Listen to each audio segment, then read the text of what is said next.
It's super exciting.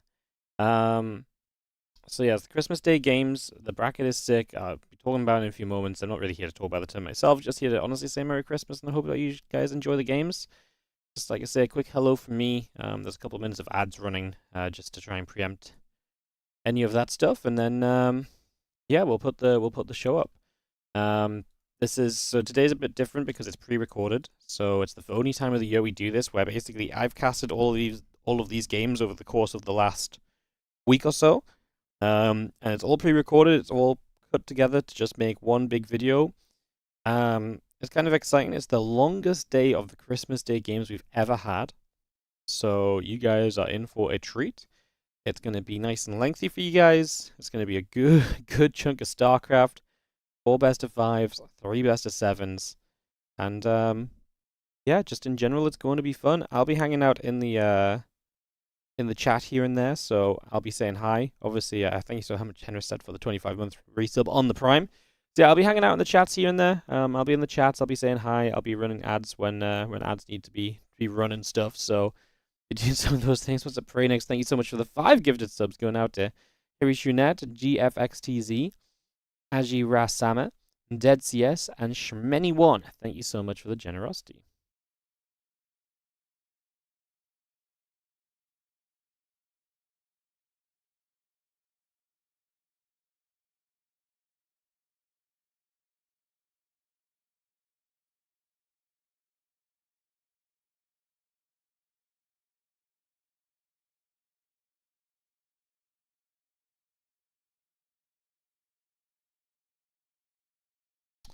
So,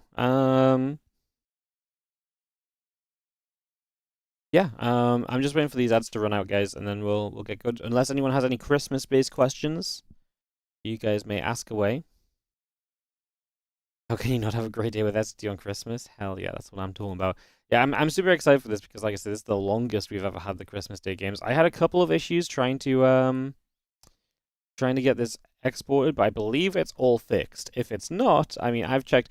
I haven't watched the whole extreme amount of hours of it, so I'm pretty sure it all worked out overall. But from what I see, when I clip through different parts, it all worked. But if there's any issues, just give me a ping, guys, and I'll be here. Make noise in the chat. Fly Yiken on the 10 gifted subs, going out to Call Me Mac SC2, Erica HS Vardija, Espartaco, Espartaco, 19748. Espare, does that not mean like to hope? Espare.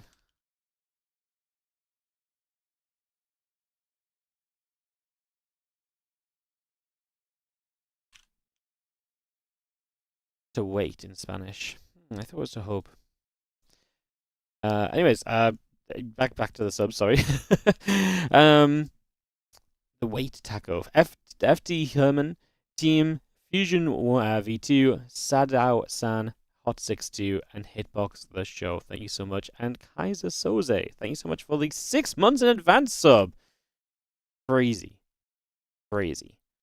Obviously, these games will be pre-recorded. Not just yeah. I'm also going to be pre-recorded too. So it's not just the games that are replays. Like, this is actually a pre-recorded stream, but it will play. It will play just like bam. Like, it will just go back to back as though you're watching a live stream. So like, you guys will not notice anything apart from me mentioning that it's pre-recorded. That should be the majority of what you guys notice, if anything. So So yeah. Beautiful. Beautiful.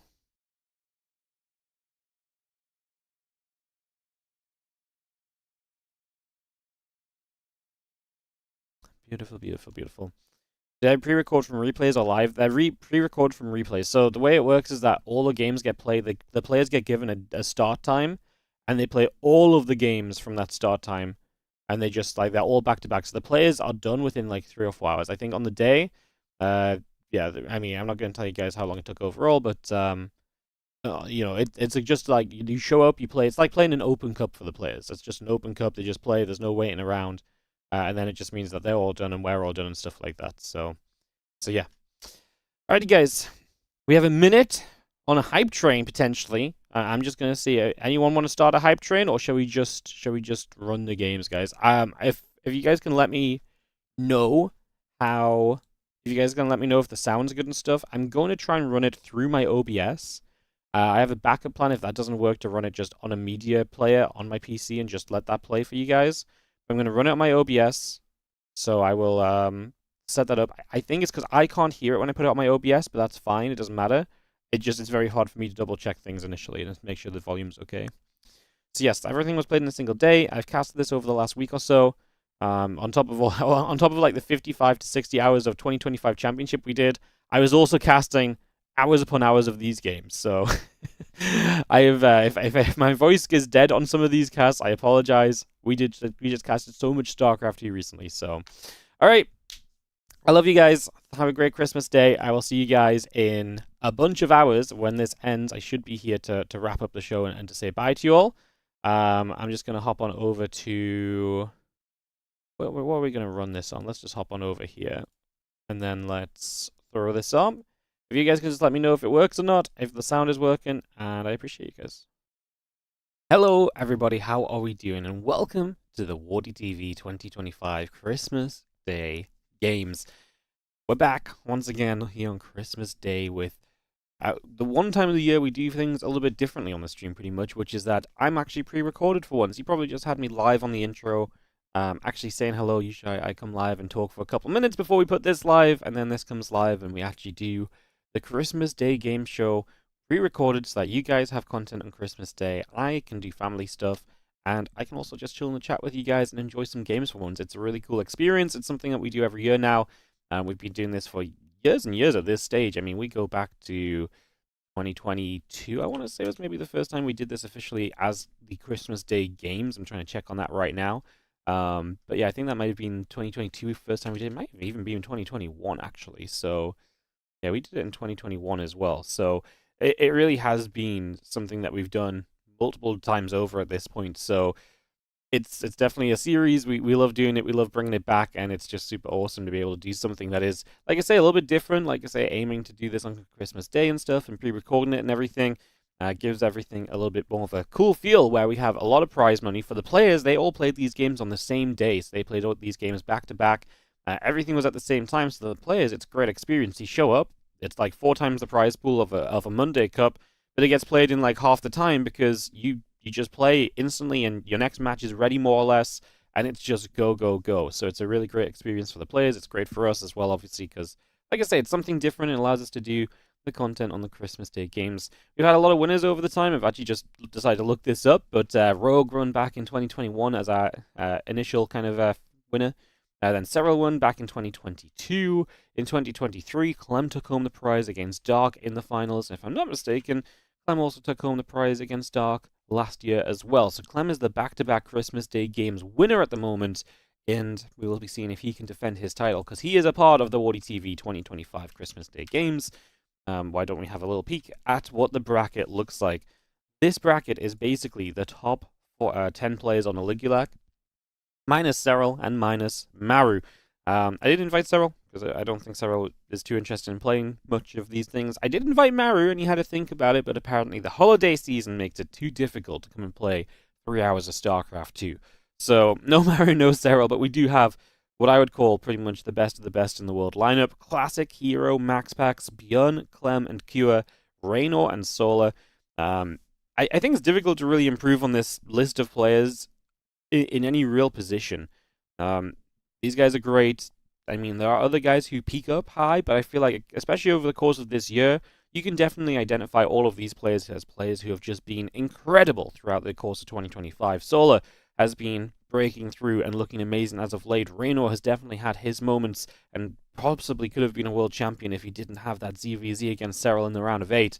ByuN, top 8 at every single WardiTV major this year. I know that may not be the craziest of accomplishments, but as an all-around solid player, that's actually something that's not easy to do either. Then we've got Clem, our back-to-back 2025 champion. Cure, who is always very good in pretty much any situation you throw him into. He's been one of the few guys to take down some of the Protoss players lately as well. Then you've got MaxPax, speaks for himself.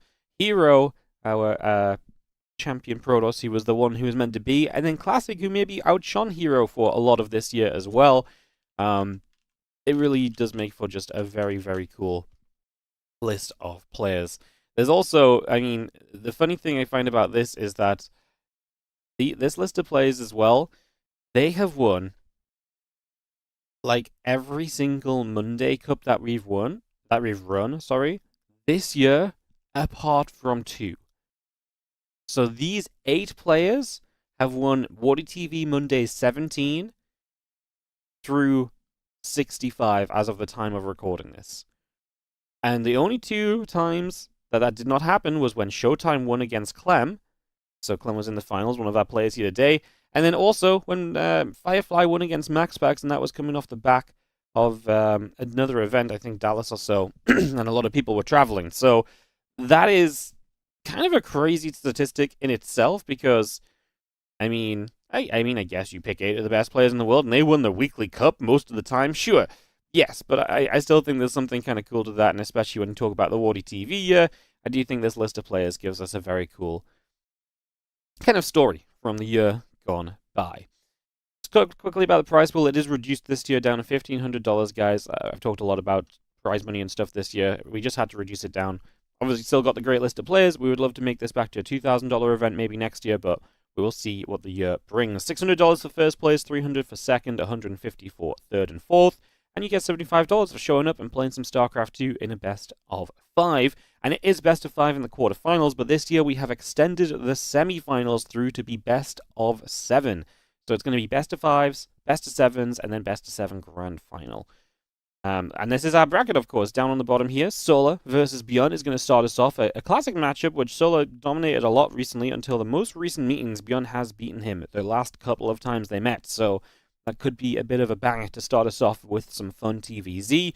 Then we have Clem versus Classic, which was a rivalry for a lot of this year. Classic was the one guy to start really beating Clem on a consistent, regular basis. He knocked Clem out of the eSports World Cup quarterfinals.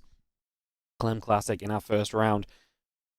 In a different meta and in a world where Classic I feel like has maybe not been as strong lately, is going to be a banger as well, I get the feeling. Hero versus Kua will follow us up. I love this matchup because Kua has been beating Hero a little bit as of late as well. They obviously had that GSL finals last year as well. Or was that this year? Wait, what year was it where we had a Hero Kua GSL finals? That might feel like last year, but it was actually this year. This year's GSL was such a whirlwind, of course, when it came around and it happened and all of that. Let me just do a quick little peekity peek, my friends. GSL finals this year, man, that was this year. That was back in May. That is one of those times where earlier this year actually feels like a year ago. So yeah, I mean, Kura is one of these guys that's been going up against Hero. He's been doing well. I do think that's going to be a super fun matchup as well. And then how could you not be excited about a Reynor versus MaxPax ZVP in the bottom of the quarterfinals? You know what it is when I see this bracket? I'm like, I actually don't know how to best split up these players. Because realistically, you've got all these, like, they're all amazing. So it doesn't feel fair that some of them have to play the others in the first round. And I'm like, what do we do? And what we end up doing is we do end up having a Reynor MaxPax in the round of 8. One of those 2 will advance to the round of 4 and will be guaranteeing us 1 European in the top 4, as the others do have a potential for Korea to advance, of course.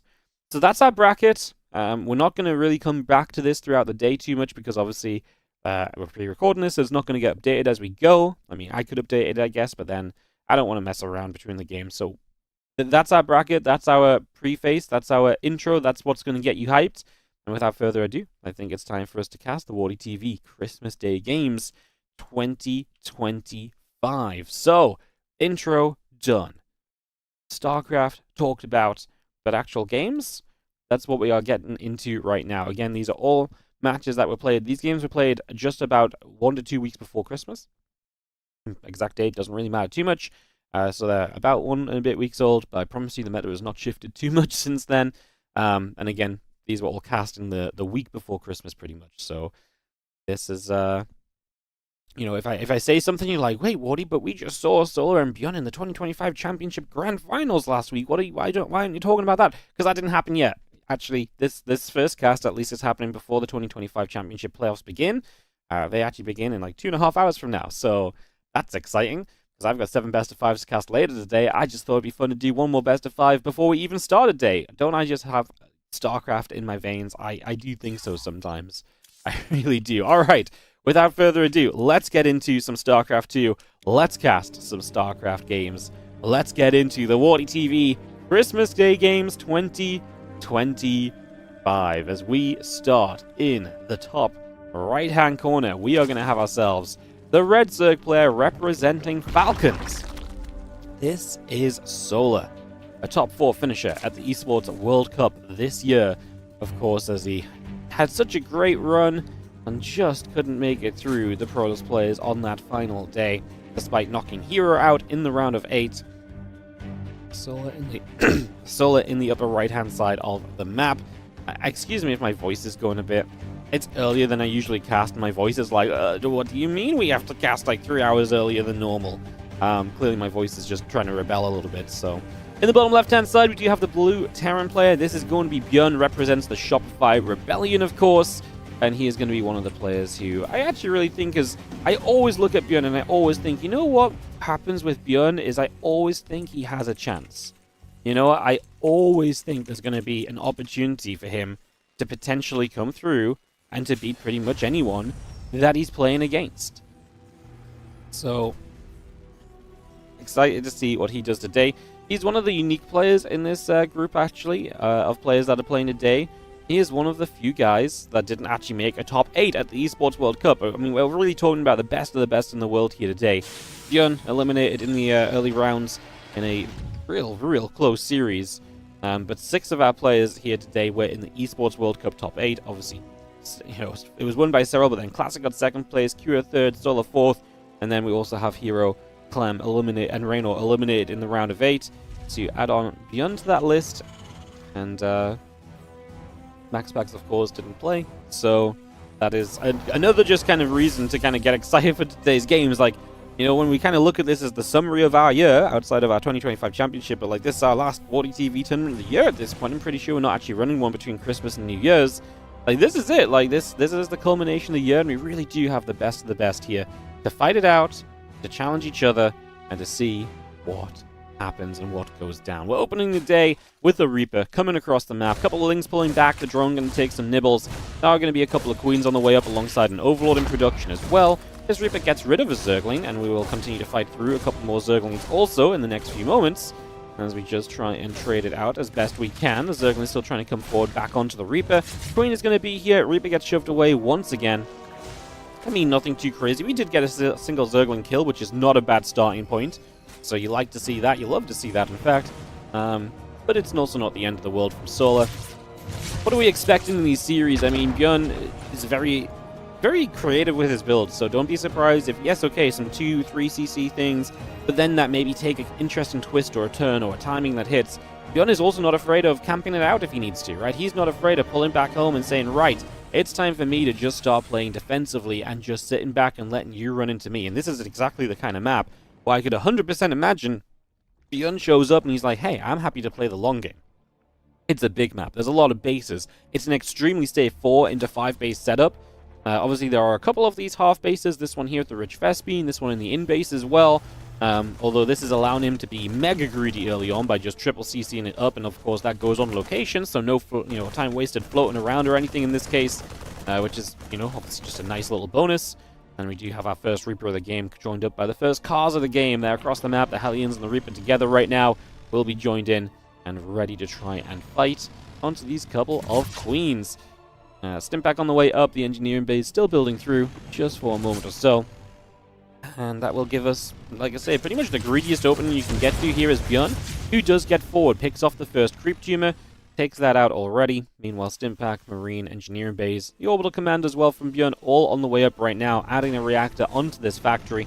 And we will just see the Reaper and the Hellions continue to gather together and see where they want to go. What do we want to do here, little guys? What's the plan? Where are we heading to? As our 1-1 upgrades and the Stimpack continue to come about.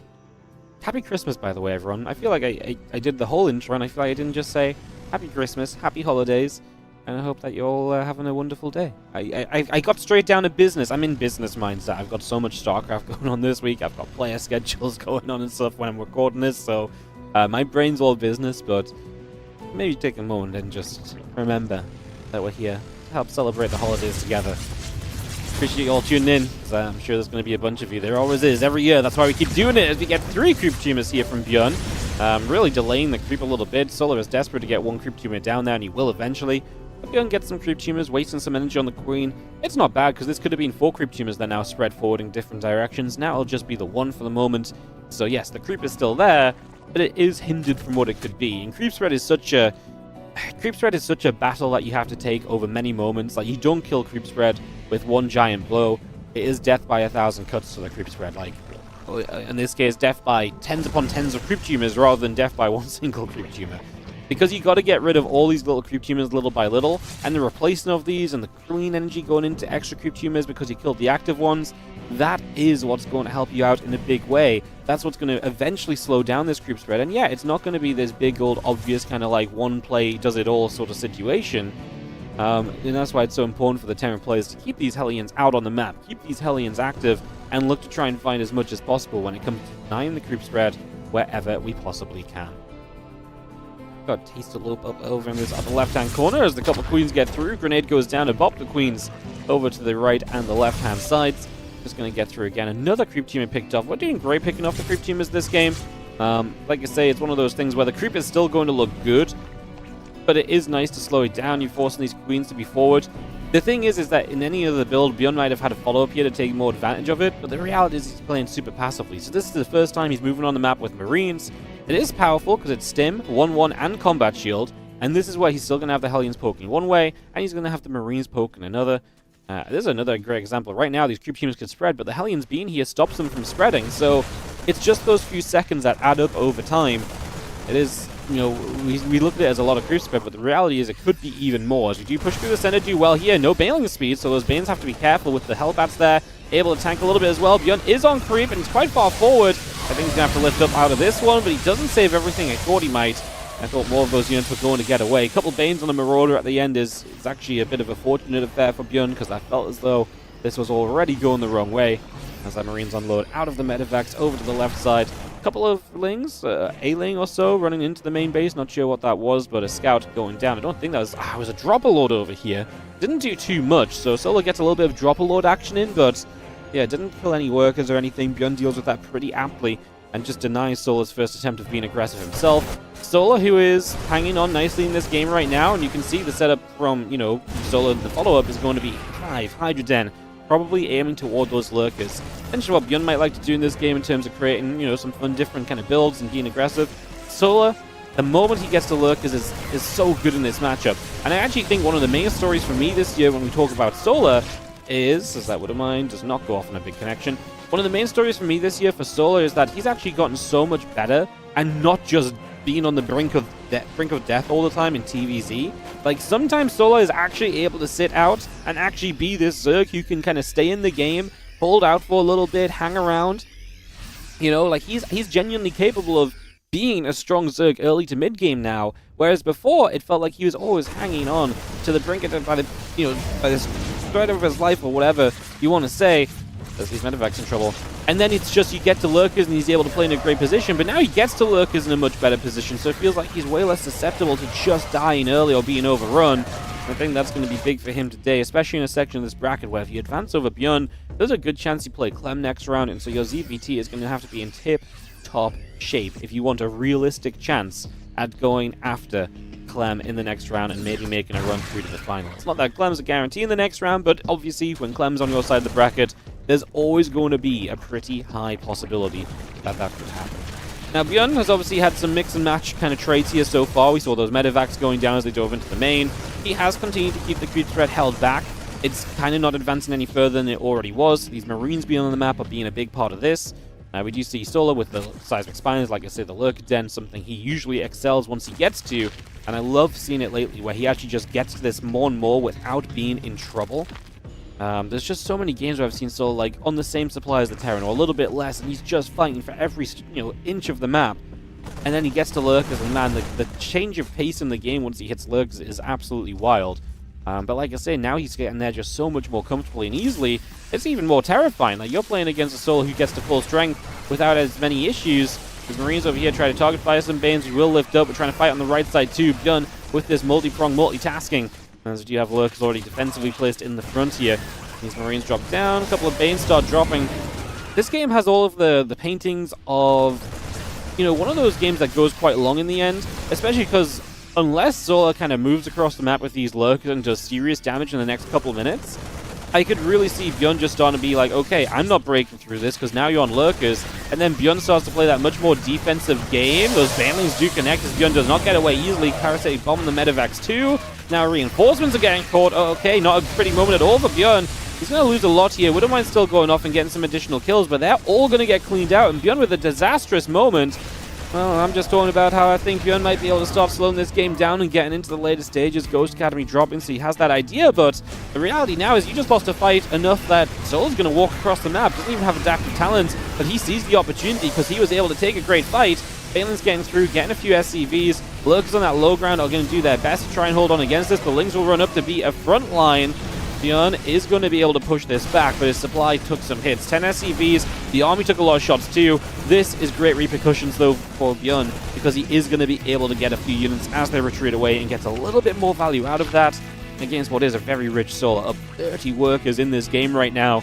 Celestial Enclave looking beautiful if you're a Zerg fan, as he is 6 moving to 7 bases. In fact, he is just a 7-base Zerg. Yeah, this base and this base not mining yet, but there are options you can move to. Maybe we lose one of them here. If ByuN can deny both and knock this down to 5 bases versus the 4, then great, but Lurkers are going to burrow up. I don't see him denying both ways. There's no way Solar's out of position in 2 locations. Unless Solar, like, maybe if Solar ran over here late and then this base died and then it opened the door for this top left base. But obviously he wasn't late to that central base. Top left will go down, but he doesn't need to be a 7-base Zerg. 6 is fine right now, especially when you're not letting the Terran get to 5 bases easily either. Lings running up here. Banes are going to roll through. They're going to crash into a few more Marines. Widowmine goes off just on the Overseer. The Hydras and the Lurkers are still pressing forward. And they're going to siege up on top of this base, and I don't know if we've got a good defense at all here for ByuN. This Planetary is going to go down. He is just running through on the other side of the map. This counterattack is looking good. Hatchery goes down as the next step of this. The Lurker's going to unburrow, but then they do get surrounded. So ByuN with an attempt to break through here. There's not a lot of units from the bottom side. Blinding Cloud Force and a bit of lost attack time. I just don't think ByuN has what he needs. On the upper side of the map, he will get pushed away. A lot of those units starting to disappear as well, and his supply just doesn't seem to be hanging on. Solar looks as though he's hanging on to Celestial Enclave right here, as we are going to be seeing these Marines also derping forward, losing a couple more of them. We're in a scenario where every unit counts. Down 40 army supply in this game. We can't really do too much else right here as ByuN, apart from just try to survive, and unfortunately his attempt to survive is not looking pretty. Again, 4 more Lurkers still coming through. Just have ourselves the couple of Banelings going down. The Lings are still going to chase across. A couple of Banelings here going to get shot at as well, so they're also going to get picked off. Hydra stepping forward. Lurkers are going to be there. I mean, we've got more Lurkers coming up this ramp again. A couple of the Banelings getting picked away at. Lurkers going to burrow up once more, but GG gets called, and Solar is going to take game number 1 of this best of 5 in pretty dominating fashion across the board. Like, at the very end here, like, ByuN did knock down these bases, but that was at the cost of not having a defense. It did not feel like he had any answer to the Lurkers really available, right? He got a Ghost Academy going very late in this game. It did feel like he was ready to kind of just start dropping the Ghost Academy and start slowing this down and start, you know, all of these kind of things. So it felt like we're on a good direction there. But then it was the fights that just got lost. The Banelings that crashed into the Marines up this ramp. Like, all of a sudden, he was in panic and kind of just trying to rearrange mode, and he went into that mode at a state of the game where he actually had to be more in full swing, in control, and just getting back with his units enough to defend. It's all well and good saying, hey, I'm going to start playing defensively. That's not going to do anything if you never actually get back into a defensive position. GG's, and it is going to be our boy Solar to take the first game of the Christmas Day Games 2025. Solar must have been a participant in a lot of these Christmas Day games in years gone by. Let's have a peek. He lost in the first round last year to Clem. Took a single map there. He lost in the semifinals to Clem in 2023 as well. So Clem's actually beaten Solar in back-to-back years in this tournament. In 2022, he did hit the semifinals but lost to MaxPax. In 2021, Solar apparently didn't play in 2020. Oh no, I'm on the wrong page. Hang on. In 2021, he didn't even get in because Rogue and Dark were alongside Reynor as our Zerg representatives. Unbelievable. Well, there you go. There's some stats. I mean, ByuN has played in a lot of these Christmas Day games as well. The first year, he actually had a great start. He took a walkover over Trap when Trap forgot to show up. That happens a lot in this tournament because the players aren't used to us not being cast live and not casting live, and then it's not on Liquipedia, it's not on Team Liquid. You know, this year I sent so many messages to the players. I was like, hey, just another reminder. Just want to make sure you know that this happens tomorrow. And the players are like, question mark, question mark. Yes, you've told me 7 times already. I'm like, I'm just making sure, okay? Like, it's not as much of a guarantee as you seem to think it is, alright? So yeah, ByuN in the 2021, our first year of this, went 2-3 against Rogue in the semifinals. And then I'm going to go back through the years and spot some other ByuN sightings. He lost 2-3 to Hero in 2022 in the first round. He beat MaxPax in 23, lost to Dark in the semifinals. Lost out in the quarterfinals in 2024. ByuN has played in every single one of these. Okay, I'm a bit of a ByuN fanboy. He's such a great player to throw into these events, though, because he is absolutely ByuN, the player who can 100% challenge pretty much anyone in these brackets, right? So he's such a great player to add on because, A, he wants to play in everything, so he'll always say yes, so he's an easy invite. But then you know that when you invite ByuN, you're going to get some good games. It's very rare that ByuN just rolls over and dies. So I can understand why I've been inviting ByuN year by year to the Christmas Day games, which we're hitting right now, our second game of our first series of the day. In the bottom right corner, the red Zerg player representing Falcons. His team has not changed since game 1. It is going to be Stoller. As we get into Winter Madness, as mentioned, it's snowing on here as it's been snowing in my room. In the top left, our blue Terran. It's going to be the Shopify Rebellion ByuN. And I wonder if we'll have a snowy Christmas Day. Like I say, it's fun because I'm guessing now, but then when you guys hear this, it will already be Christmas Day, so you can be like, of course it's snowing, Wardy, the entire world's covered in a blizzard or something. And be like, oh my god. Beauty of pre-recording. One of the few times.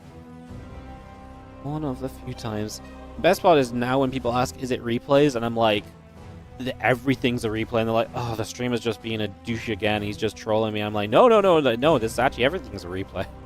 The one time this year. And you know what will happen? I'm sure about 100 people for the next month will be like, whoa, you know, I tuned in on Christmas and everything. He's pre-recorded. So is this stream just pre-recorded all the time now? I'm sure we'll get something like that. That's okay. That's part of the fun of being a streamer, right? Something like that. Overlord coming across the map. Let's stick to the StarCraft. So I'm getting off topic. As we have Winter Madness here for our game number 2. So yeah, Overlord gets to the upper left-hand side of the map. We see that spawning pool coming up, hatchery coming in, Reaper and the orbital command both coming up as well. And just see CC is going to be building on the natural. It was high ground barracks, single barracks as well. I would imagine at some point in this series we do see some multi-racks Reaper action out of ByuN. I would be very surprised if that was not the case, if that was something we didn't go into at some stage, because that just feels like kind of a natural kind of, you know, endpoint here. So, yeah, kind of expecting that will be the case at some stage. Let's just have our factory and our command center continue to come into play. Reaper is going to drop a grenade down. Go after that drone. A couple of Zerglings will step forward. They will get turned around as well. And we just have this Reaper. Like the drone kill, but it's going to become a spore.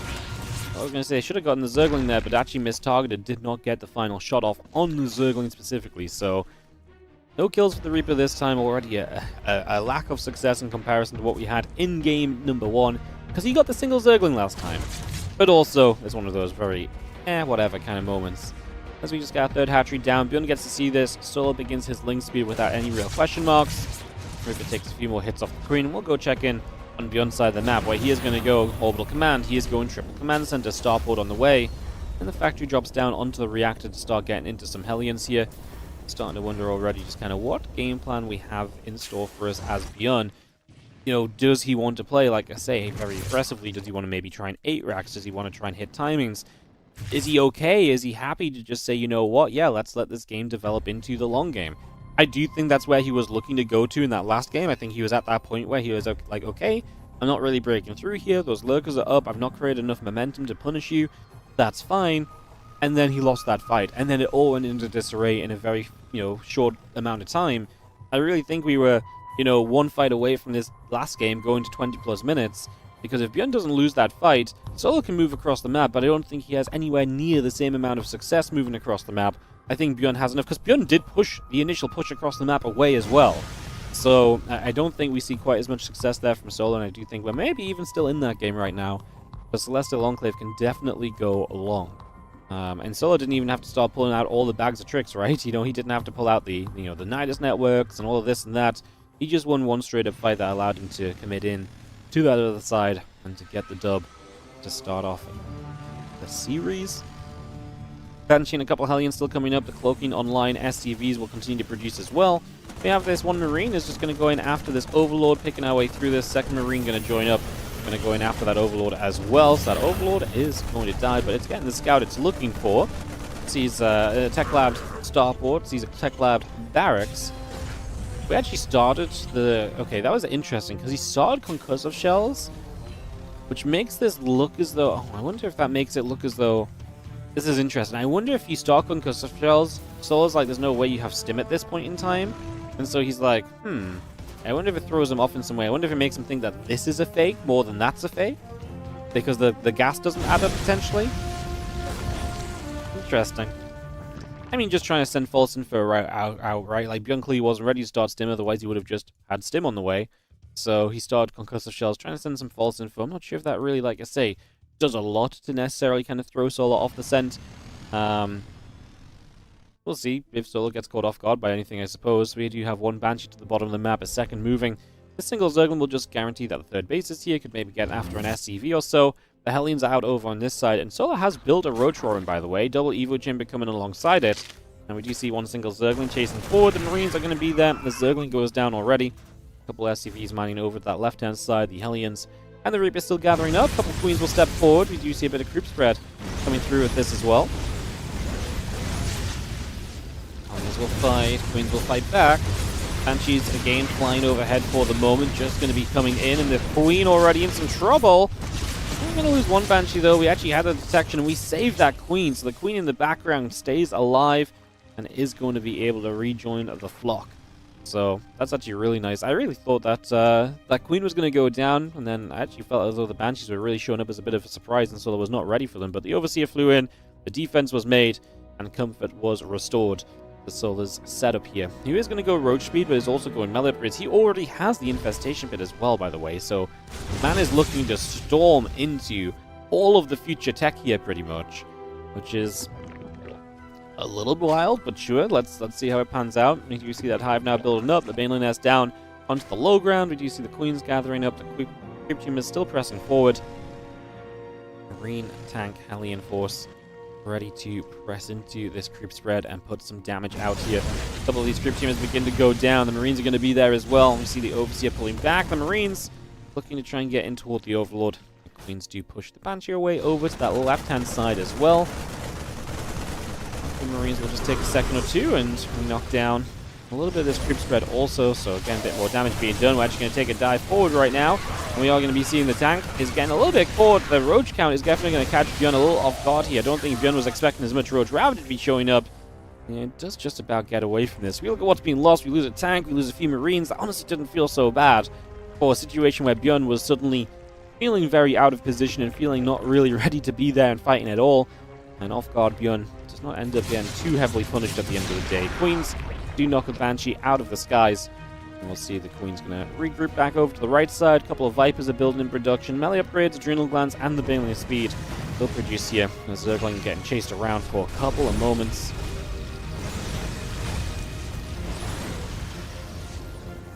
We step up onto the creep, and a couple of creep teamers go down. Now the Ultra Cavern coming in from Solo, so that fast Hive, that fast Infestation Pit starting to come through. And it's just going to be Ultras, going to be Vipers. Man, Solo has not really slowed down at all in this game. Which feels as though ByuN should then be in a little bit of trouble, maybe. But at the same time, like, should Solo not be in trouble for just getting to everything so quickly? Well, ByuN losing that first tank early reduces a little bit of his kind of real pressure play that he could apply. The Roach Ravager was pretty sturdy to kind of get you through that first shove as well. Running down here now, we're going to see no Bane speed yet, so it's definitely scary for Solo. Opportunity definitely there a little bit for ByuN as Marines will try and fight. The Lings are try and seep on through. A couple of Banelings slow waddling forward. Baneling speed now completes, but there's still not a huge amount of Banelings.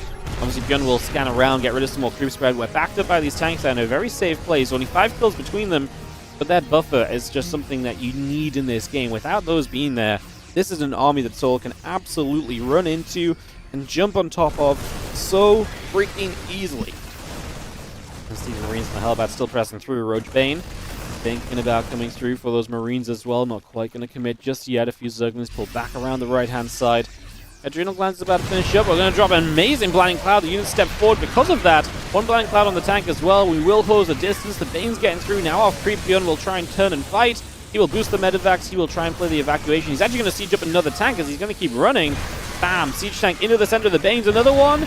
Doesn't really hit the trio of Banes I was watching, but he does get another shot off at least. And now ByuN shows up with his multitasking on the other side. Building hatchery gets cancelled here. We'll lose that other medevac if we stick around, so he'll just load up, go elsewhere. He loses that medevac anyway, but it would have had the units inside if he'd lifted them, so no shame in leaving those other units behind. And Solar losing the incoming 5th base attempt. As ByuN, like I say, multitasking catches Solar a bit off guard there. He keeps Solar super busy to the right side, and he strikes hard on the left side, as we do see this command center morphing into a planetary as well. Marine step through, get rid of a Spore Crawler here, a few Lings, Banes, the Ravages, the Ultra coming forward, Marines loading into the medevacs, couple Corrosive Vials coming down. The rest of the army of ByuN pulls back to the middle of the map now. I'll leave a few of these units just drop to the right side, and we'll see ByuN likely trying to continue that kind of multi-prong left and right side. Get a few drones off this drop returning as well, so ByuN just a bit more value, but he left the medevac AFK, and it should be punished. It will go down. He's busy maybe saving units on the right, but a little bit uncharacteristic, because that was also just, like, he already paid attention to it. He just needs to click here instead of here. So just needed a bit of a better click. That cost him a medevac with a few units. And even though it was low, it may not have done much else. It's still the threat of it existing that could maybe take some attention away, right? But I might as well do the first little bit of justice to these Lings, and then the Ultra's trying to close the gap right now. No +3 carapace, but ByuN also is not on +3 attack upgrades, so we are not going to be fully upgraded on either side yet. As more bio units go over to the right. But speaking of attack upgrade, ByuN is only getting an armor upgrade right now. Would it be Christmas without ByuN getting armor before attack and then forgetting his attack upgrade? This seems like, you know, ByuN, I just can't believe that this still happens. It's 2025. We'll probably be seeing this until 2028 or something, man. Like, it just feels like it's never going to change as the bio will still step through. The Ultras want to turn around and take a chance to get in towards the bio units there. We knocked a couple of Ravages down in the center of the map also. Another Widowmine connecting through. We do see a medevac on that far right side. Where is it going to go? It's going to pull back from the right and get back home, so not bad. Save a medevac. This game feels so much more controlled for ByuN. In a game where Solar is just not on that crazy high drone count, he's being kept back a little bit. You know, the 5th base was slowed down, the 6th base isn't up already. There's just a lot of things in this game which definitely feel a lot better for ByuN. He's going to run it on this right side, and you can see Solar's just not being as, you know, active as before because he does lose that base. That was a good bungle, though. ByuN was a little slow to pick up as he's going to stay in the parasitic bombs. Oh my god, full medevac went down. He could have gotten away and unloaded. Now he hit a fungal on the left-hand side, and ByuN is kind of relearning how infestors work, I feel like. I mean, on the right side, he absolutely could have lifted up in time once killing the hatchery. He just stuck around. I will say, maybe it's unfair. I actually think it's fair, though. I think ByuN's playing a little bit slower than we're used to seeing ByuN play in this game. Because those are kind of the mistakes where I just feel like usually ByuN would have been up and on top of it. There's been a couple of times where he's just been a little slow to lift up, or a little slow to kind of move away, you know. Bio turning around, a couple of Ultras getting picked away at. They are going down immediately. Medevacs will load back up. Widowmine should. Zerglings go down. Well, another round of Banelings setting up. The Infestors, the Ravagers, the Lings, and the Ultras ready to run at that planetary fortress. So, in we go. The Zerglings going to start chasing forward. The Ravager Ultra going to be here. Bio coming down this ramp. Couple SCVs dropping. Just going to be seeing the Widowmines going off and the Overseers going down. Just going to be seeing the Bio still trading against those Zerglings. Ultras going to get jumped on as well. Another Widowmine shot hits one of them. Slashes the Banelings nearby. ByuN just about hanging in there for the defense. He's going to be able to kill it. If he kills a couple of these Ultras efficiently, they're not going to hate it for him. I mean, we're getting these Widowmines to go off. A Viper just runs in a bit too far. We snipe the higher HP Ultra, which is nice. Fungal comes in and the Ling's splitting through. So this is kind of just a Ling Roach Ravager army at this point. One Ultra. I guess there is still one high energy Viper. We Parasitic Bomb into the Medevacs. Instant split away from ByuN this time. Not going to let that Parasitic Bomb do more than it needs to. Still Widowmines getting some shots off here and there. That Ultra might go down if these Marauders take a step forward. And just dodging away from some Corrosive Vials. The thing is, through all of this, Solar is still maxed out. ByuN is at 140 supply and struggling along. Resources lost in his favor, but needs to get the mining back on track. 5th base would be huge for him. Get some SCVs mining here efficiently. We're 40 minutes in game, so you start to have oversaturation in the main/natural that have been mining the entire game at this point. So yeah, good to get a base up where you can transfer some of those SCVs away. We'll see just the Widowmine going off. A couple of Ling's defense on that 5th initially. We'll see how Solar works in terms of getting toward that 5th base and maybe denying it. He's going to start moving there immediately. It's not a planetary yet, so... Well, it's going to be in a second, though, so it's going to be a planetary now. We'll catch another few units. There's a lot of pathing in the middle of this map that's going wrong for Solar. These rocks not being cleaned out might be worth kind of opening those up. Make this pathway easier, as we are just going to crash through. Ultras and Banes actually do survive to get rid of this base. Now we're going to be seeing everything else coming from the bottom side, going to wrap around the part of the army that is over here, and ByuN is going to have to just go scarpering away, trying to kite against these Ultras. Ghosts do not have the time to get snipes off. There's not a lot of energy on them, but there is some. Building's going to be the Ultralisk's worst enemy, and that SimCity is going to save ByuN here, but only after 23 SCVs go down. His 5th base that was so promising is now going to have to be replaced by an orbital. Where is that flying from? Okay, you had a couple orbitals in the main that you will fly over instead. And the resources lost only a 1k difference.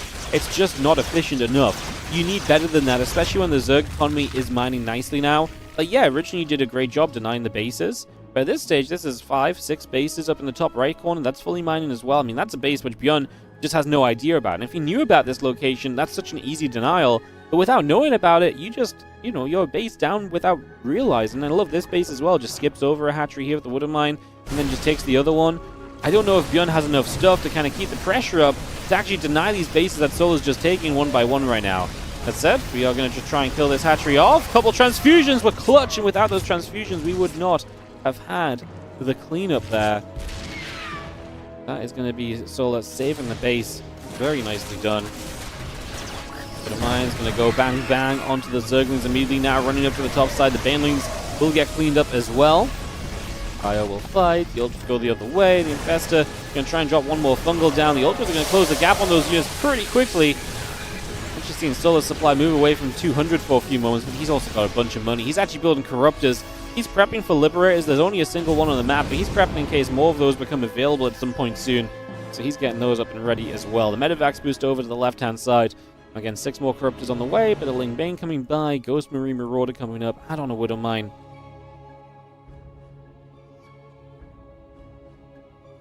Medivacs will head to the bottom left. A few drones are going to be caught transferring across those positions, so those drones are going to get caught. 4 of them going down immediately. We see that hatchery is going to end up taking a little bit of the damage as well for a few moments here.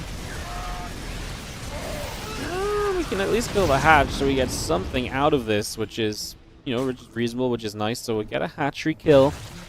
Just gonna see the bio coming about. We see the couple of Creamers gonna go down as well. Burrow coming up. Marauders and Widowmines still producing through. Add on those Widowmines as well.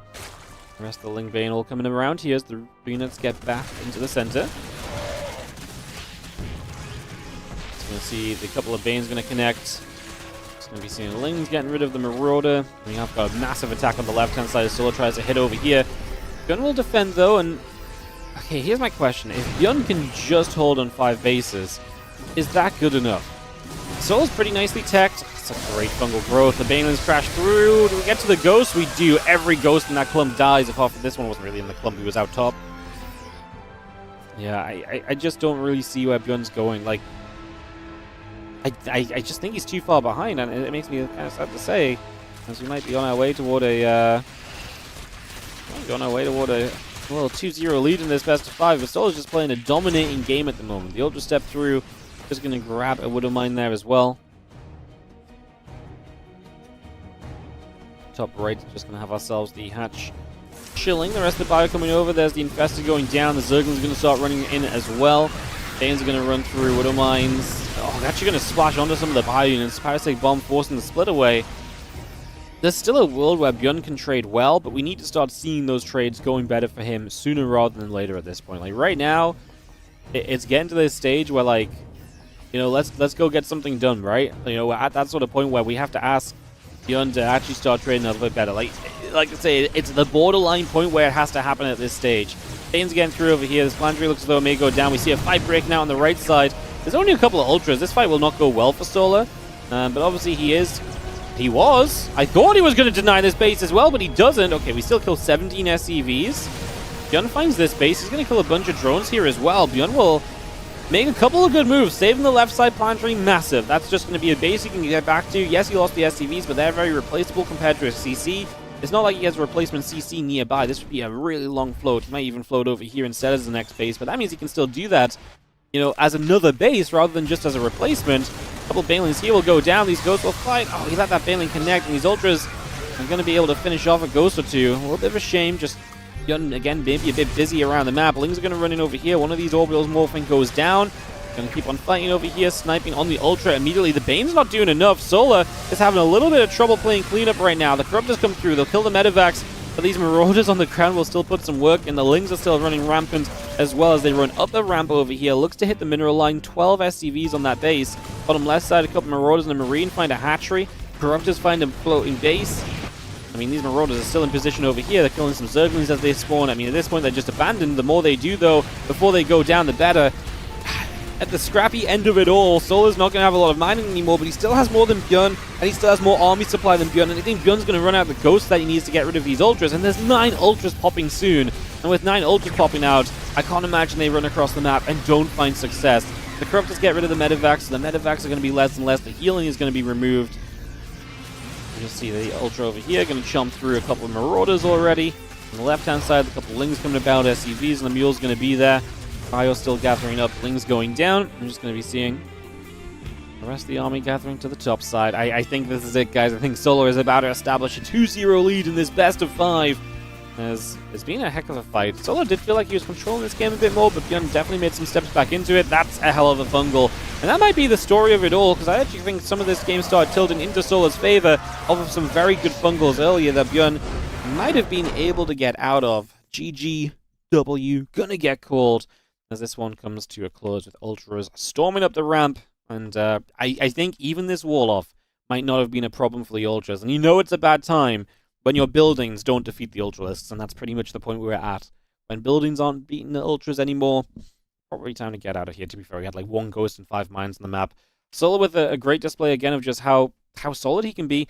But yeah, ByuN made it very scrappy. I mean, look at this situation. Right now, it's a mined out main, it's a mined out natural, it's a mined out third. The only mining bases Solar has is these 2 bases here that don't even have gases on them. He's having to replenish over here, he's having to replenish over here. So he's got those bases coming back up, but his bank account is drained. Yes, obviously, bank account is drained. You know, he's got a good army on the map and that won out. ByuN was probably just... he was one better fight away at some point from just being in the winning position in this game. You know, this left side base survived before, but maybe if he could have just saved a few more SCVs at some stage too. Like, this was fairly close. And I know right now 180 to 50 supply doesn't look close, but obviously the final fight was brutal. I honestly think he's, like, taking some better trades against Fungals away from actually making this a win. GG's Solar up to 2-0, and it is best of 5 here in the quarterfinals of the WardiTV Christmas Day Games 2025. So which is going to mean that we're a map away from seeing our first semi-finalists declare themselves into the semi-finals of the bracket. We are going to be taking a second or two to load on up. For some reason, since these games were played and me started casting them, we've updated the version of StarCraft, which is always great because it breaks the replays. Now we can still watch the replays, which is nice. It just means that I have to log back in basically every single time, which, yep, is a thing. So love that for me. Isn't that amazing? Having to relog back in. Crazy, crazy business. Again, thanks for joining us here today on Christmas Day, guys. I know people sometimes do Christmas on the 24th as well, so if you had Christmas yesterday and now you're just on a chill day, then hello as well. Welcome. Obviously, the day before this, we will have had our Christmas Eve games, which at this current point of talking, I don't actually know what matches those are going to be, but I'm sure we had fun. And then obviously, as well, I'm off the next couple of days. I take the 26th and the 27th off most, usually, and we'll be back grinding. We've got some content kind of planned. I don't know what exactly happens toward the end of the year, but I know OSC Championship is coming up as well, so that's going to be a lot of fun. Going to be more StarCraft. Another year, more StarCraft 2 coming through. Who would have guessed it? I'm sure it's going to be a good time. Alrighty, we're going to get into Game 3 of Solar vs. ByuN in a moment. We're going to go into Mothership. Now, I like it because I want to see long games, you know? This is one of these nice days where I actually have no schedule. Like, I just have to find the time to cast these games. But there's no schedule, right? The longer this goes, the more people get entertained, right? So, what we're going to do is we're going to run a Game 3 here between Solar and ByuN. I'm just going to yap a little bit because there will be ads playing throughout the day, guys. Unfortunately, even though it's Christmas, we still have to make the money because we actually there was a prize pool for this tournament, which we have to go to. And I guess speaking of that, I will just take a second to say if anyone is subscribing or anything today, thank you so much. Obviously, there's not going to be any pop-ups or shout-outs because this is pre-recorded, but we still super appreciate you. It does go towards supporting the StarCraft 2. It goes towards supporting the channel and the content. Obviously, do not feel inclined to at all. Just sit back and enjoy the games today. I'm not going to tell you guys to or do the usual selling out. But absolutely, if you are, then thank you so very much. We really do appreciate it. Obviously, if you do want to hit a like and a subscribe on the YouTube, you can do that. I mean, you know, that's you know, if you've got a Christmas gift from me, make it a like on the YouTube. But yes, let's get ourselves into game number 3 of Solar versus ByuN on Mothership. I was about to say about this map, big one, and that's what I was trying to get to, was that this is the kind of map that can go long. This is the kind of map that has that possibility of a late game. But then I'm like, do I actually want to see that? Because I actually feel like the later these games go, I actually, right now, I'm not really believing in ByuN. And so, ByuN, who's so often a player who can take us to the later stage of the game, has not been able to do that yet. And yeah, that was a 20-minute game we just saw, but it wasn't really like a late game 20-minute game, right? Like, ByuN was not set up on a ton of ghosts, on a ton of lip rares, like on the ton of CCs. He had a few extra CCs, but it wasn't the true late game I'm thinking of when I'm thinking ByuN can make TVZ last a long freaking time. In the bottom right side is going to be our red Zerg player. He's one map away from the semifinals of the WardiTV Christmas Day Games 2025. It is Solar in the bottom right corner. He takes on the blue Terran player. In the top left-hand side from the Shopify Rebellion, it is ByuN.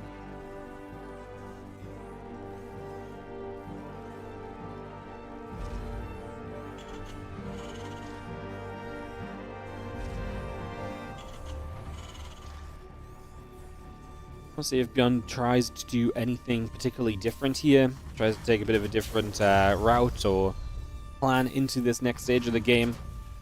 Could be interesting to kind of keep our eyes on as the refinery drops down there. You see the Overlord is going to come floating about up through the front at the moment. So Overlord floating through, barracks on the SCV coming in, catching the gas coming down. Just going to get this drone popping down a spawning pool for the next moment or so.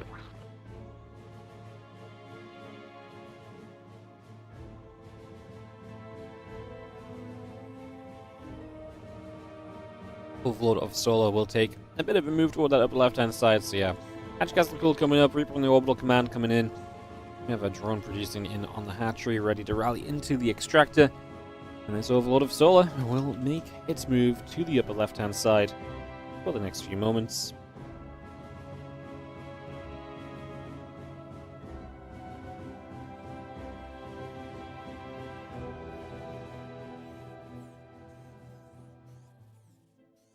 NCC coming up. Reaper is about to finish. It's going to have this Reaper popping. Second Reaper is not in production. Sorry, I thought it was another Reaper for some reason, but it's a Marine. Let me just take a couple of moments of calm before any sort of storm here on Mothership. At least there's no storm, and there'll be plenty of storm here in the next 3 series. Protoss players in all 3. Just have that Reaper making its way down to the bottom, hopping up into the main base, and a couple of Zerglings will show up. Reaper will be there to try and fight those Zerglings off and take some trades as we go back and forth. The Ling's going to get bopped at to get 1 kill, and we obviously are going to attempt for the drone, as this takes a little while to defend, waiting for that Queen to pop in. That low HP drone comes back over, gets the kill on a drone. It's a Ling and a drone early from ByuN. That is the best Reaper we've had all day so far, so not bad at all. Zergling speed is going to come up along with this. It's about halfway done so far as well. And this Reaper just comes back over that right-hand side. Queen just going to shoot. Reaper takes a few more hits. Ling speed halfway done. Overlord's producing. We have the starport that's going to be on its way in the factory, going to land onto the reactor. We'll get a couple of Hellions coming straight on out. The barracks moves over to build a tech lab. And the Overlord's still just chilling nearby, overhead, hanging around for a few moments. Try and figure out what else we're going to do here over the next little bit of time. Ling speed and 20 Zerglings producing by. Just going to have ourselves a couple of Queens out front on the map. Now the few Lings are actually going to run around and try and get in after that Reaper, and the Reaper's like, oh, hell no. I'm out of here, boys. I'm going to get the heck away. He did not want to stick around in the slightest. So Reaper gets back. That's a lot of Lings. I mean, that's 23 Lings early in this game. That's a hit to your economy. this is a hope that you can get something done. ByuN's holding back with Hellions. He's keeping them in a safe place. I'm not really convinced that we're going to get too much done with this chunk of Lings. We're going to pull the SEVs away. The Reaper is pulling back as well. We're going to get 2 more Hellions out here. Oh, I don't love the first 2 Hellions. Likely going to get surrounded. Okay, they didn't because the SEVs got involved. How many SEVs do we need here for this to be good from Solar? I'm going to say 6 SEVs is a pretty darn good start. I mean, he's going to be 8 workers ahead already. I think this is fine. Not getting the depot is a little bit of an annoyance, but whatever. And you're up 10 workers. Like, you're where you want to be. And you put a bit of pressure on. There was always potential for more there as well. But I think this is fine. This was like, you know, going to keep you in a good spot. Any less, and I might have actually felt as though, oh, well, was it really that worth it? But in this scenario, I like it. Okay, this is an issue. If the Hellions run by on the counterattack because you just used up all your Lings and you're being greedy droning, then that's not good. Take this into account, and maybe this was not pretty for Solos. We are not going to get the Evo Chamber block up either. The drones are going to stack here. Oh my god, the Hellion shots are surely going to be deadly. 8 at the end there. Oh, we didn't get a shot off to get a couple extra, but still 8 drones. That brings Solar right back down. He's doing nothing but spamming drones right now, knowing he was going to lose some. He was already continuing to build a bunch extra.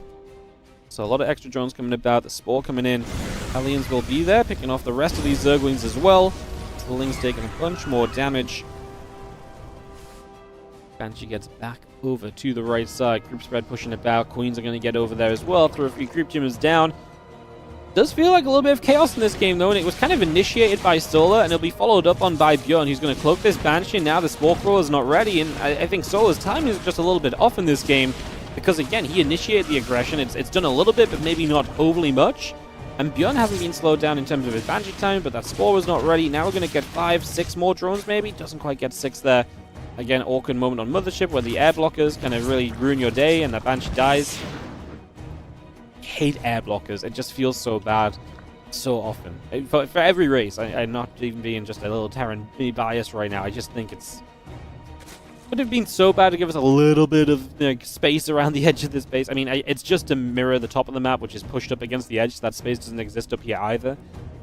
I don't know. It's something about the fact when it's air blockers, though, it just feels bad. Anyways, Banshee goes down. The second Banshee shows up, doesn't do much. We still had a good time with that first Banshee.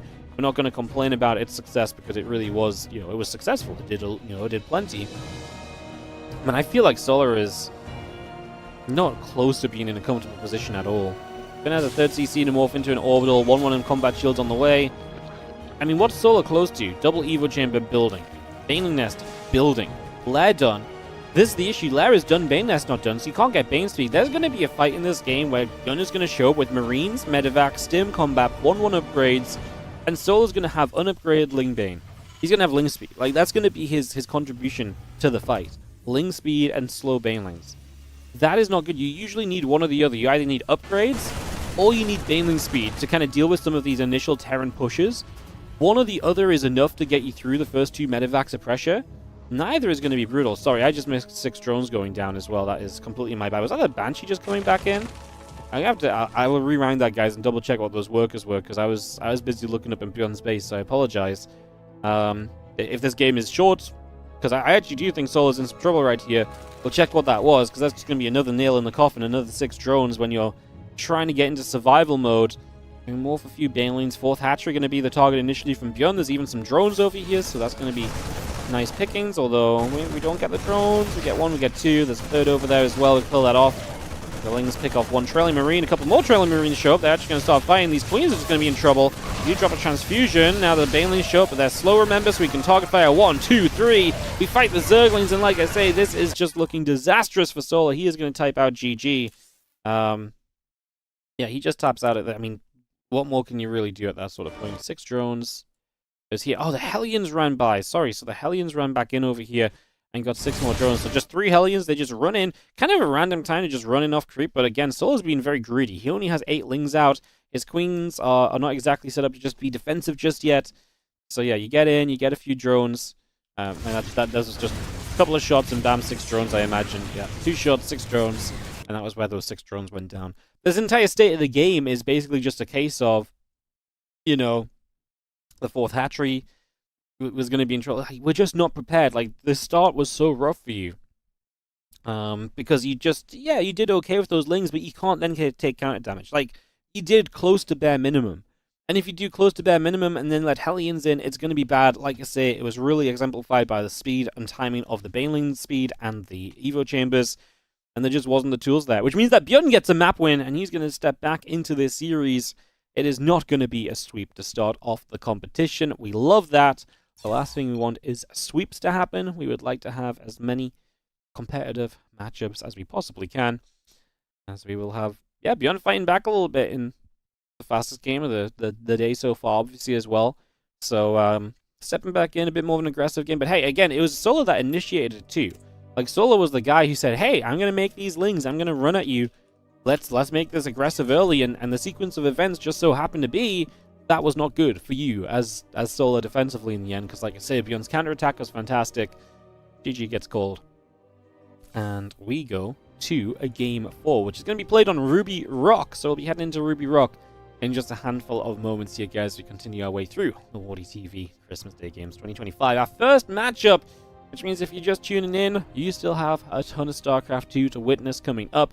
There's going to be, obviously, 3 more best of 5s, and then 3 best of 7s. We've made the semifinals best of 7 this year. Not a single player complained about it, so we're just making it best of 7. Why not? I know a lot of people have been enjoying kind of longer series semifinals in some events lately, so I figured on a day where the players have a very efficient time schedule to play in anyways, why not make a best of 7 instead of a best of 5? More StarCraft 2 sounds good to me. So yeah, best of 7 semifinals coming through as well. As we're going to go into Ruby Rock, I think we can just head directly on in for this game number 4 of the series. Thank you again for joining us on this beautiful, beautiful Christmas day. I'm going to presume it's beautiful. I'm looking at my windows, though. That's going to tell me. It's like, can I see 10 days into the future? I can see that there's going to be StarCraft on our horizon. And it's probably going to feature these two. Whoa, how did I know? Top left-hand side, the red Zerg player from Falcons is going to be Solar. Going to have in the bottom right corner, the blue Terran is going to be ByuN. Obviously from the Shopify Rebellion, and that is an SCV out on the map. Away we go. It is ByuN's time to go shine, as he's gonna mix in the proxy racks here. So you're down 1 and 2. The long games definitely have not been your best friend so far. They've definitely been a little bit of an issue. So we're down 1 and 2. Can we bring it back with some proxy barracks? I love it because honestly, this is one of those builds you just throw in there as a Terran every now and again, and if you believe in it, you can have a lot of success with it. Solar is not coming in the right direction with the first Overlords. He's going to be 3 racks as well here from ByuN, so very committed and very aggressive. You need to do a lot with the 3 racks. 2 racks is a lot more kind of recoverable from because you can throw gases down, you can get the factory at home, you can start teching while you expand. 3 racks, it takes so much longer because A, you cut SCVs, a little bit more. B, you're going to have the continued marine production of 1 extra barracks, so it's so much more difficult to afford anything on the follow-up. See what goes down as all 3 racks come up. Again, hatch, gas, and pool coming through. A couple of drones coming on in. We do have this Overlord of Solar just sitting out to that left-hand side. This would be the Overlord to scout this if it takes the right turn. You might just see it without turn, as long as you don't do one of those pull-away moments just before you spot it. There we go. First barracks is seen. The only thing Solar has to identify now is this 2 racks or 3 racks? Now, it's going to be hard to confirm the 3rd barracks. He will just take this Overlord to a high ground position, so it's not going to be in any sort of trouble here. As the first Marine pops out and starts moving forward. This is too late of a spot to do much about it. We're going to pull drones to try and preemptively get ahead of this. The spawning pool is just soon finishing, so we're ways away from seeing Zerglings or a Queen popping out defensively. Obviously, ByuN will try and get some bunkers down in a moment or two. He has 3 SCVs to try and get these bunkers up with. There is going to be a spine building right in the front as well, so we'll pull the drones, forcing these Marines away and trying to give him some space. Try to get those Zerglings time to get out here. First couple drones begin to go down. Doesn't get the wraparound with the drones as he continues to fight. That's not ideal. He gets 1 Marine now a second, but he's going to lose 6 workers already. The Lings, I don't think they're going to deny that bunker because the SCVs are showing back up. That said, there's going to be a lot of Lings, but then the Marines fight the Lings. The drones gave up on this, and now the Marines fighting very nicely. This is a very good trade against the Lings. The bunker finishes. That might actually just be GG, because the moment the bunker is up, it becomes so difficult for Solar, because there's going to be that spine crawl. The SCVs will put some repair on it. We get rid of the Lings. Now we have 4 and 5 Marines fighting against the spine crawler. SCV will repair a little bit. SCV goes down. You lost a lot here as Solar, though, remember. Like, you lost a lot. Oh, the bunker survives for now. Okay, we actually are going to just type GG. I was going to say the bunker survives for now, but then at the same time, it was burning. It's just, we're on 6 Marines, 7 Marines, 8 Marines. And what have you got as solo? No Queens, your Queen's about to die. And you're going to have 4 Lings popping and drones. So yes, it is a GG.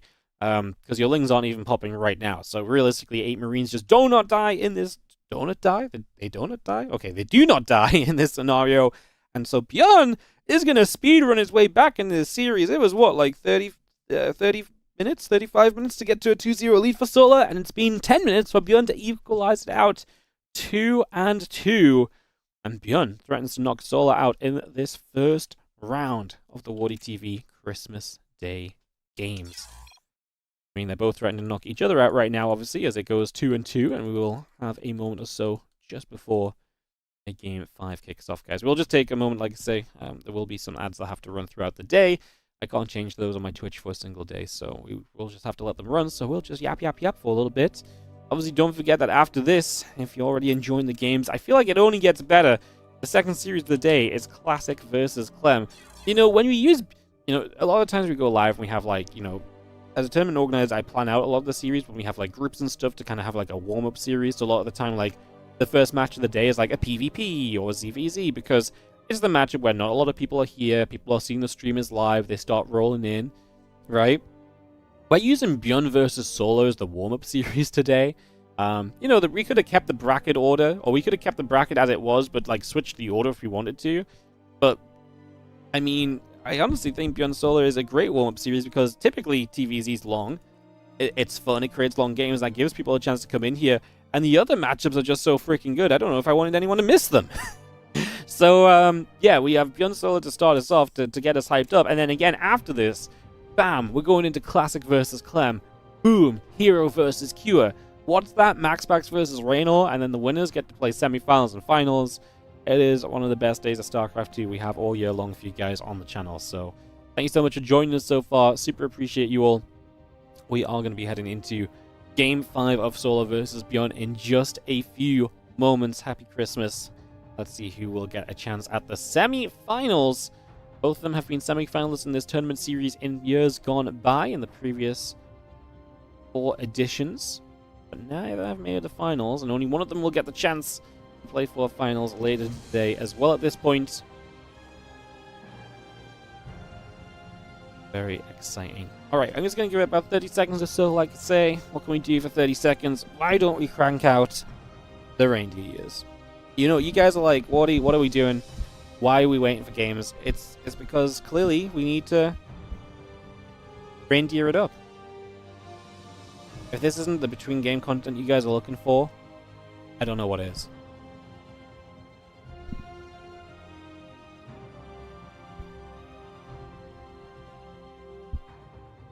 I know. Christmas just keeps on delivering this year. You woke up this morning, there's no presents downstairs, Santa didn't visit. Your present was this. The reindeer ears. Not just the reindeers, but the moving reindeer ears.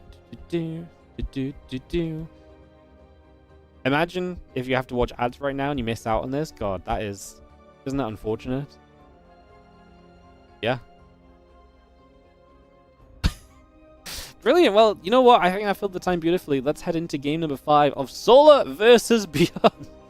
Surely, that was a perfect time fill to go into a game 5 of this series as we get ready for White Rabbit to round out this quarter-final matchup. I'm probably going to crank these out at least once per series, so if you feel like you didn't get enough of them, I'm sure they'll be back later in the day. In the top right-hand side, we're going to have... There's a black screen for a moment. I was like, what happened? But we're good. In the top right-hand side, we're going to start things off with the red Zerg player. This is going to be Solar, who was at a 2-0 lead and is having this series kind of stripped away from him a little bit with some of the aggression and the cheese. And like I say, he kind of initiated some of it in that game 3, but a game 4 was nothing that Solar chose to do. He just was the receiver of that proxy Rex.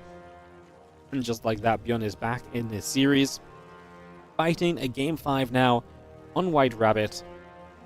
And we look to see who will get the chance to advance into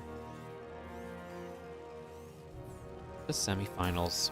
Again, this side of the bracket is the side of the bracket with Classic and Clem on, so it's going to be a difficult round of 4. But that said, I mean, I just watched ByuN beat Clem yesterday. I just watched ByuN beat Classic in the WardiTV 2025 Championship not so long ago as well. Was that 2025 Championship? I think it was. It was something. I remember him. Oh no, in Korean Royale he beat Classic. Yes, he beat Classic in the Korean Royale, for example. So, I won't lie. I do think that this is going to be a tough match for both players next, whoever comes out. But Solo also beat Clem recently. Solo's also beaten Classic recently. It's wild because I actually think, like, you look at that Clem Classic matchup and you're like, man, shouldn't Clem and Classic have played Solo/ByuN in the first round themselves? I'm like, actually, no. Like, Classic dropped off a little bit lately. Clem has not been as consistent. Solo's been amazing. ByuN has been taking series off these guys. Whoever ends up playing in that semi-final matchup, I actually do not think it's going to be a foregone conclusion in the slightest. I think it's going to be a very competitive match. Looking forward to that later today, but that is probably 3 hours or so down the line, so ignore that thought for now. I mean, get excited about it, but don't think too much on it, because we got Reapers coming across. 2 Racks Reaper here from ByuN. 2 Racks Reaper here from ByuN. Just going to get a couple of those on the way. The SCV coming through. The couple Queens and Zerglings all building about. And we just have ourselves the Reaper up to the top. Next few moments, going to be an Overlord here to keep an eye on the first Reaper already, so gets to spot that. As we get straight in toward the natural, the Zerglings will come through. I'm going to fire some shots off. Reaper will deal some damage. A couple of back and forths. It's just going to be the triple Reaper, and then kind of moving on from there. That's pretty standard. 3 Reapers is a very good number to work with, and it's a good point at which you can just move away from kind of Reaper production, save the gas up for the factory instead. It's effective without being overcommitment at the end of the day. And you can sometimes go 5 Reapers. You sometimes see that mixed in, but 3 really is the gold standard of the 2 Rex Reaper opening. This really is the bread and butter of this build, so it should not be seen as too much of a surprise that 3 of them are where we could at here from ByuN. This starts to get add-ons going. The add-ons are going to be on the exposed side of the wall off, unfortunately, as this is a daring dive in from ByuN. He does have the Reaper jump over here to go down on, and he does get away with those Reapers for the moment. Command Center is still building up. The factory going to finish soon. 6 drones producing from Solar. Link speed is about to finish, and a couple of Zerglings still being picked away at. The Queens trying to come forward here again. Just going to come through, and a 3rd hatchery. Coming up to being about halfway along. The Roach in production. So we are going to see a little bit of aggression here from Solar, it might seem. That Roach coming up, that hatch coming through, the drones and the Overlord coming in as well. Queen's already stepping forward also, taking a second to come through and potentially challenge at those Reapers, see if we can knock them away and force them back. As the Reaper's just going to come back to that ramp. Again, there's the stim pack on the way up. The few Marines are going to get building. Starport is not far from being done from ByuN, but yeah, that Roach Roar, we've got gas stacking up from Solar. He's going to be able to build like 6 Roaches or so right off the bat here. And he's building the Overlords, so he's going to have plenty of supply to spam units and only build units for the foreseeable future.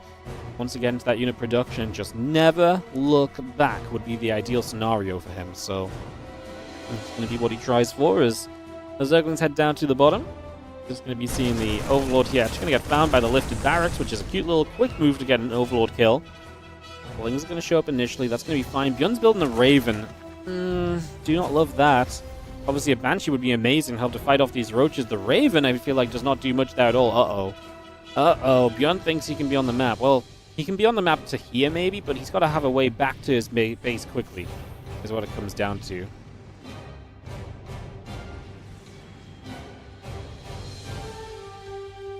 Reapers and the Marines move through. Just going to be seeing the first Roacher spot. Now the Lings are going to get us around. These Marines aren't upgraded, and ByuN's out in the open. Raven, if you have to throw the auto turret down here, is not going to love that. Like I say, imagine this was a Banshee and you start hitting these Roaches already. That's a much more comfortable defense. Now the Ravagers are here, more Lings showing up. There's more Lings in production too.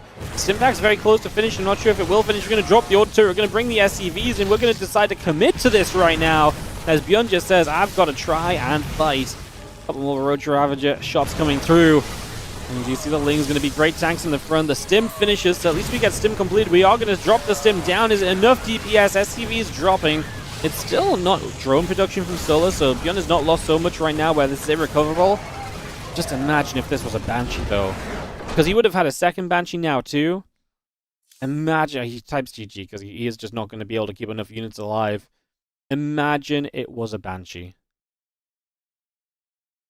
if this is a Banshee, it's just such a different scenario. These roaches take so much more damage. The auto turret was nigh on useless here. Like, it did a little bit of damage, but maybe it killed a couple of things, whatever. A Banshee gets rid of so many more of the roaches, and then you maybe buy in yourself enough time to just get Marines up. Second Banshee pops. I don't think it's easy still as a defense, especially when you get caught out in the open like this. But it makes it much more of a defense. I mean, the entire situation would have been much better if we didn't get caught over here in the first place.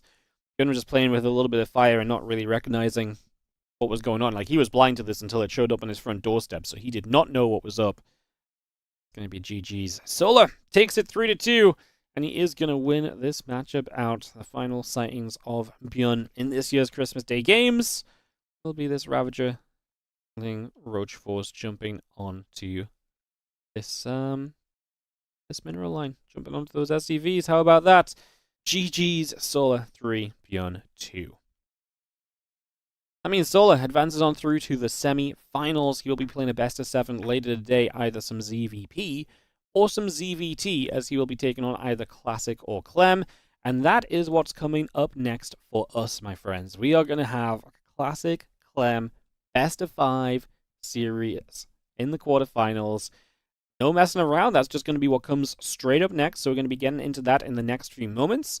Going to be an awesome series. Obviously, Solar advances. And then after Classic Clem, we stick to the order of the bracket. We're going to go Hero versus Cure, and then MaxPax versus Reynor. The order of the day, I mean, we should probably just stick to the order of the bracket. There is a possibility, depending on who wins which matchups, we might change the order of the semifinals if it could potentially save us from having back-to-back same matchups. We'll talk about more about that when we get there. For now, what you need to know is the next 3 best of 5s are Classic versus Clem, Hero versus Cure, Reynor versus MaxPax, and it's probably going to be freaking awesome. This is a great opening series of the day. We had some longer games, we had some cheesy games. It really took an aggressive turn towards the end, didn't it? We really kind of started to have some more fight between these players rather than those longer games. And I love Solar as well. Like, he's not afraid to mix it up, and that's what makes him such a dangerous player. Happy to throw roaches in, happy to be a bit cheesy, happy to be an aggressive kind of guy when he needs to be the aggressive kind of guy, right? And I think that goes such a long way for you in these scenarios, because you're not just letting ByuN kind of rest on his laurels. ByuN probably was out in the front there because he's thinking, hey, Solar's kind of having a good time in the macro games. He has no reason to end this game early. And bam, what does he do? Ravager Link shows up, and you're in trouble, and you just get caught off guard. GG's. Sad to see ByuN fall, but like I say, happy to see Solar doing well. Guys, this is going to be our first match done. What we're going to do is we're going to run a break screen because it just helps me to make sure that we have enough time between matches. So I'm going to run a 3-minute countdown on the break screen, and then when the 3-minute countdown is done, we'll be right back. And on the other side of this, it's going to be Clem versus Classic. We'll see you guys in just a few moments' time. Do not go anywhere. There is a lot more WardiTV Christmas Day games action still coming up.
it's time for even more Christmas Day game action as we are continuing this tournament series with, I think, what is potentially a highlight matchup, Classic versus Clem, best of 5 here in the round of 8.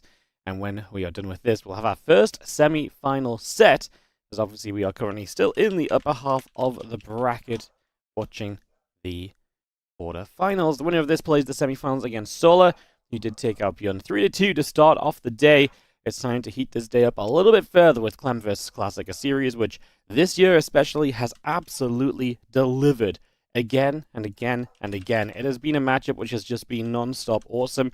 It has obviously been one which Classic dominated for a lot of time, and I mean, I'm casting this one, so I literally just yesterday casted the 2025 championship where Classic and Clem played again, and it felt like Clem had finally gotten versus Classic back under control.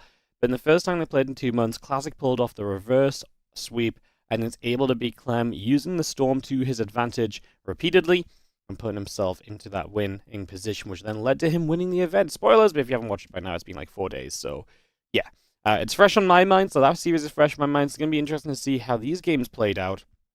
Because it's a little interesting, because obviously these games were played a little bit before what I casted yesterday.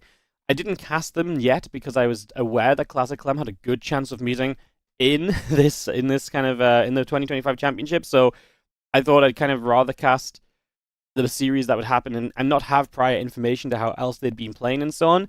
But it does mean we can kind of like still kind of, you know, look at some differences and stuff like that and so on and so forth. So we'll begin to do that as we get into our second series of the competition, Classic versus Clem.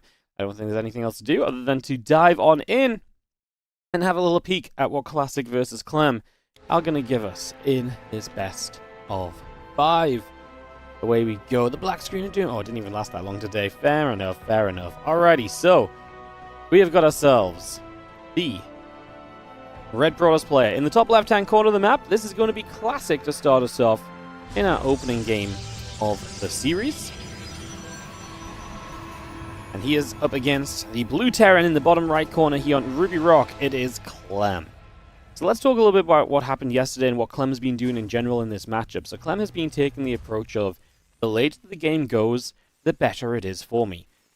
Typically, he's just saying if I can get the 4-5 bases, I can always trade well enough to basically just win games out. And that was very true in the 2025 championship games where, first of all, in the first couple of games against Classic, Classic just could not possibly trade well enough. There was one game where Clem actually pulled the SCVs as well and got a bit more aggressive, so that's also an option too. But in his other matches as well, Clem was showing us just this, let's get to the late game, and if I get that, I'm feeling super good. He was not taking risks early. He was happy to let the game develop into a later stage. And I really have to imagine that that is a good idea of what he wants to do now as well in this series against Classic today. So, yeah, it'll be interesting to see what Classic does himself, because Classic, the success he's seen against Clem was with the Storm opening, so moving away from the Colossus-based play that we've seen Hero and MaxPax struggle with as well, what he struggled with a little bit yesterday too. And like I say, it is a little bit odd because I'm talking a lot about the 2025 championship games. You guys are going to see these games after the 2025 championship games. I'm seeing these games after the 2025 championship games, but these games were actually played about a week before that. So we have that little bit of a disparity in terms of, like, it's a little weird we're casting the series out of order, unavoidable, and like I say, obviously you guys are going to see them late anyway because it's a pre-recorded thing compared to usual and what we usually do. So it's a little bit of a different vibe. But yeah, it is definitely an intrigue as to then what happened the week before, and maybe we can see a little bit of what Clem/Classic decided on in their actual matchup in the 2025 championship based on what these games show us. You know, I think there's some very cool possibilities in terms of what we might see there. So yeah, like I said, it's a little bit confusing. Maybe I shouldn't have mentioned it. Maybe I should have just kept myself quiet and just, you know, let it be. But I thought it was kind of, I think it's kind of interesting to kind of see and point out and stuff. And I am going to reference those games because, like I say, I literally casted them not even 24 hours ago. It is the morning after, so they are fresh in my mind. They are 100% something I'm thinking on, something I'm very aware of, etc., etc. So yeah, there's no doubt in my mind that that's not something I'm like I say, I'm not going to be thinking on to some extent for sure. Alright, Reaper is going to pull back a couple of moments as we just have the first attempt on the map here. In terms of what's happening early, bunker up from Clem, nice and safe. Command center will finish. We can save the SCV by putting it in the command center. A little lackluster from Clem there, a little slow going. A little bit of a mistake in our opening game, because that is just a savable SCV. You put it in the command center, you drop it out the other side, the Adept can't catch it. We will see the Adept down for Marine in total, plus that SCV. And the second Adept showing up, obviously could shade by, there's not SCVs. Okay, there's going to be one SCV on the low ground. The Hellion here as well, we're going to see the shade in. Does Clem pull the Reaper Hellion back to deal with that Adept, or is there going to be another plan here? Does it just have the command center upgrade finishing? Just heard that on the Clem vision as the Adept got all the way into the main base. Going to get an SCV on the starport, looking for more, and this is going to be just causing absolute trouble here. The Adept gets out alive with a very healthy situation on itself, so it's going to be absolutely fine as we do move into the main base. Reaper and Hellion going to go through for a couple of probes and start getting some damage done. A few of those workers continue to drop right off the bat, so good little bits of damage. I mean, we get a couple kills, we force some lost man in time. Clem with a bit of revenge fire, and he also gets the scout on the Twilight Cancels. Confirmation that that blink is on the way, more than likely. As this Adept shows up again, more SCVs having to be pulled off the line. A little bit of a scrappy early game between these two. You know, damage being done, economy being lost, SCVs having to move. And you see the medevac loading up. A couple Widow Mines are going to go elsewhere. And just see the couple Stalkers, and the Sentry will set up on this position over here as well. So they're just going to chill, as the hallucination will also pop. And the medevac with the 2 Widow Mines inside will begin to make its way toward the upper left side. A little pause, but that's okay because we're casting replays, so we don't have to worry about pauses. How wonderful is that? Technology! So, yeah, little pause, but back to it for the players. As the Stalkers get underneath, and the Widow Mine's going to take a lot. Oh, that's bad. The medevac's going down. And Clem recognized it, so he unloaded one mine, but he did not manage to unload the other. We have the blink, so we can set that off, and it doesn't even really do anything. Takes the Stalker attention for a few more seconds, if anything, but that's still not exactly ideal.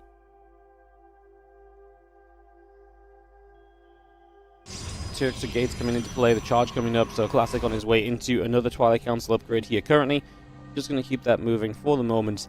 It's going to be charge on the way. So blink into charge. Meanwhile, the extra gates coming up, the robotics facility being added on as well. So we get a lot of that in production at the moment. Now the Stalkers will work their way down to this bottom right-hand side. A chance to see a little bit more of what's happening here. The Marine tank still building through. The barracks on the way. Refinery coming up. Those 3 Stalkers just going to get in there and pick away at a Widow Mine for a couple of moments. So again, not a bad little trade. That wasn't a Widow Mine though. Sorry, it was like it was a Hellion or a Reaper or something that was out the front. I think it was a Marine, actually. What was it? What was actually there that he just killed? Because the Marine died earlier, the SCV died earlier. Was it an SCV? That was just out the front. Hellion Reaper died earlier, medevac the mice. I don't know what that was that we just killed, but we killed something. Yeah, I'm trying to figure it out. I'm trying to puzzle it out. You guys probably just saw it, and I was busy looking at the minimap.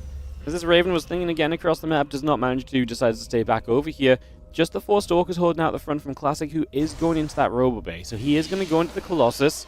And he's going to start the series with the Colossus. I do think it's been a good game for him so far, so I think this style is going to be pretty fine just for the moment. As again, Stimpack, Combat Shield, and +1 all building up for the moment or two. Just getting that underway. A little bit Marine Marauder coming around. Again, that CC halfway done. Tech Lab finishing on the factory. A little bit of Bio just gathering around there as well. The Marines. Some damage onto the rocks. The Raven gets to the back. And the Observer will head toward the bottom to keep an eye on things. There's a pylon over here that is going to be finishing up, giving Classic access towards his 4th base soon enough. I mean, Clem is about to have the bio upgrade, so if he wants to make a move out, that is coming soon. The question will be, does he want to make a move out? You know, when Clem played this, was he still already in the idea of just like, hey, I don't care about moving out because I just want to prioritize ensuring I get to 3 base?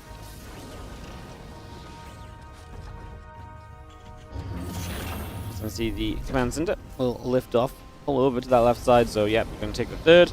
Tanks unsieging on the high ground, but then a couple tanks siege on the low ground. So I think we're just setting up to defend the 3rd base location.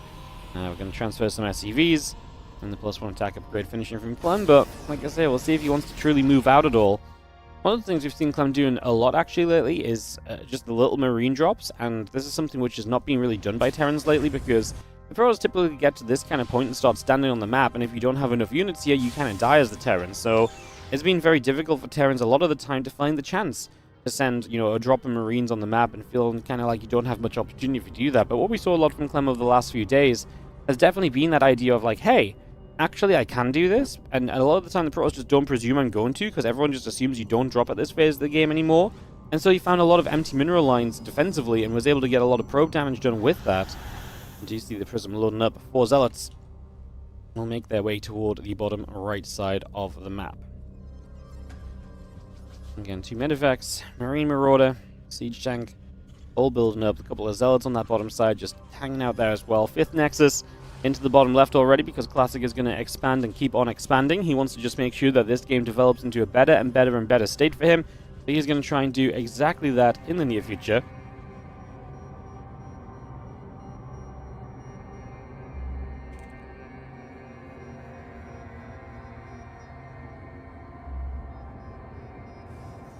Prism hangs out to the right. Just going to be seeing the 2-1 upgrades coming through. The Prism speed on the way up. Zealot Stalker Colossus just going to go for a shove down to the bottom right. A couple of Zealots in the store going to be there. Marine will go down. Well, Disruptors, the Prism speed, like I say, going to come up so you can have a bit more mobility available here as well. That's so funny. That is a subscription that is just... I'm offline, casting offline right now. Alright, I'm going to drop some hype in the chat for our boy who's resubscribing. He just subscribed. This is crazy. This is Patron IT. You're going to get a shout out on the Christmas Day games. You have no idea. I just saw you do this, but he just subscribed at tier 3 for 6 months in advance. That's crazy because no one subscribes to tier 3. Like 2 people do. So doing it for 6 months in advance is even crazier. And like I say, even crazier because I'm not even online. I'm not even online. I'm casting this at like 10 a.m. in the morning. Twitch is offline. Monday Cup doesn't start for another 2 hours. What is going on? That's so random to hear a sub sound during this. All right, wild morning, funny stuff so far. I'm just going to see our Disruptor moving about, a couple of Colossus moving through. Now I'm going to get rid of a hallucination or so here. Was that, I think, as maybe in the Observer actually. The Prism's going to dive down the right-hand side. Just going to be seeing the Stalkers are going to get jumped on. A few of the Zealots running through, a couple of Disruptors. Trying to fire forward as well. Just going to have our Vikings going to be there to shoot at the Colossus. Disruptors keeping the bio back. Haven't even talked about the Prism that's in the main base yet, so that's going to happen in a moment or two. That's what Clem potentially starts pulling back toward here. That's a massive warp in. I actually think he could have had the Prism, though. I think those Marines could have stepped forward and killed the Prism before the extra Zealots warp in. This is now getting to be very bad for Clem over here. However, he does completely win this fight on this side. He gets rid of all of the tech units. So Classic gets reset to basically exactly 0. Like I say, it's just the Zealots in the main base that are going to be the issue. And Clem pulls back to try and deal with that. A couple of Disruptors will find a Siege Tank on the left-hand side, but they may put themselves in danger at the same time. Man, imagine he just stepped forward. He's going to lose even more SCVs. Imagine he just stepped forward and was able to actually deny that Prism. I really think he had the Marines to just get underneath and to be able to do that. Unfortunately, it doesn't quite happen. I'm gonna take a rewind on that one and have another peek because I really feel like there was potentially an opportunity there. There's the 2-2 upgrades coming about, plus 2 armor on the Forge is going to be starting as well. You got 2 more Medivacs and a Command Center coming into place as the Bio Army will begin to move out and across the map for a few moments. So just stepping over here with this army of Clem, figuring out what we want to do.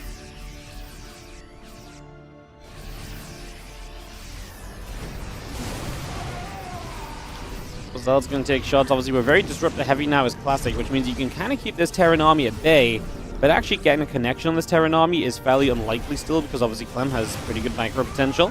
But the Disruptor shot just going to come straight through here. The Zealots are going to make their way over, and they're going to clean up this bunker. So that's going to go down. And you see the Zealots getting picked off already. The bunker will come down as well, and the rest of the Zealot Stalker Disruptor force comes over to the right and get ready to push over. We are going to see the Raven going down, the Order Turret looking to get in place as well. Another couple of Disruptor shots hammering their way through, actually getting some okay connections. Of course, most importantly here is that Clem is being pushed all the way back down to 3 bases, so his economy is not as secure as it maybe once was when he was getting towards the 4th base. I do think Classic has good control of this first game, guys. He's got a ton of bases coming up. Like I say, maybe his army isn't the best it's ever been, but it's in a position where it's scrappy and it's keeping Clem back. And like I say, if you can just keep Clem off of a 4th base for the foreseeable future, that alone is going to be pretty decent. This Disruptor shot goes off as Clem believed he was maybe able to cancel it by getting a kill, but doesn't happen. And the second Disruptor shot in a row there was actually really good. So a bunch more units going down. Now Zealots are in on the left-hand side. SCV's already falling. Tank shots into some of the bio there. A little bit friendly fire as he will play a cleanup on these Zealots, but another 13 SCVs go down. Resources lost at 11.8 to 10,000, so it's not even a bad set of trades for Classic, really. 2k resource cost difference at this point is really not bad.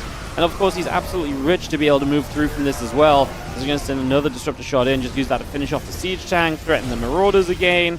Just have these Vikings just up in the sky waiting for the possibility of the rebuild of Colossus. We just warped in 16 zealots, by the way, and that's why we're going to be able to keep on doing this, because we can just send another 16 zealots in. Disruptors coming from the other angle. They get some of the Vikings, just soften those up. Now the Bio army getting surrounded again. Might be able to hold off the zealots at this point just because it is purely zealots. But I feel like we're only going to be holding it off until a few more tech units hit the field. And now Classic will go 2 Colossus and another 16 zealot warp in. And he's just rich enough to do another one of those. And he can buy time with the disruptors. So all of that is absolutely essential right here. Another disruptor shot there. If it wasn't as wavy, might have actually just had a few more units. Going to lose both those disruptors at least. Clem getting some counterfire in. But bam, zealots onto the third base again. And Clem is not really in a position to lose too many more workers. I mean, he could probably lose a few more and still be okay-ish. It just feels like the entire state of this game is going against him, unless he can find a fight. And I do think because Classic's getting Colossus up again, I just think his army gets to a better place once more. So I think Clem is going to end up in a little bit of trouble here in this opening game of this best-of-5 series in the round of 8. 7 more Stalkers, 9 more Zealots. Just going to get warped in straight away here. Just going to see the rest of this Bio gathering up. A few Zealots coming into the front here. Bio on the top side can move through. A couple of Zealots will take some shots. Just going to see how Zealots and our Stalker's going to step through. Just going to get rid of the Sensor Tower.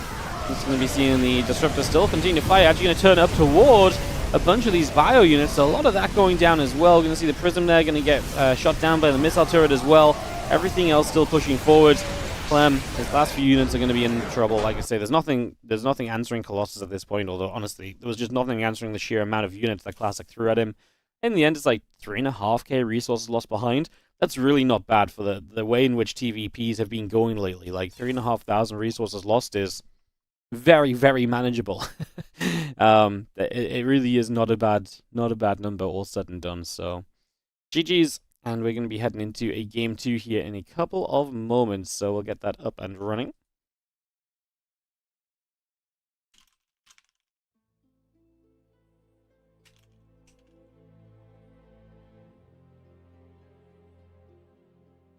Cool. Yeah, I gotta log back in every time. I forgot about that. Cool. So I just taking a moment to host this next game up, guys. I'm gonna go into more Classic versus Clem, obviously. That was just game 1 of this best of 5. And, yeah, we'll get into game 2 in a couple of moments, as we'll ready ourselves up for more action here. Second map gonna be Old Republic. I'll just give it a minute or so, guys, just in case I had to press the add button. Still have to do those, despite it being the wonderful Christmas day. The ads, they stop for nothing, man. The ads stop for nothing, unfortunately.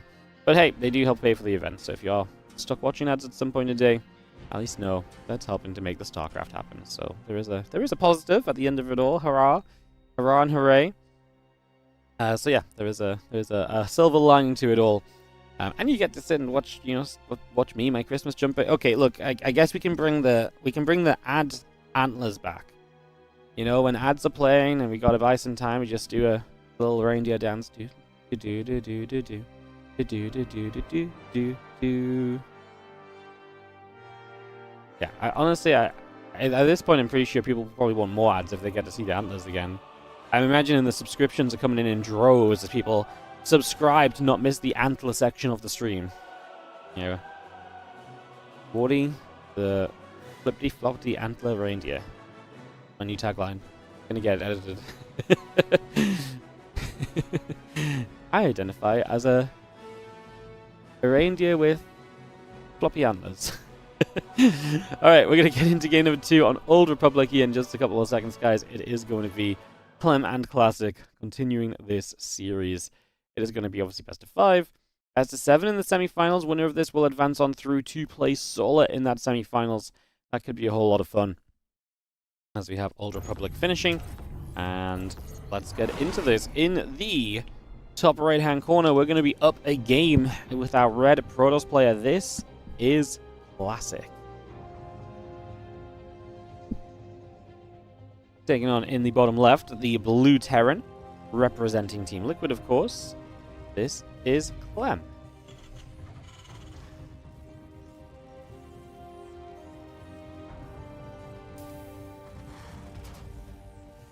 Well, I think I'll just stand by the fact that Clem just never really got off the ground in that last game, never really got moving at all. never really was able to get things going the way he wanted them to. Gateway drops down in the main base. The barracks coming up from Clem as well. Just going to bring that on the way initially.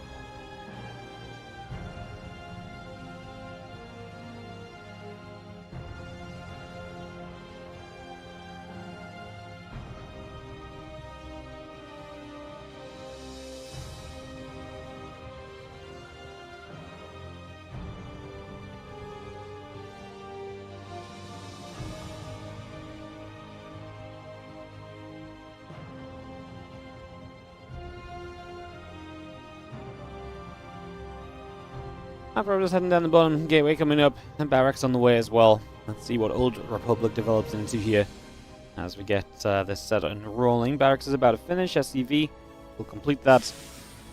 We just have our first Marine already starting. Cybercore on the way, and just going to be seeing the next coming through as well. This probe is going to nibble at that SCV, so a bit of damage to be done. Command center starting up on the low ground as well, as the SCV will come and replace it, and the probe gets pushed over into the center of the map.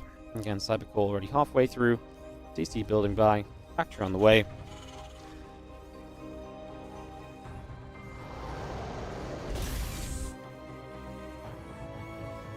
No Reaper from Clem. I'm just going to go with the Marine. That gives you the factory about 50 gas sooner in the build. The reactor comes up a little bit sooner as well, so just bypassing that early Reaper obviously means you have less scouting information, but more potential to maybe play around in the near future from this point on as this probe goes up toward the top. We see the Stalker going to Chrono Boost out on the gateway as well. Just going to bring that straight by. Again, Stalker, Warp Gate all coming up. The factory, the refinery, the reactor all coming online as well. The probe back to the low ground. And this Nexus is going to be just building on the natural as well. So, again, this Nexus complete in a few moments. The Twilight Council will drop into place as well. Just get that straight underway.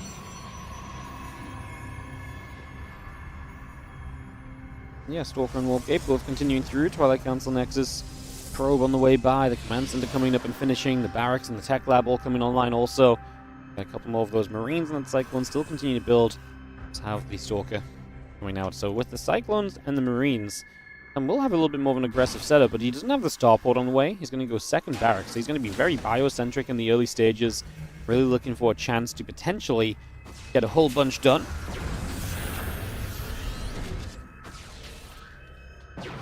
Stalker will just work its way through his orbital command for a couple of moments. The Stalkers will get back onto this orbital.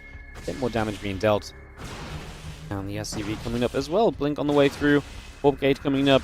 Again, the Gateway coming by. The Marines and the Cyclone will work their way down over here.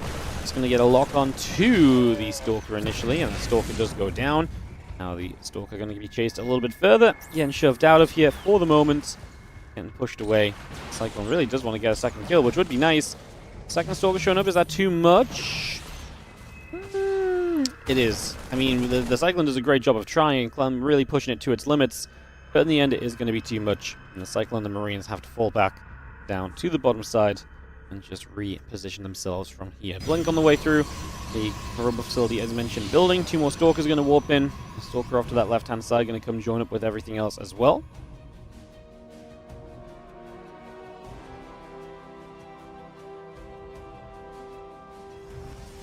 That Blink just chrono boosting along nicely. Robotics facility about halfway through.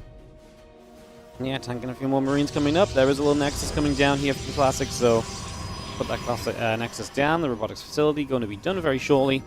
As previously mentioned, this Stalker about to finish. Another Stalker warping in.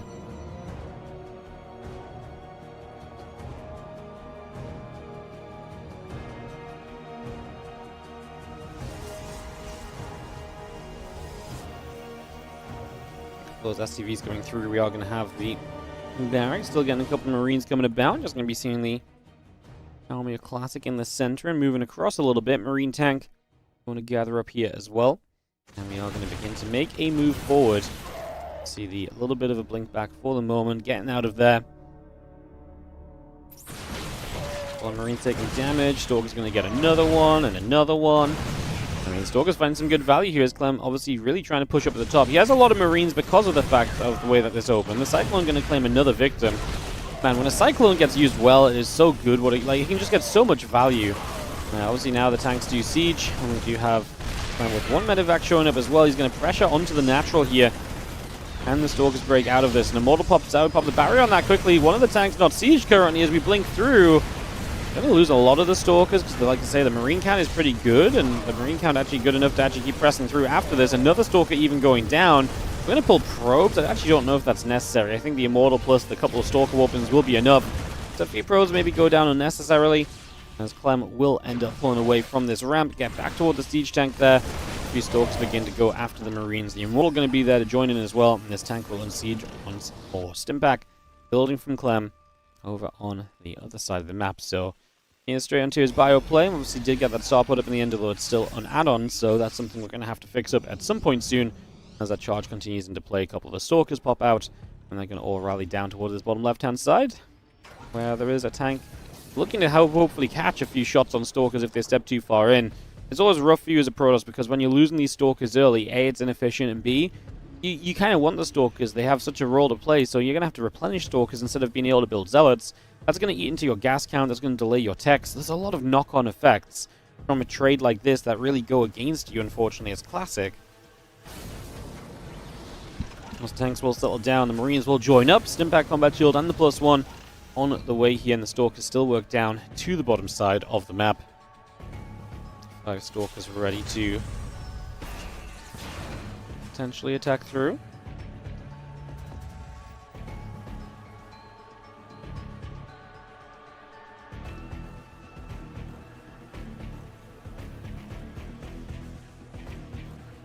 Nexus builds on the top of the map, so 4th base attempt for Classic here.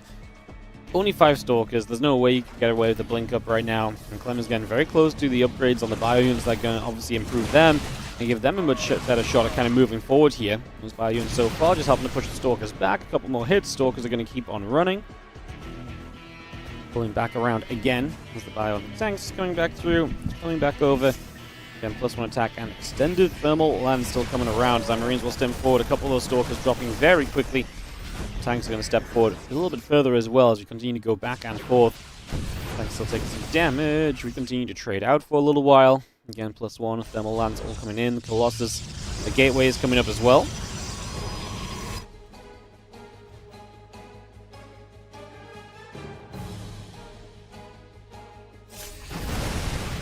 It does get a Stalker there already, so just going to pick that off. A few Zealots, the Immortals, still gathering up on the top side as well. The Bio is going to come straight over here as you burrow up a couple of those Widow Mines.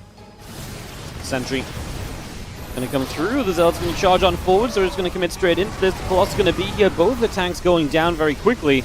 The Zealots are going to be continuing to get dropped, as now we're going to just dive on forward. The Colossus is going to go down. The Immortals are going to get picked off as well. It's going to take our turn onto the Stalkers. More of those units going down also. The pylon dropping. Nexus in some trouble now. I mean, Classic just lost his army, and that's not going to be good when your 4th base is then being stimmed upon. There's a good amount of ByuNs as well. We're going to warp in a handful more Zealots. That might keep the 3rd base safe. As, honestly, the reinforcement wave is pretty sizable too. The Stalkers get a medevac, but that's going to be about it.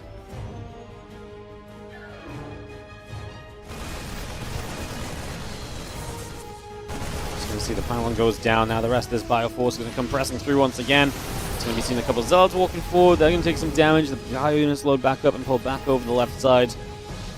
Okay, we won't push on to the 3rd base yet, but obviously a pretty big win for Clem early with that top side Nexus attempt going down. And now the rest of this army rotating through. A couple of Zealots are going to be nearby, just going to throw the Nexus onto the 4th base. Bio will step across. A couple of probes still getting picked away at. Another Zealot going down as well. And we just have ourselves the armor upgrade, the concussive shells, all of that continue to come into play. Starport is going to be finishing from Clem, so he's going to have double Starport available. I mean, a lot of Vikings, and that's obviously the one thing he really needs at this point, just to get rid of these Colossus, which are getting into better numbers. And definitely are the one thing that can really do a lot here. I love that. I'm just going to target the Sentry, because the Sentry can't blink away like everything else can. We then blink into the 2nd mine. The mines find surprising amounts of damage, considering that's not an army mines are meant to be good against.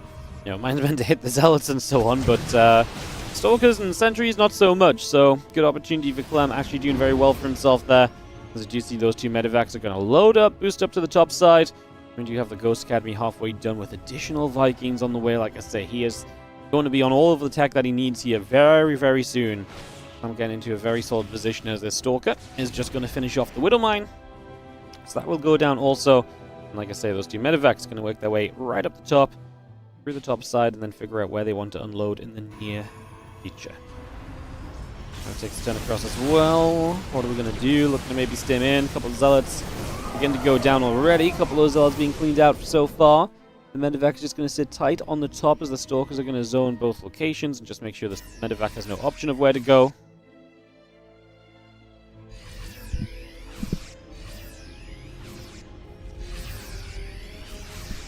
A little bit more bio just going to gather around.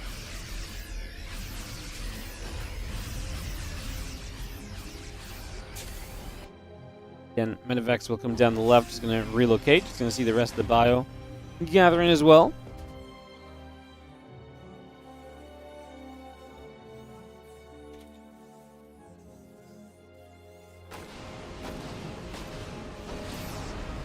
Just going to unload, getting joined back up. Again, another ghost coming through here. Extra barracks still coming over. Army will step through. Vikings, the ghost is going to take a chance to step across. Stargate and the Forge both coming up. Just going to be having the Army of Classic in the center. We'll sit tight for a second. One Storm onto a couple of the Marauders there. The Ghost as well. Obviously, having Storm is a nice addition, but Classic is heavily behind, and these Storms are going to buy you a few seconds as Clem spreads into a better and better concave. I don't think we actually have enough Storms to drop everywhere, and Clem is probably just going to move through this one, because I think that might have been the end of the Storms with the High Templars EMPs.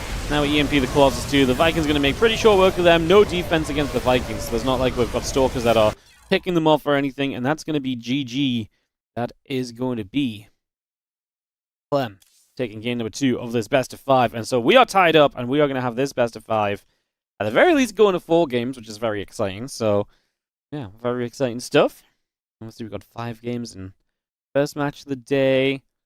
24-hour, looking to see if we can get 5 games here would be awesome. I mean, it's Clement Classic, you know. We want as many games as possible at the end of the day, so hoping to get as much of that as we possibly can, as we'll just take a second to go into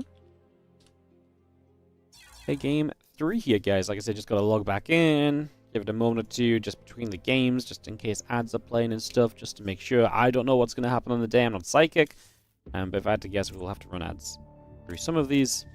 Because like I say, we have a set amount to play each and every time.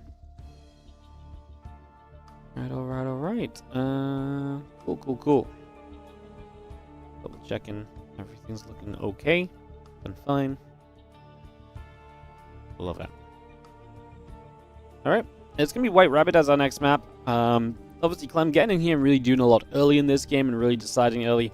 Would love to see what Clem can do if he gets into a longer game and just shows that kind of longer, later game style of kind of just stopping Classic from kind of dominant, Classic may control the map, but then Clem can really control his bases. And if he can do that, get into that late game that feels so tough, but that Classic was able to beat a couple of times yesterday, like I say, in the 2025 championship games. So yeah, I keep saying yesterday. It's not yesterday for you guys. I'm doing a bad job of filling my role as making this not seem pre-recorded.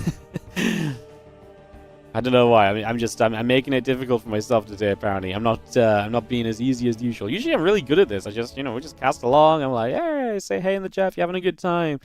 Stop balance whining. I see you. Because someone will be. I make it seem so natural, and now I'm butchering it a bit. All right, well, let's let the players butcher each other as we go into game 3 of this best of 5. All tied up 1-1 in the bottom left-hand corner, in the black screen of Doom, which will then turn into StarCraft 2. That's because I have to re-log in each time it resets the OBS reading of the game or something for some reason. Anyways, in the bottom left-hand corner, the red Protoss player is going to be Classic. In the top right, our blue Terran player is going to be Clem.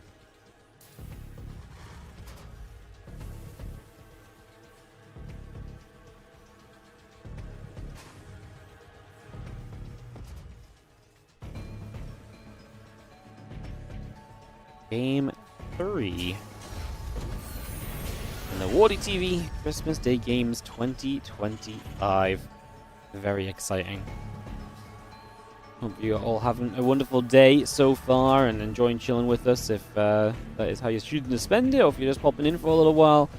Obviously, don't forget the full VOD will be available on the YouTube afterwards. We live stream everything to YouTube nowadays, so full VOD will be available on YouTube after, which means you guys can obviously check out anything you miss or go back and catch up if you do so fancy. Exclamation mark YT in the Twitch chat will give you a link over to the YouTube chat, or the YouTube stream, or the YouTube channel, I guess. You can find the stream from there if you do so wish. Obviously, if you're on the YouTube, I'll just take a moment to say, please consider liking and subscribing. Likes and subscribes, they go a long way. They're always appreciated.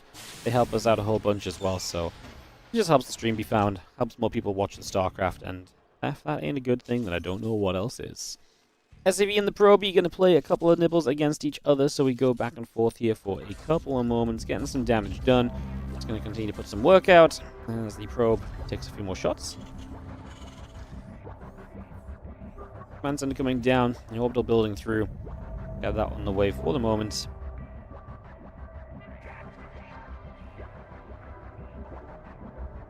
As the cyber core just going to finish on the bottom side. So we get all of this settling in. The Proby is on a bit of a journey toward the bottom left as well here. Trying to see what else is going on.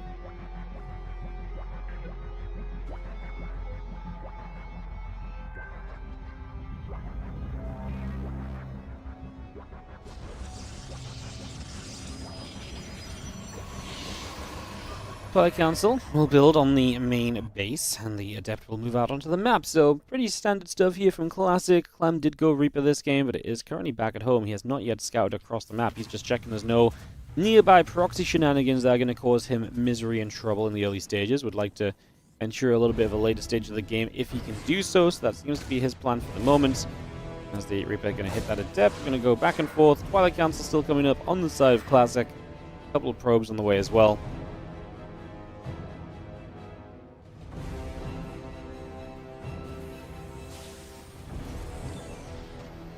Adept is genuinely making an attempt to step onto the map and obviously be a little bit positioned here.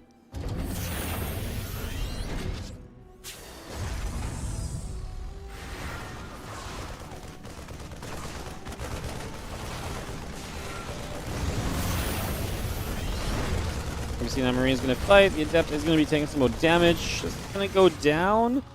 Hellion will get the kill. Nothing lost. So 2 Adepts go down. Nothing lost from Clem. It's actually pretty darn good defense to start us off with. 2 Adepts for nothing at all is not something you usually see.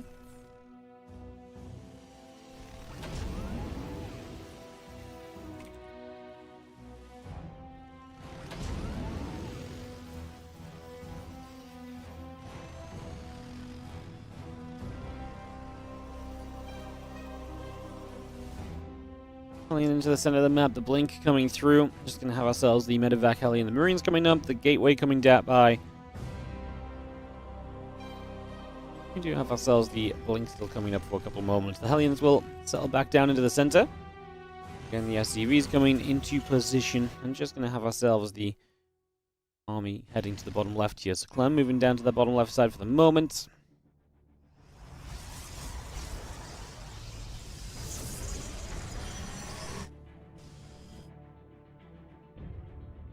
Have this blink that's just coming up here from Classic as well, so that's going to be about done as the 7 Marines drop into the main base. Stalker's just in position to shoot down this medevac, and then they have blinks. These Marines shouldn't do much. Hellions are going to get in though, and maybe that's the opportunity we're looking for here as Clem. 3-4 workers going down.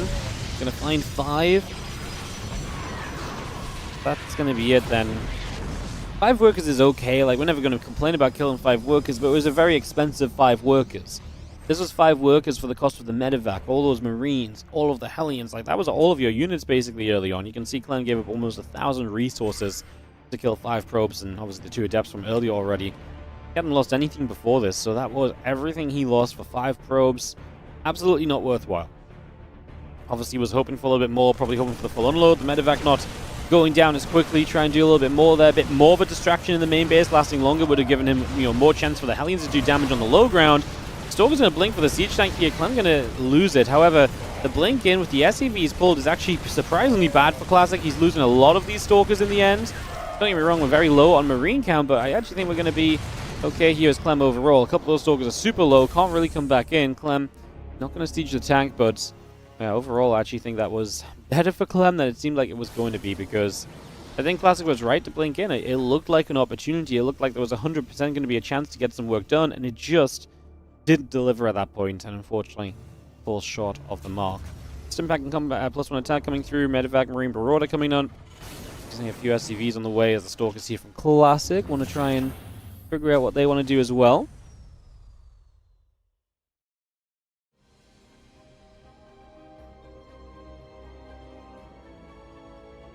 Again, Stimpack combat +1 coming through. Just going to have the Observer moving around.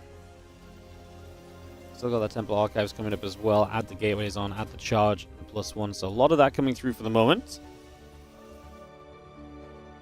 Stalker's just going to hang about. Against Impact, +1 Combat Shield, all building by. Bio to the low ground.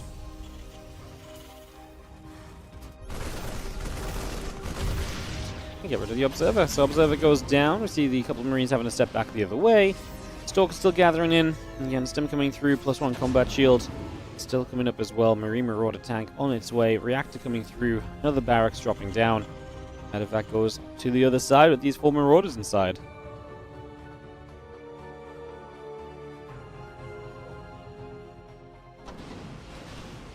We're going to try and get a catch on these Stalkers. Clem's been making plays like this a lot lately.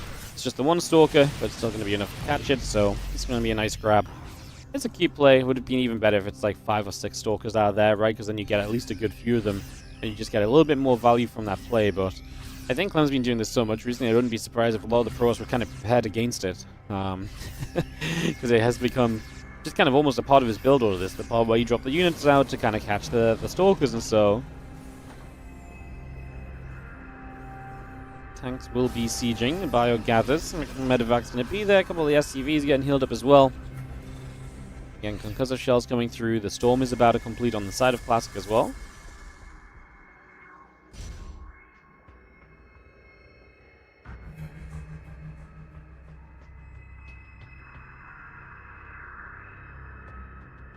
So the Prism just hangs out on that right-hand side. The Marine heads down to the bottom. We are going to be seeing the tanks all set up. Again, 4 siege tanks already for the moment. Looking good. The Marines can get back toward the main base as well.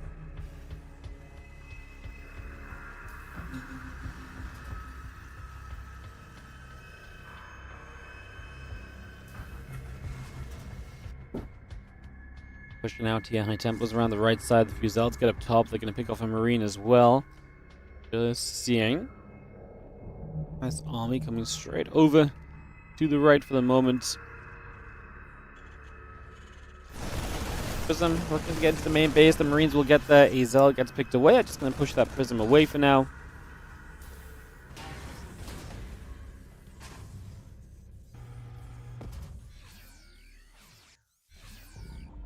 You have the Zealots just gathering on that right side. High Templar still joined up. Just going to be seeing the army just going to push on through. A couple of Zealots going to charge on in. Bio going to stim. Obviously got the storm, so we've got to be careful about this as Clem. You can't let the storms dominate you too heavily. They're going to do a lot of zoning. Clem's going to have to cancel the 4th command center that was coming in. See the Zealot's going to try and get back up on that right side. They're running in toward those Marines. Marines just pulling away. We actually are very low on High Templars now. I think we've got a couple storms left over. If Clem can just collapse in on this and play cleanup at the end, it might be okay at the end of it all. Classic supply is not super pretty. The storm opening is kind of awkward for Clem to deal with, I feel like. We've seen this a lot lately as well. Can keep referring to those previous games we've seen him play. It's hard not to. But when the storm comes in, just the zoning it's providing gives you so much chance to overwhelm with the rest of your units where the storm is not. And I think that's a lot of the success that we've really seen from Classic in this PvT lately. So, kind of a very interesting thing to see play out as the Zealots, Stalkers, and Archon are going to move back around to the bottom. So they're going to come over here. 2-2 coming along, couple Colossus added, extended thermal lance building on the Robo Bay. The Zealot, Stalker, Archon is going to go back towards the left-hand side, just going to join up over there as well. We do have on the right-hand side, it's going to be a Prism, apparently denied. A group of Marines here going to be a good defense initially. We can even get another SCV down, which was apparently stuck in between the Ghost Academy and Engineering Bay. He gets freed and builds a turret to be some continued Prism defense now. Arming in the center gathers up.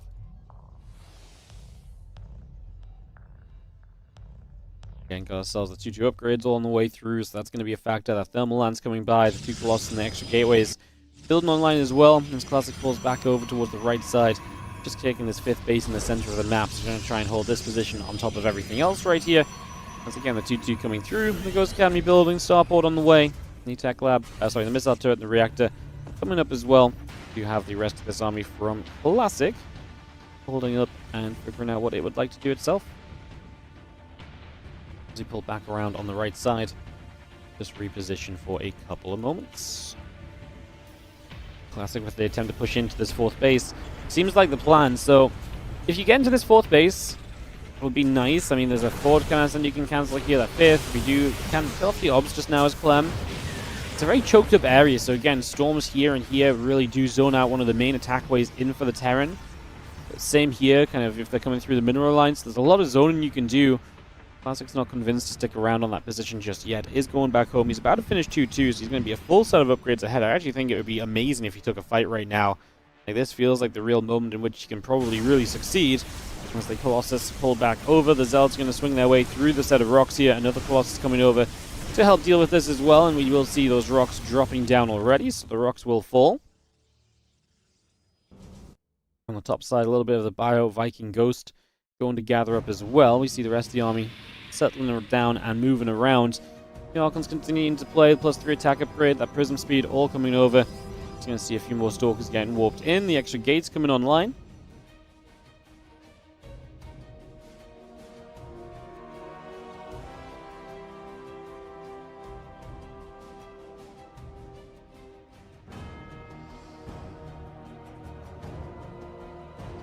Now Sami moves into the middle of the map again. Classic looking to still come across to the other side over the next few moments. Ghost hanging around, just taking a shove towards the upper right side. The Prism, kind of low already, is going to drop in a Storm. As we are going to have the Vikings getting a couple of shots off from the Colossus initially. Not a lot of Vikings, and maybe that Colossus number is going to be an issue. As you can see, Clem wants to come from 2 sides. That does maybe expend more Storms to play the defense. We did have decent EMP on some of the High Templar. Some Zealots already in their naturals. Clem is slow walking into Storms and Colossus here. Oh no, those units on the right get absolutely hammered by that splash damage, and Clem is suddenly being zoned out. He's off to the left and the right, but he does not have a way to move through onto this army that just came straight up through the middle of the map. High Templar's running out of Storms available to them now, but 17 SCVs already down. The 4 Colossus still a major factor.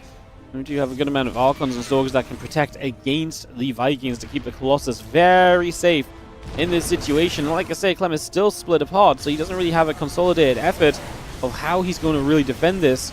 I mean, yeah, the dream is that you wrap around this army, but that's more easily said than done, realistically. As you know, as we run on the left-hand side, the units are still trailing in on the bottom. The Stalkers, the Archons went up in the main base. They're going to get rid of pretty much all the Vikings, which are currently busy killing an observer. So the Colossus, 3 of them still alive. The left side army has been wiped out, and Clem is not going to have enough to hang on in here. Classic is going to take a second game for himself in this series, giving himself a 2-1 lead in the best of 5. And yeah, just Clem has an army on the left, he has an army on the right, and where did we attack? Straight up the middle of the map. Just straight up the middle, and Clem did not hold this position here. Once Classic has this high ground, Clem has to attack up narrow choke points and give his opponent the better trade and the better fight, which obviously is not what you want to be doing in the slightest. Hence the GG, hence a 2-1 lead for Classic now, and Clem is going to have to figure out how to get back into the series, as he will take the downside or the downturn once again. So once again, Classic just getting into that lead for the moment. We will move in a second, guys, to another map, which will be on Mothership, I believe. Unless I saw that wrong. Give me a sec to double check.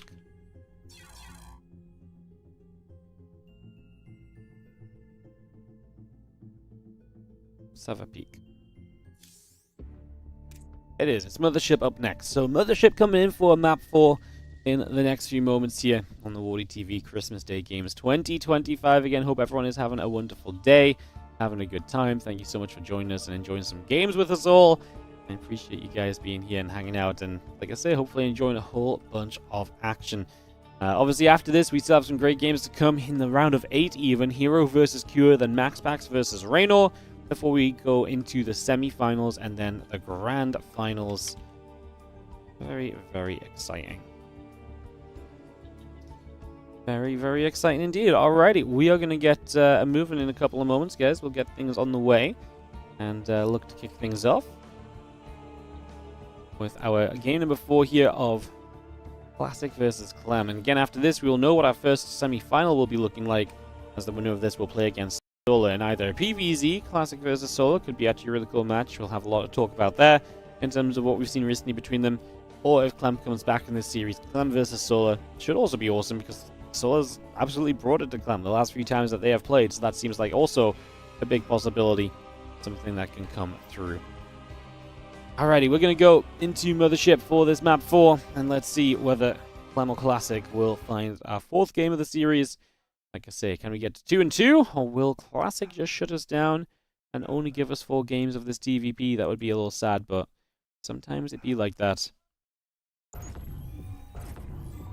As we have got in the top left, the Red Protoss player with a 2-1 lead. Again, striking straight up through the center to get the W in that previous game. This is Classic. In the bottom right, our blue Terran from Team Liquid. This is Clem.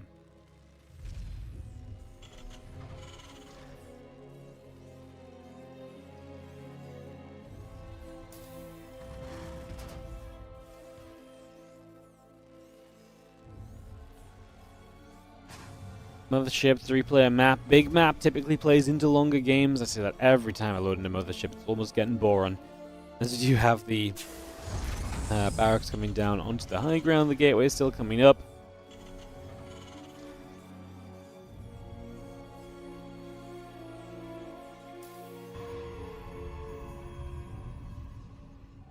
Going to be a double gas here from Clem to get those both on the way. Barracks coming through, the gateway and the assimilator coming about as well, so just get a lot of that coming by for the moment here.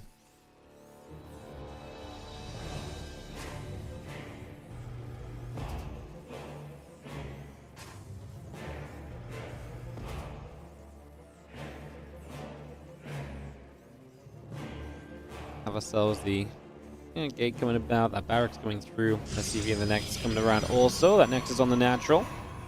Probe pulling over toward the main base for a couple of moments. Again, the orbital and reactor both coming through.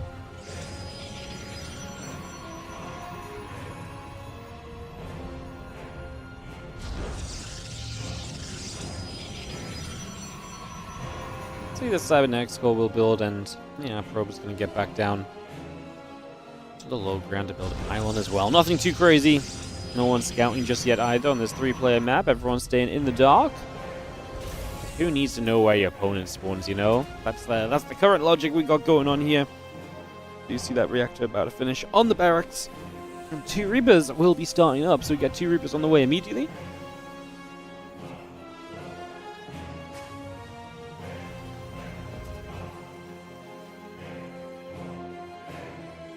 I imagine the 2 Reapers will at least scout to see where his opponent is at. And it does mean we're probably going to see a good amount of Reaper Hellions set up here initially, for Clem to apply a bit of pressure early on Mothership.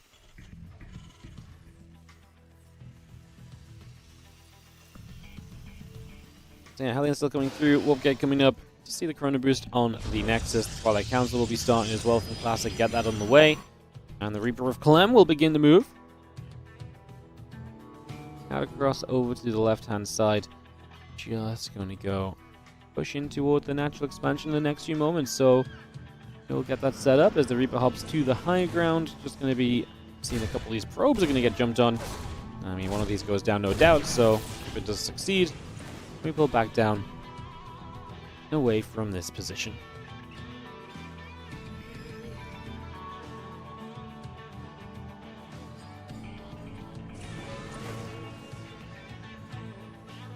Comes back up to the high ground. Just going to see again the rest of the Reaper Hellion still getting back toward the center. He's just trying to join back together right now. Oh, okay, it's coming up. Stalk coming through. We're just going to drop the gateway down the front. That is going to create the wall off as the 4 Reapers go into the main base, though, so definitely potential for damage, but I decided I'd rather keep these alive. A couple of grenades to help ensure that these Reapers get out alive. And the wall off still here on the low ground, so not going to do too much else, but I guess if we're walled off, yeah, we're going to have to cancel the wall off to be able to actually engage through defensively. The sentry is just going to get targeted down. So honestly, works out pretty well for Clem. He finds himself a sentry for Reaper so far in amongst that trade. It's absolutely not going to be a bad situation. Orbital facility still just about halfway done. A couple more probes coming through. We got the Stalker and Blink still continuing up. Banshee and the Cloaking continuing by as well. So a lot of that still coming here. Let's just see the 2 Reapers and the Hellion back around the left-hand side for the moment now. So again, we move around with this. Banshee tank continuing up as well. Marines still coming through, cloaking on the way out, and the Stalkers still getting grenaded back at the moment by those Reapers. Reapers keeping those Stalkers at bay as best they can. Third Nexus goes down from Classic on the third base, so we get that in position. Stalkers trying to step through, the Reaper Hellion escaping back up the top. Marines will just join up on the natural. Again, Banshee tank and Marines coming up, the cloaking on the way on the starboard still. Actually, you see the Stalker here is going to be able to get rid of the Hellion. The 2 Reapers still trying to get after the Stalkers as well. Not quite able to overall. As we just pull those Reapers back to the center. Again, the Prism is about to complete on the side of Classic. A couple more Stalkers on the way through, getting those warped in. Gateways producing in the main base. The Reapers will be chased back around the top side for the moment. Clem trailing 1-2, and in a must-win situation if he wants to stay alive in the Christmas Day games. He's the back-to-back champ, remember? If I'm remembering correctly. So, yeah, he would absolutely love to see another dub. But currently facing elimination in the round of 8 already. But not a bad start this game. Really has done some good damage. Just little bits of damage being chipping through over time. It's good to see. So far, seems very reasonable.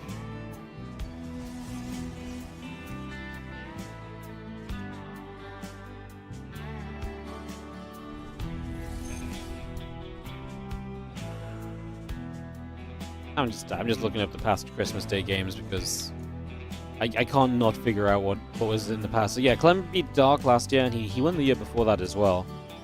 Beat Dark in the last 2 years of Christmas Day games action. Then he forgot to show up in 2022. Yep, that was a thing. In 2021, he lost in the semifinals to Dark. So really, Clem's tournament usually either ends to him not waking up in time, or to Dark, either beating Dark or losing to Dark. So him versus, I mean, that's not a possibility this year. Because obviously Dark's not here, unfortunately, in the military service. But he's got a good chance of maybe bringing this back a game. Let's find out as we do have this Observer going down. Marine tank pushing up. The Banshee's here as well. The Stalkers blink onto this. Obviously nothing is siege, but the sheer damage output is insane. Obviously the tanks don't bother sieging. They're just going to fire up for what they can. Zealot Warpins will be big to help against this, but is it enough? I mean, I feel like these Stalkers should clean up eventually. I actually think Clem's done enough to be in an okay position anyway. Like I say, the trade out has been good. Resource loss is already 2k to 3.6k, which is nice. It will probably trade a little bit more in favor of Clem in the next few moments, in favor of Classic in the next few moments than it will in Clem's favor. But you can still see as Stalkers go down, especially. I mean, we're talking about like almost twice the resources lost at points during that. It's like 2.6 to 4.3 now, but yeah, Clem gets a pretty good trade out, already on his way to Stim as well. So he's already on his way to a follow-up. Again, this was not all about this attack. He has the follow-up plan kind of in action with the Stim Pack, with the Combat Shield, and that +1 all on their way up. So all of that coming through, keeping us in play, keeping us on track for now. And she pulls over to the sides. Just going to relocate a little bit. And, I mean, it's a low HP Banshee, not sure how much it'll do, but may just go and spot for like a 4th base coming down. Try and get you some information there in terms of what potentially is going on. Let's try for, like I say, a little bit of info.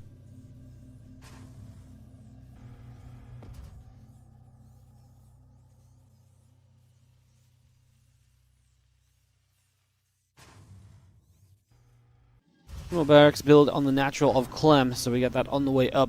Again, the combat shield coming through, +1 armor, and the concussor shells all coming by. We see the Prism floating down towards the bottom here from Classic, so Prism in toward the main base.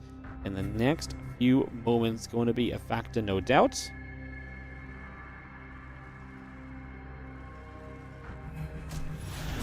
And load straight down. 4 probes went down, sorry.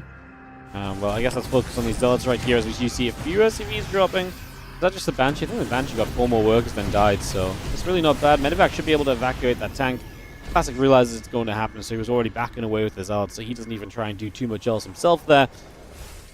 As Clem pulls a few SCVs, tanks will siege. We start getting up to the front already.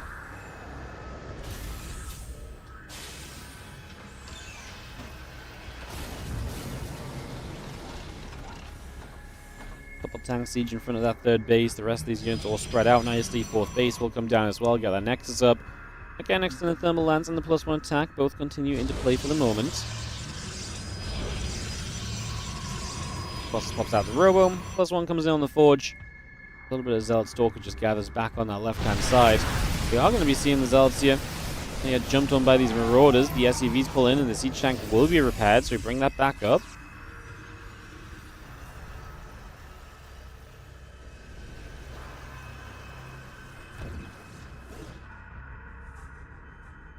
Marine up on the top will get rid of the probes.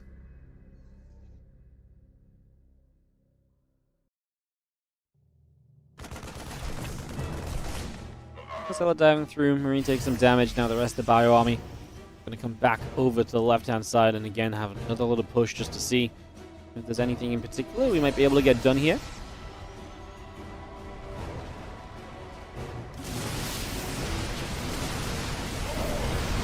Bio gathering for a little bit. Just going to see a couple of those Zealots going down. Just going to take a step forward. Clem has a lot of army supply and the 1-1 upgrades in his favor already. Just taking a push in with these siege tanks. Definitely not just playing for like the super late stages like we've seen before. Like I say, this definitely feels like a very different vibe of TVP from Clem in his approach today. He is not upset or afraid from being kind of aggressive. You're not going to have a Zealot counterattack from Classic already swinging across the map, so Clem has a few units back over here, but might have to pull more. He will probably kill this Nexus. I mean, I think at the very least you want to kill this Nexus now. Like, yes, there's a lot of Zealots at home, but this Nexus is so close to being broken down, Bio could probably just move into it. We're going to try and defend this as Classic, but I mean, it's not going to go well, especially if the tanks target fire some of the Stalkers and so on. How many SCVs have we lost on the other side? We've lost 7, and we've lost the units that were defending here as well, so definitely a little bit of a problem.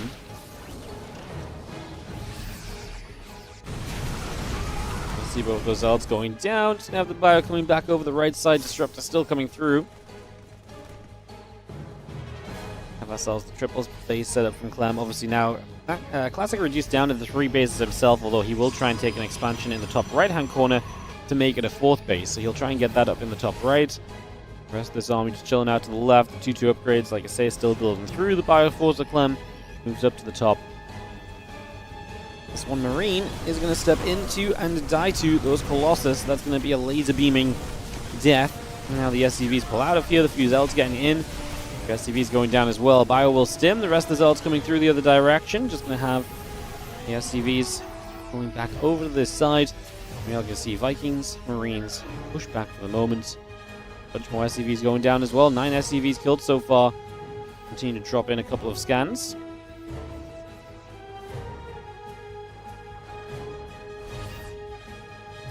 Clem's still in a good army supply lead. I would say one of the big things is obviously Classic has got a lacking economy. You know, usually I would say this position is kind of okay, maybe even for Classic, if he just had enough bases to kind of keep it going, but he doesn't really have the base kind of do that. I mean, top right, 4th base coming up is nice, but there's not like a ton of probes either. Those probes are going to take a long run over. Oh, Clem's going to see the probe transfer.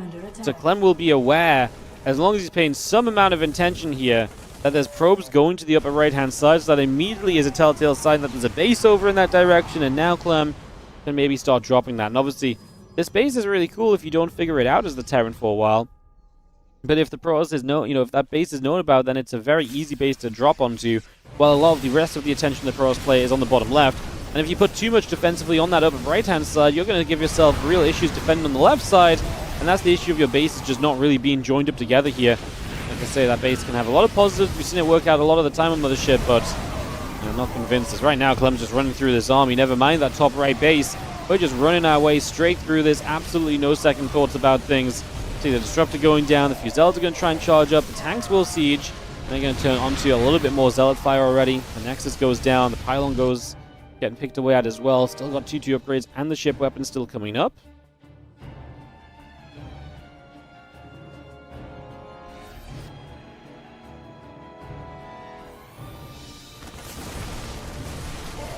Zealots will chase. Just going to see the Bio pulling back over again. Just going to be trying to get away from this.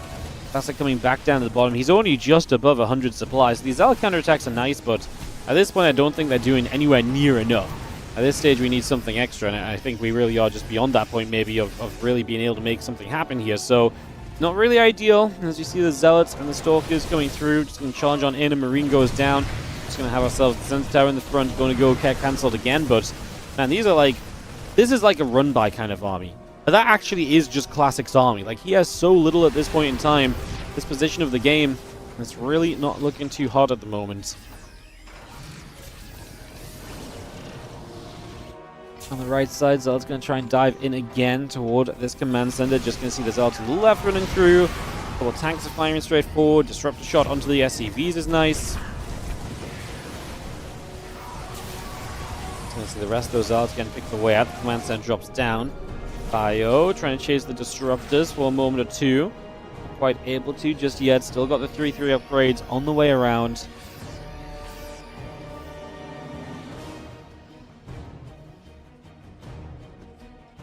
+3/+2 on the way up from Classic. We see that Disruptor coming about, the Nexus coming over. The Zealots are going to work their way down to that bottom right-hand side. It's just going to push themselves in that direction. And see what we can do. The 3-3 coming about. Again, the rest of the army on the left. Did you have the Ghost Academy just building up as well? Another scan coming in already. Big pusher Clem out through the center of the map. Biotank Viking looking to just, well, basically throw an attack in that's gonna do a lot. I mean, at the end of the day, Classic, this is his army still. And to be fair, we're entering kind of base trade territory here, because Clem's gonna run into base on the other side, and he's gonna pull back from his bases as Classic attacks. What's funny is now that upper right base actually is kind of nice in a base trade. And I wonder if Clem never really figured it out. Like, he saw the probes, he lost the Marine to the probes. But if he never really stopped and saw that properly, like, maybe he still has an idea, but he's never confirmed where the base is. I mean, maybe he doesn't need to confirm where the base is. Kills that base on the top. He's going to, again, have to deal with these units in his main. He only has a Disruptor trying to chase down... Marauder trying to chase down Disruptors. He'll find a base here as well. He is starting to send a lot of the units back.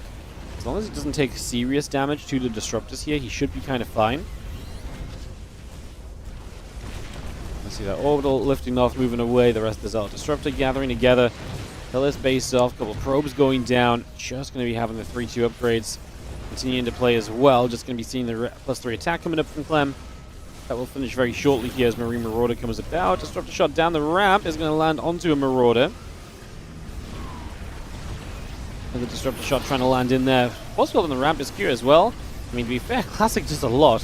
Clem is down to 13 SCVs, so genuinely becomes a little bit of a tricky position for him. And the space bridge was really good for Classic. If he can recall a bunch of units away, he's just gonna... Does he just have to try and fight? Maybe he does. It's not exactly ideal, though. Drop the recall down. Disruptor's getting picked off. The Zealots will drop. I'm at 125 to Classic's 101 supply at the moment. Top right side of the few Zealots gonna warp in. Come around for a moment.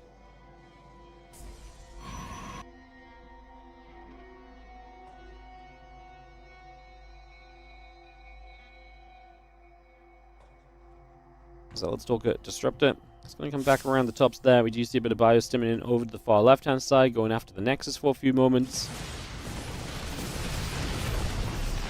Going to grab that cancel. The Marauder's going to move up to the top there. Obviously, a few probes we can jump on. The Zealot Stalker going to work down the right-hand side. Going to get rid of a couple more workers at the moment as we just have ourselves... I mean, another base trade attempt, essentially, is we do see Classic just going to commit straight over to the right. He's going to get rid of this planetary fortress, Clem. Our SCVs are under attack. Send an SCV top right, and that's going to be what sees that base finally. I mean, like I say, he saw the probes earlier in this game to recognize it. Question being, did he actually recognize it still? I think there's a chance he didn't. You can see the ByuN going to get in there. The few Zealots are going to go take some immediate damage. 15 SCVs going down. A couple of Zealots stay in after those SCVs, so we are going to be seeing all of those SCVs getting jumped on. Now the rest of the Stalkers and the Zealots continue to get picked away at. Going to be seeing extra Zealots going down. ByuN chasing, Disruptors getting jumped on. It's going to pick off those. The couple of probes on the left-hand side getting pushed away as well. And we see the rest of the Zealots from this main, or the main that was not his main, coming by. I mean, at this point, Clem is a single SCV in the game. So the base trades at Classic have genuinely put Clem down to basically no economy. Now Classic is at the point where all he genuinely needs is to find a single defense. If he can clean up this army, Clem has no rebuild potential. Can he clean up this army? His army kind of sucks, in fairness, and he's been using a lot of it to base trade with. Clem has the medevac count, he's got the marine count, the tanks are in good positions. Classic is down to 13 army supply, so it's looking very unlikely, but man, Classic really made this an effort. You know, like 88 army supply in one single worker for Clem is not an ideal state at all. Obviously, he could mule and get some economy back on track, but general consensus here, I think, is fair enough to say that he's kind of hurting, as you just see. I mean, Clem just needs to figure out a way to get across the map and end this now. I mean, to be fair, it's not like there's much mining remaining anymore from Classic. Main natural mined out, or very close to it. This new base is the freshest base, and that's the obvious base for Clem to attack. And it's not like Classic has the army supply to really defend that base either at this stage, so considering that, this should be pretty close to being done in Clem's favor, which means I think we're going to get a Game 5 in this series. But, man, 5 minutes ago I thought this was just super convincing from Clem, and we weren't even in any sort of challenge or trouble. It really felt like there was going to be no opportunity for Classic. It was just kind of a done deal in my mind. And it's one of those games which kind of shows you should never really give up on a guy, because StarCraft is a wonderful game with a lot of possibilities, and sometimes one guy's options just don't get responded to well, and it leads to a very interesting state. I mean, Clem pulling back here, 62 army supplies still remaining, and as units come in from the top side, Classic will just say GG. Is going to tap out of here, and that is going to be Clem to tie us up and to take us to a 2-2 series.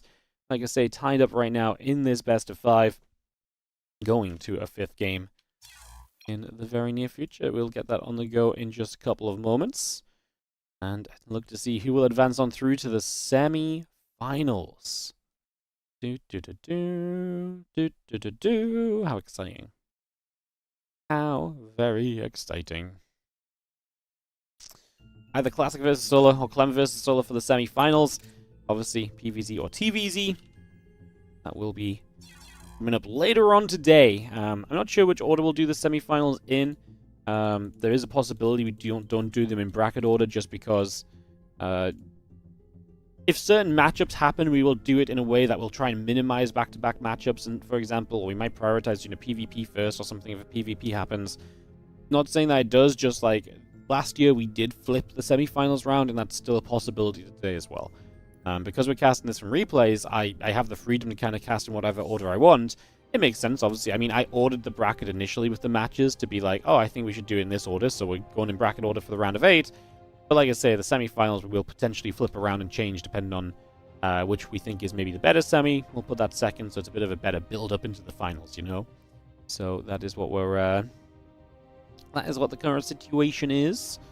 As we will have Tyler Citadel as the deciding map here for Game 5. So that's going to be Tyler Citadel to round things out in this series. Game 5. Nice. 2-2.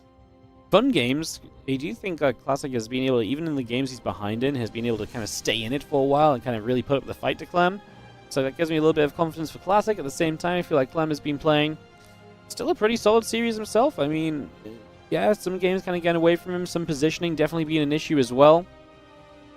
Let's see what Tyler Citadel brings as we go into our final map of our second series of the WardiTV Christmas Day Games 2025.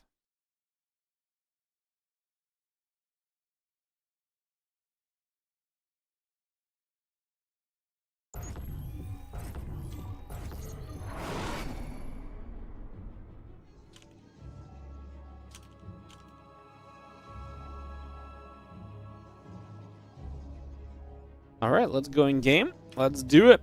Just making sure we were all set up, and it is 2-2 tied up as we have ourselves in the top left-hand side. It is going to be the red Protoss player. This is Classic.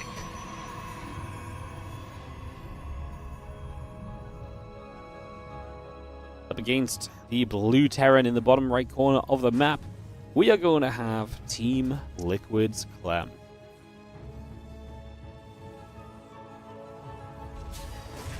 Barracks going about, SCV on the way, Gateway and the Probe in production, get the Refinery on the go as well.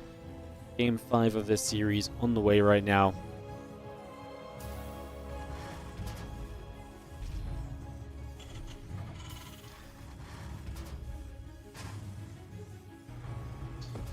Who will take it down? Who will get to the semis? Clem has only ever lost in this tournament series in the before the semifinals when he's not shown up for the game. So, you know, when he slept in that one year.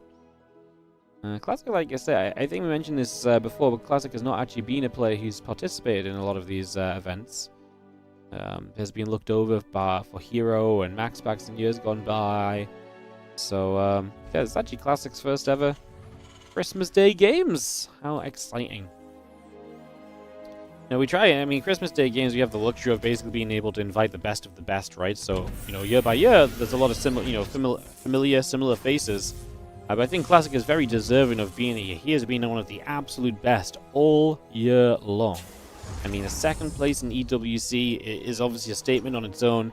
And while he's been up and down in the last few months, absolutely could not think of anyone else more deserving to be here than Classic as a Protoss representative, because he really has defined this year for Protoss players.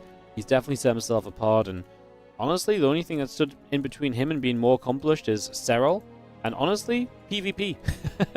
So yeah, he's really had a pretty darn good year.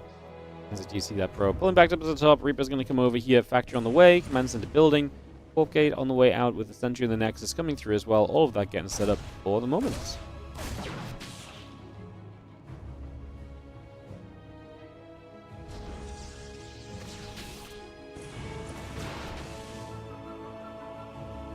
We're just going to get pushed away.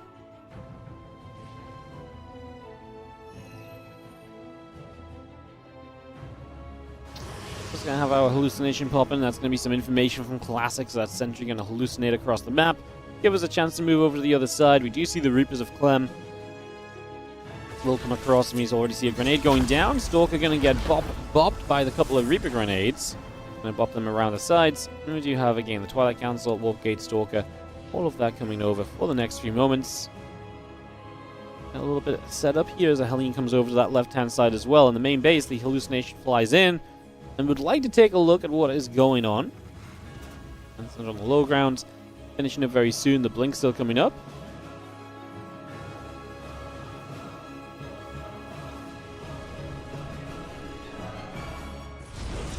Let's see our Reapers. Going to be able to get the probe already. I'm just going to see a little grenade on the Stalkers. Now we're just going to see the Reaper Hellion pulling back over to the sides. A little Stalker shot onto one of the Reapers. We are going to look for that Sentry again, but there's a battery this time, which makes it a lot more difficult for Clem to get that grab, which he has been able to make in the previous games. Medevac behind this, going to be the Widow Mine drop to follow up, but we're still threatening the mineral line with the Reaper Hellion. Again, so far, still a pretty good defense from Classic, still keeping himself in a pretty good spot and stopping Clem from really getting to too scary of a position. Overall, the Robo Facility coming up, that blink halfway done.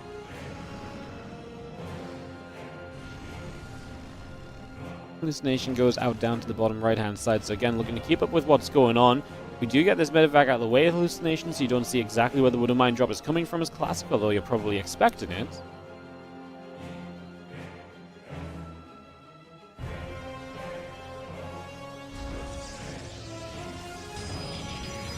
Having this Nexus here from Classic coming down on the third base. Just going to be seeing the medevac boosting over to this left-hand side. We are going to be seeing the double Widow Mine able to unload. So both Widow Mines are going to unload, but the Probe Puller, no burrow. Oh my god, no burrow on the second Widow Mine, but the first one gets 12 kills.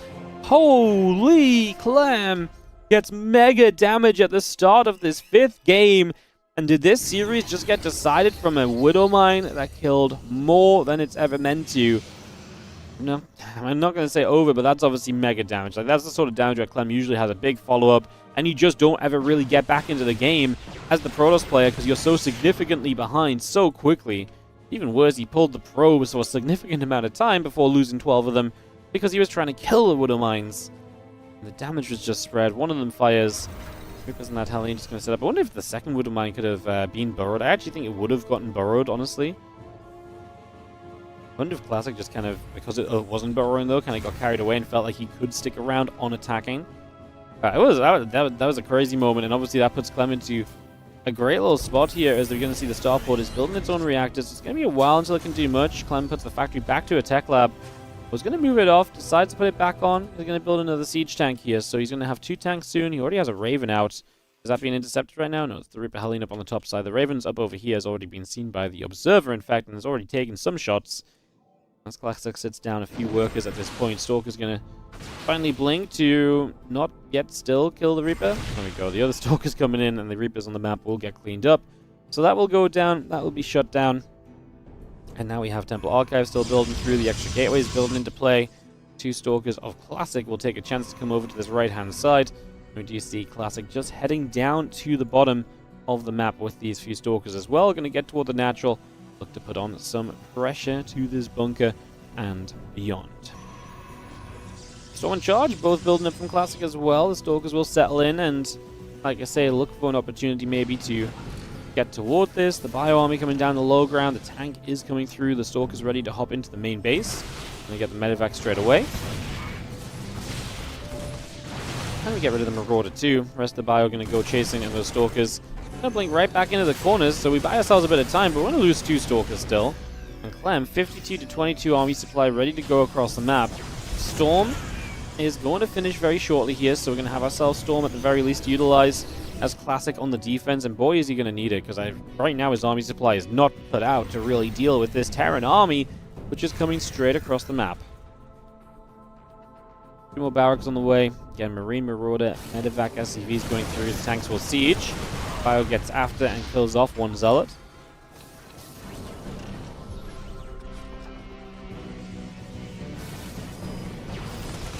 Tank siege again. Stalker packs it up. Another storm coming down. The Marines trying to get through there. We lose a couple to the storm. Clem being slowed a little bit by this process. That's a really nice storm. Gets on top of the tanks, and the Zealots will follow through on the tanks. We're going to get rid of that quickly. Clem just has a bunch of bio in the background that was not dealing damage during that period, so isn't able to do that much. And Classic is going to get a hold back and a push away on Clem. He's going to stop Clem from doing much there. That's nice, because that attack looked very scary when coming across the map initially. Classic trades very well. Clem actually inefficient on his trades here. Those storms were absolutely huge, and like I say, more than anything, is the fact that Bio was here, and he just lost so much without so much of this Bio really getting involved at all. So, taking a lot of damage on that is Classic. Now around the left-hand side with this Prism, the Bio going to regather, push back up toward the top, and Marine going to come through and go after the Nexus, and we will see the Bio Force coming over. Is just going to jump in. Just going to be seeing a couple of those Zealots getting jumped on. We are going to be seeing this army starting to fight for a few moments. Clem going to try and get the Archon, which he will be able to kill. Classic has a surround though, and he storms his army initially too. Widowmine doesn't do too much. And Clem has to lift up and get out of there, which is exactly what he'll aim to do, pulling back down the bottom right. And you see a little bit more Bio. Going to come back over and settle down with everything. The High Templar in the front, full of energy. Zealots warping in. Classic smelling a bit of blood in the water. And Clem's army is off to the upper right, so he's going to have to bring this back through. Already taking a bunch of damage. SCV's going down. The Bio pulling further back. Zealots will chase. Just going to be seeing the bunker is going to get taken out here. The Zealots keep pushing through. High Templars are there. I mean, Clem has to go running all the way back into his natural. Here are the units from the other side. He will flank those High Templar. We've got a lot of low HP SCVs here that are going to be stacked up. As we see the rest of this Bio trying to fight. The SCVs continue to drop. 30 of them already dead. The Zealots charging in. 40 SCVs now dead. As Clem, despite the massive Widowmine drop to start this game, is now just falling apart to Classic. Storm has been the secret for Classic in so many of his wins against Clem, and I think this is another time where that will happen. Clem will say GG, and Classic takes it down 3-2. Victory scenes from Classic as he will advance to the semifinals to make it a PvZ semifinal up against Solar in that best of 7. Clem is eliminated as Clem, his nemesis of the year is absolutely Classic. Like when you look at their results this year, Classic went on that 5-series winning streak against Clem during RSL and also our Summer Championship and EWC, and then Clem did sort of bring it back in the latter half of the year, but when it comes to the very end of the year, not happening. And I mean, the year started with Clem dominating Classic as well, so kind of crazy that Classic turned it around so much over the course of the year to be able to bring it back and to get so much done at the end of the day, and actually gets multiple big series victories against Clem by the time all is said and done. Guys, that is going to wrap us up on Series 2 of the WardiTV Christmas Day games, but fear not, because we are barely even started. We've still got 2 more best of 5s, and we've got 3 best of 7s. We've got a full day of StarCraft action for you guys still coming through. It is going to be an elimination on Clem, so we're going to say goodbye to Clem. We've already said goodbye to ByuN. Oh yeah, we're actually at our final Terran player, right? With Cure. So if Cure doesn't beat here or win, no Terrans in the semis. Reynor MaxPax the final round of 8, of course, so But yeah, we are putting all of our hope on Cure to give us a Terran in the semifinals. We'll see if he can do that against Hero up next, and obviously after that, Reynor versus MaxPax, and then we'll obviously start to dip our toes into the best of 7 semifinals, and then the best of 7 grand finals. All of that is coming up here, guys, on the WardiTV Christmas Day games. If you are enjoying, do drop a follow, do drop a like, or YouTube sub and so on. It helps us out so much, and those things are free to do and easy to do, so appreciate if you can. We appreciate you guys in general for being here. Hope we're having a wonderful Christmas. We're going to throw the break screen on for 3 minutes, and when we come back, it is going to be this next series of Hero versus Cure. So don't go anywhere, and we'll be right back.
Hello everyone and welcome back to the WardiTV Christmas Day Games 2025. Again, it's a joy to be here and bring you guys some games on the wonderful day that is Christmas. We've got ourselves obviously plenty more StarCraft 2 to come, as up next on the list of matches to be cast is going to be Hero versus Cure.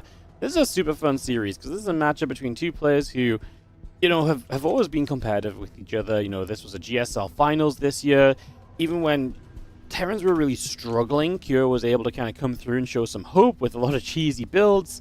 And he's always such a creative player. The last couple times they met, they played 3 times in November. Hero went 2-1 across those meetings, but maybe more importantly, he went 2-1, but he actually went 8-3 in maps. So there's definitely a bit of Hero dominance.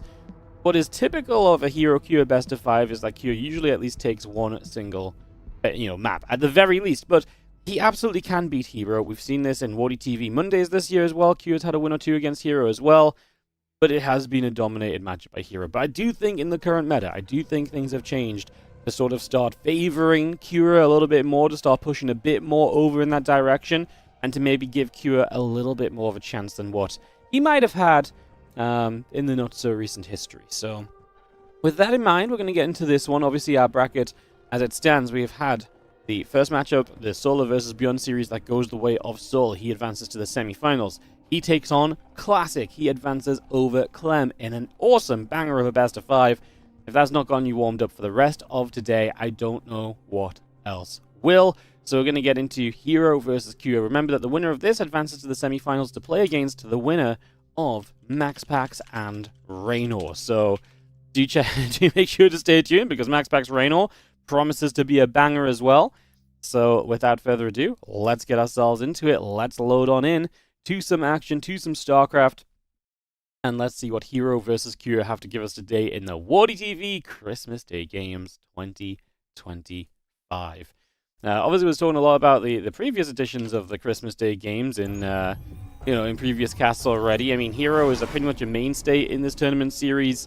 In last year's, he got knocked out in the semi-finals against Clem 1-3. In the previous year, he got knocked out by Clem 3-0. This time, he's at least dodging Clem a little bit. Being on the other side of the bracket. If we go back a year before that, he lost to Cyril in the semifinals, where he did take himself a couple of maps, but only a couple of maps. I mean, he's hit the semifinals so many times. Clem keeps getting in his way. The only time Kira's played in this tournament was in our first ever edition back in 2021. He lost to Dark in the round of 8, so let's see if he can get himself a bit of a better showing here today as we get ourselves the WardiTV Christmas Day Games resumed with some Protoss versus Terran. Alrighty, we're going to start off in the bottom left-hand side with the blue Protoss player here on Old Republic for our opening map of this series. This is going to be Hero. Oh, and give me 1 second, guys. I just got to turn those health bars on.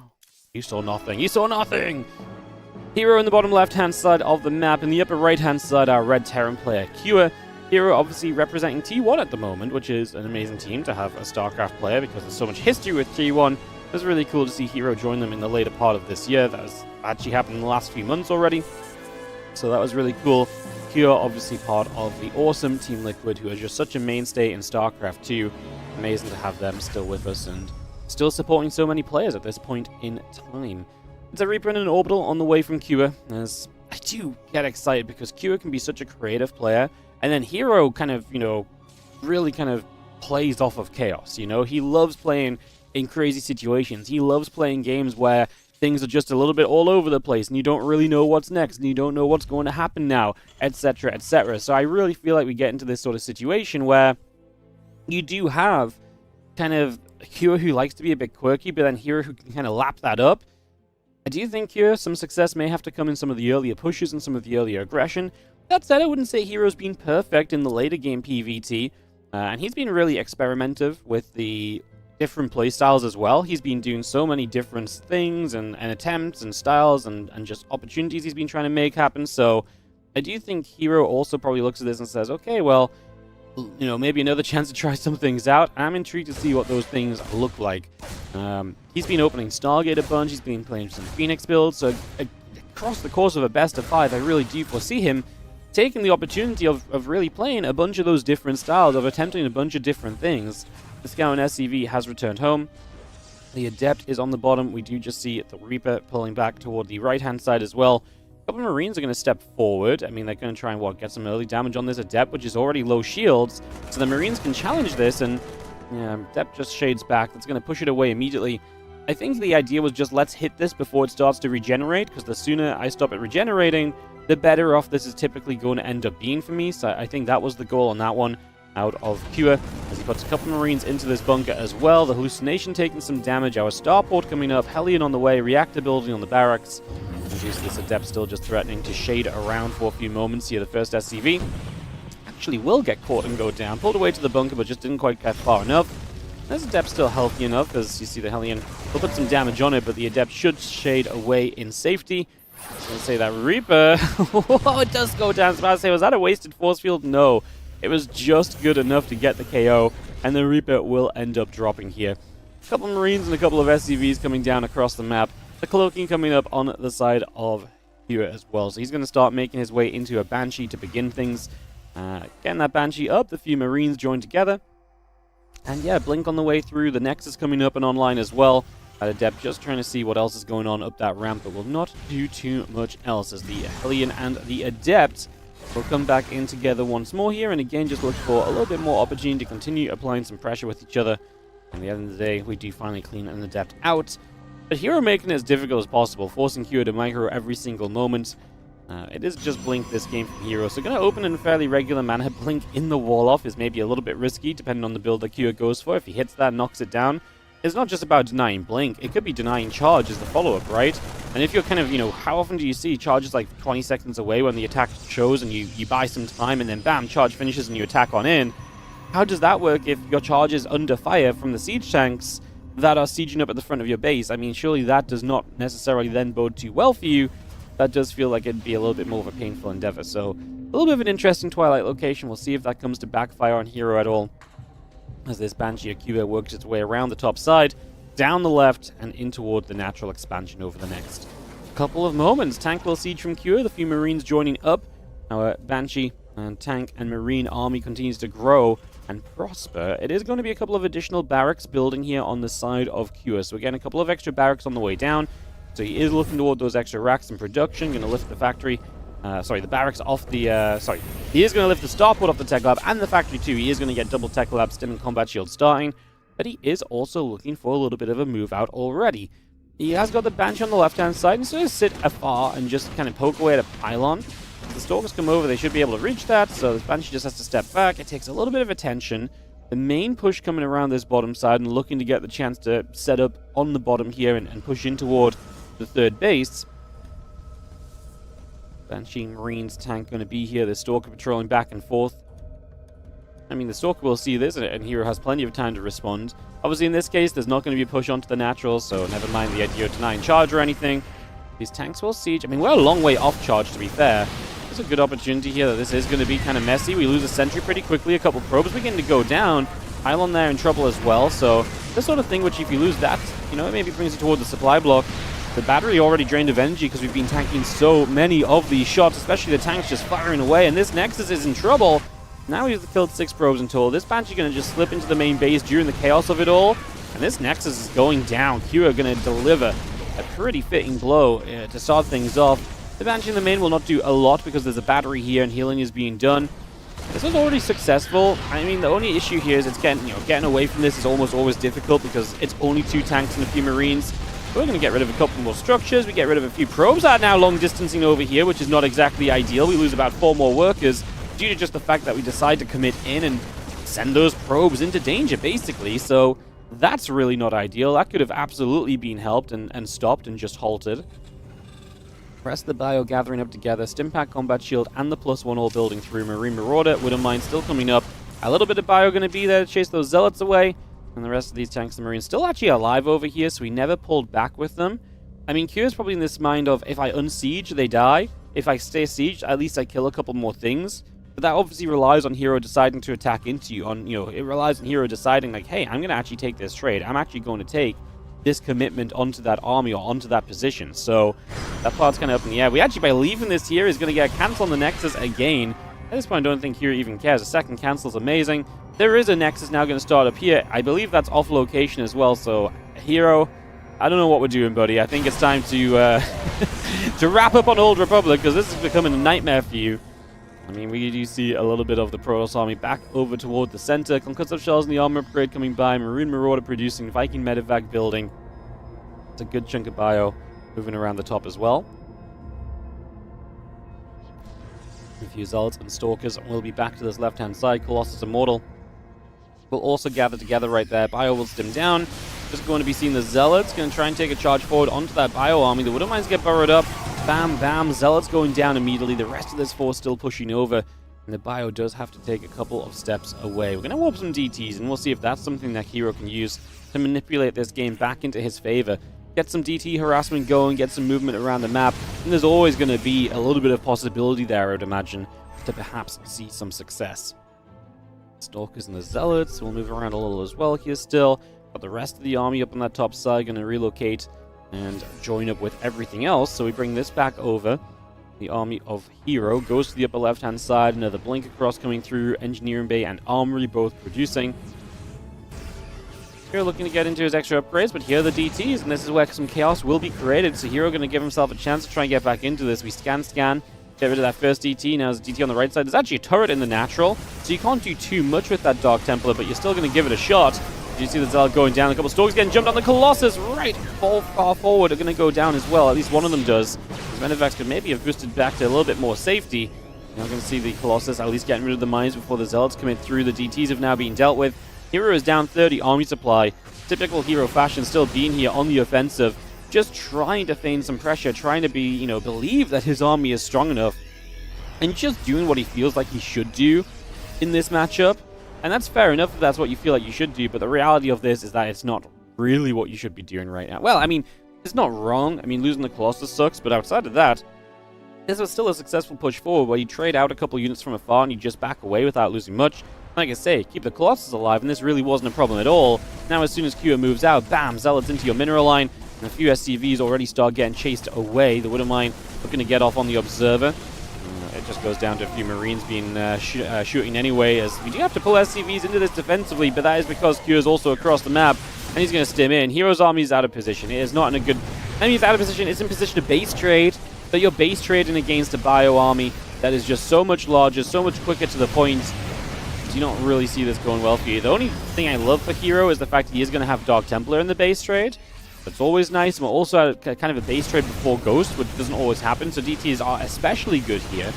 Hero just kills the third base and starts to turn home. Because I think he knows he doesn't want to actually let this get too chaotic, because he knows fine well that chaos is actually not really his kind of favor right now, especially because the Dark Templar up on the other side. Like I say, Hero has some good things he can play around with. As Hero recognizes Q has not stimmed into his natural, he recalls home. This Banshee over here still alive, gets a few more kills. 13 throughout the game is impressive. I think we're going to see the end of it now. If we had an observer, we would have seen the end of it now. But the Banshee actually gets away, so credit to the Banshee.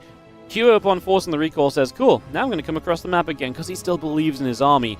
He's 1-1 to 0-0 upgrades, he's going to have fantastic trades on the table, and there's just not that much splash damage from Hero. It is a single Colossus still, and we've got the Vikings to put pressure on that immediately, so it's going to kill off this base in the front. That was obviously going to be Hero's fourth base, but at this point it was looking to replace a third. It's going to do neither of those. As a couple Zealots go down, and Hero doesn't even know where to be for the best. He's down the low ground, he gets wrapped around, and so now he's got to run up a ramp to protect his base. The Prism taking some shots initially from the Vikings means at least the Colossus doesn't die as quickly. We drop some force fields down. I don't think we even need to step away, but we will do the cute little medevac micro to get to the other side of this. As Kua now 2-1 upgrades, now soon to 2 upgrades against what is a +1 attack at least, so we got something here. But with the scan coming down, the DTs being killed, Hero's hopes in this opening game of diminishing very, very, very quickly, and Kua will clean up and set us off to a 1-0 lead in this best of 5. All right, so Kua gets in there, and what does it come down to? Early push was very successful, right? We get rid of that third base. Hero trades badly into it as well, lost a sentry, lost a few other units, ended up losing the pylon, got it re-cancelled as well because Kua decided to keep those units on the map, never tried to pull them back home. So they never got caught anywhere, they just found more value. And eventually, yes, they got cleaned up, but they got even more value for having stuck around there in the first place. So that actually turns out pretty darn well for you overall. And that does put you up one map here as Kua, who played very well on the follow-up, did not let this base trade get ahead of him, did not let Hero kind of manipulate the game back into his favor or anything like that. And that leaves Kua with a 1-0 lead. And hey, maybe a little bit of an upset on the cards. I mean, just the first game, right? But really does start us off in the right kind of a direction, as we will be heading to Tourmaline for game number 2, or Tourmaline, for game number 2 of this best of 5 series in the WardiTV Christmas Day games. Again, happy Christmas, everyone. Hope you're having a wonderful day. Have a wonderful holiday season, whether you're just hanging out, whether you're getting ready for family stuff later. I appreciate you dropping by and hanging out with us for some StarCraft 2, spending some time on this beautiful, beautiful game. It's always fun to be able to bring these games to you guys. It's something we do every year at this point, and amazing to be able to build up a bit of a history behind it all as well. Like I say, talking about the players and their results in the past. Obviously, Hero playing multiple times, usually knocked out by Clem, but I mean, to be fair, Hero just keeps getting knocked out by the best of the best. But hey, this year, is he not arguably one of the best? He really should be one of the guys that can come in here and challenge a little bit, so we'll see if he can do so as he looks to bounce back from a deficit. Kua, again, It's been a few years since he partook in the Christmas Day games, and he is looking to avoid another round of 8 exit as we dive into our second game of this best of 5 series. In the bottom left-hand corner, we're going to start things off with the blue Protoss player from T1. It is Hero.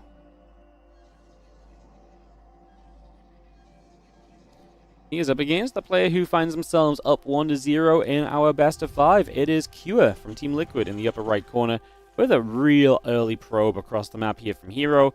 He does pylon back at home, so this is just a probe that says, hey, I want to get across. I want to make sure you're not proxying anything, because you get there so early that you would see an SCV leaving, you would see an SCV missing, you would see just nothing building in the main base. You would know so quickly that this is a proxy in so many different manners, so this just gives you instant info, and you can play around with nibbling at the SCVs and trying to pick away at them. A little early Christmas gift for you guys. You get to deal with the probe in the early game. Isn't that fun? Yeah, this is the sort of thing which I absolutely tilt. I don't know why. But a probe showing up early and nibbling at my SCVs is the most frustrating thing. Maybe this is a sign I should have never been a Terran player. No other race has to deal with their SCVs or workers being drilled at while they build things. Yeah, Terran clearly wasn't for me, and I just refused to accept the signs, apparently. Anyway, we have ourselves the probe coming up. The SCV is going to get pulled away for a few moments. We do see our barracks and our gateway still coming down and into position. And obviously everything looks pretty normal. This probe, yeah, came across earlier. Forced some lost mining time with some SCVs that pulled off the line. A couple of those SCVs are low, and I wonder if that potentially means some kind of follow-up from Hero as well. You know, if these SCVs are low, they're more easily killed off by an Oracle showing up. So maybe this is a Stargate game because he has that early probe across the map looking to nibble and deal some of that damage. I'm also going for the nibble world record, any percent attempt of how many nibbles in a single cast, by the way. So just in case you're wondering. Even more impressive that we're nibbling without the Zerglings. Usually it's the Zerglings that nibble at things, but today apparently it's this probe.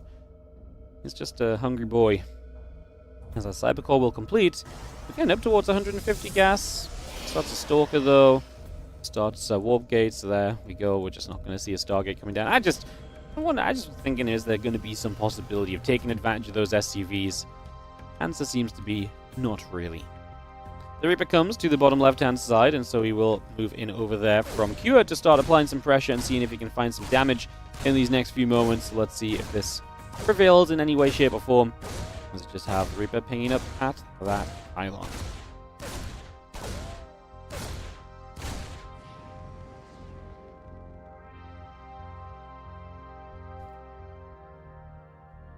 Additional Reaper, additional Helene on the way out. Still waiting for a tech structure from Hero.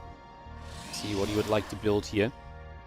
He's going to have a lot of gas available in a moment. He throws down a second gateway first. Interesting, because he knows it's an expansion, so now he's just going to go double gate. That obviously allows him to potentially apply pressure a little bit more heavily in this early game. Two Stalkers get on toward that Hellion, so it's going to take a little bit more damage. Two Stalkers continue toward the upper right-hand side. We have the gateway, we have the probes. All in production for the moment. That Twilight Council is still building through. When you get the SCV here, it's going to be taken out. And two Stalkers just wander up to this high ground. The depot's already in some trouble, taking some damage. Do have our Reapers continuing to make their way toward the upper right as well. It's just pulling back home. Feels like he needs them at home to deal with this. And to be fair, again, especially because there's going to be extra gateways coming in, there is going to be a lot of pressure. We actually lose a depot already here from Cure. That's bad, because now we're supply blocked. CC delayed. We're actually just going to recall home as Hero. But what's going to be really nice for him is that the follow-up to this from Hero is that he can go across the map, no? Yeah, he can pretty much just go straight across to the other side, because now he's got the extra gate early. He does have more units coming up quickly. Reaper Hellion is going to pull down. We actually see the Hellions pulling off to the left-hand side. We can wall off here to stop the Hellions. We would need to find a way to stop the Reapers dealing damage in the main base. At this point, there's not a lot of... In fact, there's nothing at home for Cure. There's the wall off against the Hellions. The 3 Reapers go to the main. You don't really need 4 because 3 Reapers will 2-shot probes, and that is typically going to be good enough here. The Hellions get turned around. The Stalker's going to hit this command center. I mean, they can go up the ramp and kill the depot. Put some pressure on it in there. Stalkers will move in. We do see the first Reapers going down. Not good target firing here from Cure. That could have been smoother. That could have been better. As we do now have the Stalkers just going to pick away at some SCVs. There's also the free picking on a Marauder. Honestly, this Marauder tries to play defense, but it doesn't have enough range to stay away from the Stalker shots. The tank isn't answered for this, but then we're sieging a tank to defend our main. 4 probes went down for Hero, 3 SCVs go down for Cure. Both players trading blows early here. And that command center has to lift off and pull away again. Once more, it has been Hero who's just had a little more bad things happen to him than Hero has. Realistically, at this stage, as Orbital floats back down to the natural. Stalkers gather up. Concussive Shell's about to finish. Our Stalkers will continue onto the Orbital here. A bit more damage being dealt. And again, just forcing that to lift off and back away in general is going to be seen as a bit of a success story right now. As that Orbital does float the heck out of there. Charging the Nexus coming through. Robo Facility coming online. Add a couple probes. Add on a Zealot. On the bottom of the map, we do have a few Hellions that are going to poke around the Stalkers. We'll try and make sure they can't do much else. Pushing those back the other direction initially.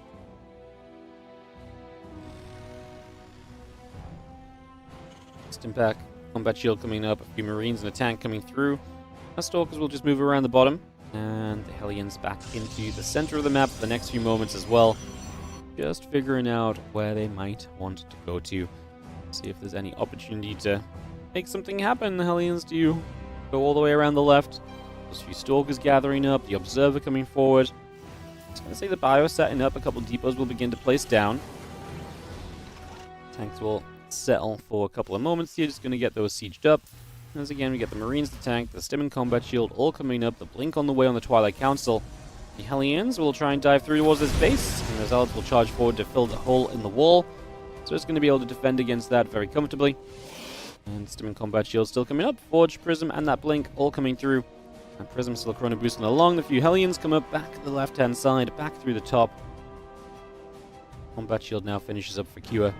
He'll have Stim soon as well, so he's going to be on his full Bio army in the next few moments. Good tank count as well. I mean, do we just send this as a push? I mean, yes is probably the answer. No starport. If you don't build a starport, then you're not really setting up for the future. You're setting up for the here and the now. You know, why not build a starport if you're going to, you know, play a longer game? So Kyo wants to go, go, go. I'm not super confident because we already have the charge available. Yeah, we already have charge available. We actually scanned that observer at least, but it's a little bit late. QSTVs are going to be here. Stalkers will micro to just get a couple initial kills. Okay, I mean, it's only charge, to be fair, and it is stimmed units with SCVs on the front line. Like, there's a world this can absolutely work for Cure. Blink not done just yet, but we've been able to preserve those Stalkers. That's the important part. Push those Zealots back. The Siege Tanks will just fire a couple of hits, nothing too major. We need to move a couple of these a bit further forward. And Blink just finished. That Twilight Council is not a prime target right now, as we're going to try and move forward here. Bio stims again. Obviously, a second stim hurts a lot because you've got no healing. Hero takes this super seriously. Probes pull into this, making sure there's more than enough to tank. The Immortal puts the work in on the tanks. The Zealots will swarm. GG gets called. Hero ties the series up 1-1. Yeah, solid defense from Hero. Did not look like it was going to be complicated for him at any single point of this. Very comfortable, cleans it up, pushes this back, and we get tied 1-1 in this series. I mean, obviously, I do think the early game went a little bit more in Hero's favor than it did in Cure's favor. Cure commits to a very aggressive follow-up off of a start that was a little bit wishy-washy. But hey, if he catches Hero in a moment where Hero's like, oh man, this was a great start for me, let's play a bit too greedily, you can end up being punished there, right? So, I don't hate the build from Cure. I actually like it more than him trying to play a long game from a bit of a rough start against Hero. But obviously, let's not try and have a rough start next time. Let's try and have a little bit of a better time. Let's try and get into a little bit more of a positive situation.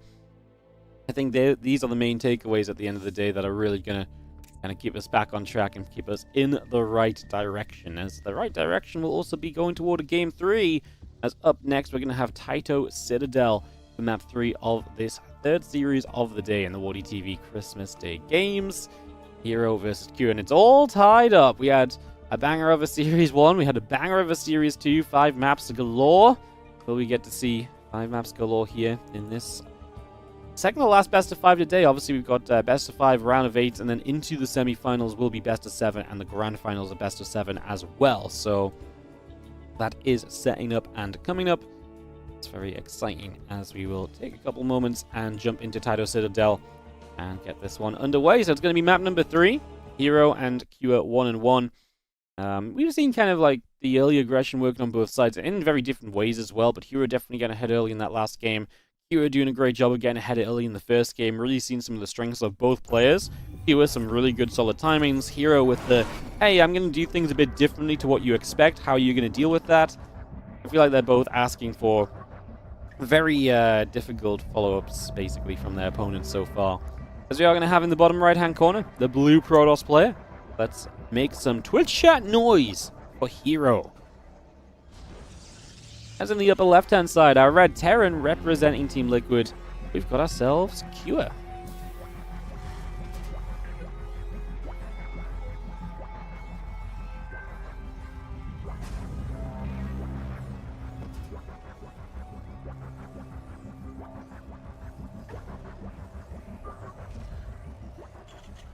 Game 3 of our best of 5.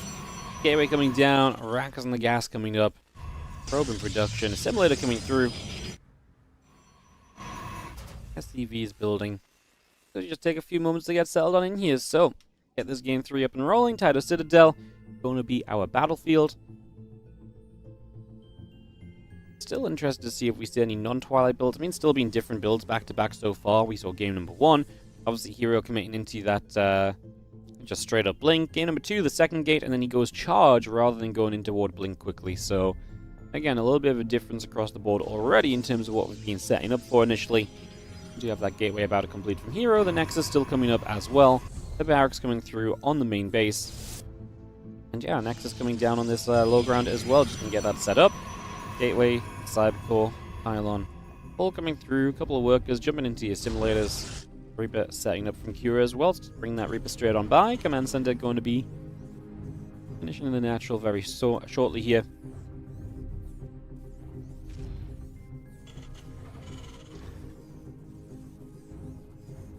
And we take a couple of moments to figure out what we want to try and do. CC, Reaper. Coming on up next in the Cybercore, we'll build into this as well. Nothing honestly overly exciting just first, but as the Cybercore is done and we see the first Stalker Chrono Boost, we will potentially see some tech behind this to start chatting about as well. It's fun that the Hero goes from this kind of super early scout in the last game to no scout this game. It's one of those things where it's just like, you know, he's changing the build super early as well, and it just keeps you uneasy as Cure. You know, if he super fast scouts and you proxy, that's terrible for you. If you proxy and he doesn't scout, that's brilliant. But when do you know when to proxy? Because he's mixing it up game by game. And okay, maybe he super fast scouts on, you know, maybe a shorter map, right? Maybe that's the logic behind it. But I do feel like Hero just makes it difficult to get a read on him. Like, there's no consistency necessarily in kind of how he approaches things all the time. It's definitely not easy to kind of figure these things out. Twilight Council coming up here from Hero. We do see the hallucination going across the map. Orbital Command building on the natural. The starport will build up as well. And Twilight Council is not far from being done. Of course, the hallucination of this early sentry just gives you full info, so you're going to get a perfect scout through. Reactor C, no tech lab on the factory initially, so you know there's most likely a Hellion building out of there, or Widow Mine. There's actually going to be multiple Hellions here. And with Marines being reacted already, I wonder if the idea from Cure is going to be something like, you know, run the Hellions in and then drop the Marines. And make this kind of more of like a Marine Hellion attack than the typical, oh, I'm just going to drop the, you know, a couple of Widow Mines by. Pretty sure Hero did not see the Hellion spawn, so he doesn't quite know that that's Cure's setup right now. He doesn't know he's got Hellions being worked here. This could have just been mine production this whole time from that from what this hallucination has seen. So you kind of keep that, you know, information a little bit hidden away, if nothing else, as well. Just going to see the second Hellion to the bottom left-hand corner. We'll gather up here. We'll join in with the other one. So again, hiding those in the bottom. He basically wants to run them in from a bit of a weird angle. Oh, is this hallucination going to scout over here? If this hallucination sees the Hellions, that would be kind of crazy. Okay, he's just going to patrol on this left-hand side. He's a little wary of maybe where the medevac's coming from. He's positioned in the main base defensively, so he wants the heads up if the attack comes from the natural. Obviously, this is not a Widow Mine drop. There's going to be Marines unloading and the Hellions running by. Let's see how successful Cure can be here on Tidal Citadel. As the main base medevac is heading down. There's no defense in the main outside just having the Stalkers. The Hellions will make their move in. This hallucination change patrol pattern. There is a sentry in the natural, so this should never be allowed in. As the Hellions will do nothing there. The Marines will start to fight. It's a perfect defense. Stalkers on the medevac immediately too. Let's get rid of that. We lost one Stalker, so it's not a perfect defense, but it's pretty close to it. We actually lose 5 probes. Maybe we could have pulled the probes a bit further away as well. for how well-positioned Hero was, the fact Kure gets 5 workers here, I actually think is a bit of a reprieve for him, because it really didn't feel like we were going to be seen very much go in his favor based on that in the slightest. So, yeah, a little bit of a strange scenario. Do you see the engineering bay, the barracks, the siege tank, and a couple of marines still coming up? Going to be having the third rack's going to allow us to go straight into some heavy bio play. Reactor on the starport building now as well. He is keeping the factory on the tech lab this game, so he's going to crank out a couple more siege tanks, and that maybe opens the door to some of those tank-based pushes that we've been seeing as well. That definitely is something you want to, kind of keep in your pocket as an opportunity or possibility. If you can do that, then brilliant.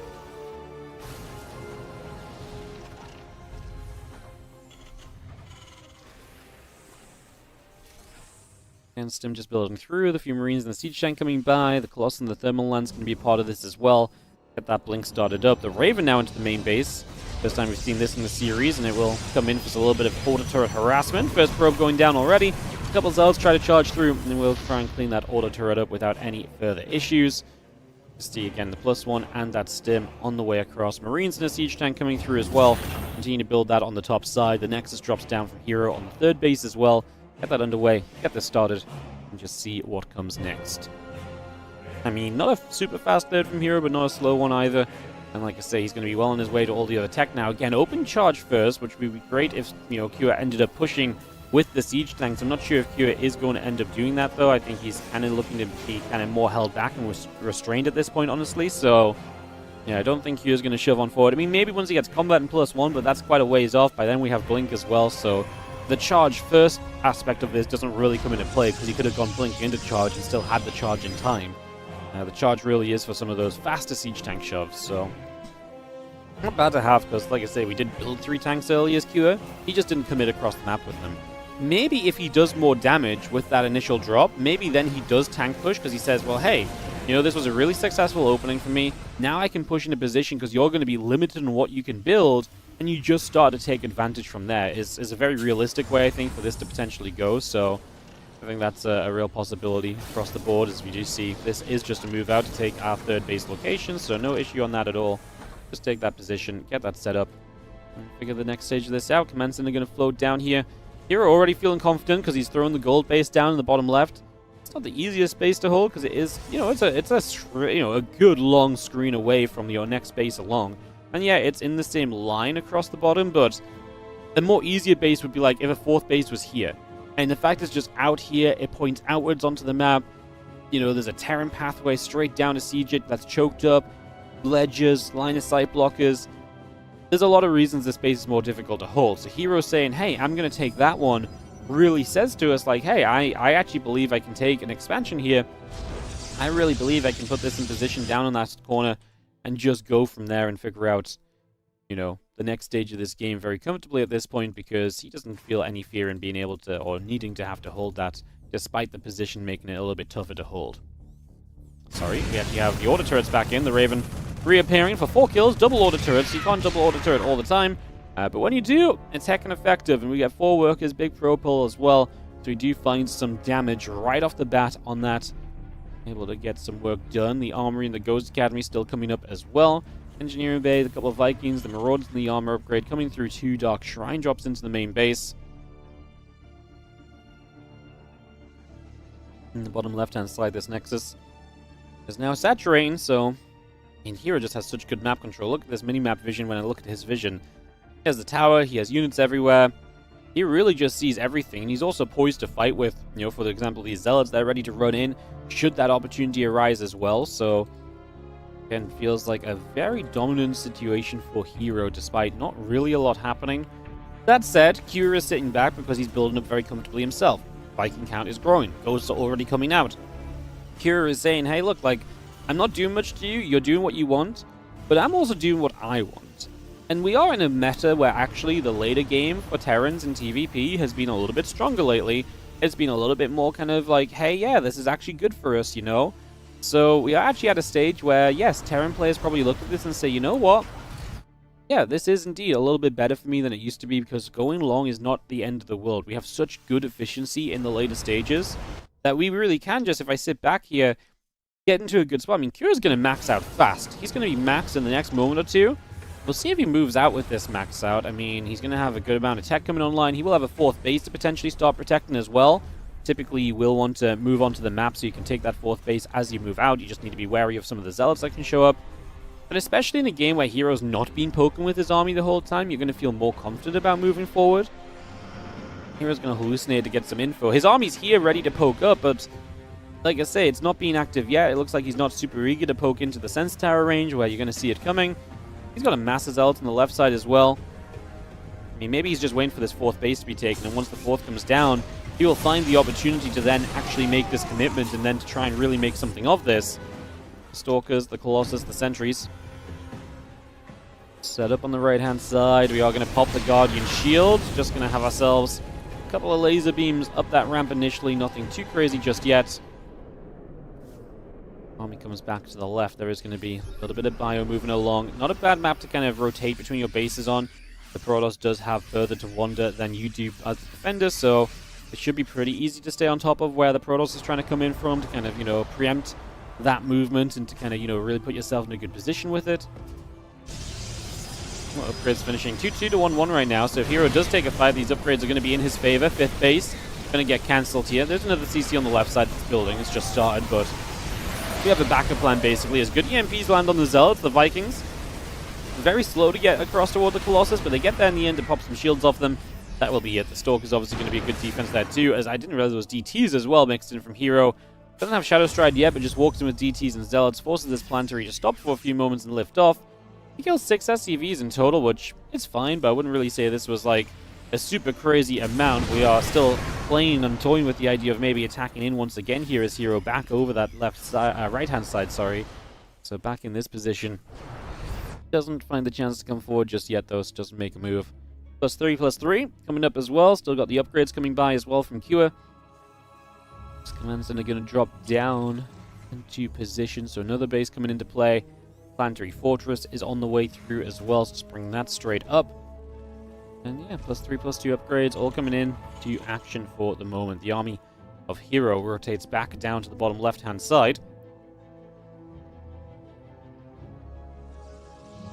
Just going to have the Zealot Dark Templar gathering together, especially with these Stalkers as well, so a little bit of everything right here. I mean, everything on the left, so we really are looking to say, hey, look, I want to pressure into this location. I want to fight right here. No second doubts about it or anything like that. Like, this is where the engagement will happen. You'll see the few Zealots start to move forward. Yeah, a little cancel on the bunker initially. CC will come down. He's going triple command center then. Wouldn't mind toward the Stalkers. Bio hanging back. There's a lot of Vikings on the right-hand side as well. We've seen a couple of those Zealots will still be chased as the Bio army continues to come through for a couple of moments. So far, the defensive Terran is looking fine. Hero has had a lot of moments, I would say, where against defensive Terrans, he's still been able to find ways in and deal some damage. And this 5th base is going to be under attack. We're going to have to lift it up. The Zealots take a lot of damage. It's double Prism, by the way, heading to the main. I'm going to check in on that in a second. So just watch this fight get chased away. One Prism goes down, but one Prism makes it in on half HP. The defense was nearly good enough, but not quite. That's why the double Prism is nice. It's expensive, but it does allow you now to at least kind of, you know, a big Wolfing goes off and we get the Zealots in the main. It does now force Kua to actually pull back and really respect that and respond to it, whereas beforehand he was not necessarily looking to have that exactly happen. We are going to clean up across the board, so I do think we actually get ourselves back into a very cozy spot here overall. Just going to see the rest of the Bio still coming around. The Zealot gets picked off. The rest of this army from Hero going to go back over the right-hand side as well. So over to the right, figuring out where we want to go, what we want to do. These few Zealots of Hero are going to gather up also. We just have kind of a bunch of libs coming up, the advanced ballistics, the +2 ship weapons also coming into play. And still just seeing the rest of this army moving about as well. I mean, on the left-hand side, just Zealots will take their chance once more running in over here. Kua still trying to find the defenses, still has a good choke point or two here and there as well. And this 5th base is going to finish. Hero again. Okay, you know, I've been really kind of absorbed in these fights, I guess. There is actually just 4 carriers that were on the way in the production tab. So I do love that Hero, he's not just trading here. He is genuinely making a very serious play towards improving his army for the later stages. Like, that's something we don't see a lot of anymore. Realistically, it is just something we do not see a lot of anymore. As the tank actually firing away onto those DTs. Planetary here, if we have detection, will kill those DTs off. We drop the scan to make sure it happens. The carriers are a problem. 4 of them at a time. I mean, would we prefer Tempest here? Because there are Liberators coming up. Obviously, being able to fight through those libs is important. It's a good question mark, isn't it? It really kind of could go either way. I think you can kind of pick and choose which kind of position you would favor here overall. These few Zelds are going to step through. Just going to see them charge up toward that siege tank as well. Not quite going to do too much just yet. The +3 ship weapons coming through. The rest of these Zealots of Hero going to pull back around over to the center. The CC topside is burning, but it's not dead, which is the most important thing. It can re-land and repair up and get ready to go again, right? So still has a little bit of opportunity on that. Let's just see the mothership on the way through. The couple of carriers building up. They're all going to rally into the center right now. And Neosteel plating and the libs all coming by. The rest of these Zealots at the front once more as a couple of Liberators will do that part. And clearing those up, pushing them back, and getting them out of here for the next little bit of time. In the bottom left-hand corner, we're going to see Cure continue to stim through, looking for even more damage. And just going to start jumping in toward this base. A couple of Ghosts doing what they can.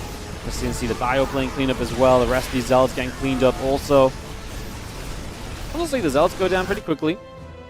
Now the Liberator Viking army going to move over to the far right side here already and going to make a play in towards this base. I mean, the cannons pushing back. The Bio going to stim forward EMP onto the cannons already as well. Have our Liberators still pushing through. I mean, the position of the Libs is going to be massive. But we're about to have the carrier reveal, and I mean, don't get me wrong, the air army is reasonable here. There's not a lot of support. Like, we're missing Storm, for example, right? So there's a lot of things that are kind of missing that would really make this amazing. And we're going to maybe lose some of the more important units on the tail end of this, because the Stalkers blink. They get 2, 3 more Vikings. The Ghosts are getting charged on. Still 4 Vikings there. We're building 6 Vikings at a time. We have a bunch of Starports. Bottom left side, we're going to hit the EMP to deny the recall, as we will be able to pick our way at this base. I mean, Heroes Max, you can't warp in defensively, but at the same time, we need to find a way to kill 10 carriers. Now, 15 Libs can actually kill Interceptors pretty quickly. In their anti-air mode, they do that splash damage, right? So, Interceptors maybe do melt here a little bit, but does it matter? Is it going to be in time? Is it just going to be straight up enough carriers? I mean, they're just killing everything right now. +2 air weapons, so they are hitting hard. Foundry Fortress in the front going down. The Mothership shows up for some additional progress. We are going to see a few Stalkers back on the other side. I actually don't think we're going to play cleanup on that army, but that army is probably the least of Heroes' worries, realistically, because it's just not going to do much compared to what is happening over here. Bases are going down en masse. SCVs are going to start falling extremely quickly, and Cure has found himself without an answer to the carriers. As he scans on top of this, he's like, yeah, he has the starports, but he just took, I mean, the first part of this fight, he just wasn't ready to fight this army at all. He just never recognized that his opponent was moving into something else, and if you don't get that recognition, then the preparation isn't there, and your first army is just so heavily outmassed or outnumbered in the wrong way. It goes very ugly, and this is very ugly at this stage. To be fair, he's actually killed quite a lot more than I expected, but Hero has the money to rebuild. He's going to have some carriers left, and this amount of carriers left is just going to be a mass that you can't really contend with, and that's the biggest issue of all at the end of this here. GG's. Hero will take a 2-to-1 advantage in this best of 5. Alright, so it is going to be a 2-1 lead in this series. And that is going to be Hero a map away from advancing through to the semi-finals of the WardiTV Christmas Day Games 2025. I mean, like I say, I kind of like, I mean, next round will be tough no matter what, but I like the fact that Hero doesn't have Clem on his side of the bracket if you got eliminated by Clem the last 2 years back-to-back in this event. Hero win this, get into that next round. I mean, Reynor or MaxPax are both going to be difficult. He's had great series with both of those guys lately. I think no doubt, even if it's PvP, I think we're going to have a banger there. But even better if we get the PvZ. We'll see, though, if Hero even gets there. Obviously, I'm making presumptions. I'm talking ahead of my time, perhaps, because we are still going to have a Game 4 here, and Cure could fight back. And even if Cure doesn't win, he could still even take us to a Game 5. We'll be finding out if that happens as we'll be heading into Ruby Rock in just a couple of moments here as we head on into one more game of Hero versus Cure. So I'm taking a chance between series again, guys. I'll say again, thank you so much for watching our between series, between maps. Just say thank you so much for watching. Thank you so much for tuning into the Christmas Day games. Again, always love to see. We usually have crazy good viewership for this, and it's usually a lot of fun.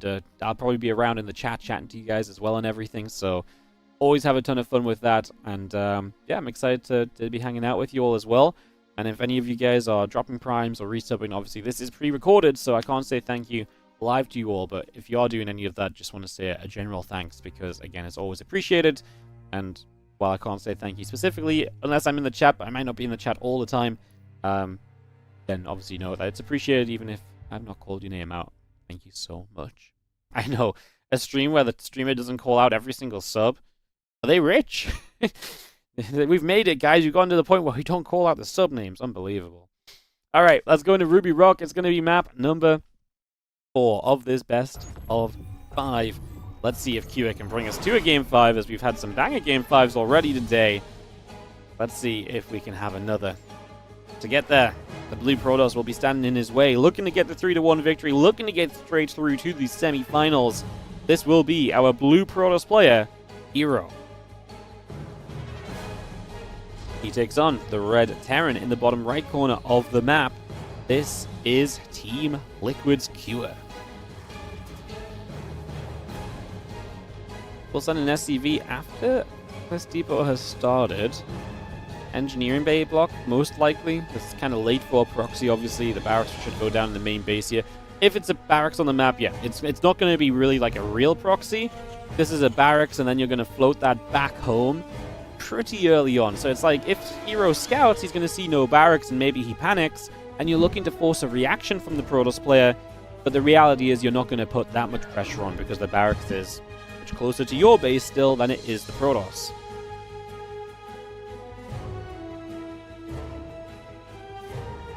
The refinery is building up here from Q. The barracks on the way, the SCV coming up. Just going to have the gateway and the probe coming in from Hero as well. The probe coming across toward the bottom right-hand side. Again, SDV building up on the command center for a couple of seconds. Just a few different bits and pieces getting up and running. The probe seeing again no barracks, and we will see what Hero's response will be. See if he makes a Zealot against this, or if he just wants to wait for the Cybercore still before he builds a unit. He is going to throw Nexus down first. He's not that afraid.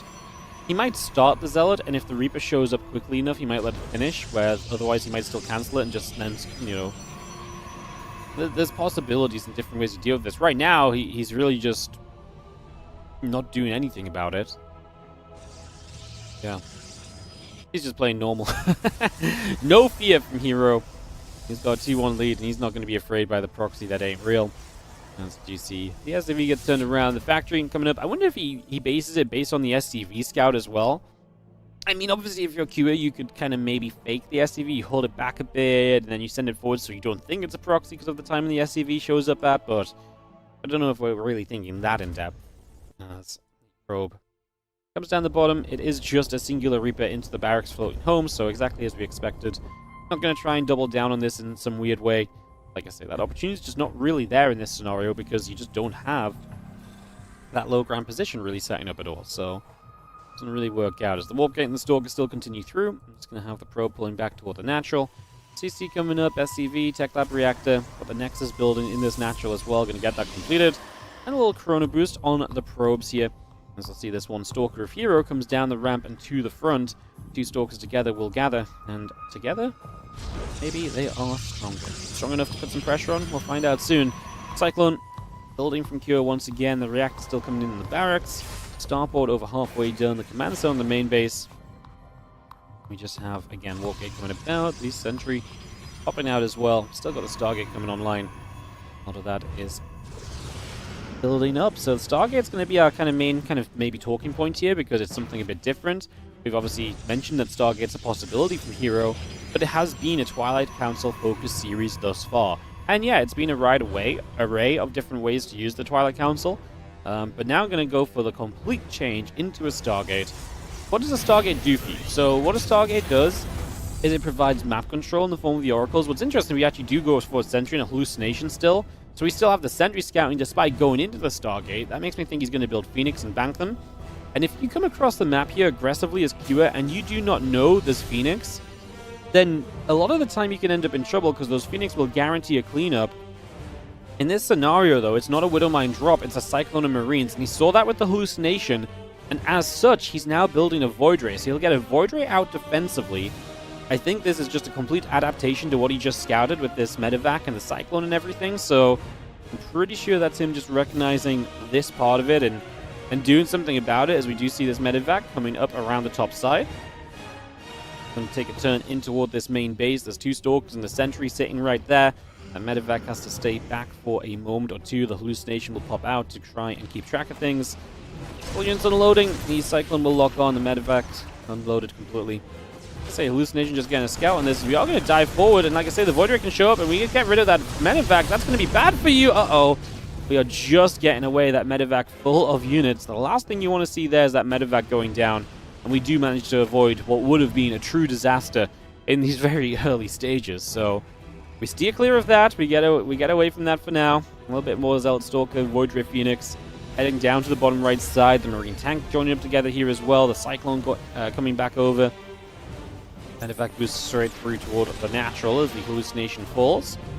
And the Void Ray taking some shots, getting pushed back. The Zealot Stalker coming back along as well. Cyclone locking, killing the Phoenix.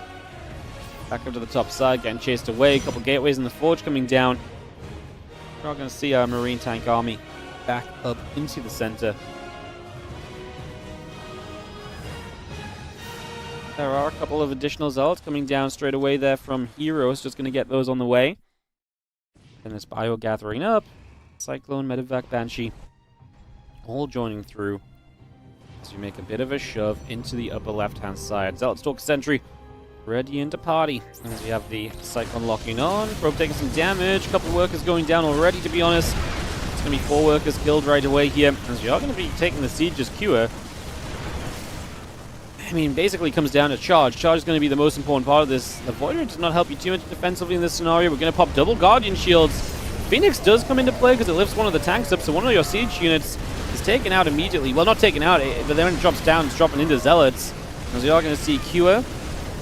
So that's an army supply lead here. The last few Zealots starting to go down, but the Marine count is dropping. Man, these last few Zealots have stood around for so long, and that Void Ray will clean up everything after as well. I guess the Liberator is going to unsiege. We see still a few Marines left, but a few more Zealots should make short work of those. All we're waiting on is basically a warp in.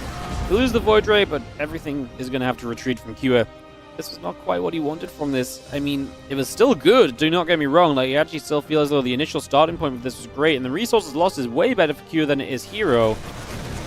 Who comes out better off overall, though?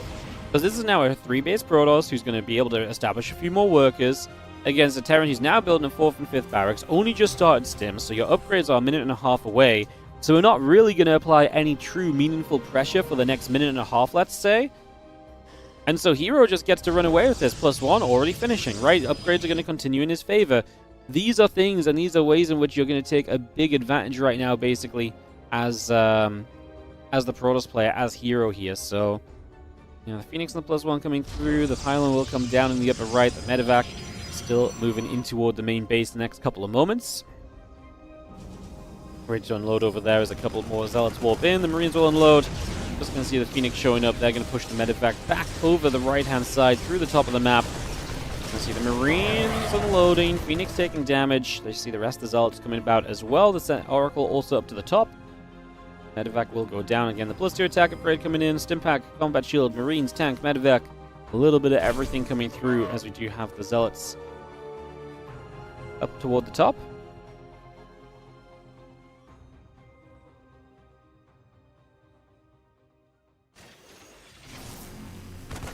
Oracle activates. A few SCVs will drop as well, so we get a bit more damage done there.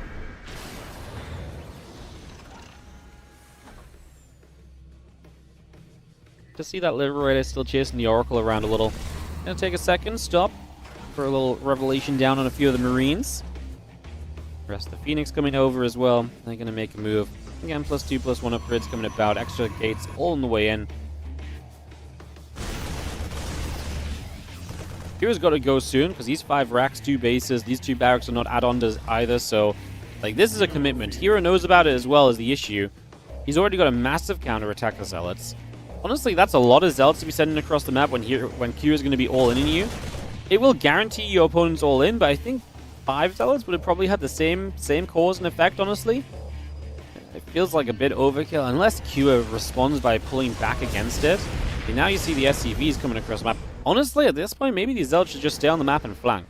Like, what are they going to achieve running in here that 5 Zealots would not achieve? Unless you genuinely just turn around as Cura. Just kill some depots. We're going to supply block Kyo kind of quickly and maybe put him into some trouble there. And Kyo doesn't turn around. The Phoenix trying to get rid of some of the medevacs. Some of these Zealots showing up. I mean, yeah, I guess Kyo gets massively supply blocked. And now we just drop a recall. We bring a bunch of Zealots home. This is like a Zealot-only army, by the way. Hero has 29 Zealots and 4 Phoenix. There's the recall, as we are going to try and Zealot our way to victory. It's amazing upgrades, though. 2-to-1 upgrades against 0-0. I mean, that's fab. Would have maybe preferred to see a second armor upgrade with how Zealot heavy it is, but let's just go into this fight. As the Zealots charge through, the tanks will not be super effective here because they just don't do great against Zealots. I mean, coming down this ramp is the most difficult part of it, but it looks as though we just have enough of a swarm as Hero is going to Zealot his way through to the semifinals. Because that's a cleanup, that's a defense. His opponent was all in with that 5 racks attempt, and it's just not going to be good enough from Kyo. You're going to see the Zealots continue to charge on forward. This tank goes down, the Marines get surrounded. This is going to be, like I say, a cleanup and a GG. Hero takes this 3-1 in this best of 5. So Hero closes this out, cleans it up, and is going to bring home the victory to get through to the semifinals, where he will be playing against the winner of MaxPax and Reynor, which is our next series up. So if you guys aren't excited for that, then I don't know what to tell you. If you don't get excited for MaxPax versus Reynor, then I gotta say, I don't know why you... Well, I mean, maybe you're a Terran and you really just hate ZVP, but this should be a good ZVP no matter what. It's fun. It's 2 players that are really playing great lately. I genuinely think this is one which could go either way as well, and we just don't see MaxPax versus Reynor a lot. You know, in an Open Cup here and there, maybe more recently when Reynor's been playing again, but really has been one of those matchups that you just don't see all of the time. Ellie's excited about it. I don't know if you can hear her barking in the background, but she's yapping away. She's like, Reynor, MaxPax, let's freaking do this! So she's ready, we're ready. We're going to take a little break, but when we come back, it's more action with Reynor versus MaxPax on the other side. Thanks so much for watching the WardiTV Christmas Day Games 2025. Appreciate you all, and I will see you guys on the other side of this break for even more action. We still have 4 series left, a best of 5 and 3 best of 7, so you better, well, if you're going anywhere, it better be family related. That's the only excuse we'll take on this Christmas Day, to step away from the StarCraft. And if you do miss any, of course, the full VOD will be available on YouTube immediately, because we're live streaming there as well. So you'll be able to check that out and catch up at your own time. If you do hop on the YouTube, hit the like and subscribe. May as well pop that in there as well. And we will see you guys on the other side of this commercial break for more StarCraft 2. Like I say, Reynor MaxPax is up next.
Welcome back once again to the WardiTV Christmas Day games as we are continuing our round of 8 action with one final best of 5, and then we're going to be moving on to the semi-finals. So far, we have had Solar, we have had... I'm blanking. We've had Solar, we've had Classic, and we have had Hero advancing through to the semi-finals. So ZVP, and obviously no Terrans remaining any longer. Will it be PvP or will it be PvZ in the second semi-final, as we have got Reynor versus MaxPax to determine Hero's opponent, and one of these European players will advance on through. The other will take an elimination in this first round today. We'll be finding out just who that will be very shortly as we get things pretty much ready to start moving. Reynor MaxPax, I mean, we obviously did get the pleasure of seeing these guys play during the WardiTV 2025 Championship, and it was not super hot from Reynor. In one of the longer games, he was looking great, and he just couldn't beat him in the end, and then it just kind of fell apart from there, quite frankly, as this is a matchup which Reynor struggled in for a lot of 2025, and turned it around back in June, and was looking good against him until that 2025 Championship match. So we will see if it's going to be back-to-back wins for MaxPax, or if Reynor will show that that was just a blip, and that overall his PvZ can be so much stronger. So without further ado, let's start watching, and let's get into our last matchup of the quarterfinals. After this, 3 best-of-7s remain. The winner of this versus Hero, and Solar versus Classic. We will probably do... Whirring in my brain. You know what? We'll think about that later. Let's just see how this matchup goes. You know what? Yeah, you know what? Doesn't matter. Let's just see how this matchup goes. Let's do that instead. Perfect. Let's get in game. Let's cast some StarCraft 2 today, as we have got ourselves in the bottom left corner the red Protoss player. It is going to be MaxPax, looking for back-to-back series wins over his opponent. And can he knock him out on Christmas Day? It is going to be Reynor from Basilisk in the upper right-hand side. Great to have him participating in a bunch of events lately. Great to have him here for the Christmas Day games. He did participate, if I'm not mistaken, in one of these a long time ago. Hasn't happened in the last couple of editions of the tournament, but he did play all the way back in the first edition where he lost to Rogue in a 3-0. Is that the only time that Reynor played? I'm doing my research as we speak. He didn't play in 2022. I don't think he played in 23 or 24 then either. Yeah, didn't play in 2023, and he did not play in 2024. So, yeah, first time he's played since that initial event, and lost to Rogue 0-3 in that first round matchup as well. So, can we have a bit of a better run here today? As the hatchery goes down, the Overlord floats out onto the map, and we get ourselves moving for the first few moments of this, getting set up early to just see what exactly will happen. In a PvZ best of 5, actually seen a lot of variety in this matchup lately, so I'm expecting to see a little bit of fun in that regard. I do think that'll make things quite interesting. Like I say, the variety has definitely been a factor as of late. As we chop a Nexus down onto the natural expansion, the probe is going to pull back up, throw a cyber core down as well. And we take ourselves a few moments of PvZ to just get it rolling. So yeah, what I was thinking of is what matchup we'll do based on who wins here. Obviously, if Reynor wins, we just have PvZ, PvZ. So I think if we have that, we'll just go back up to Solar Classic first, then jump down to the second semi-final.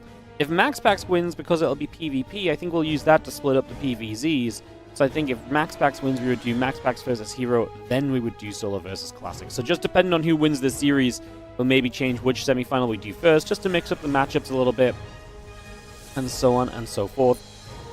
I like to mix it up when we can, and obviously we don't know what the final's going to be, so no point trying to guess ahead on that one. So I think this works quite nicely as a plan. Just in case you're wondering, I'll just say it now earlier so that, you know, when it happens, people are less surprised, less Pikachu shocked faces of, wait, what? The matchup swapped around? Yeah, like I say, we have the ability to swap around without, you know, players waiting on us for a schedule because we're casting the replays. We can kind of swap around to whatever fits best, so that is what we shall do. Well, 2.5 minutes in, which means we're about to get to the point where some things will happen. The Stargate coming up here on the side of MaxPax, the Warp Gate and the Stalker coming through, 2 Zerglings and Zergling Speed all coming up as well. The third hatchery of Reynor up on the top will get underway as well. Just see there's Adept coming along, single Zergling moving about. We do have ourselves the Oracle, the Warp Gate and the Stalker all producing through too. So we'll see what this first Oracle can do alongside the first Adept as we look for some initial harassment here. The Adept shading upwards to try and see what's going on. Not really much coming of that just yet. The Adept now going to fire up onto a couple of Zerglings.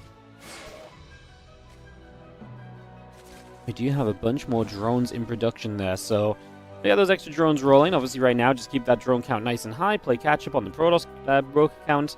And then you see that Nexus coming down from MaxPax already as well.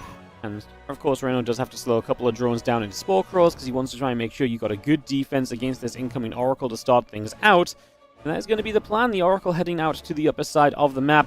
Going to make a bit of a journey here already. Stargate, Gateway, Nexus, all coming through. The Warp Gate and the Phoenix both building up as well. A couple of Queens are going to get there, and that Oracle will take a little bit more damage for a little bit of time here. Oracle going to zip across. So yeah, the Spore Crawler in position. Oracle takes a shot. Drops a little Revelation down. Now we do see two Zerglings running out down to the bottom side here as well. So just going to be bringing this all down here and keeping an eye on this third. But it's been a good defense so far. We've lost a single drone and a single Ling. That's a pretty good going, right? Not letting the Adept do much. Not letting the Oracle find any damage. But this is the interesting part. We're making Phoenix and we're making a second Stargate. So we're double Stargating here as MaxPax. Making multiple Phoenix is already interesting to me. Is he actually going to go like 6 Phoenix? Is that the plan? It looks like it is. I mean, we saw MaxPax recently do some kind of like double Stargate Void Ray stuff. So I see the double Stargate and I kind of, think of that. But this is just straight up Phoenix production. Typically, this cuts at about 6. 6 Phoenix is like the magic number here to get set up and to get some damage done. More than that is not really going to find much more, where less than that is not really worth the double Stargate. So, like I say, 6 typically our magic number. In the old days, it used to be 5 Phoenix you would build, but you'd build that off 1 Stargate. So I think if you're going to get double Stargate rolling, get to 6 here, and then we're going to cut and probably start teching up otherwise. Behind this, you can do a lot of just normal things and just, rely on the Phoenix harass to put you in a good position. And then probably, you're probably a little bit risky if you try and run into charge or so, but, something like a blink follow-up is probably still fine. Actually going to go more than just the 6 Phoenix, so we'll keep an eye on that as well. I'd say charge is maybe a little bit kind of scary, but it depends what you're playing against. I'm just thinking if like a ton of roaches come at you and you have Phoenix charge. It really depends how much the Phoenix do, I suppose. I mean, the Phoenix is like I say, an oddity here in the first place. So trying to judge what may happen really comes down to just, first of all, what the heck are these Phoenix going to be able to do? That really is our biggest question of all right now. As the Phoenix come out over to that right-hand side, the Lings pull back in toward the natural roach popping. Missile upgrade on the way, drones, spores, all coming up, forging a couple of robo facilities too. Knock this Overlord down. Was that an Overseer? Yeah, just an Overlord to begin with. And we're going to go Overlord hunting. Now the Hydra Den starts, a bunch more spores on the way. I like this counter-attack of Lings, as Reynor says, well, you can't have too much across the map if you've got a bunch of Phoenix, so going to run those the other side, but a Stasis Ward, 2 Adepts, a Defensive Oracle, all of these are things which absolutely work wonders for you.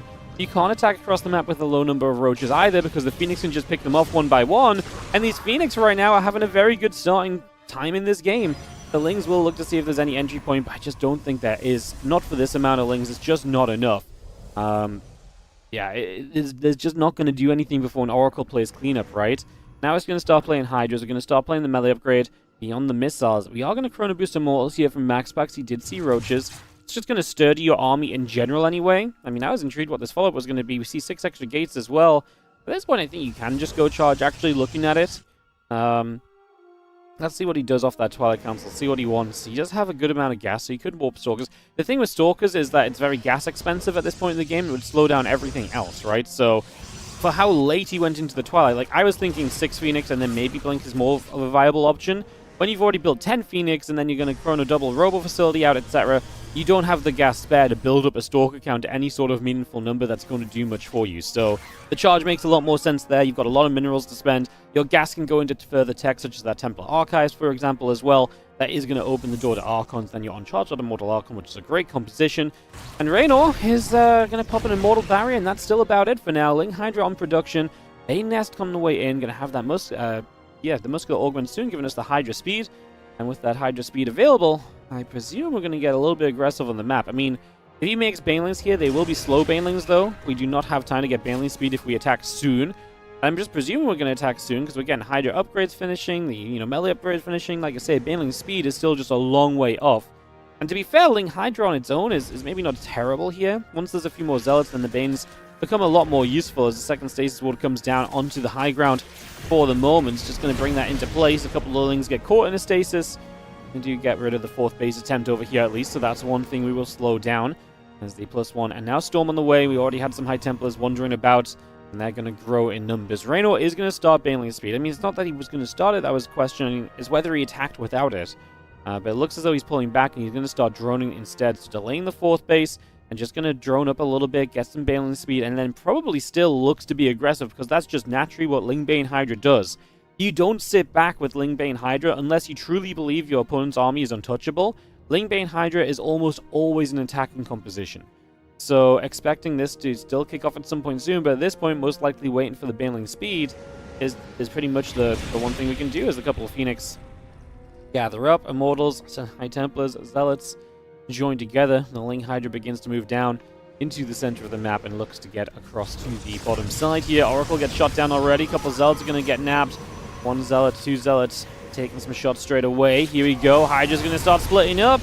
Good couple of Storms coming down. The Ling Hydra doing a good job of dodging back away from that right now. Going to see the rest of this army of MaxPax still settling in right here as we see Reynor spread nicely. The Bane's about to have that Bane speed, and this is going to be it from Reynor. Big attack time. 74 drones. He's got a bit of rebuild behind this, but it's not the most macro positions. Those Storms come down. Good position for storming. It's so tough because you want to kind of loop around the left side, but it's such a long way to run around. So it's very difficult. You are more forced to run through here than you might be on some other maps. These Banelings are only really reaching the Archons. The High Templar completely safe. As Reynor steps a bit further forward, he is losing 32 drones because there's a Zealot counterattack going on. Zealots on the 3rd base, Zealots in the main, Zealots on the 4th base, Zealots everywhere. So Reynor's losing mega economy. So there's going to be 0 rebuild on the back of this. He has to win this almost with this Lingbane Hydra army at this point in time. And he clearly notices that he is going to step forward. But man, there are so many Immortals. There are so many Storms still available. And MaxPax knows he's got time to play with. That's why he's just stepping away from this. That's why he's in absolutely no rush to take the engagement. He is super happy to just step back, let this happen. He is A-okay about this whole situation. No problem at all. GG's. And that is going to take MaxPax to a 1-0 lead in this best of 5 series. So MaxPax gets off to a 1-0 start and does start well. We'll see what Reynor responds with. Bit of a quirky build from MaxPax, throwing out the double Stargate Phoenix. I like it, just mixing the builds up still. Like, I don't think this is something that works, but because Reynor's not really thinking of scouting for it, it really does just kind of crop up as like a really fun, like, haha kind of build, you know, like, got him. Here's something fun, here's something different, etc., etc. So, yeah, I like that a lot. As we will ready ourselves for Game 2 in a few moments' time, our second map is going to come up as Old Republic. So, one of these maps which actually has been, funnily enough, has actually been a very interesting map because, if I'm not mistaken, during our 2025 event, this was a very one-sided map, actually, that was being used by, that really had quite skewed results. When you have PVZ on this map, Zerg won 12 out of 13 times in the WardiTV 2025 Championship. Now, don't get me wrong, that's only 13 maps, for example, right? That's not a lot. But it's kind of crazy that Zerg had such a good time on this map, because I actually look at it and I'm like, well, you know, the layout of it, you've got those first 3 bases very safe, Protoss takes a 4th, it looks comfortable. I think that Zerg is just so good at being able to kind of swarm that forward base if that's where you expand to, and just to take an advantage of that, basically. So I think that's one of the big things to kind of keep in mind here as we get ready to jump into game number 2 of this best of 5 series. Yeah, I guess we'll do the intros and I'll show you guys what I'm talking about on the map. In the bottom left, our red Protoss player is MaxPax. In the top right, our blue Zerg player is Reynor. So yeah,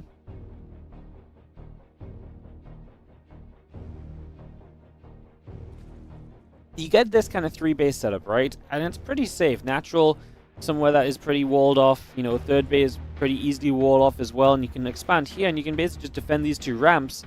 For whatever reason, it is just, you know, this space down here is easy to attack into, and I think what happens is that this ramp is accessible. So you get up to this high ground, you can pressure here, and that pulls an army from here over to here, obviously on the other side of the map, if this was the Protoss side of the map. And then that opens this base to attack, and with a lot of open space, it's easy to get a good spread. A couple of High Templar storming left behind doesn't cover everything. So I think it really leaves it open. So that's what I think what we've seen. Also, it's a bigger map for meters, for example, to be effective. It's just turned into a really good Zerg map for the most part. Like I said, just in terms of what we saw in the WardiTV 25 Championship, it is crazy to see. I mean, no other map really has that kind of statistic on it. Like, the next most imbalanced map is, like, Mothership. I only had 7 games played, so it's like... oh, sorry, they only had 4 games played. Like, older, in TVZ, which is where I'm taking that stat from. Like, 13 matchups is actually one of the higher amounts of times a matchup happened on a certain map. And for it to be then so heavily skewed is crazy. I guess there's another one. Protoss versus Terran on Ruby Rock. Protoss has a 23% run rate, so that's like a 75% run rate. Like I say, still not a lot of data to kind of back it up. It's just interesting to see those trends because, well, it might even out over time. I definitely think it's worth just bringing up and mentioning a little. So we'll see if that reigns true. We'll see if Reynor looks good here on Old Republic against MaxPax as we get this underway. I'm now wondering what the one map that was won by a Protoss in PvZ was actually. There's a couple of examples I think that could possibly be. Let me see if I can figure it out quickly before much happens here. No, it wasn't in this one. Wasn't in this one. Oh, never mind. Oh, it was Classic. Classic beating Solo was the only time it happened. Wow. Yeah, okay. It wasn't one of the ones I thought. I thought it might have been either Reynor or MaxPax in that matchup or in that tournament. Or I thought it might have been the... I thought it might have been Reynor MaxPax in that, or perhaps even like towards the finals when Classic was just popping off against Shin, but yeah, not meant to be. Alright, Stargate coming up, Warpgate coming through. Our Zergling speed will be on its way out, so just bringing that straight into action here, just for the moment. As Adept is obviously just having a little bit of a wander around and keeping an eye on things, keeping, you know, a chance to make sure everything is a-okay for now, making sure nothing's going on. We can put some pressure on. Sometimes 2 Adepts show up, and then we can obviously really try and apply some pressure. Kind of the second Adept goes to the left. Okay, they are still going to join together for the shade-in, though, so the idea is good. We see the Queens, we see the Lings. I think that's a cancelled shade. No, we're going to go for it. We get a drone. We're going to lose an Adept. Like I said, I thought it was going to be a cancelled shade because I felt like it was very risky for the Adepts. And so it was, because the first Adept goes down pretty quickly there. Link speed finishing soon. This Adept absolutely needs to finish this shade to get away now. Can't stick around in this scenario. You're just giving up that Adept if you do, and that's the last thing that you want to try and do for the most part.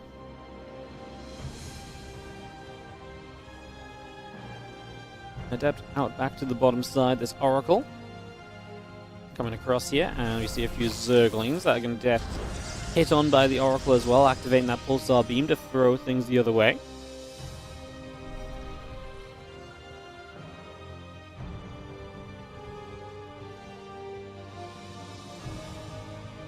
Nexus, Gateway, Twilight Council coming through. Our Lings will just go in after this Nexus as well. Just going to nibble through this Oracle.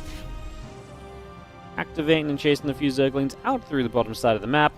Again, Twilight Council coming in. The Spore Crawlers will produce 6 drones and a couple Lings coming out as well. Have ourselves the Twilight Council and the Gateways all building through. Just have ourselves this Oracle. Obviously going to join it with his buddy to get on the map. 2 Oracles is the number then. And obviously a Twilight Council this game with 2 additional gates already. So that's 4 gates, so a more aggressive build, whatever we do, whether that's Glaives or whether it is Blink. We're on 3 Adepts right now. No other unit warping just yet. Waiting to see what the Twilight Council wants to build here. Of course, Glaives has been a very popular choice lately to punch a lot of the melee upgrades. So we are going to go Blink on this one here as MaxPax. So he's just going to play pretty standard Blink. Something that's pretty normal. 4 gates without the Forge initially means that you'll be a little bit more aggressive, poking toward the 4th base nice and quickly. Whereas obviously once you add that Forge on, you get that upgrade up and it goes into something that can just kind of have a little bit more longevity to it at least. This Oracle peeling back to the top of the map there. The 5 drones, 6 Lings, missile upgrade all coming through. The lair still producing in the main base. This Oracle thinking about getting in on the left-hand side, and a couple of Queens will zone to make sure that it does not. Doing our absolute best here to ensure not much is going to come of this. Again, Blink halfway done. Those few probes still coming up. Oracle chilling out down at that low ground as the Zerglings come down to the bottom left. Again, Blink halfway. See that Stalker count growing at 6 right now. We get another warp and you're up to 10, and that's a good number to walk across the map with. The Lings will activate onto this mineral line, forcing the Oracles to play defense. And they get 3 workers. Do we find a 4th? There's a couple of low HP drones, but we do not get there, so only 3 workers going down. It drains some of the Oracle energy, which maybe makes you a little bit less sure about poking out onto the map, because it does mean you're not going to have the Oracles with as much energy to defend with. Although MaxPax immediately counter-stabs for 4 drones. He makes up for a lot of those losses right off the bat.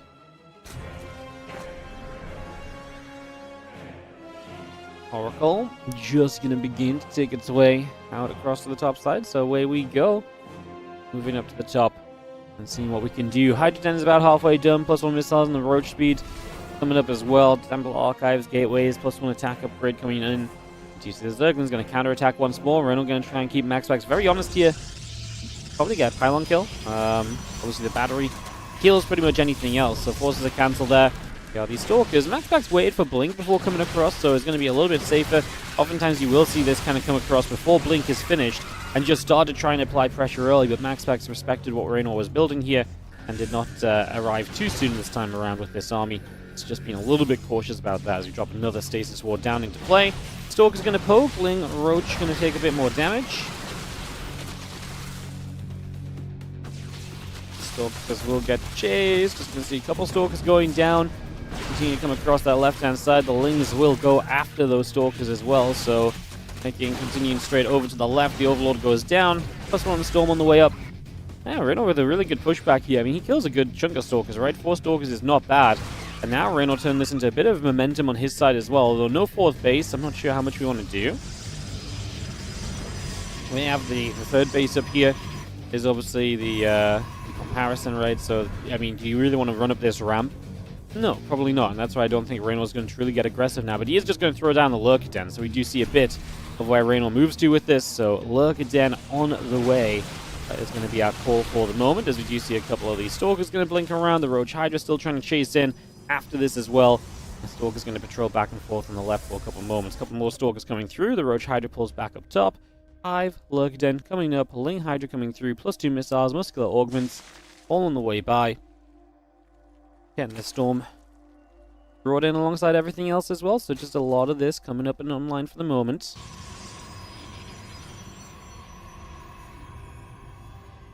Prism going to be a part of that as well, so again, get that Prism on the way. There's going to be a major aid on top of everything else, as we just see again the Stalkers and the Oracles gathered together. Quite a bit of Ling Roach on the right-hand side. Hydra's going to have their speed soon, so they'll not be as slow. Sees the Prism. Can we get in position to intercept that? If these Hydras get their speed, there's a chance. I mean, if you know it's coming in, but it's rallied to stop here, which is very smart. Reynor needs to step into it a little bit. Oh, I selected the Hydras. The Prism actually, stops a little bit shy of that. And it's just going to be very safe before moving up. Trying to get in here now. The Hydras will get a few shots off, but it will not kill it. It will naturally walk away from trouble. As you see the Stalkers pressing through. So nice spot from Reynor, but can't really capitalize now. These Lings looking for a catch. We've got a couple Lurkers available. First Storm's coming down. That's some panicky Storms, though, and the Lings will continue to chase through. Hydras get rid of one of the Oracles as well. Roach is on the flank, and now we've used all of the Storms as Reynor gets a catch. These Lurkers will continue to advance then and look to push straight across to the other side of the map. So away we go, down to the bottom left-hand side here. As Reynor continues to shove, these few Zealots are going to jump onto the hatchery in the top. You'll see one Storm coming down already. Hydra's getting caught there. The Lurkers are going to continue to fire through as well. Stalkers still taking a bunch of hits already. The Archon going to be in some trouble. On the top side, these Lings and Hydras will clean those Zealots up. We blink forward into this Lurker, which we are going to be able to clean up. The Observer is there, and Reynor has to step back. Lurker's lost, although to be fair, I feel like MaxPax lost a lot of his own army as well at the same time. So yeah, I feel like that's definitely going to get a pretty big win for Reynor overall. I still think this army gets reset heavily. Like, having to rebuild all the High Templar is pretty huge, no matter, what way you look at this. These things are going to threaten very quickly right now. We don't have Storms available as High Templars. Yeah, but they have to morph into Archons. One of them went down. Still couldn't cast a Storm. That's bad, because now these little Hydras just do not go down quickly. The splash damage is not there for them. The battery's already out of energy. We did see the first Archon there going down as well. So again, just a lack of splash at the moment. And this does feel with Lurker showing up again to reinforce this position. But Reynor is looking good, and MaxPax does so agree. Types out the GG, and it is going to be Reynor to take a game number 2 of this best of 5 series. So MaxPax gets out of here, and Reynor will take the second game of this matchup. So we will have that going to 1-1. So we are going to tie ourselves up in this matchup now. We will have ourselves some continued action, which is exciting. Because the more games, the better. And it's so funny when I'm casting these because I keep going to, I look over, I'm like, oh, my Twitch chat's not open. So I go to open Twitch chat, I'm like, of course it's not open. No one's here. So I'm just gonna have to pretend someone's in chat again. I'm back to pretend what's going on. Whoa, Billy17. Yeah, I really do agree. I am the best caster, especially on Christmas. Yeah, you know what? I agree. You guys love everything I say. I couldn't say a single. Thank you so much, guys. You know, you guys have been really kind today. You don't like my Christmas jumper? Ban. Yep, get this guy out of here. Jeez. Oh, where's the holiday spirit? All right. Twitch chat equivalent caught up on, and we will just take a moment, guys. We are going to head into a game 3 in a few moments' time, so get into this very shortly. Ready to kick this off, and it's going to be on 10,000 feet. So a third map here between Reynor and MaxPax, 10,000 feet. Reynor brings it back again, is able to get himself back on track at the very least, which is something. We'll see what else we can do. Continuing in this matchup, again, Old Republic. I don't know if there's other stats for Old Republic, actually. Like, if I click on Old Republic, does it have all stats? Stats. PVZs. It doesn't have a lot of official stats, but 42 times it's been played, 32 to 10. So it's still not a lot, but it is very Zerg favored. I don't know, I just don't see what makes it such a good Zerg map. Yes, it's big, but like, I feel like big can mean bad things for Zerg sometimes as well, and like, it is defendable, which is good for Zerg, but like, it's not like the bases that Zerg gets to super quickly are defendable, right? Like, those external bases aren't defendable. Very interesting. Gonna have to ask someone what some of the pros, what their opinions on it are, because, like I say, those stats just interest me more than anything else, so yeah, very cool. All right, let's do a game 3 here, 10,000 feet, as it's 1-1, and we look to break this tie and see who will get into an advantage in this matchup. See who will get onto a match point situation. Will it be Reynor? Will it be MaxPax? We will find out now. Well, not right now, but we'll start to find out now as the game actually begins. In the bottom right, the red Protoss player representing Psystorm still. It is going to be MaxPax, and that means, considering we know what matchup it is, the blue Zerg in the top left must be the Basilisk Reynor.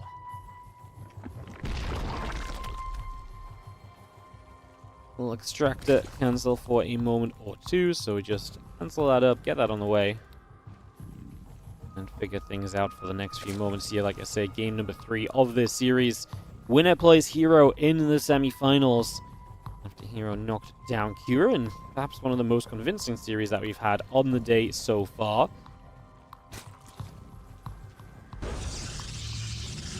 The gateway comes down from MaxPax, just going to put that in place. The probe on the way up as well, so we get that started.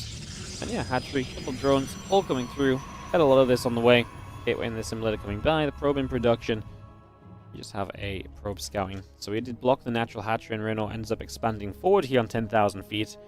We'll see if that becomes a point of defense for him a little bit further down the line, potentially. So, our eyes on that as that probe gets around the back of the main base. Gateway on the way up, hatch, gas, and pool all building into play. The drone in production as well, just coming online as well. So far, so good. Looking pretty darn decent at this current point in time. So probe comes around, see a couple of drones are going to obviously try to do some nibbling.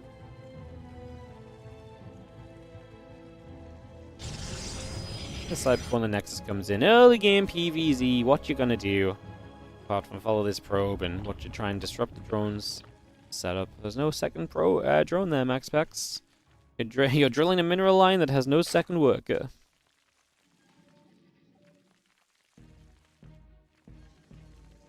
I really think we should just have an agreement. Like, it'd be easier for everyone if we just sort of agreed, like, hey, we shouldn't drill each other's economy because, you know, it's annoying for me and it's annoying for you. I think we should all just shake hands and be like, hey, should we just chill out a little bit and not use every single inch of our APM in the very first 2 minutes of the game? These freaking min-maxers, huh? Making everything try hard nowadays. At the same time, it is genuinely quite cool that, you know, there is genuinely a way to create the slightest bits of efficiency. And again, we always talk about the slightest advantages in StarCraft 2, and it's just one of those things where you're forcing your opponent to have to fight back, and if they're not good at keeping on top of it, then they fall just that little bit behind, and you just can't really afford for that to happen, right? The Lings chase that probe away. It gets pushed out of here. Ling speed still coming up. The Ling's in production. Queen on the way through. You have the Adept going to shade across, and it is going to hit the drone already. Now the few Zerglings pulling back from the natural as well. That pylon already kind of low, as we just have the Cybercore setting up. Warp gate building. Queen going to be over here. The Adept still shading through. And we just have ourselves the Ling speed on the way up as well. So bringing that Ling speed in. Just going to have a couple Lings. Going to go after the Queen. The Queen going to continue onto the Adepts right there, and again continue to get a little bit more done. Queen will continue onto this pylon as well.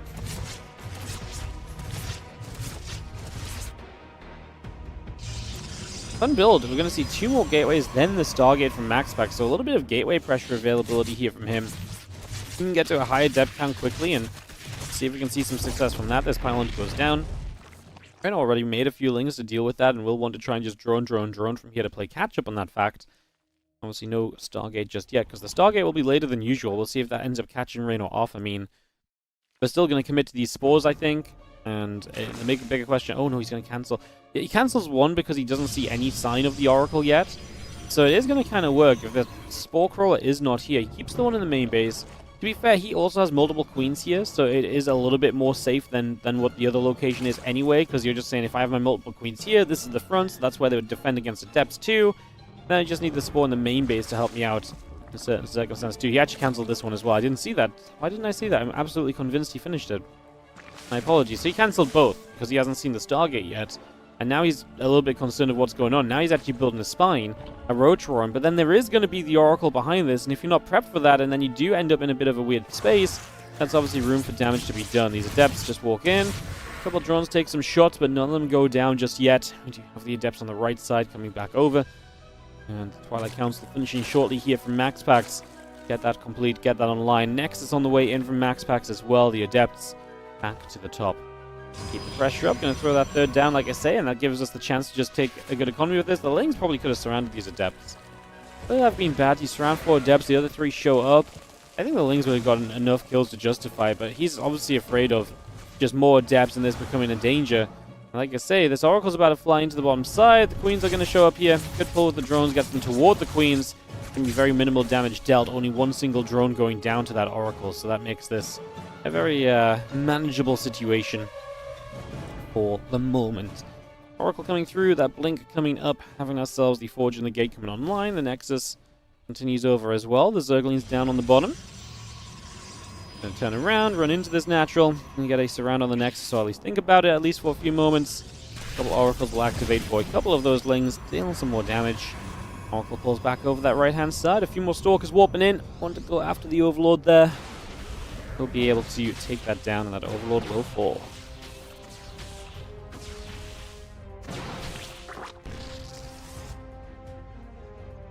Additional gateways coming online. Gonna have again the blink and the +1 being a part of this. The lair coming up from Reynor. So what will we do here as Reynor with that lair? What sort of tech are we looking for? I mean, we're building enough roaches that we're probably just going to build roach speed, to be honest. But he could go like roach hydra. Or does he want to kind of steer clear, just kind of purely on roaches? Currently just a 4 gas circ, so he doesn't have tons upon tons of gas or anything. Complete, and you see the Queen for the moment just going to poke away at that Oracle. I mean, the Stalker count is going to begin growing here from MaxPax. Blink is now done, right? So you have that Stalker count up, and with Blink finished, you imagine some pressing forward. We are going to throw down the Spire. So Roach Speed plus the Spire as an eventual transition. I'm a little worried about these Stalkers for Reynor, because he's just going to be on Roaches. He does have some Lings as well. So he needs to find a defense with this initially, and then, obviously, that Spire is coming online. But that's, yeah, I mean, the Stalker's going to be okay against that initially as well. So Reynor just doesn't have a lot coming up right now apart from just Ling Roach. So it has to have a good defense here at first. The Stalker seems to be going more around the right-hand side. The Spine currently positioned to deal with a left-side attack. There's an Overlord here that'll go down as well. Put Reynor close to being supply blocked, although not quite.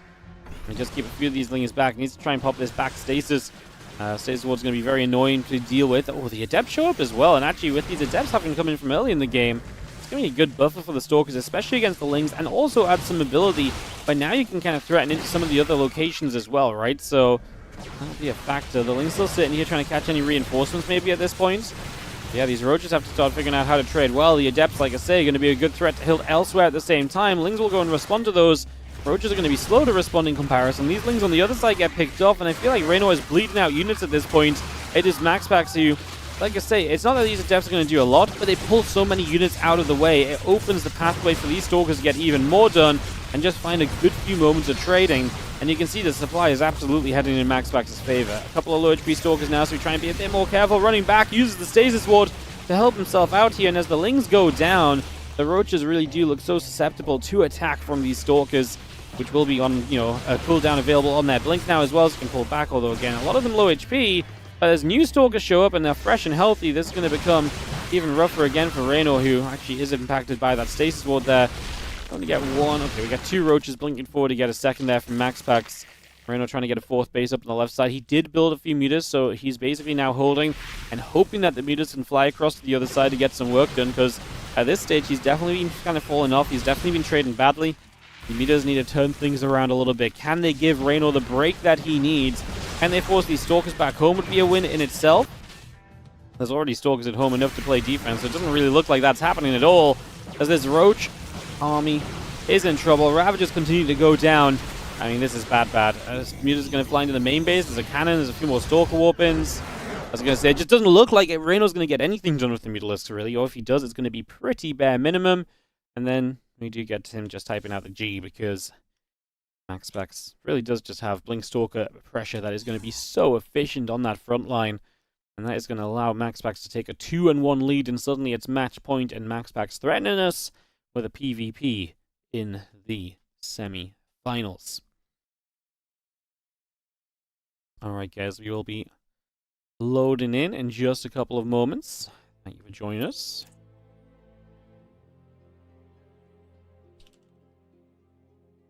Throw ourselves into this as we get ready for game number 4.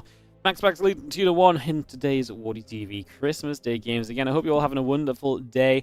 Hope you've been enjoying the game so far. Obviously, I'm casting these days over, like, you know, casting these games over a bunch of different days, so it's kind of weird because I check in and I'm like, you know, if it's kind of weird because I guess usually when I cast in my head, I'm like, oh, say this today, or make sure I've said this today, or like whatever. But I'm coming in and casting this game. I casted one yesterday, I casted one a few days ago before some Christmas 2025 action, and so on. And so I'm just like, in my head, I'm like, I've got no idea what I talked about in the last series, so I might be saying the exact same thing again, sounding absolutely crazy. But that's kind of the fun of this. It's the one time a year we do something like this, where we pre-record and we play the recording on a certain day, where we can't cast otherwise. Like I said, it's kind of unique, it's kind of fun, it's kind of silly in the same way too, so... so yeah. Enjoying it though, having a good time, and we are going to continue to have a good time as we head into the next matchup. It is going to be Winter Madness for MaxPax and Reynor as we head to a Game 4, and Reynor is on the ropes. Can he bring it back again? Can he get this tied up? Can he take us to the dreamy Game 5 situation that we all want to see at the end of the day? We all know that that is exactly what we want to have happen. The question will be, is it what we get to happen? Yeah, it's going to be rough, isn't it? It's going to be difficult, that much we know for sure. I think MaxPax just has such a cool variety of builds at the moment. That said, I feel like Reynor's not really gone into maybe his best style of game. He's not gone into like the melee upgrade and the lings everywhere and the run-bys and the punch you in the face kind of action that we kind of get so used to seeing from Reynor. So maybe he gets himself freed up here on Winter Madness to get into his comfortable spot and to tie this up and take it to a Game 5. In the bottom right-hand side, our red Protoss player with the 2-1 lead in this series, looking to close out and move to the semis. This is MaxPax. In the top left, our blue Zerg player, we have got ourselves Reynor.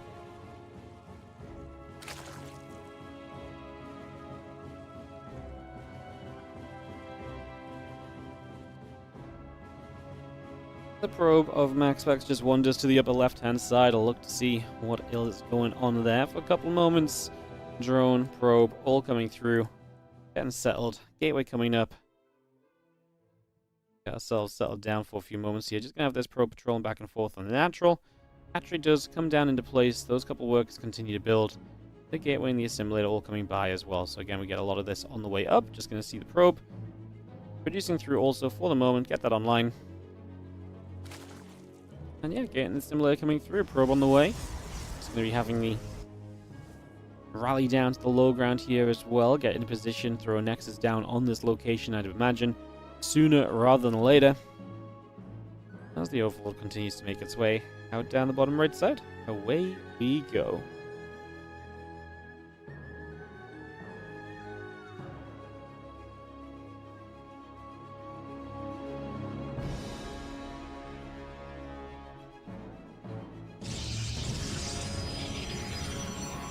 Up on the front, Nexus in the natural.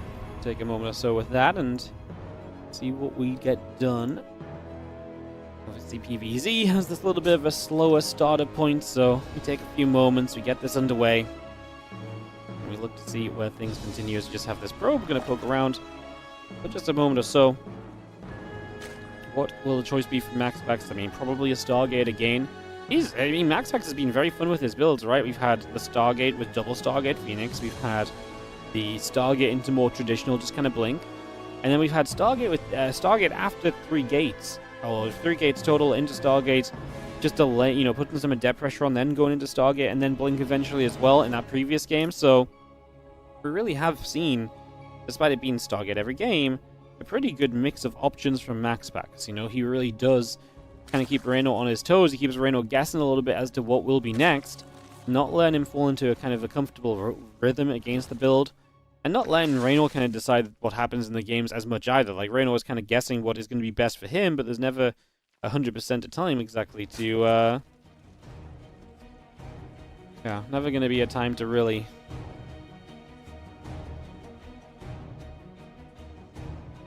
just settle and kind of like, it's not like he's like, okay, I know he's going to do this, let's do this against it. Any choice from Reynor feels like, a guess in the game, or at least based on your scouting in said game as well, which is not always easily come by. I mean, Reynor's scouting these matchups have been somewhat limited, to be fair, so he's not been able to make a lot of informed decisions at the end of the day, as we just have the probe. Going to pull across toward the natural there. Stalker sitting in the wall off. The link speed will finish very shortly. Queen and a couple of links coming through. The drones will continue out. Just have ourselves the drones, lings all continuing. Queen's gathering on the front lines. This adept gets back over on that right side here currently. The Zerglings will come back around. And yeah, the Oracle coming up. Warp Gate on the way. Twilight Council and Nexus both continue to build. We have those Spore Crawlers on also. Just going to see the Oracle is going to come up.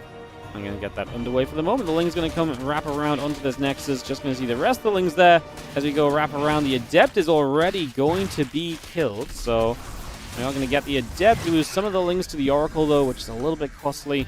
At the end of the day, it's still just nice to be able to get rid of the Adept in the first place. Got that Twilight Council now finishing up from MaxPax as well. We'll just drop ourselves a few minerals back. And yeah, just throw down gases. Extra gates coming up. It is going to be glaives this time, so there you go. Star glaives. For game 4 here out of MaxPax, like I say, every game he's shown up with something different, and it really is the state of PvZ right now. Some people like kind of just playing the same stuff again and again, but we really have got someone like MaxPax who's very creative in what we're doing in each and every game. Mixing it up a little bit every time. As you see the Queen there. Able to shoot at the Oracle. A couple gates still coming through. And the Nexus on the way up as well. Got that lair, which is about to be done here from Reynor. That's continuing to tick over. Just have the Oracle still flying about a little bit as well, heading over into the center for a moment. A few probes continue up, drones and the Overlords on the way as well. And this Oracle continues hanging around in the middle of the map. The Lings get down to the bottom right-hand side. Just going to be seeing this Oracle coming over.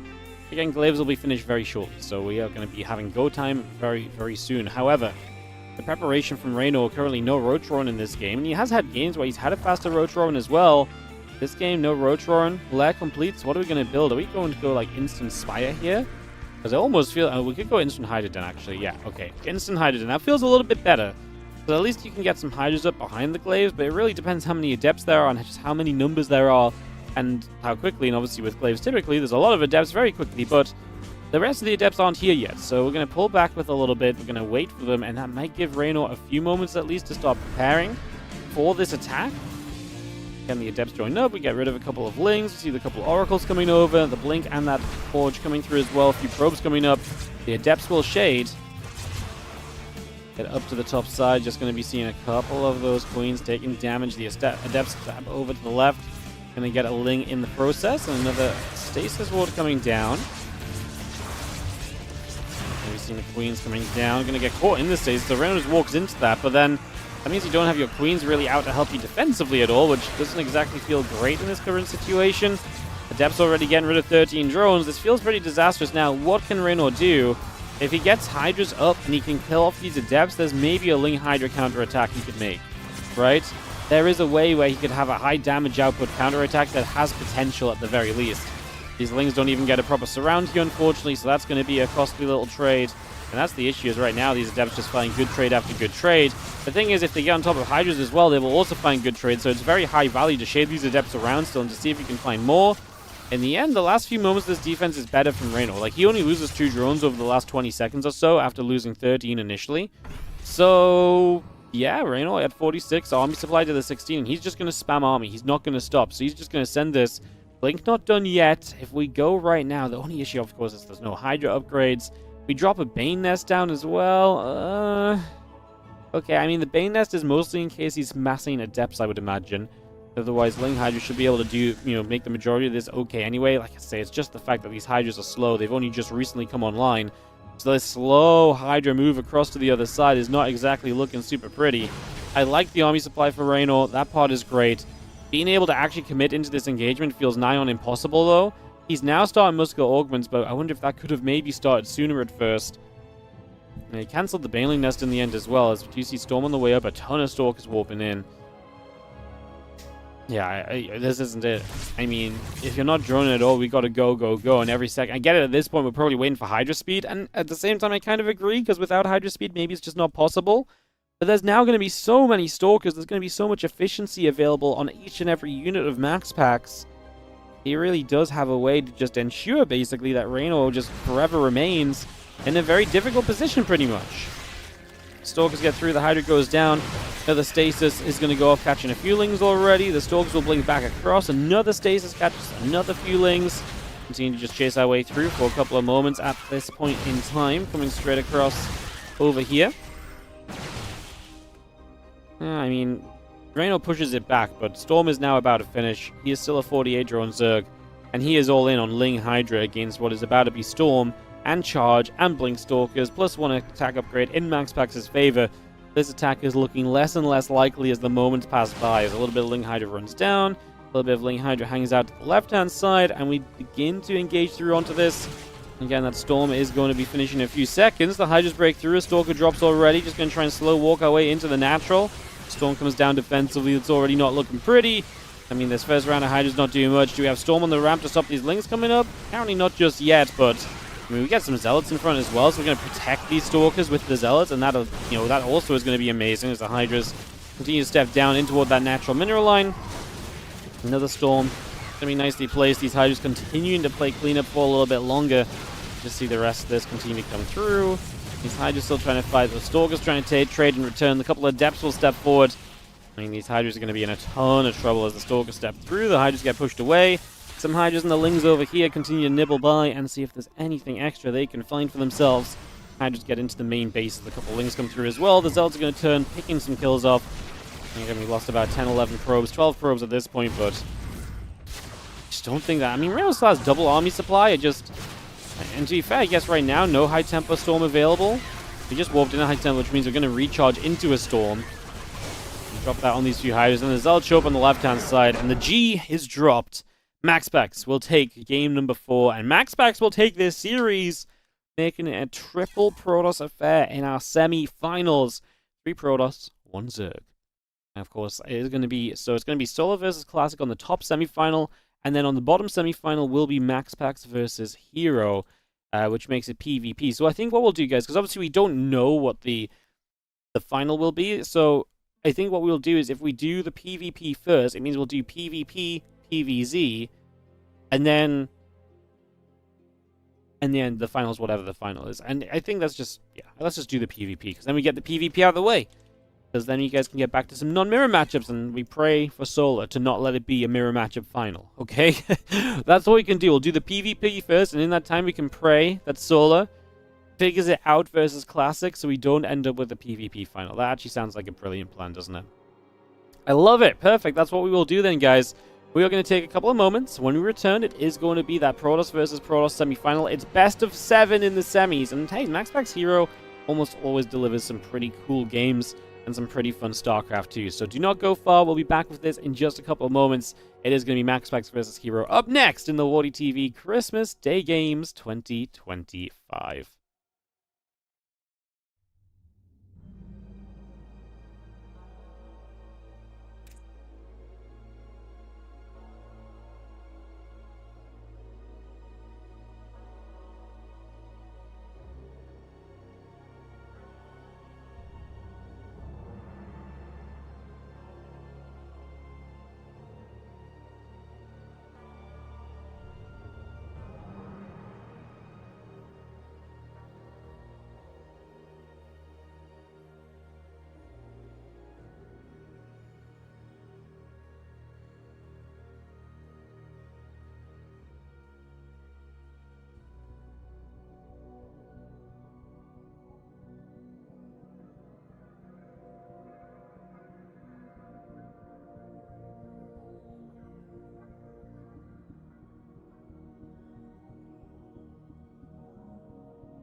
We're back, we're back, we're back. It's more WardiTV Christmas Day game action, and it's time for the semi-finals. The sad part of that means we've gotten over halfway on the day. 4 best-of-5s behind us. We still have 3 best-of-7s in front of us, and again, we did make the semi-finals best-of-7 this year, just to give you all that little bit of extra StarCraft 2 action. We love it, and we hope that you guys are loving it too. Hero versus MaxPax is what we're going to do first, just to break up the PvZs a little bit with some PvP. And we know that it will be a Protoss in the finals anyway. So we'll do this, and then we'll go and cheer Solo to be Classic. We will be biased, because we do not want a PvP final. We want a ZVP final. That's what we can cheer for right now. The Terrans are gone. 1 Zerg remains. All faith on Solar to try and give us that Zerg versus Protoss best-of-7 final. And if it's 2 ZVPs in a row afterwards, then who cares? You know? Then who cares? Like I say, it's going to be PvP. It's going to be Hero vs. MaxPax, the WardiTV Christmas Day games. $1,500 on the line today. And what that means is that we've already got to the point where obviously all the players now are top 4, so they are going to be guaranteed $150. Basically, every series you win is doubling your money. So you win this, you double your money from $150 to $300. Win the finals, you get to go home with $600. Again, this is just... I mean, the history of the Christmas Day games is a fun one. We originally did this as like a YouTube-only event. It was designed as like something we would cast from the 25th to the 31st of December.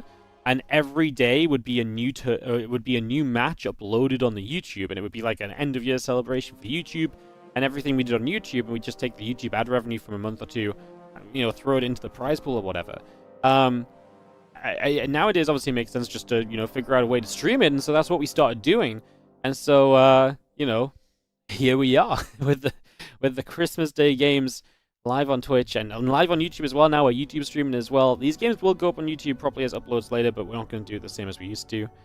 So it's fun to see a tournament that was designed originally to just be like a YouTube-only broadcast coming to life as this kind of live stream, which a lot of people I know absolutely love it. I'm sure a bunch of you in the chat right now loving your time and enjoying the games and just kind of having a great time with us. So, again, appreciate you all being here. It's your love for this series that brings it back every year as well and makes it a lot of fun to get underway. Even though I've had a super stressful and busy December, still finding some time to cast these games has been an absolute joy. With that, it is time for us to get into our best of 7s. Starting us off in the bottom left-hand corner of the map in this PvP will be our red Protoss player. The king of PvP himself is MaxPax. If there is a player he somewhat often loses to in PvP, it is the blue Korean in the top right corner of the map. We've got ourselves Hero. And I don't even want to know how many times these two have played this year, but I'm going to find out. Because I can't possibly go without knowing. So, so don't mind me. I'm just going to do some statistic finding. They have played... What the heck? They have played... You just want to guess for a second? I will give you guys a moment to guess how many matches they have played this year. Just give you guys a moment or two. 64 matches this year. Hero versus MaxPax. And Hero has won 35, while MaxPax only won 29. It's a little bit of a surprising one to me. Some of these are like Monday night weeklies, like best of 1 after they've played a best of 3 in a previous round or something. So, you know, it's not all, you know, kind of full series. I guess I could have filtered for that. I could have filtered for best of 3+. I guess let's do that. In best of 3+, they played 58 times, and it's 33-25 in Hero's favor. So... And 102 to 92 in maps, so the maps are very close together, so the series generally tend to go Hero's way, if only by a little bit. That said, in the last 7 meetings of them in Best of 3+ series, Hero has won 6 of those. So, in fact, what's even maybe crazier is that you go past those 7, you go to 8, 9, 10, 11, 12, 13, 14. In the last 14 meetings, MaxPax only won 3 times. So before that, I mean... They were basically level 22 to 22, and then since when was this? I guess since September, Hero then went 11-3 in MaxPax in series. So that's a pretty ridiculous stat, and obviously shows a lot of recency bias in favor of Hero, which is fairly, you know, understandable. MaxPax has been refiguring out this PvP, but it really does feel like he has refigured it out a lot. That said, he's been on a journey as well. Like, he's been doing a lot of 1 gates, but then he went into 2 gate expanding for a while as well. He does look like he's back to 1 gate expanding lately. There's going to be him going into a 1 gate robo facility in the main, scouted by Hero immediately, so he knows it's a robo. Hero proxies a robo, and what's funny is you would think, well, surely defensive 1-base robo defends proxy robo? Well, it's not 1-base, you know. First of all, Nexus is down on the low ground for MaxPax, so it is an expand.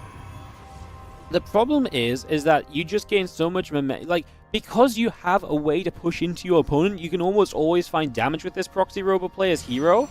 And I think that's the issue, is that you are going to be at the front. You are going to chip at these structures. You are likely going to make progress. And I wonder if MaxPax really loves having the robo here. Like, getting the Immortals up is great. But I wonder if he's going to miss the Stargate and the Void Ray production. That would help a lot against just a pure robo kind of production build right now. It's an interesting thing to say, as we are going to see the Adepts trading out Adept for Adept, and this one Adept will be able to get after a couple of probes. Oh, that was cute. He put the Herd probe into the Assimilator. That was actually a very cute little move to make a little bit more out of this. That Herd Adept does get out 2 Adepts otherwise still on the map as well. And the Prism will just be taking Adepts into the main for the first few moments of this and looking for some damage. We do see MaxPax is about to have his first Immortal popping now. That's not going to clean up Adepts quickly, and this Prism should go directly to the mineral line. Stops off because there was one probe there initially. The thing with 3 Adepts is that you have the one-shot potential for that much longer, right? You know, you're not going to, when you lose 1 Adept, you don't lose the one-shots. Shading to the low ground, there is a battery here at least, but 4 probes going down here, applying some good pressure and limiting MaxPax's economy growth for the moment.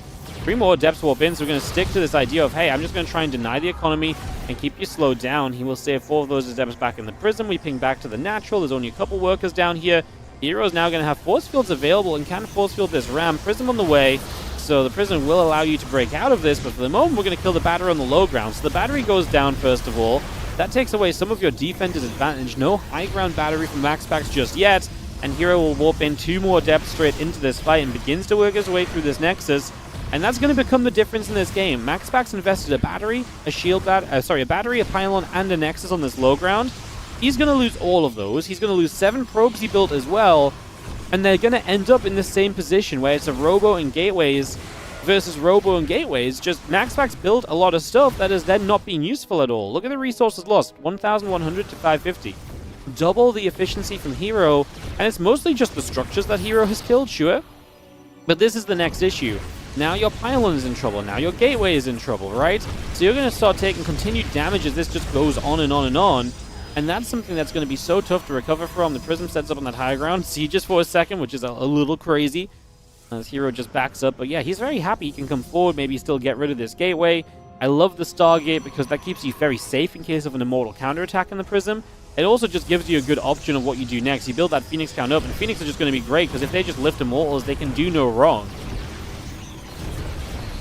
3 Immortals now out from MaxPax. The Adepts will take a shade up to the high ground, into the main. Probes in the Sentry is going to be gathering about right there. We do see on the right side a little pylon coming down, so we are going to see MaxPax trying for some aggression on the other side. Hero is fully walled in, so nothing going to really happen there anytime soon, although Hero is returning home for the moment. I wonder if he's just happy to get a couple Phoenix up and go from there. Hallucination will spot this, so MaxPax is aware of exactly what Hero is doing. Remember, Hero's Robo is still on the map, so that's one of the downsides if that gets taken out. You're then without that robotics facility, and obviously that would be a pretty damning situation. Being down a Robo, you kind of want the Robo, right? Like, that's just how this works, so you do kind of want the Robo, would like to keep that up if possible. And clean out on that right-hand side and just get rid of this pylon as the Prism comes across through the bottom as well. A couple of sentries and the Stalker is going to come pinging through, and the Observer takes a bit more damage. It will now go down. 2 Immortals here. I'm going to pick off this pylon, and that's going to fall. Robo Facility depowered. And yeah, the Phoenix is going to come chasing this Prism, and this is why the Phoenix are nice, because they can chase the Prism. In this case, they're not going to get it, but it stops that same move happening across the map, so you can't Immortal drop into the base of Hero with any sort of success. A lot of sentries available. A lot of force field reliance in this army. If these Phoenix lifted the Immortals, how doomed would we be? I think Hero's going to commit to this Adept Shade. We do force field them, but then they don't even force field fully correctly, so a bunch of these Adepts now get in the mineral line, and now you've kept your army locked out. How many workers are we going to kill? 4, 5, 6, 7? I mean, honestly, not terrible on the side of MaxPax. I mean, 8's pretty sizable, I suppose, but it felt like that could have been a lot worse, I guess. I was bracing myself for like 15 workers, I suppose, and it's only 8. I say it's only 8, like that's not anything. It's a third of the economy that MaxPax had, so he instantly loses 33% of his income. And Hero obviously finds a way to extend his advantage. 26 to 18 probes, they both have a natural expansion. I really think the Phoenix production out of Hero is so very good. He's going to fly through, sees the army is missing. I wonder if he recalls the Phoenix. Like, he's going to get rid of the Stalker, but I absolutely think these Phoenix are meant to be in this fight that's coming up. So he can either fly home, because they are fast, or he could recall if he feels like he needs to get them home even sooner, but that's actually not the case. He's just going to be able to fly them home. He's going to be okay. So he's going to have the Phoenix here. It's equalish army supplies. There is a battery defensively on the low ground. Do we try and elevate it to the high ground? That's what we're kind of positioning for right now. Or we just kind of get up to the high ground here, then you don't have to run up this ramp. Obviously, a lot of force fields available, going to make this a very complex engagement, because there's going to be a lot of manipulation of the land that we're fighting on.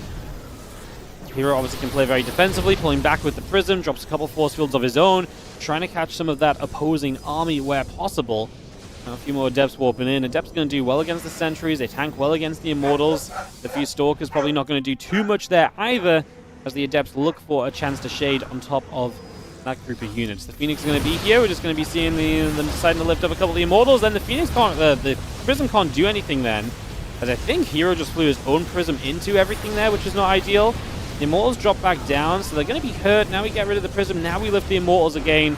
MaxPax going to say GG as Hero does just have enough to take a game number 1.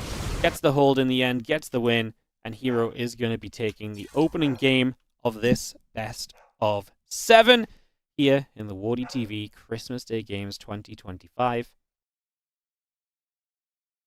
I'm just going to go double check why Ellie is barking, guys, because I'm responsible for her right now. So you guys enjoy this beautifully planned, pre-recorded break. Actually, I think it's okay. Never mind. Never mind. We're good. I think she was just excited about force fields. Something about that dog and force fields. She just loves them, you know. She sees a force field, she's like, it's the best gameplay I've ever seen. She can't keep her excitement in. We are going to go to game number 2 then. It is going to be Hero MaxPax, and it's going to be Winter Madness for a second game. Hero takes a 1-0 lead in this best of 7. I love that it's best of 7. You know, it's amazing. I could have done this at any point, just make it best of 7. I just never thought to, and it's like, you know, it's very rare that I actually, you know, I don't really advocate for best of 7 semifinals, but I think this is one of the formats where you really can, where the players are all playing at the same time, and, you know, they play a very short day anyway, basically, for the prize pool of what this is. So I feel like, you know, just turn the best of 7 on, and bam, you get some extra maps. Love it. All right, well, down a map is going to be our red Protoss in the top left corner of the map. It is going to be MaxPax. Can he figure himself a way back into this series? Down a game and looking to get back as, like I say, the expand with the Robo there gets outdone by the proxy Robo. Hero had a response to everything MaxPax did, and I love the harassment that Hero brought to the game as well. Our blue Protoss in the bottom right, absolutely delivering in that opening game.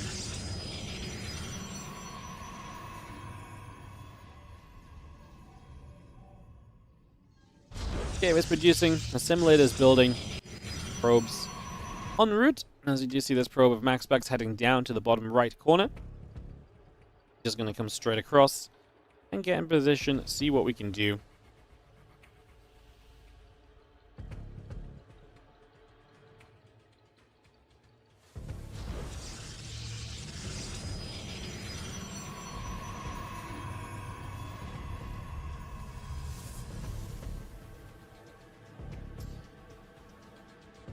Probe comes into the main.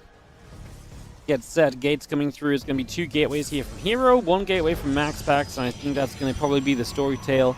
The fairy tale of this series, sure. The story tale. It's a new one. It's the story and a tale all in one. Twice the story for one lot of trying. I don't know. Sometimes words come out of my mouth and I'm like, people pay to listen to me? Like, hello? Oh, the beauty of Twitch.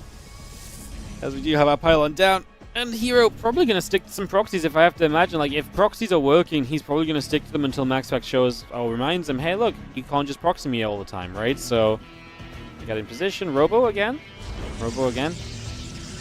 2 Adepts into the Robo. And we'll see how Hero approaches this. It's that Stargate this time around from MaxPax, so not going to go into the Robo defense himself here. So that is going to be a bit of a differing situation.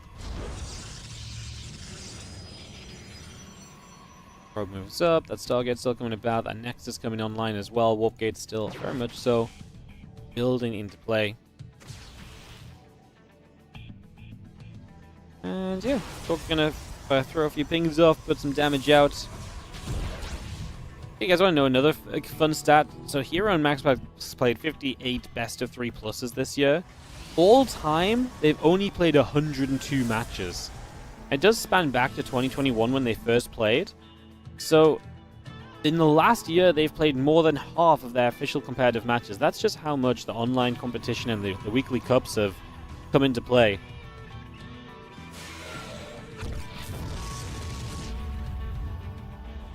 Sorry, just sneezing. Shouldn't be too surprising, I guess, when you consider that before the weekly cups with ESL were obviously kind of server-based, so we wouldn't see the crossover of MaxPax and Hero in like Asia or in Europe. It was mostly just in the Americas Cup you might see both of them playing sometimes.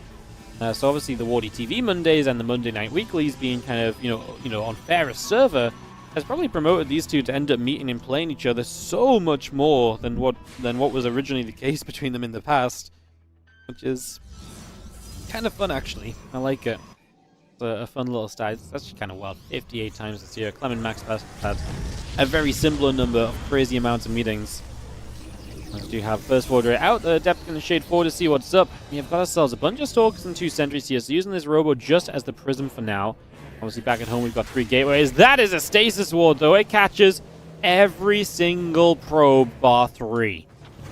But unload on the high ground. Hey, there's no battery in the main base. This feels like a mistake from MaxPax. Usually he's so good about having a battery in the main, but he does not have one here, and all of a sudden Hero's just pressing forward already. This Void Ray is already low now. The pylon on the Stargate's going to be in trouble, and MaxPax with the blunder.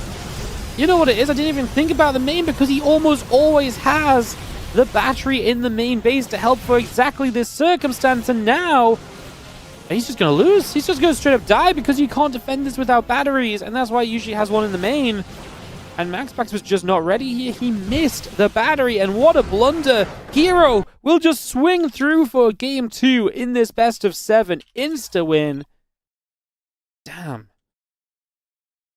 I sneezed 5 times and MaxPax forgot his battery. Is that some kind of dark magic? Next time I want MaxPax to lose so we don't have a PvP or something, I'm just going to sneeze a few times. Man forgets one of the most important parts of his defense. I wonder if he just didn't recognize what was going on or that the threat of that was going to be there so soon. But he was just not ready at all for the drop in the main. And like I say, that's so unlike MaxPax. He is so usually available to kind of defend those things and to be ready for those things and everything, right? So very, very wild that we see that being kind of going the way that it just went. I'm genuinely kind of shocked. That's crazy. That is kind of crazy. All right, well, I mean, a fast game means that we should probably just get ourselves into the next one already and keep this rolling. We're going to be heading into 10,000 feet. Well, you know what the nice thing of best of 7 is that 2-0, it doesn't feel like the series is on the verge of being over, you know? Yeah, you know, 2-0, it's not great for MaxPax, but there's so much room to come back in this series right now. And we'll see if he can do so on 10,000 feet for our game 3 of this matchup. It is going to be MaxPax versus Hero. It is going to be 10,000 feet in the semifinals of the WardiTV Christmas Day Games 2025. Loading in right now. Let's get this going.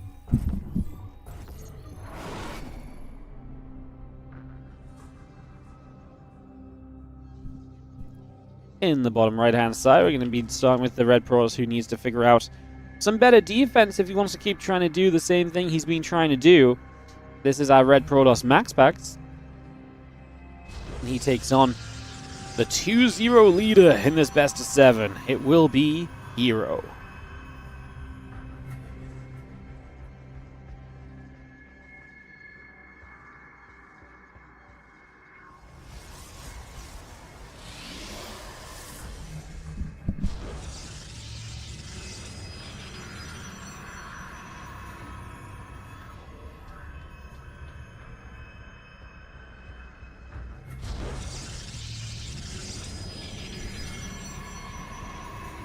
Gates coming about.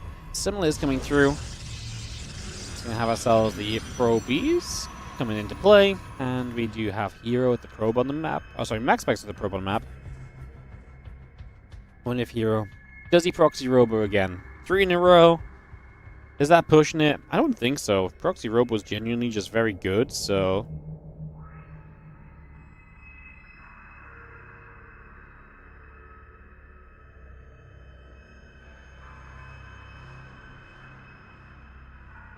Do ourselves the second gateway coming down on both sides of the map. So MaxPax is going to change things up. He's going to play double gateway himself. He's not going to do the same as he did previously. So he's going to say, okay, there's clearly an issue with what my build is trying to achieve right now. I'm clearly not getting out of this what I need to. So let's get myself a second gateway. Let's play this a little bit differently. Let's take a different approach right now.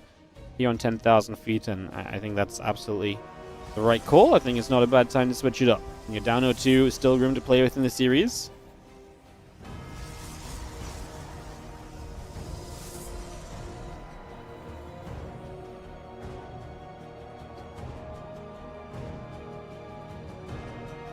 Probe down the bottom, just need the Stargate coming up, the 2 Adepts coming in, the Warp Gate will continue. So it's going to be Stargate versus Stargate here. We always love a good bit of Stargate on Stargate, don't we? Some Phoenix versus Phoenix. It's not a guarantee that that's what's going to happen here, but it is a pretty high possibility. So let's see how this pans out. As obviously there is, like, if you build an Oracle, you go Twilight, there's a way out from Phoenix versus Phoenix. So, like I say, there's some possibilities there. What's funny is that MaxPax finds the proxy Stargate of Hero. So actually, I'm being silly. My brain just turns off that this is a proxy. Because there's a proxy, very unlikely it's Phoenix versus Phoenix, because Hero will never keep this Stargate up long enough to make that worthwhile. As that pylon taking some damage. Just see a couple of Adepts in the Oracle coming through. The Warp Gate coming up. Phoenix on the way. Warp Gate on the way. Stalker and the Adepts continue to fight as we just go back and forth. So, yeah, Hero will get one Oracle out, but because MaxPax has his own Stargate, he can defend very aptly here with the Phoenix production and just shut this down nice and quickly. Will most likely be the case, as we are going to see 2 Adepts of Hero trying to catch the Stalker of MaxPax, and that's actually going to be a kill, so we kill this Stalker at the same time. We get into the main base, the Oracle gets 4 probes before the battery finished, so we can see Hero actually having not a terrible start, all things considered. This Stargate finished the Oracle. We lose a Stalker, we lose 4 workers, now we're walled into the main as well, so MaxPax actually doesn't have an easy way to kind of move out. Because he lost his Stalker, he actually has nothing right now that can actually really kill a structure. Like, his 2 Adepts are across the map. So MaxPax can't really expand for a long time. Like, it's going to take him forever to be able to do anything about this. I love this probe, by the way. It's genuinely providing some very good extra damage. Pylon goes down. MaxPax supply block. No Pylon on the way. And this game is actually already somehow turning disastrously for MaxPax, even though it felt like he had everything under control with the scouting information that he gathered. And alas, here we are. Those 2 Stalkers chased away. The Adept gets pushed out. That Stargate depowered on the right side. Nexus goes down to the natural. Phoenix move up top. The couple Stalkers settle down. The Twilight Council about to complete. And the Nexus coming through with the probe, with the Phoenix, all coming about. Pylon will get cleaned up. Oh, MaxPax did have a probe on the map still. Okay, cool. So he did have a probe out on the map, so that's nice. He can expand faster than I thought he was going to be able to. Still much later than Hero's expansion. He loses a couple of probes, but, already on his way to Blink. MaxPax still going to kill, build Phoenix here for a while, and I imagine at this point he will have to go into Robo and build some Immortals. If he wants a real chance of having a go in this game, he's going to have to get up something that's sturdy on the ground against these Stalkers. So we got to figure that out ASAP at this stage. As that Robo facility does indeed start up, so we bring that straight through. We get that going for a couple of moments. And Blink is about halfway done. The gateway is still building up. Robo facility building in the main base. And yeah, the Phoenix going across the map. A couple of probes go down to the Phoenix over here as well. Just going to see 3 of them going down already.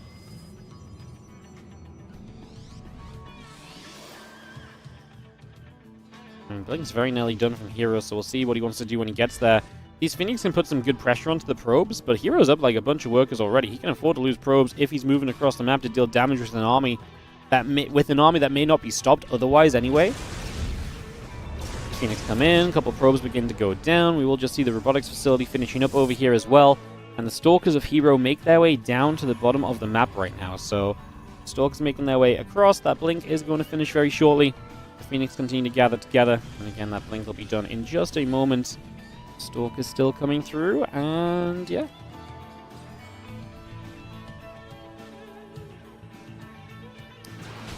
The Stalkers underneath. I mean, there's not a lot of ground force here from MaxPax at all, but the Phoenix numbers do make it a bit scary. With the ability to lift a lot of these Stalkers up all at once, then you can kind of cut this army in half very quickly, and then maybe, that's why you're unsure about this Trader's Hero, especially as an Immortal shows up as well. Cause for concern. Did he attack his own Immortal to pop the barrier? Am I crazy? The Stalkers weren't close enough to pop the Immortal at any point, no? Not sure if that's what we just saw. Hallucinates an Immortal too, hoping that will take some of the attention. Now you pop the barrier on that one.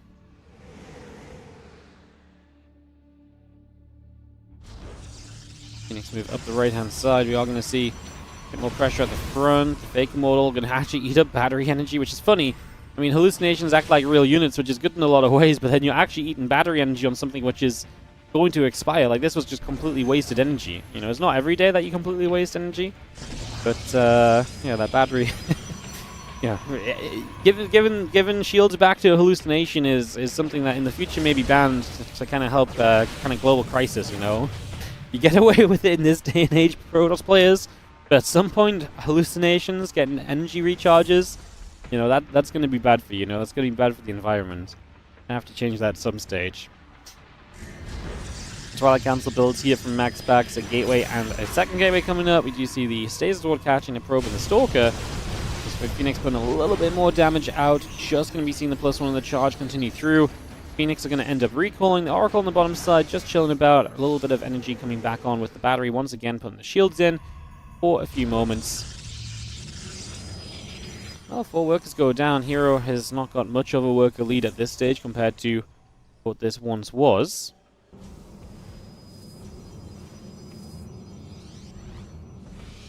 Another couple of Zealots warped in. The fact he's already going to be on charge is obviously very nice. That part of this definitely a major aid as we take a few moments. Again, charge the gate, all coming up. Get a lot of that set up as well for a little while. See a lot of these units moving back to the top side. Next is on the right side, that third base coming up as well. Bunch of High Templar, Archon, Zealots, +1, all warping in. Obviously get those Archons counts growing.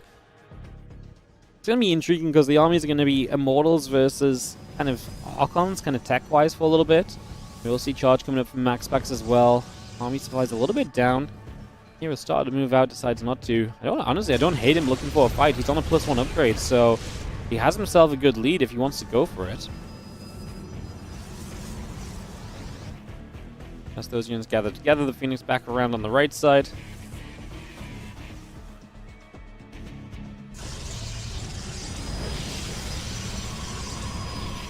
Next results coming through. Oracle, again, back around the bottom, trying to see what else is going on. Dropping some revelations and keeping the information count high. As the Temple Archives comes up, again charging the +1 coming into play. The Phoenix got turned around by a Stalker already.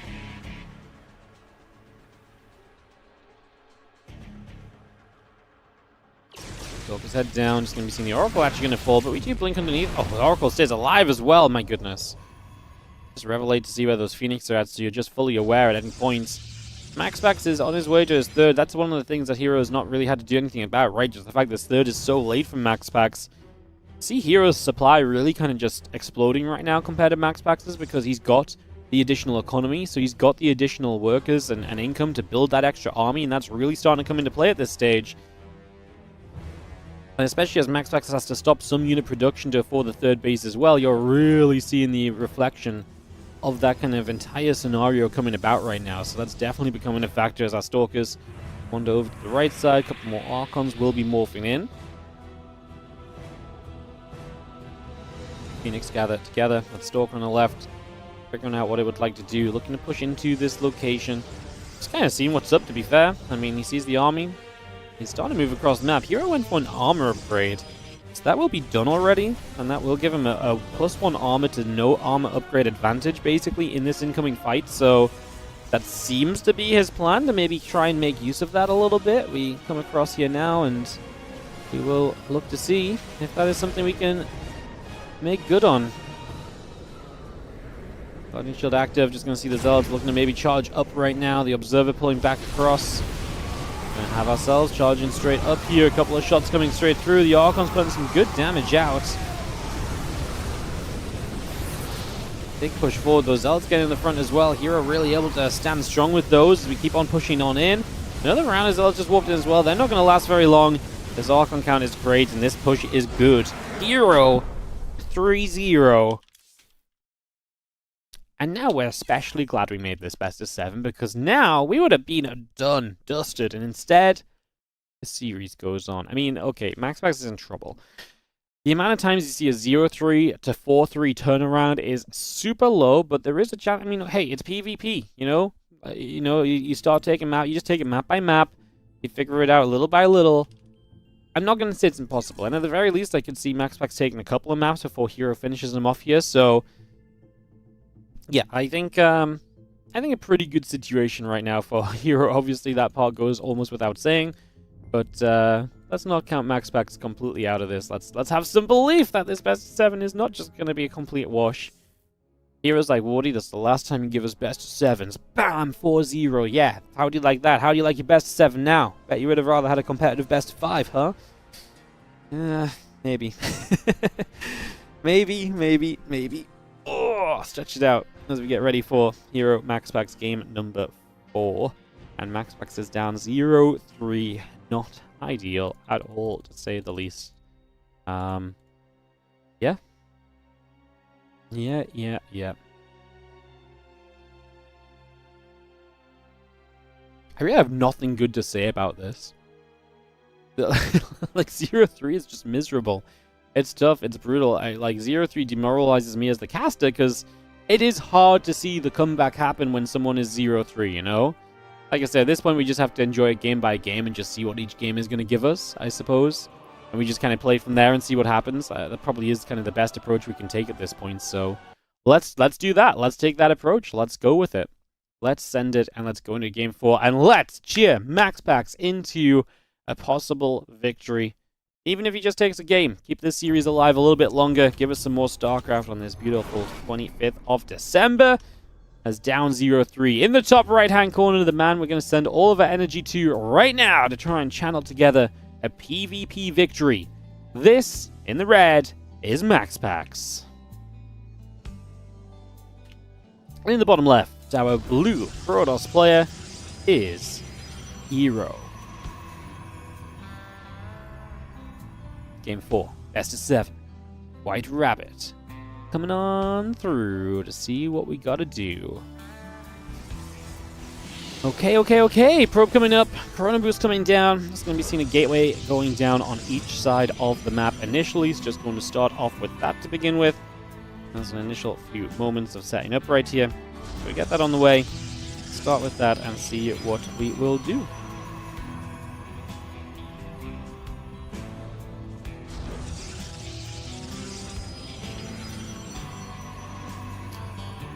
Simulators coming around. Get that on the go. Having the couple of gates coming straight through right there. Get that on the go for the moment.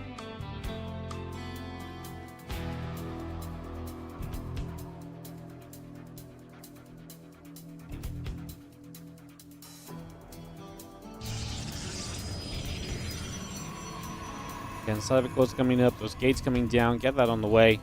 Just going to be seeing the pylon coming up at the front as well. Probe getting over to the upper side. And again, the gates coming around. Cybercore getting in.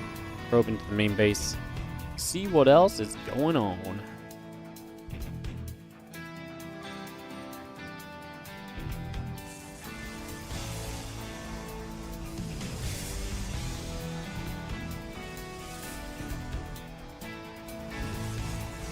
Cybernex core completes. MaxPax on the 2 gateways. Hero on the 2 gateways is going to be our starting point right now in this best of 7. So 3-0 for Hero. 2 gateways each. Hero's going to start with double Stalker. His probe just on this natural for a few moments. Wandering around. Threatening the block. Throws it down as soon as that power pulls off to put the pylon down there as well. He already has a pylon here, by the way, so what's funny is that this really kind of feels as though you're trying to, you know, maybe be like, don't expand. It's like, I will take advantage of your expand, but I mean, this is such an obvious pylon plays. MaxPax is going to see this, and surely Hero knew he was going to see that, right? Like, there's just so little chance that this pylon does not get spotted. An Adept and a Stalker will try and take it out as the 2 Stalkers press forward here from Hero immediately. He is going to come and throw the gateway down. We'll lose the probe, but the Stalkers will defend the gate, the pylon for the moment. No, that extra gate will come into play, so going to 3 gates. No robo facility this game, just pure 3-gate pressure is the current plan. Obviously now MaxPax knows aggression is coming. The Stargate finishes. Bam, Void Ray starts, surely. Unless we go Oracle, then Void Ray. We get an Oracle, go across the map, and that can force some Stalkers to stay at home. If some Stalkers are staying at home to deal with the Oracle, that's less pressure at the front to deal with as well.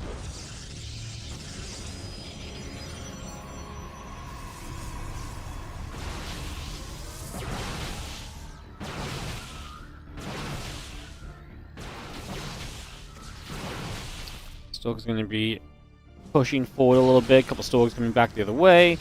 Again, Warpgate coming up. The Stalker still coming by. A little bit of back and forth coming through for the moment. One Stalker taking some damage. We head up to this high ground. Another Stalker taking a couple shots as well. Pylon will take a few more hits right here. Get back down to the low ground. Stalkers will continue to trade. We're actually going to get rid of one Stalker. We're at that critical mass already where we're just killing Stalkers off, and not having a Void Ray already has turned into a very painful affair. This Stalker gets caught. We're going to lose the Pylon before we can maybe even warp in from this second gateway. It becomes a warp gate, no warp in, and that is terrible as Hero now has no units. I mean, okay, we're going to have what the... Yeah, we're going to have a Void Ray spawning, but MaxPax is just going to get out of here. My goodness, Hero just 4-0s MaxPax. Get out of my semi-final, he says. Let me have my chance at winning this Christmas Day games, MaxPax. Get out of here. Don't come back. 4-0, shut out. Our first attempt of best of 7 semifinals is terrible. Absolutely terrible. But I'm sure Classic and Solar will make up for it and give us a banger of a PvZ instead. You know what? Okay, let's look at it like this. Some series in a day are probably not going to be great. If the PvP is the series that isn't great, let's take that. Let's take that as a win. Let's get into some more best of 7 bangers. We do have 2 matches still remaining then today in these Christmas Day games, guys. Up next, we're going to go into the other semi-final, obviously, which is going to be Classic versus Solar. And after Classic versus Solar, what we're going to do is we are going to head on over to the Grand Finals. The winner of Classic Solar plays Hero. Like I say, I'm going to be very unbiasedly cheering on Solar. I absolutely would love to see the ZVP final. And Solar's been such a fun player against Classic and Hero lately, especially against Hero, actually. Solar Hero games have been very back and forth. Really feels like a series that can go either way. Against Classic might be a little bit of a tougher one for Solar. I mean, we saw him have a bit of a tougher time in the 2025 championship, right? So there's that factor as well. Yeah, he's lost the last couple of times that they have played. 2 times in the 2025 champs. He did 3-0 him in the Korean Royale round of 4 though, which is what qualified Solar for this event for the 2025 championships in the end as well. So I mean, I guess that's also a very back and forth series between the two, but the recent meetings have been in Classic's favor. Like I say, let's channel our energy into Solar to give us a ZVP finals. Or if you love Classic, channel your energy to him for the PvP. Hey, Classic Hero's been a banger PvP recently as well, to be fair. So if there is a mirror match for the finals, maybe that would not be a bad one to end up on. Thank you so much for joining us, guys, so far today on the WardiTV Christmas Day games. I hope you're having a great time. That is our first semifinals done. We'll be moving into the next one soon. We'll take just 3 minutes and then come back. If you're enjoying, obviously, like and subscribe on the YouTube. It's free to do. Follow on the Twitch. And if anyone has been generous enough to support throughout the day, thank you so much for it. Obviously, I may be saying thank you in the chat and so, but if I'm not, then no, I do appreciate any love, even if you guys, even if I can't say it at the exact time. So thank you so much. Appreciate you all, and let's come back with more StarCraft 2. In just a few moments' time, it is going to be Classic Solar Best of 7 semifinal number 2 after this.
Welcome back to the WardiTV Christmas Day Games 2025 as we are getting ready for Semifinals number 2. It is that awesome part of the stream where we get to do the most special thing of all. You guessed it. More StarCraft. Yes, more StarCraft. 2 more best of 7 still to come.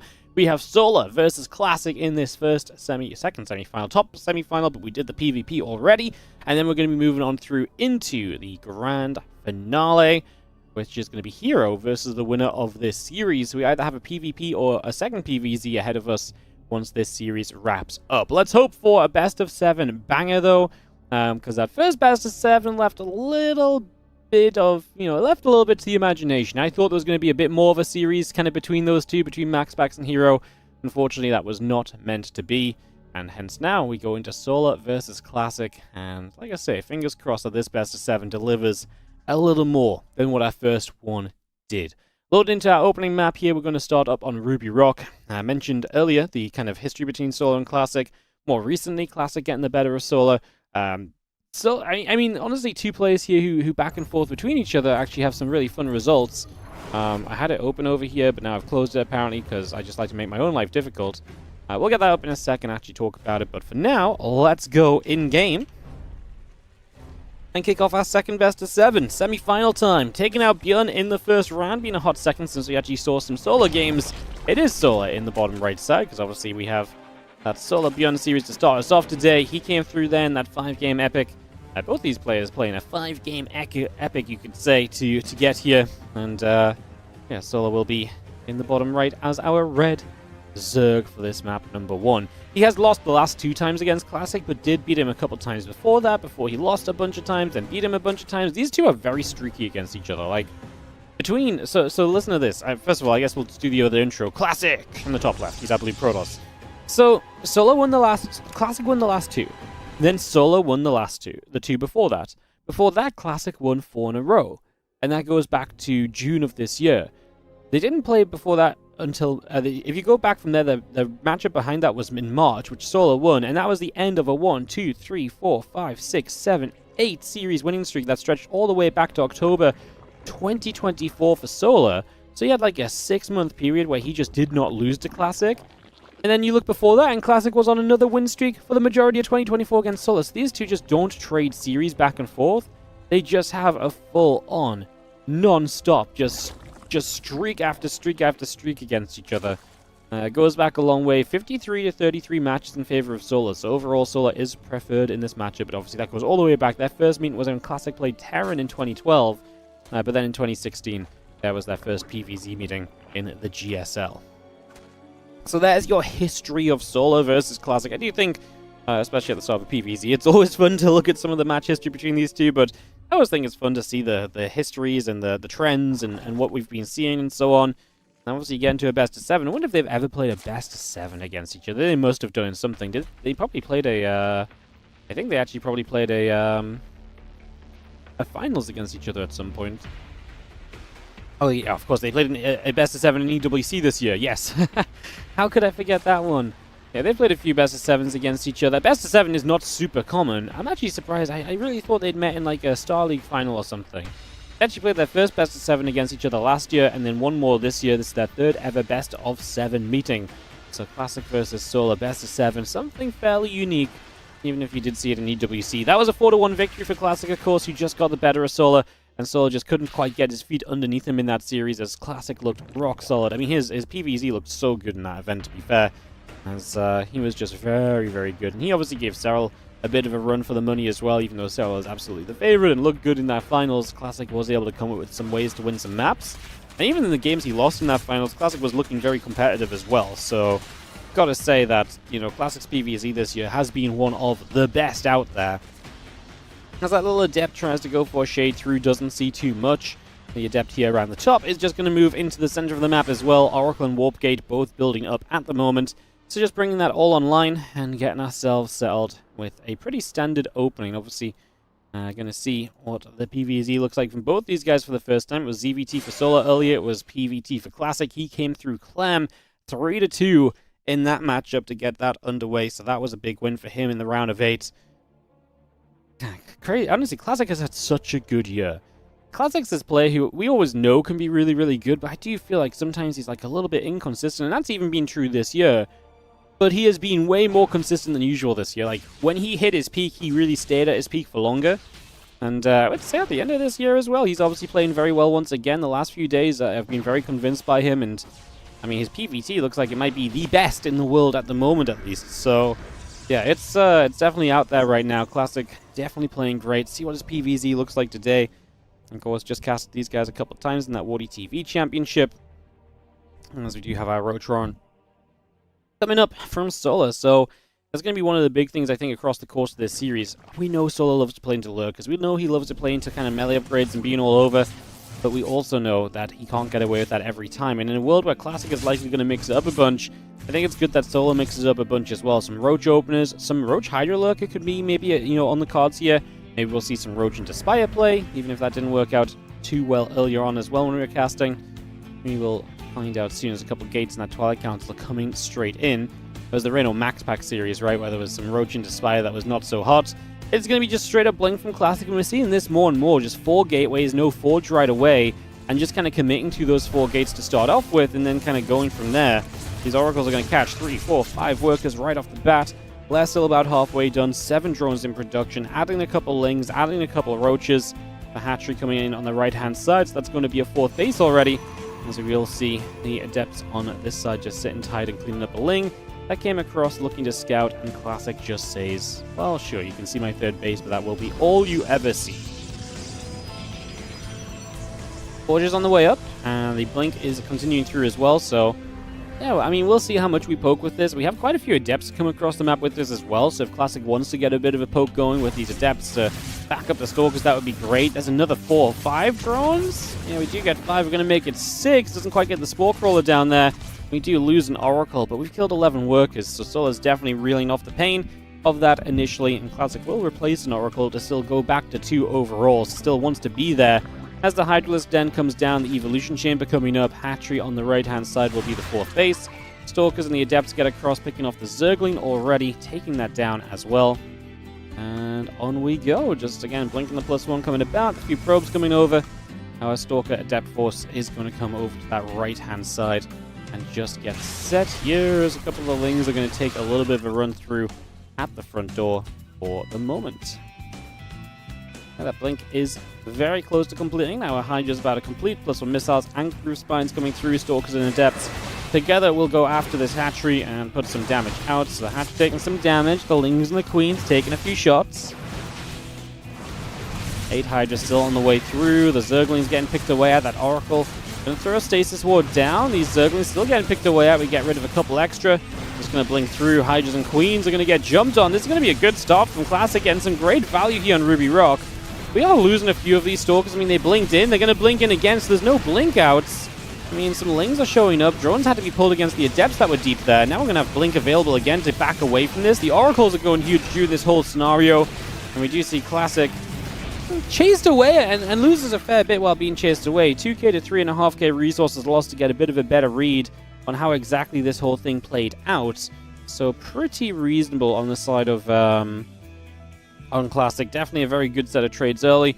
I was just wondering, because obviously we do see a few Stalkers going down, right? And Stalkers are usually meant to be this, hey, let's keep them alive, blinking kind of unit. But yeah, obviously we're seeing them kill a lot of stuff. So it does make sense, as on the other upper left-hand side, a bunch of Lings are going to run through, a couple of gates over there, going to take some damage, nibbles right off the bat. And these Stalkers blink over the right side, killing the 4th base. Just kind of the finishing touch to this whole thing, although we will actually lose 5 probes to the counterattack that got through, so we will have the run-by of Solar at least finding some damage in a state of the game where he absolutely needs to get some equalizing damage done. He is finding it. A couple of Hydras over here keeping you busy on the 3rd base, and Classic just not responding well to the main at all. I'm presuming he just thought the Zealots were dealing with this, but there's a whole half of the mineral line that those Zealots were not active on, so that's not great. Storm not ready yet. The High Templar already in trouble. First one goes down. No Archon morphed, and Solar on the counterattack is looking as though he might make a bit of a play right here.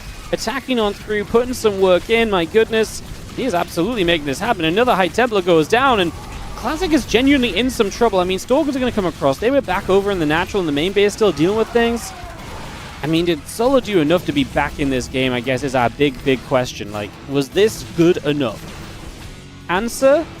Currently, I don't know. I mean, I think it was good for Solar, but his supply is still not great. At the end of the day, he's still just a Ling Hydra player who doesn't really have the numbers he really needs to kind of push through. And Storm will finish from Classic, who is still on a worker lead, who is starting +2, and is just kind of generally advancing. Like, it's going to make this game a lot closer. I still think Classic is A-okay after all of this has been and gone. He's still up in resources lost. He's traded well, just not as well as he traded originally. Yeah, like I say, I think this is fine for Classic. Just, man, it was messier than it had to be. I mean, even if these Lings just didn't do as much in the main base, that alone would have probably put him into so much of a better position. So now going to be maybe a little scared about taking a 4th. Obviously lost a lot of units there as well, so the unit count is down, and a few Lings maybe more threatening than before. And Solar tries to represent a 4th base on the 6 o'clock of Ruby Rock. Roach Hydra coming through, the Queen on the way, add that Roach speed on. Just get this hatch up. And the game will settle for a couple of moments. I don't know if Solar wants to do anything in particular here. He's adding Roach speed, he's adding Roaches in general. Does he want to throw like a Lurker Den and a Hive down? Is that the goal in the end game? The problem is if you do that, you kind of need a better economy, because he's going to have to go Infestation Bit and Hive if he really wants to get into Lurkers properly. And if you do that, that's going to go very deep. And he's just not building drones right now. So he's setting up for like a Roach Hydra shove and just hoping that he might have enough to make that work. I'm not going to lie, I'm not a massive believer on that. I just don't see it, to be honest. I at the same time, I don't know if he necessarily, like, if he's on his way to Lurk, because now he just dies to this attack as well. So I guess, like, at this stage, you're kind of gambling a bit as the Zerg, like, hey, I'm going to build a bunch of units and hope that he either attacks me, or if he doesn't attack me, then maybe I can make something happen running around. This might be one of the better scenarios. He's going to attack you, and you've got a massive counterattack coming. Solar just instantly gives up the 4th base. Going to come in here. This 3rd base should just die. Recall is okay. Well, if the recall gets used, that makes it a very good trade for Classic. Just going to stand here and fight it. That kind of works for the moment. Hydra's doing a lot of damage output. Obviously, do we have enough overall? Not really once the storm comes in. We have to back away from it. Okay, I mean, well played from Classic having the recall available. Now that recall's on cooldown, you can continue to move around a little bit more and continue to look for the chance to get some more work done here. So I'd imagine this will be a major factor as we now run on to the left-hand side. You're going to force Classic to split. And Solar's given himself an opportunity where he realistically can make Classic make mistakes. He's actually at almost double the army supply. Roaches will do that, but like these Hydras are swinging, and they're doing some serious damage. They're going to get better soon as well as they go into the +2 missile upgrade. 13 more probes going down on the right side. The Stalkers and the Archons coming across, chasing those Hydras, pushing them away to the far right.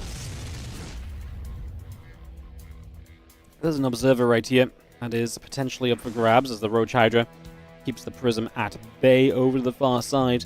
See our 4th hatchery coming down from Solar on the 6 o'clock.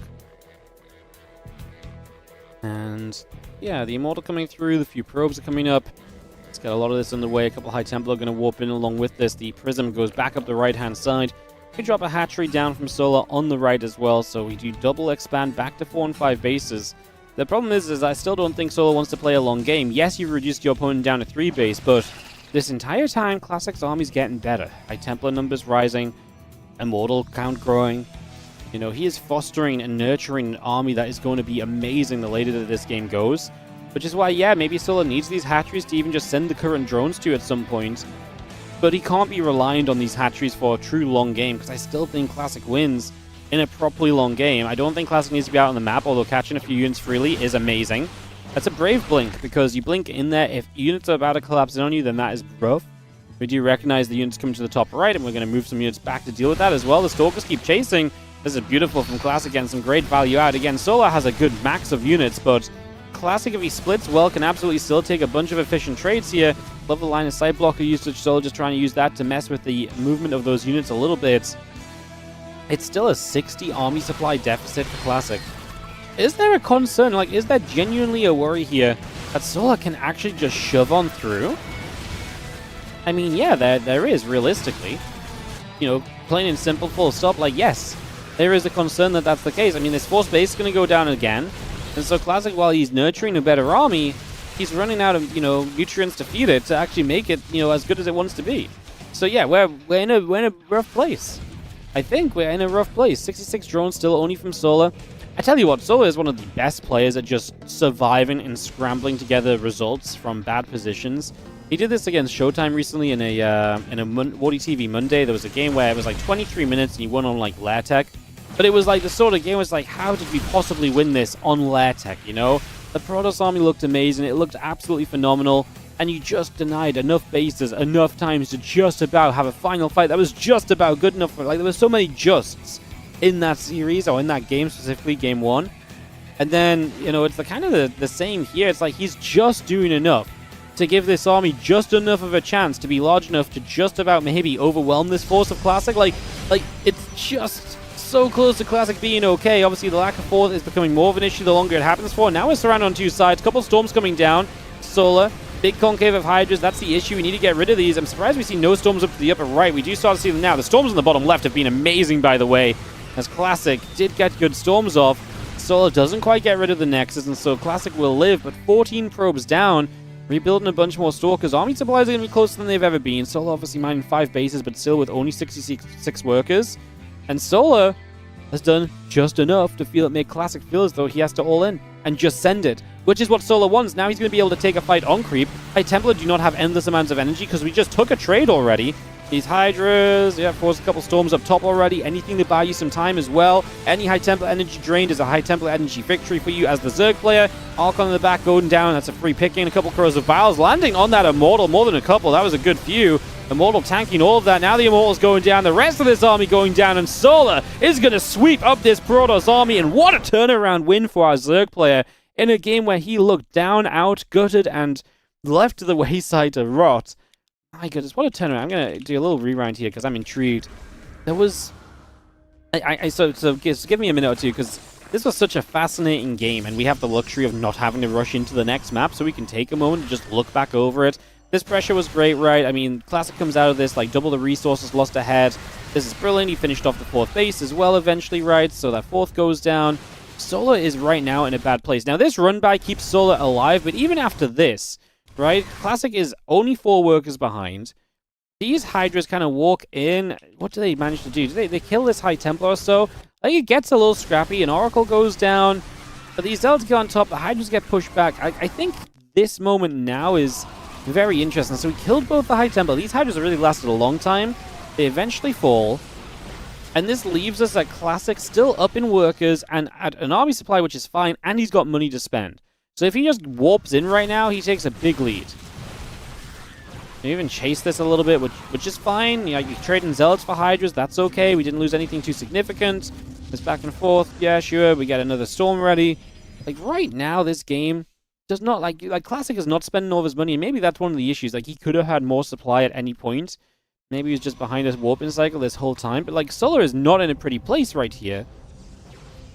And then it just, he just takes this kind of split Roach Hydra fight, and he just gets so ahead. Now, don't get me wrong, this fight from Classic is interesting, because obviously he does not necessarily need to be the aggressor. I felt like this was okay for Classic, though, because he still gets rid of the base. On the top side, this army, it does okay. I mean, let's see what this army does overall. I mean, not a lot, really, right? Like, we lose a base, we get dropped to 3 bases to Solar, and then he comes back over, and this is the moment where it really feels like what's gone wrong for Classic. And realistically, like, resources lost, he's lost a couple Archons, he's lost a bunch of Stalkers, he's lost a bunch of High Templar. Solar's actually just chipped away at enough tech units throughout this that he's actually in an okay spot counterattacking here, which is kind of crazy. Man, this was really the moment I wanted to get to, because this is the moment where I'm just like, how did we get to this point where the supply is just so bad for Classic suddenly? Did he leave a chunk of units down here, like 51 to 92? I'm just, like, he obviously loses some supply here. Hydras, I mean, they don't even kill... Okay, we lose a bunch of the Zealots, but hey, I mean, it's Zealots. Like, if there's anything to lose, it's Zealots. I don't know, honestly. I mean, I guess over here, then you lose an Archon quick, 2 Archons quick. It's wild. It's just like these little interactions that were maybe hard to pick up on during the game.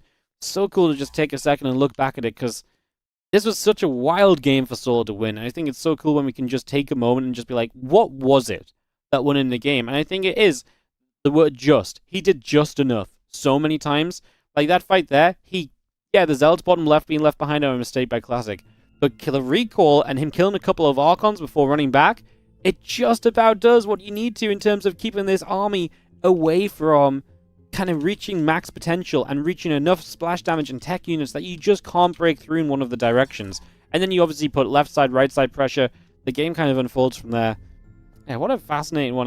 Like I said, I just wanted to go back in because I almost felt like I missed a part of what kind of went wrong for Classic. I kind of thought I'd missed something that happened here, but not the case. Hadn't missed it, just saw it, but needed a moment to really understand what it was that, added together to create that result. So there we go. Beautiful. All right, that's that then, guys. Thank you so much for sticking with me while I interested myself in what was going on next. We are going to get into more games here. It is going to be Mothership up in a few moments' time as we will head into another pretty big map. So potential for maybe another fun game. And Solo's EVP is so fun to watch lately. I feel like it's so rare that Solo puts out a boring game. Like, he just feels so fun and active and busy and just so functionally operational that he can get so much done.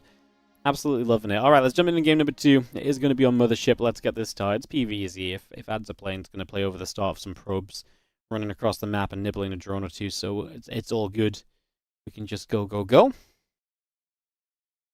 We get ready to rumble.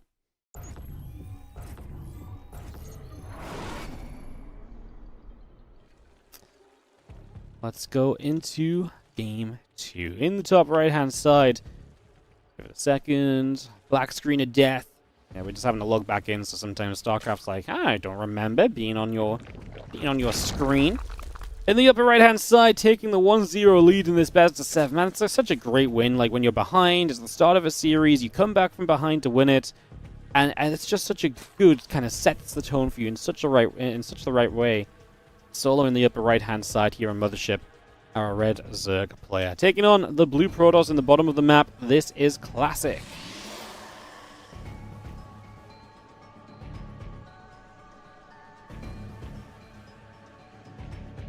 Game 2 of our series. And we'll see if Classic can bounce back, rebounding here on Mothership. Let's see what sort of game we get.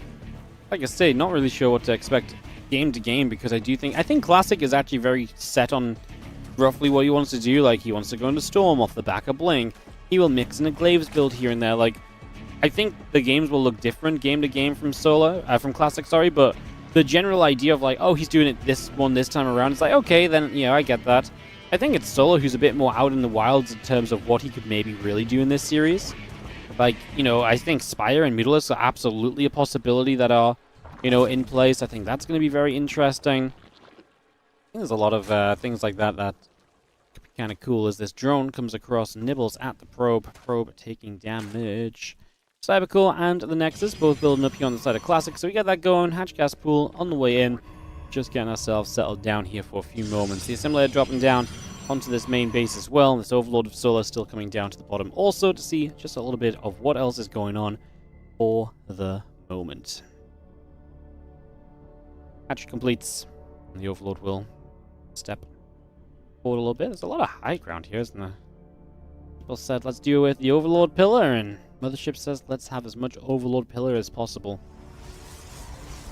I guess you have to be a bit further back to be completely invisible, but obviously close enough to make that happen as we need to, so no real issues there. As we just have ourselves the Stargate building on the side of Classic, so we're just going to get that up and running. So Stargate on the way through. Couple Lings will take a chance to run over at this probe here, so the probe getting chased about a little bit. Link speed coming through, the Queen in production, our Stargate halfway done, 2 probes, the Adept and the Warp Gate, continuing to produce on by for now. This probe pulls back into the middle of the map.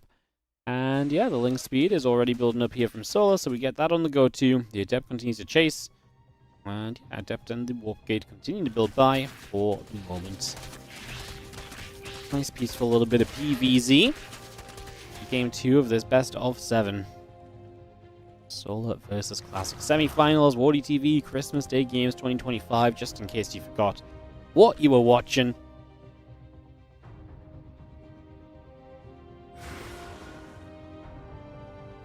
And this is our 5th year doing this, 5th edition of these games. It's very exciting. As a couple of the depths will shade through. Actually going to get in towards this mineral line. Couple drones begin to go down. 2 workers killed already. Looking for 3. Gonna find 4. Good early game damage. That's exactly what you want as Classic. The more you can do with this, Adepts, the Oracles, the easier this game should turn out to be. The more productive of a position you should overall end up on by the end of all of this. You just see that Oracle checking around. The hatchery finishes up on the left-hand side. And again, the warp gate coming through. Just going to see the gateway being added. A couple of queens will step forward as well, as we do see on the bottom side. A few lings are going to nibble up onto this Nexus at the same time. So just going to go work our way through that. The Adept gets a few more shots off. Lings take a little bit more damage again. Just going to see those lings pulling back up toward the top of the map. Evolution Chamber going to be there from Solar. Twilight Council, a couple of simulators coming online, adding the Nexus on the third base as well. Still got the Overlord just off to the bottom. And yeah, the Evo Chamber, drones, and the lings all come through. We had that Spore Crawler into play. So you're seeing the Queens still firing up. Again, the Oracle will take a bit of damage. The Queens continue to chase for a little while. Just seeing the Oracles still dominating though. 4 workers going down. We killed 11 workers last game, right? And then we lost an Oracle. This game we've killed 8, but both Oracles alive. Obviously did go up the 2 Adepts early on. But that's kind of about it for now, at least. Things will move around. The Adepts will try and chase, shading up after the Zerglings. The Oracles will be there to activate after. A couple of those Zerglings as well. The Adepts get underneath. The Lings get chased away.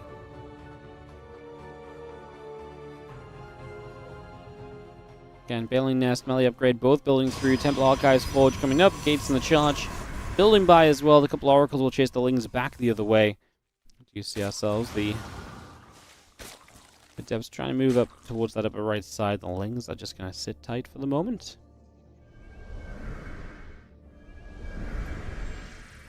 Oracle activating. A few Zerglings get chased out. And the rest of these Adepts go back down to the bottom side for the moment here. Temple Archives Forge. Charge all coming up.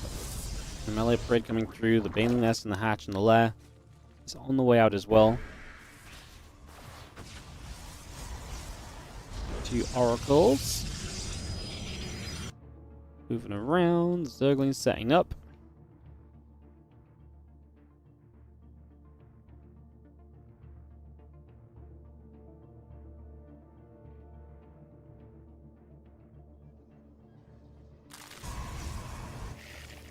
So we're going to morph in some Banes. Well, 6 minutes of, a bit of drone harass, and now we're going to see with 64 drones, Solar is going to set up some aggressive Banelings. So very, very quick, like, bit of Ling Bane aggression here. So we've seen that Lair coming through, Storm coming up, charge on the way. Just going to see the few Banes going to slow waddle into this mineral line. I mean, the Lings are going to come in from the other side. The Banes hit the battery, but they will not get rid of anything. As the Oracles return home, that just creates a defense here. Just kind of depends what you want to target. I feel like those Banes are no longer a threat. They're far enough away from everything, and this entire attack from Solar just doesn't really add up. I feel as though this was just kind of dead in the water before it even began, and just kind of a weird choice from Solar. It just doesn't feel as though that was what we were kind of looking for here in the slightest. Not ideal. Hydra Den halfway done. 12 additional Zerglings coming up. We get some drones on the way through, plus 1 on the Storm coming by. Add an Archon into play there as well as a couple of additional gateways from Classic. Get the rest of these Lings back down that left-hand side, looking to get toward this Nexus here.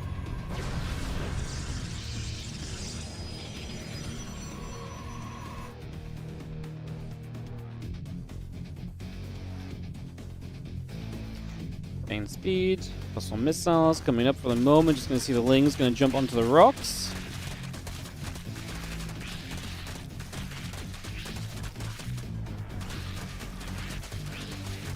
We'll take a chance to jump onto the rocks here as well. It's just going to open some different areas of the map open. So Solar opening those spaces, knocking those rocks down is going to be his plan for the moment. Again, the Hydra's gathering up. Groove Spine's in the way. And yeah, we'll just have ourselves... plus 1 missiles, Groove Spines, Bane Nest coming in. The Oracles will move around for a moment or so. The Zerglings in the bottom left going to hang about. Bleep Beacon is about to finish. Hydra will just settle in the center. Still got the couple Oracles over the right side. 8 Banelings going to morph in here from Solus. Just going to get that all on the way.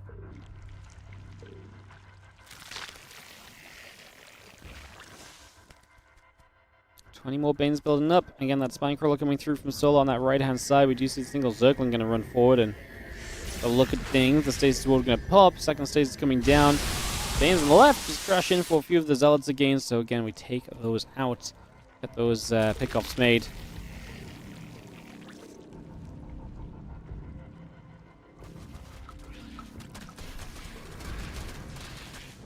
Just going to be seeing the Storm's obviously going to be a major factor here from Classic, looking to try and deal with a lot of this right now. Got one Storm off initially. Solar 84 drones, so big economy available. But he's up against all the stack defense as well, so finding efficient fights is going to kind of have that involved.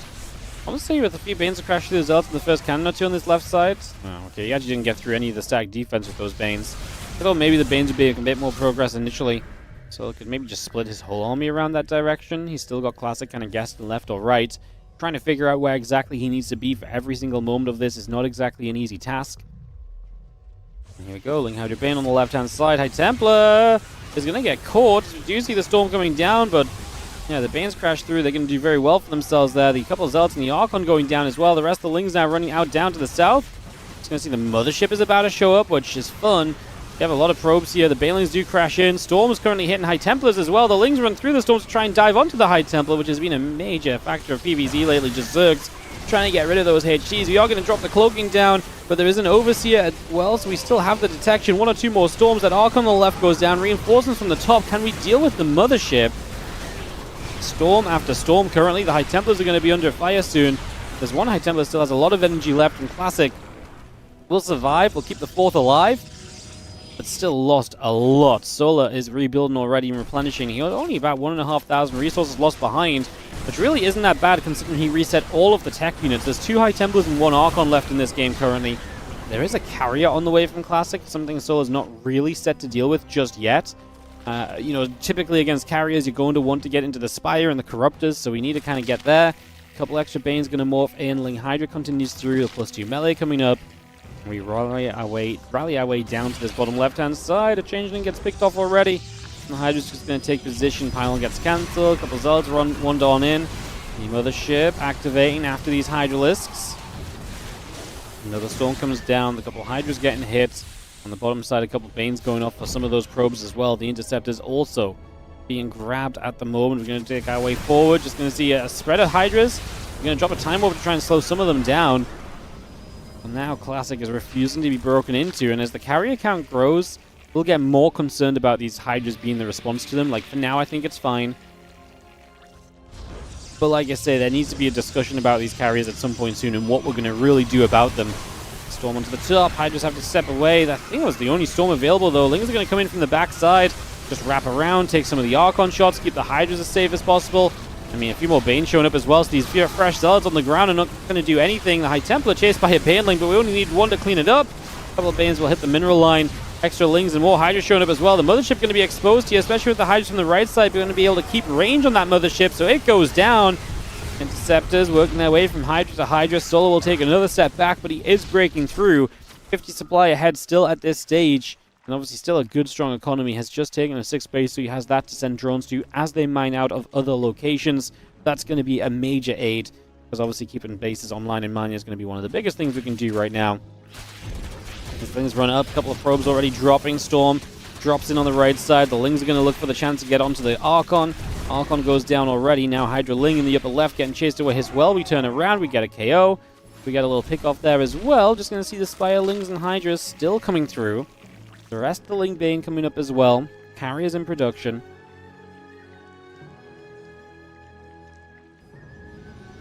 The Ling Hydra of Solar runs out over to the right. A couple of these Zealots start to go down. The Interceptors going to get picked away at as well. The Banelings are going to take a chance to roll in at those probes. The Zealots are warping in as well.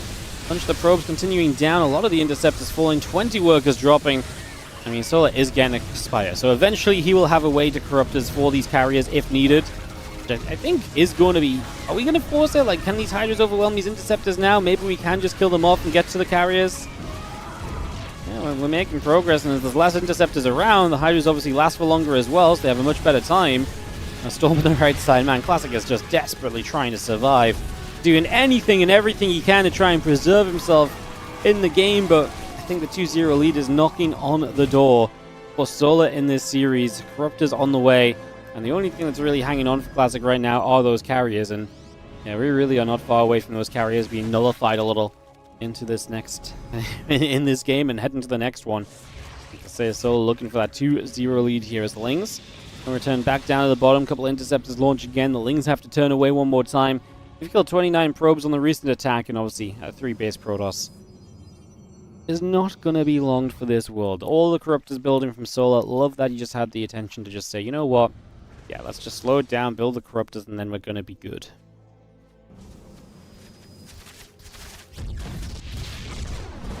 Get rid of both of those batteries. Engine goes down. A few more units get back to the top. A few of the Zerglings get turned around again by the Archons and the High Templar. Get all the way back to this top side right now as Corruptors continue to build. This base is slightly off position, right? So that's a little annoying. I keep looking at it. I'm like, it's annoying me, but yeah. Other than that, beautiful game from Solar. Again, doing a great job of staying aggressive when he needed to. And I think as well, just finding the directions, like splitting over here and here and just trying to figure out where is the correct place to send more of the units to. Where is the gap really going to be in this defense? What can I really, break through on? Just trying to figure all those things out were major factors. Do you see a pylon coming down? The Nexus as well. Well, comes the High Templar pulling back over the right side. Ling Hydra Bane going to collect up and just going to push forward as well here. Just going to take a chance to run through. First Storm coming down, but like I say, the Corruptors are here. They fly straight in. The Archon already fell. And I feel like those Corruptors are doing their duty. Carriers going down. Solar taking game 2. And we are going to have a 2-0 lead in this best of 7 second time today. The best of 7 will not start out at level. So, can Classic take a map back? Because I feel like I've made these best of 7s and now everyone's just going to 4-0 and be like, yeah, Wardy, don't you just love best of 7? Slap in the face. All good. We will get into game 3 in a couple of moments. I believe in Classic. I think Solar's playing well, but I think Classic can get into some good positions. I mean, that first game has slipped away from him. Solar played out of a tough spot, but I do think he can absolutely, recreate some of these good positions and get going once more. We're going to go Celestial Enclave next, which is potentially a massive map as well. So this map definitely has that ability to perhaps create a very safe later game for the Protoss. And if we get there, we know Zergs do not like playing against that state of Protoss in PvZ. So that's 100% a thing that could maybe be kind of interesting. Like I say, Celestial Enclave up next, going to be map 3 of this best of 7 series. Be on in on this just a few moments at a time, my friends. Just give it a second or two for the ads. We'll put the ad antlers on. The ad antlers, we'll bring them back right now just to get a little bit of mid-PvZ entertainment going. They do like to fall off my head, I'm not going to lie. Alright, try this position. Boo, boo, boo, boo, boo, boo, boo, boo, boo, boo. Wardy the red jumpered reindeer. They don't look as good like that though. Like, how about we just go here and we just stay on my head? How about that, Antlers? Thoughts? Yes. Beautiful. Alright, if that hasn't powered you guys up for game 3 of this best of 7. You know what would be really good if it was 1-1? It could be like, it's now 1-1 in the series. It doesn't really work with 2-0 because they don't look like 2s. It just looks like a 1 and a 1. Okay, if we get a 1-1 in the finals, Antlers are coming back. Let's head into Solar Classic Game 3, which will be Celestial Enclave. Yeah, I mean, last 2 games, getting to 15 minutes. Celestial is the kind of map I expect to kind of get to 15 minutes, so that should make this kind of intriguing. Does Solar do something early? Is he happy to let this go later? Is Classic kind of going to, do something a bit different that may be funky that catches Solar off? We're going to find out. As in the bottom left-hand side, we are going to have the red Zerg player representing Falcons. This is Solar. Battling against our blue Protoss in the top right corner, we have Classic. Game 3 of our best of 7 underway right now.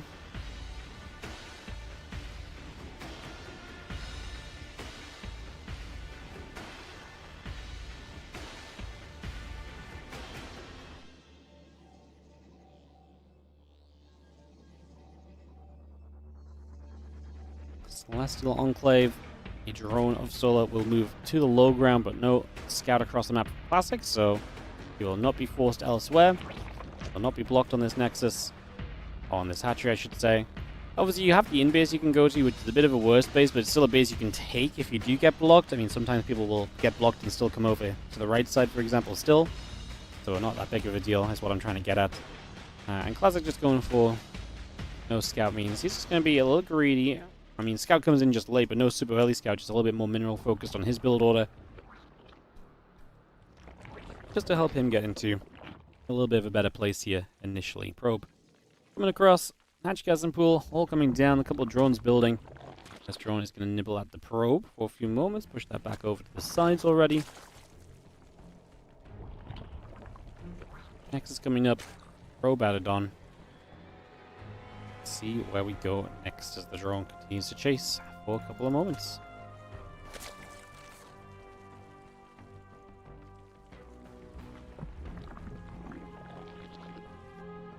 The Overlord of Solo will be looking for some info too. Early game PvZ, guys. You know, this is usually the part where I don't realize until we cast this, and it's like, man, this is where I really rely on Twitch chat to get me through early game PvZ. Like, I really rely on what you guys say just to kind of keep it going, because, like, early game PvZ sets up for 2 or 3 minutes and not a lot goes on. There really is just an Overlord that flies, a probe that, you know, explores. I'm casting a lot of these games in a row. I'm like, well, here we go again. Crazy. Alright, Nexus and Stargate both coming in. The link speed is building from Solar. You guys will just get a very descriptive set of PvZ openers while I have nothing else to get sidetracked by. Not a bad thing, because when stuff does happen, it means we actually talk about it, whereas usually we get sidetracked by Twitch chat. Then it's 8 minutes in game, 70 probes have died. 20 drones, and it's a mess. So yeah, I guess this overall is still a pretty reasonable position to be on. As we just have, again, the hatch drone, a couple lings, the queen, the ling speed coming up.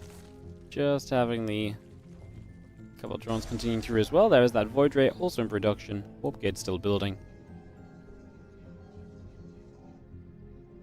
Void ray is one of the things that's become popular lately. It was always kind of seen as a bit of a, like a, I don't want to say meme opener, but like a few people did it and everyone was like, it's whatever, it's not that good. But it has become more popular and more used by pretty much all the pros players. Keeps you very safe, can put some good pressure on, and just kind of shuts down some of the information gathering, of course, as well. Like, there's always a benefit to having the Void Ray, it's just, it will slow down your first Oracle. It is an investment, and if you want to go to 2 or 3 oracles, then, you know, the Void Ray came before it, so it's, like I say, an extra cost. It does delay other tech. And one Void Ray into an oracle into, like, a Twilight Enclaves is quite common. So it's not sure if that's what Classic's plan is, but, you know, those kind of things where it's like trying to take advantage of the fact that Solo will have minimal scouting here with the Overlords being pushed back is the kind of way in which you can, you know, take advantage and maybe get some things going. As the Lings continue up to the top for the moment.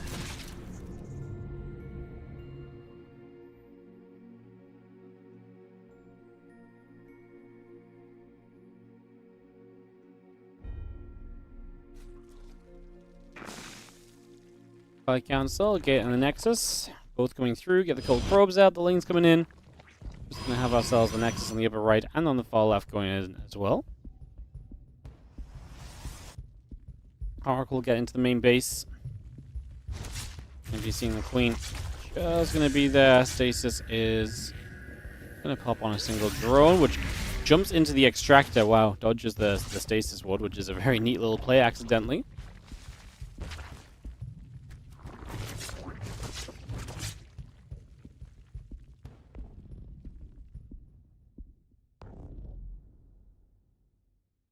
Things up to the top, just going to be seeing the Adept going to be there, a couple probes going to be around, get after the couple of probes with those Lings. Going to be able to grab that for a couple of moments, get that on the way. And we do have the Lings continue to get cleaned up a little bit, so a little bit of damage being dealt, work being done, +1 blink coming through, Nexus on the way.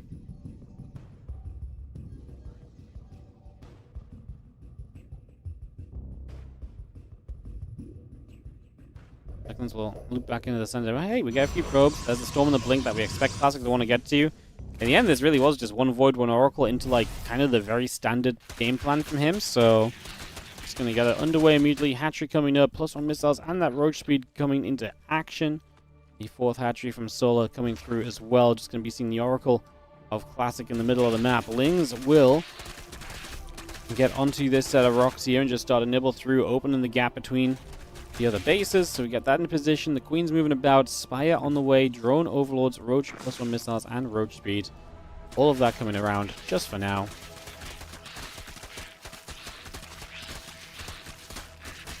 Those Lings will open up this. I mean, this is why I don't like this. I mean, this map's kind of weird because of this, because once those rocks are down, it opens the way in.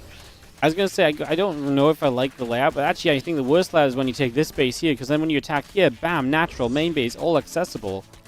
So I actually think this layout's better, but you still got to respond to the fact that these rocks can be taken down, otherwise, you know, now these rocks are gone, and all of a sudden you're in a bit more of an exposed position than you would like to be in.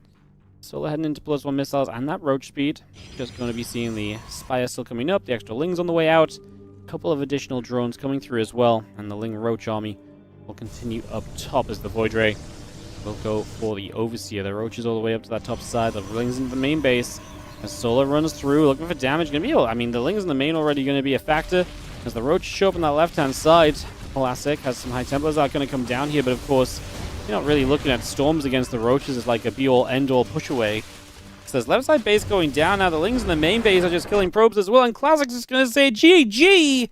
And Solar is going to be 3-0 in this semi-final. All going wrong. It's all going wrong. All my semi-finals are having a 0 on one side. We're not done yet, but man, I can't shake that. Obviously, MaxPax just got 4-0'd, and now Classic is on the verge of getting 4-0'd. Not ideal. 3-0 advantage is so rough to work back from. Can Classic find a way? I mean, this all just went wrong for him. Just Lings getting in, the run by good. I mean, you just got to protect those rocks on the right side or preemptively wall them off, because otherwise you're just going to let plays like that happen. If you're not going to preemptively do something about it, you're just asking for trouble to come around, right? So you just end up in a rough position right away. Let's get into game number 4, guys. I think we can go straight into this one. It's a pretty fast previous game, so we should just be good to go. Back-to-back maps here. And we're going to go to Tourmaline to see if Classic can return the favor to Solar and put some pressure on, because right now Solar is just absolutely whooping him. No problem at all. I mean, that first game, I really think, was actually just such a pain point for Classic, because, like, that really was the game. You were in a good position. If you won that one, you didn't fall apart. At least this is 1-2 right now, then it feels like such a different series. It's wild the difference a map makes, because 1 to 2 feels so different to 0 and 3. Like, you know, because, yeah, okay, 1 and 2, you're only a map away from being, like, 1 and 3, and then it's still bad for you, but, like, at least you know you've taken a map. You know, right now, Classic's belief is like, man, even when I got in a good position, I messed it up. I lost the game I was in a good spot for.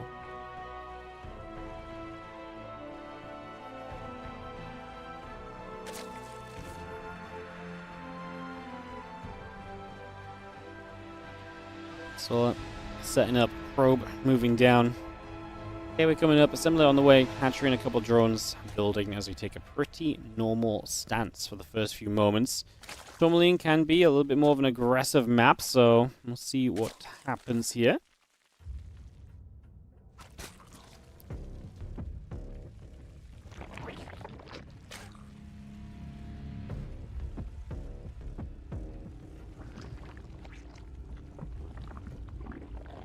Drone just chases, the probe takes a little bit of a run around. Gateway is going to drop onto the natural. We have the Overlord of Solar heading back to the upper right-hand side. So a couple Overlords moving around. The Nexus coming up, hatch gas pool coming by, a couple drones being added. Settle in for the moment. Nexus Cyber Core both coming through. The probe is on the way up. Drones in production.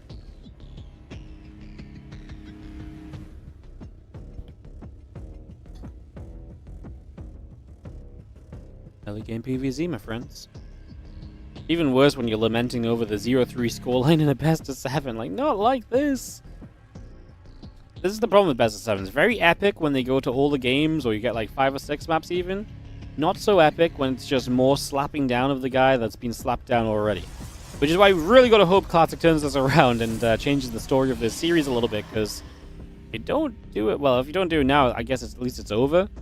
So I mean, this is his last chance. We'll see what he does. Oh, he goes Twilight Council first. So he's going to go for a Twilight first build, so I would imagine he's just going to go Glaives. I don't hate it. You know what? He needs to change your pace at this point, so why not just sort of send it, you know? I kind of like it. I kind of like it. We'll see that Twilight Council halfway. The Link Speed and the Queen still just coming up as well, so... Solar... I mean, Solar's information is limited as well, right? Like, he doesn't see too much just yet. He just sees the front.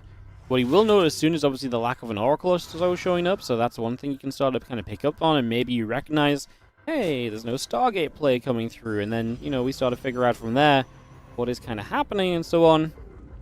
A few Lings will get in after that Adept, which is going to commit Shade if in the mineral line if it wanted to, in a nice little gap, but decides just doesn't want to fight the Lings, which makes sense, you know, especially if we're going to go Glaives.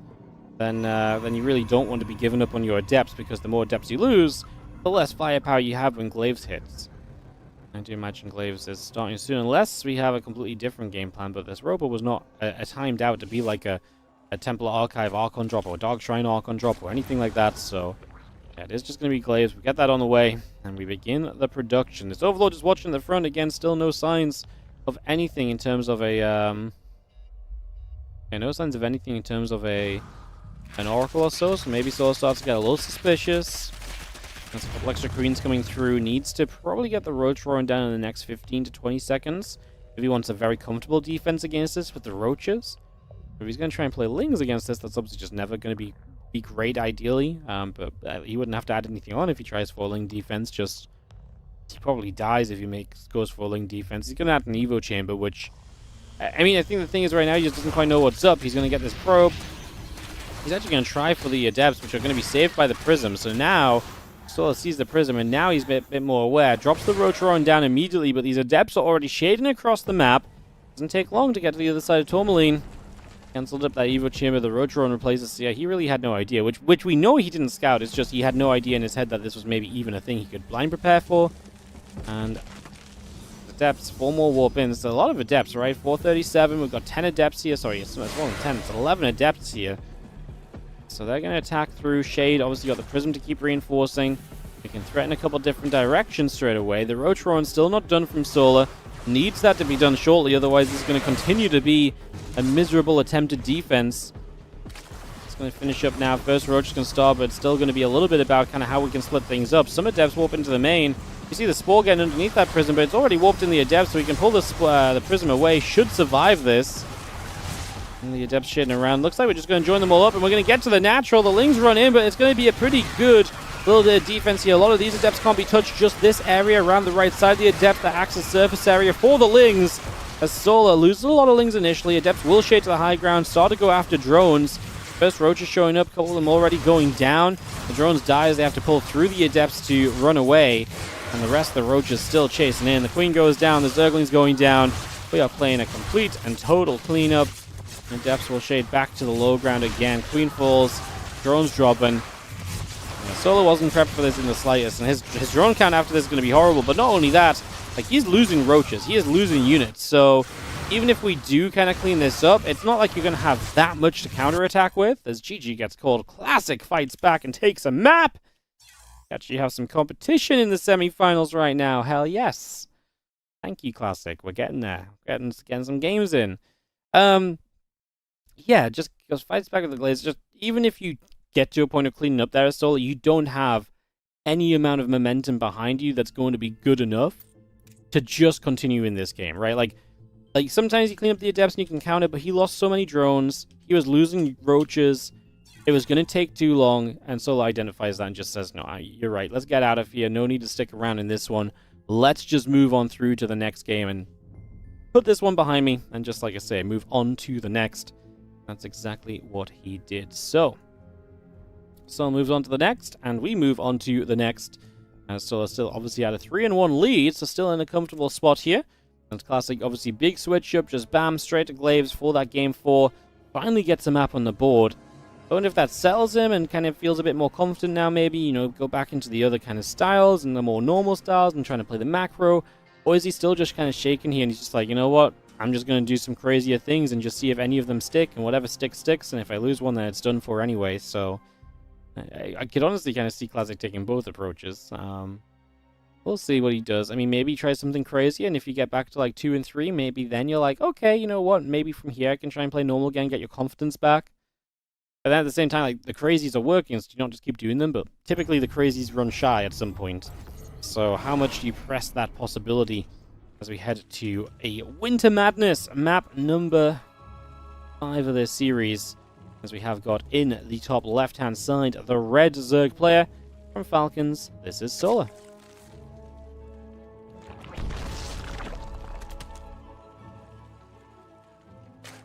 Taking on the blue Protoss in the bottom right corner of the map, we have ourselves Classic.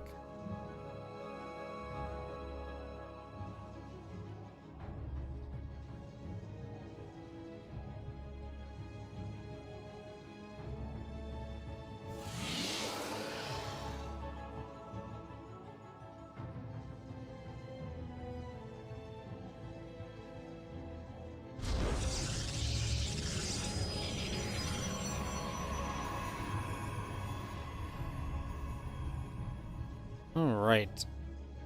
Map 5 coming through. Can we have Classic get another map on the board? Is that a possibility here?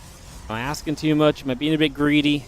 I don't think so. I think asking for 6 games in a best of 7 is very, very, very fine thing to ask for. Especially when we had a 4-0 already. We all want to see Classic doing well. I do want the ZVP final, to be honest. I've been very open about that. I'm very happy if Solar wins the series for the non-mirror matchup final. But I would like the semis to be a fight still, you know? I think I'd rather have like this go to a 7-game series and a PvP final than Solar just win this game and it be a PvC, actually. Like, because I still think the PvP is going to be a good final. It's just, you know, people we like to hate on PvP. We like to hate on mirror matchups around these parts. So, yeah, I'd be okay with it if we get a PvP. I guess it's good or great either way, because if we do get the PvP, it has to be all the games. So, yeah, I guess that becomes kind of cool at this stage. As the probe does it back off. Obviously, scouting early, wants to make sure we're not going to die to anything silly, so we're not going to do any gas first, no scouts, or anything like that. Just ensuring that we have a nice, clean, comfortable opening early on.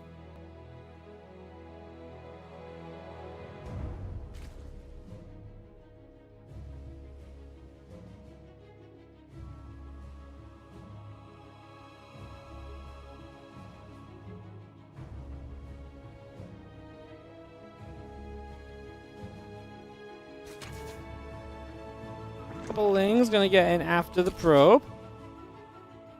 And I'm just gonna see that probe going back the other way for a few moments. Just getting turned around for a couple of seconds.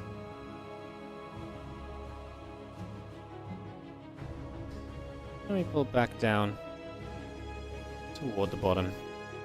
So probe getting out of there. We do have our Stargate coming up, so Classic is already going back to a little bit more of the traditional for the moment. So Oracle coming about, the Adept is going to go shading over. Again, the Link Speed coming over, the Queen is going to be there, a few drones and the Overlord coming through, the Warp Gate, Oracle, and the Adept, and the probes building up as well. We got a cheeky little pylon down, and the 2 Adepts going to gather and wait for their moment to step up in toward the natural, or so. In these next few moments, going to shade by. Have to pull back over to the right, the few Zerglings is going to gather in right there. Again, the Adept on the way through, and just going to have ourselves the Gateway coming about for now, with those couple probies still building. At this current point in time, the Oracle is going to Chrono Boost. Going to be Oracle number 2. And yeah, Classic back to a little bit more of a traditional setup at the moment. As the Oracle comes in from the right-hand side, 2 Queens are going to be here, 3 Queens are going to be here. This Oracle takes a ton of damage. It's going to just get away. 2 drones, a very low HP Oracle after. I almost feel like at that stage, it's like, why not build Oracle 3? You know, this one can just stay back defensively, never in trouble. Oracle 3, fresh and full of HP, keeps a lot more pressure on the map. Obviously, it does intrude on, on the rest of your build orders, so there are reasons not to do it. It comes at the price of the extra Oracle. It, trickles into gas that could have gone into other things. I think it's a very powerful thing to do because, again, it keeps 2 Oracles very healthy on the map, and you can just stick around so much more with that Oracle harass from that point on if you kind of set up like that originally. Right now, just the one Oracle flies forward, the other pulls back. We get 2 more drones, probably 3 if we're good. But he does. It is Solar that's good because he puts the Spore Crawler down and places that nicely. Ensure nothing too wild. A couple more shots. Oracle back to the upper left. Again, the lab building through. The Rotor on the hatchery coming about. 8 more drones building. I'm just going to see the Oracle on the left side. They'll fly by that hatch as well. So the Oracle's going to join up together, get down to the bottom. Again, 2 gateways. The Forge coming about. Just going to see the Stalkers are coming over. The Oracles will gather. And we do have that third Nexus finished. And Corona boosting up more workers. As that blink completes, Classic is already stepping over to the left-hand side. I mean, this is not a lot of units to move across the map with.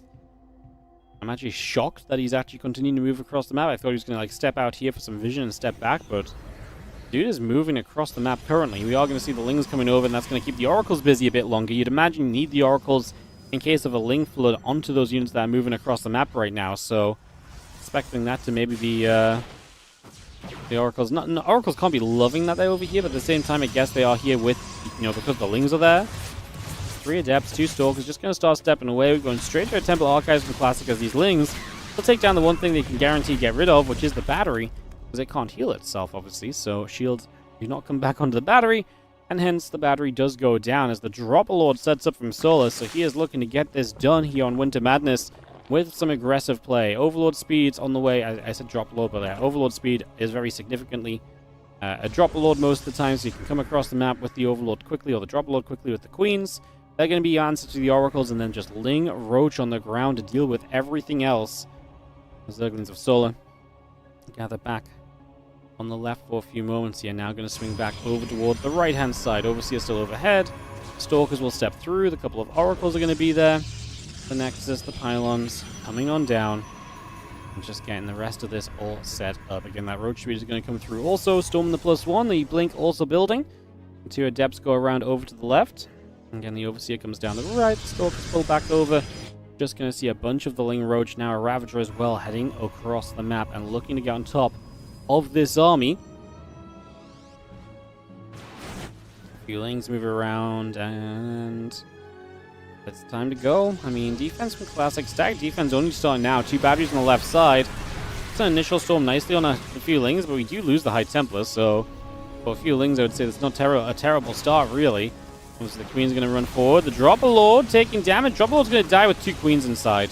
So we lose our anti-air against the Oracles. Now we're just going to run headfirst through the storms. A ton of damage on these Roaches. Solar. That was one of the most uninspired attacks we've ever seen. As Classic's going to take another game, we're going to have a continued series still. But Solar, that was... I didn't even want to see it, man. Like, that was ugly. I mean, the Dropper Lord goes down. Things start to go very wrong for you from there, because then you can't stop the Oracles from hitting you. But then... I mean, I guess he just said, right, I guess I just have to go, because if he waits, the Oracles do too much damage, and then just having to go, it looks horrible, right? Because he's going to force the issue, and you can't just force the issue against the Storms. He felt like he had to, so he tried to make it work. It was a disaster. And just like that, Classic is back 2 games in this series, so, what, like 30 minutes of game time, and Classic begins to step right back into this. So, Classic getting back on track, Classic getting back in play, and Classic... only 2 maps away. I mean, 1 map away from tying this up. He is going to play Old Republic next, which we already talked about is a little bit of a rough one when it comes to, Protoss players against Zerg lately, but maybe a little bit of momentum on your side. Maybe there's a chance. Maybe there is a chance. As we're going to set up into this into a couple of moments. Get this ready to go. It's going to be Classic trying to complete a complete reverse on Solar to tie us up into an ace match. Hey, that's why Best of Sevens are cool, right? Yes, Best of Sevens went from feeling very lame to very cool all of a sudden. In the top right side, still controls this series when the black screen disappears and gives us the StarCraft. There we go. In the top right-hand side, the red Zerg player from Falcons is going to be Solar.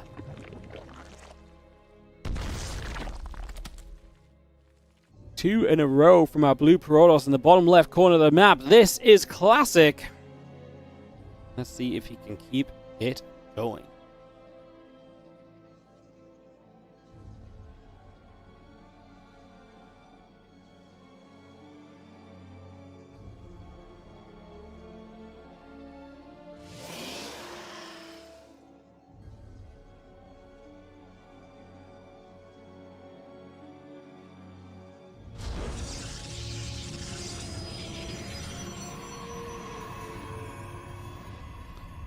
Game number 6.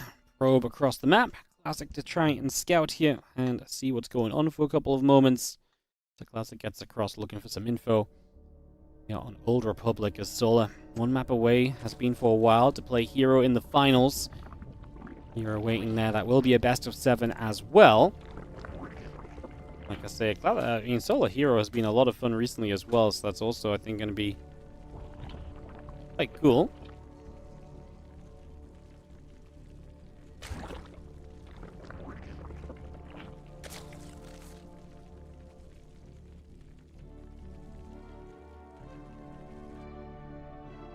Nexus on the natural. Overlord is going to gather, and just see the other Overlord moving about as well. Cybercore and Nexus both coming through. Drone hatch pool all coming online. The drone's mining up on the extractor, and the probe goes down the ramp, comes back up the ramp, nibbles at the worker, nibbles at the drone. I'm just going to see that drone pulling over toward the natural as the hatchery finishes. Drone and probe going to fight each other.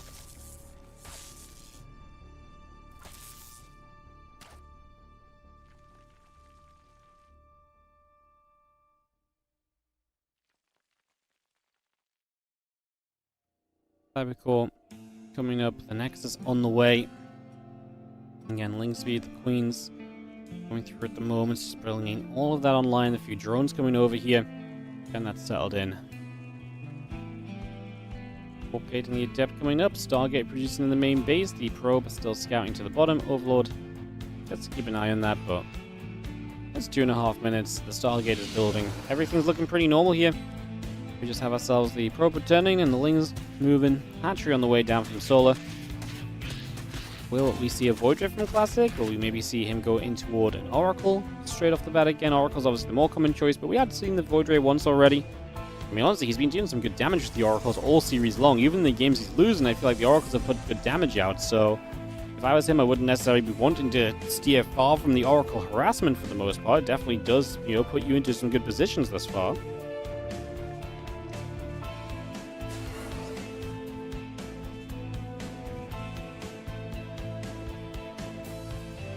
Adept down to the bottom, other Adept up to the top.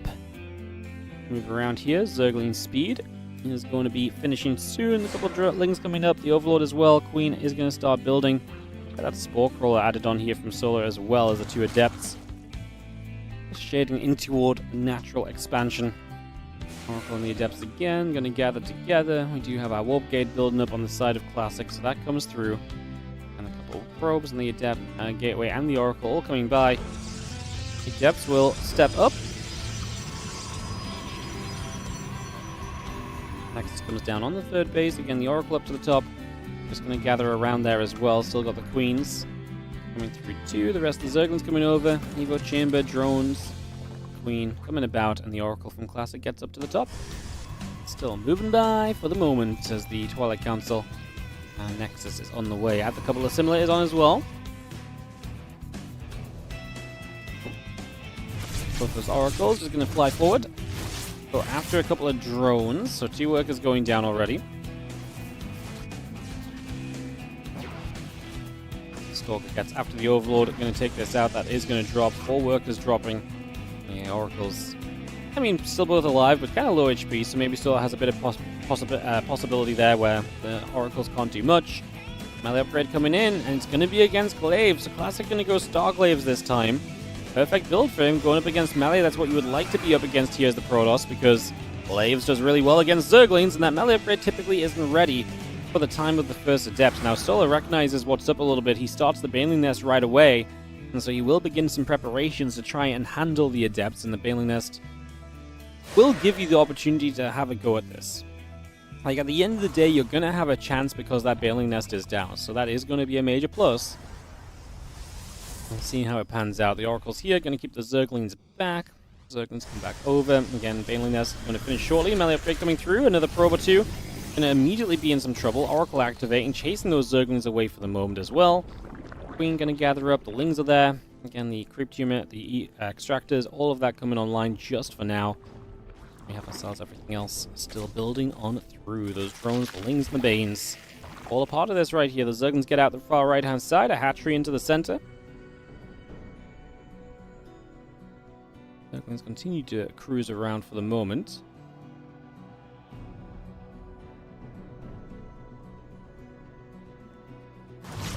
Well, the Adept's going to hit that hatchery. The Adept's going to try and shade up. Got to be careful. They're very stacked. The Banelings did not go to the order of the stack, although the Adepts restacked themselves. Obviously, some of these Adepts low now going to be easier pickups, and as they're split up, the Lings get a better surround. Going to be seeing a grouped shade there, but doesn't commit to it. Now 5 drones going down. Solo taking a lot of damage here. We'll just see the Adepts going to shade back across here on Old Republic. The Zerglings will chase. The Adepts will move. Going to have ourselves again the Twilight Temple Archives and that Forge coming up. A few probes could be added on into play as well. The rest of the Ling Bane coming online. You drop the Hydralisk Den down already from Solo, so putting that straight into position on this natural. As again, he will try and recover from this. That was a good amount of damage done. 32 Lings, 10 drones already. The Adept's going to continue through. The Queens are going to fire back the other way. The rest of the Ling Bane join together once again. But now at least the Adepts will not do more. 32 Lings and 10 drones really is a lot. Only 4 of the Adepts died as well, which is why we still have Adepts on the map able to threaten here. What I don't love is that we're going to go charge next, because what I feel like we're doing right now is we're going to have Adepts and Zealots, and Banelings will kill all of those.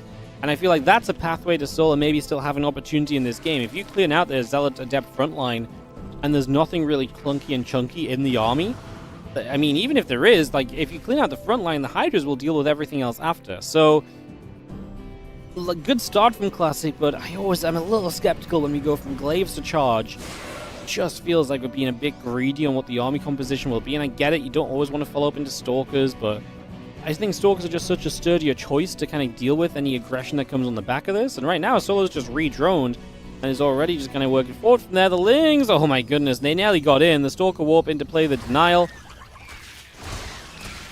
We actually are building quite a few Stalkers. Does he think he's building Blink? Because he hasn't built a Zealot at all yet. Like, he's built 10 Stalkers. He's built 10 Stalkers. I mean, if he keeps, like, he might just feel as though, yeah, okay, I do need something chunkier. But then, Stalkers aren't great if you're not going to have Blink on them. So, if we build any more Stalkers, I'm going to think that Classic built the wrong upgrade on the Twilight Council, to be honest. Because, yeah. Looking for, keeping an eye on that production tab for the next Warp in. Hydras. Adding on 6 more of them on the way. Army in the center of the map here. Like I said, the Stalkers don't have Blink. We didn't start Blink still. Yeah, it starts Blink now, and +2.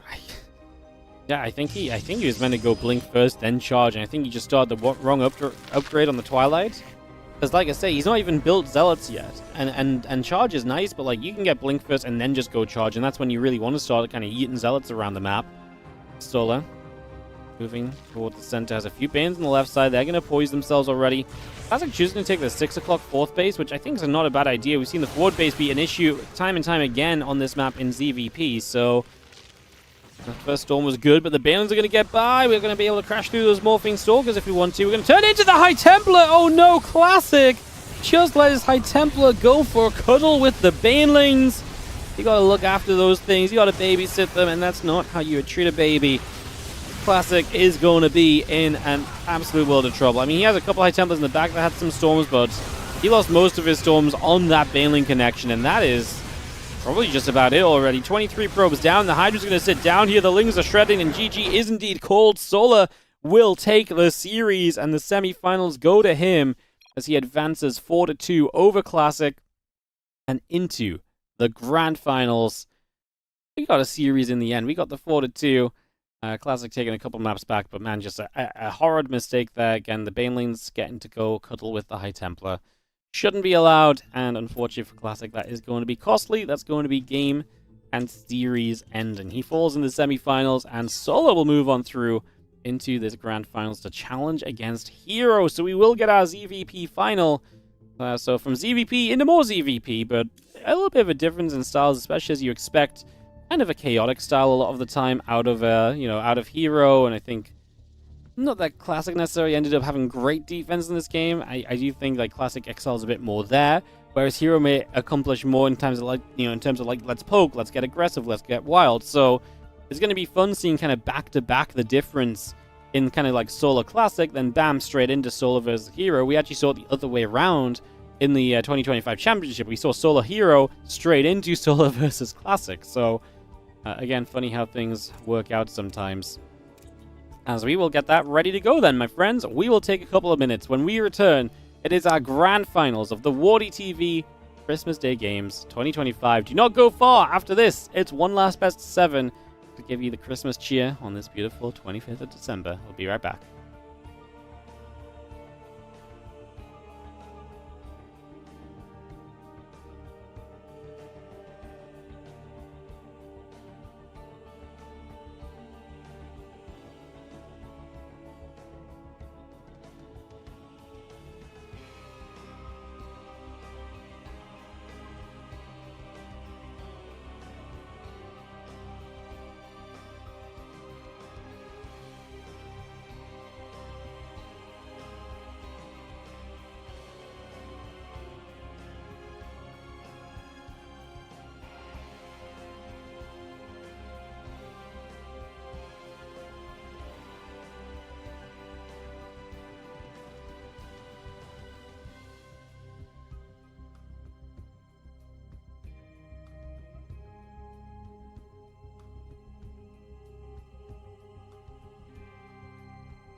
It is time for the grand finals of the WardiTV Christmas Day Games. Hero versus Solar in a best of 7 to determine who is going to take down this year's title. Neither of these players have had it before, so we've got a new winner after back-to-back Clem victories over the last 2 years. Again, these two just keep trading series. Solar 3-2 against Hero in the 2025 Championship. Hero 4-1 in the Korean Royale Finals. Solar 3-0 in a WardiTV Monday Finals. Hero 3-2 in a couple of other events before that. Like, it just goes one way or the other, one way or the other. It goes all the way back to kind of the EWC event where obviously Solar 3-0'd Hero. And that was a shocker at the time because Solar was kind of an underdog there. Mostly because of the fact that his track record against Hero was horrible. He had lost 1, 2, 3, 4, 5, 6, 7, 8, 9, 10 series in a row against Hero all the way back to May of this year. And he was something like 3-20 against Hero in their last 25 meetings or something. So just in general, like, Solar was not beating Hero a lot until EWC, and it feels like he really found his way since then. Obviously, we've had a patch since then as well, which has definitely helped Solar to get on the right track, and I do think that patch has helped Solar to kind of feel good about the ZVP that he plays and the styles that he likes to play, and so on and so forth. Without further ado, guys, we're going to go into our grand finals. It's Solar versus Hero. Thank you so much for being with us today. I hope you've all been enjoying the games, and I hope you enjoy this final best of 7 that we have for you. Merry Christmas, happy holidays, and I hope you guys enjoy our final matchup of the day. I should have put my little sparkly reindeer ears on for the finals. You know, really, you know, look good. Oh, I think it broke it. It's a bit floppy, isn't it? I guess if I don't wiggle my head, it's not as bad. All right, let's go into the grand finals of Hero Solar best of 7. Let's do this. Let's get it going in the bottom left-hand corner. Start off on Tourmaline, so one of the more aggressive maps. See if that means anything. Getting this started off. It is going to be our red Zerg in that bottom left corner. It is indeed Solar. He takes on the blue Protoss in the top right corner of the map. We've got ourselves Hero. As away we go for game 1 of this series. So, one final best of 7 between us and a champion. Hero has won so many of our events this year, so has Solar at this point as well. He actually has had some great runs. It's a WardiTV Korean Royale Finals rematch.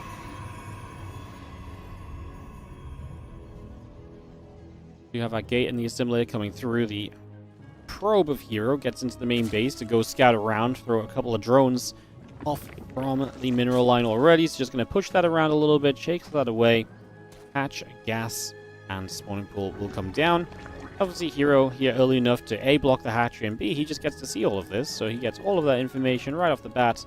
You know what's coming your way. You know what's happening. You know it's nothing too crazy.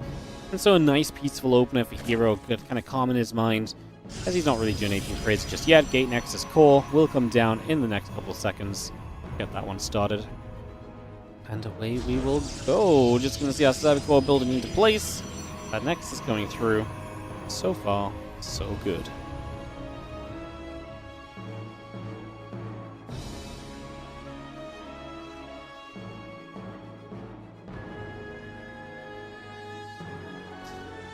So yeah, cyber core coming up. Nexus on the way. Just going to have ourselves the probe.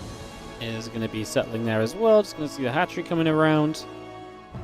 Just have ourselves the Overlord of Solar continuing towards the upper right-hand side. Cybercore will complete in the next couple of moments.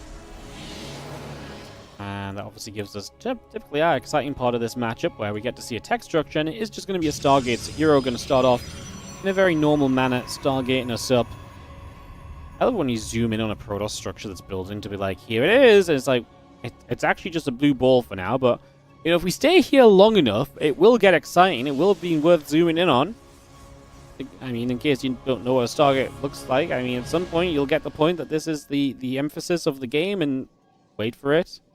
Wait for it. This is a top tier observing right now. We're actually going to have to go. I have to leave. There's adepts arriving. Is it going to cause trouble? I was just going to shade onto an empty hatchery.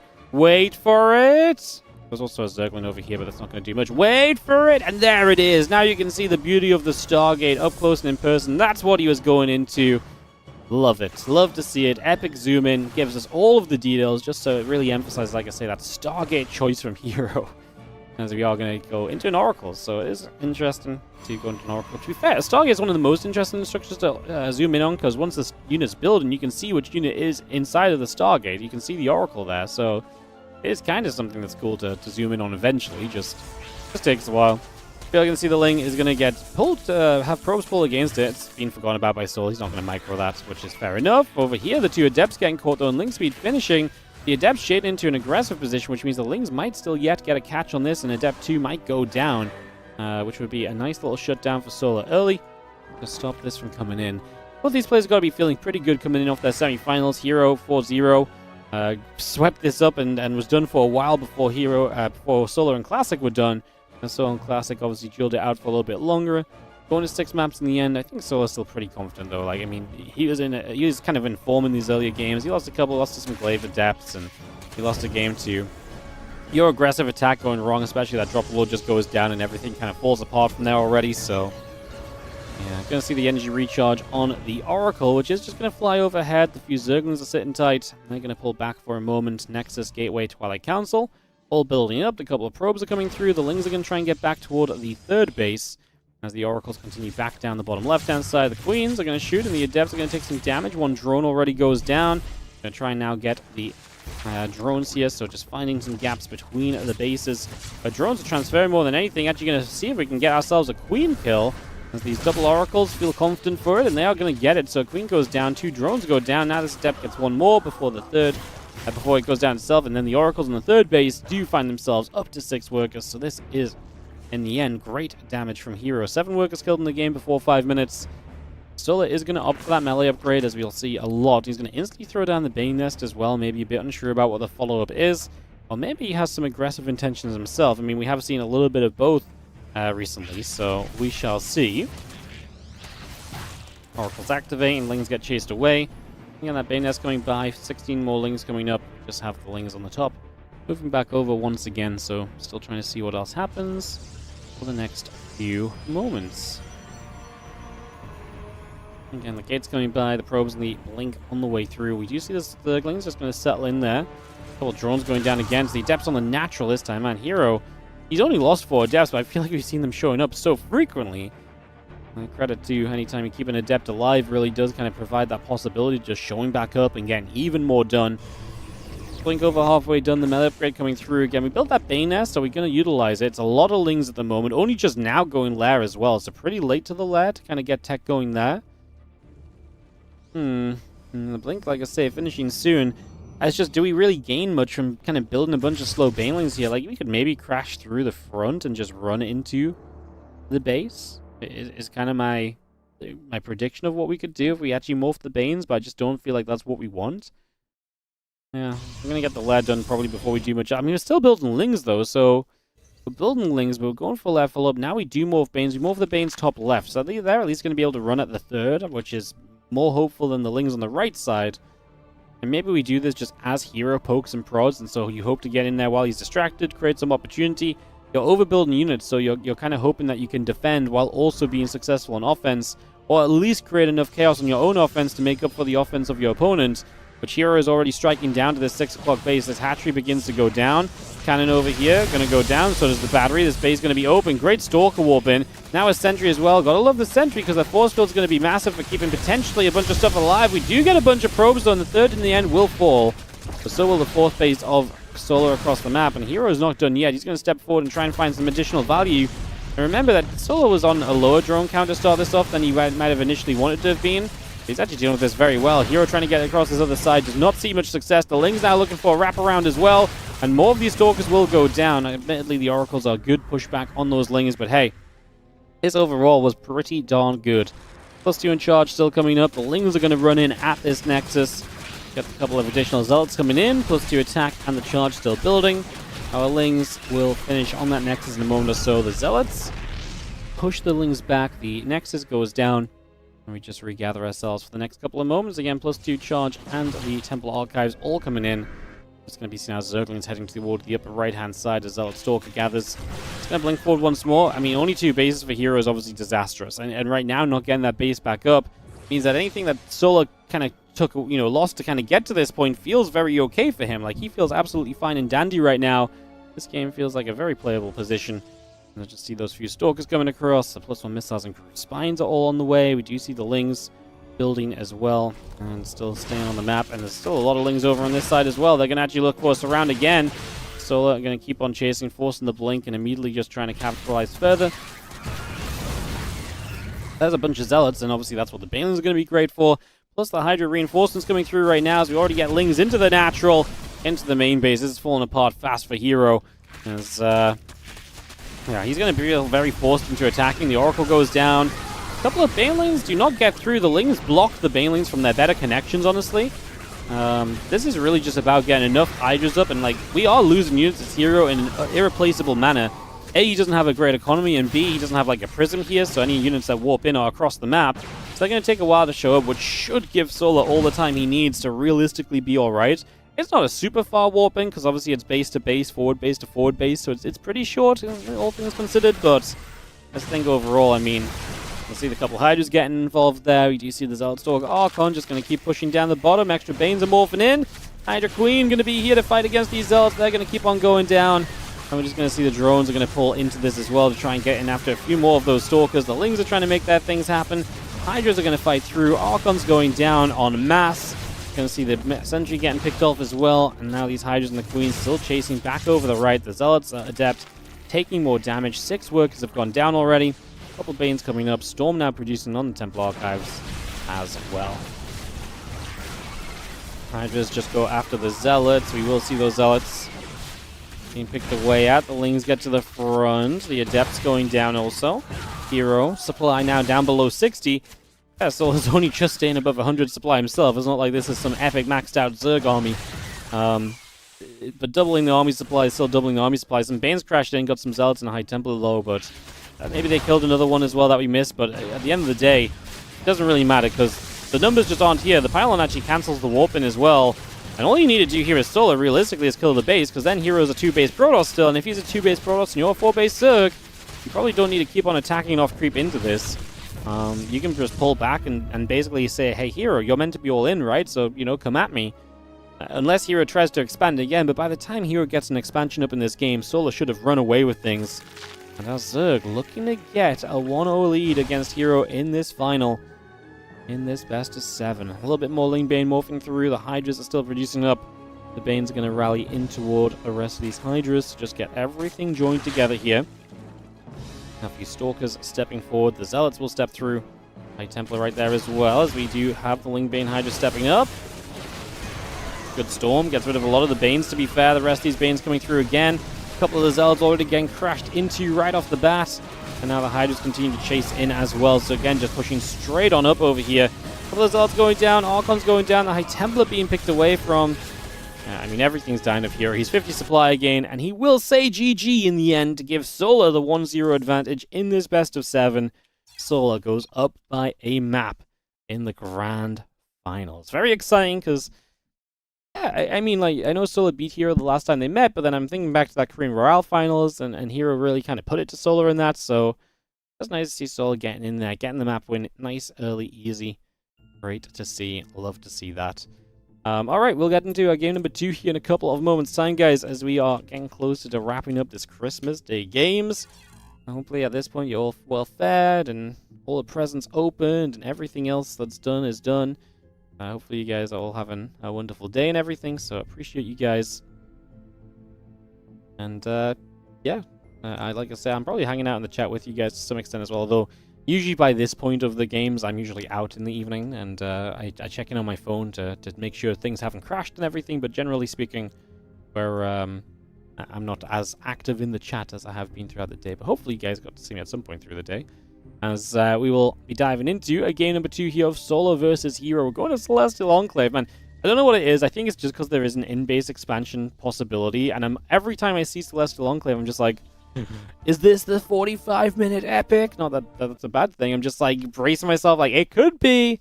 Not that I think Solo wants to play a 45-minute epic as EVP, because I think if a game goes long for Solo in this matchup, probably not, especially that long, you know? Like, sometimes 20 minutes can be fine because you get some lurkers out and we play around with lurkers for a while, but yeah, I don't think Solo wants to see the game clock going to that sort of point, so...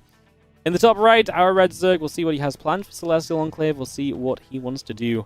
It is going to be Sola in the upper right-hand side to start off game number 2 of our best of 7 with our blue Protoss in the bottom left corner. Hero...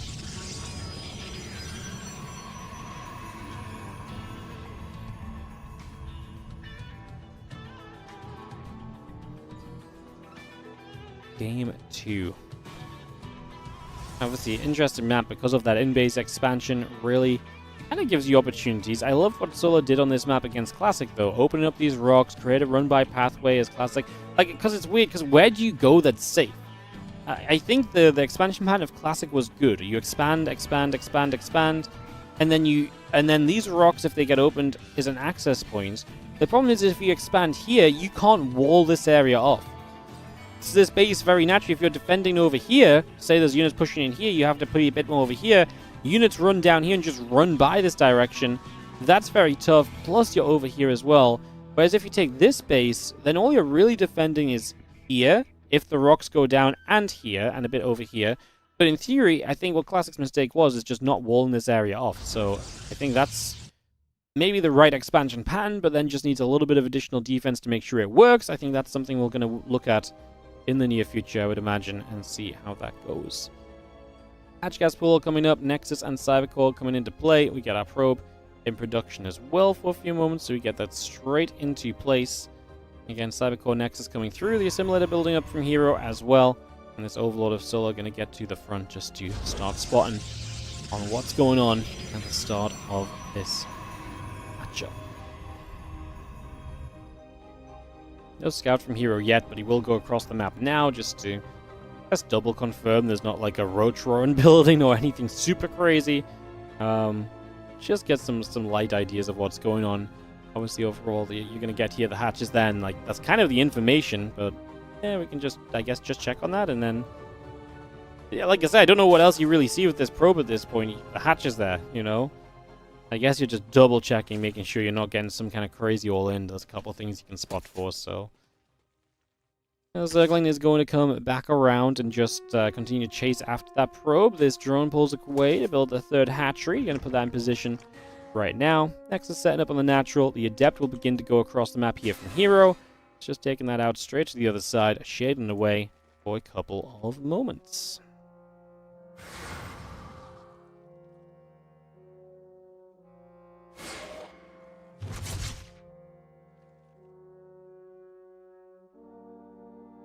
Well, Queen is going to be there. We're going to see the Adept in the main. Just going to be taking some damage. Queen and the Lings together will try and run at this.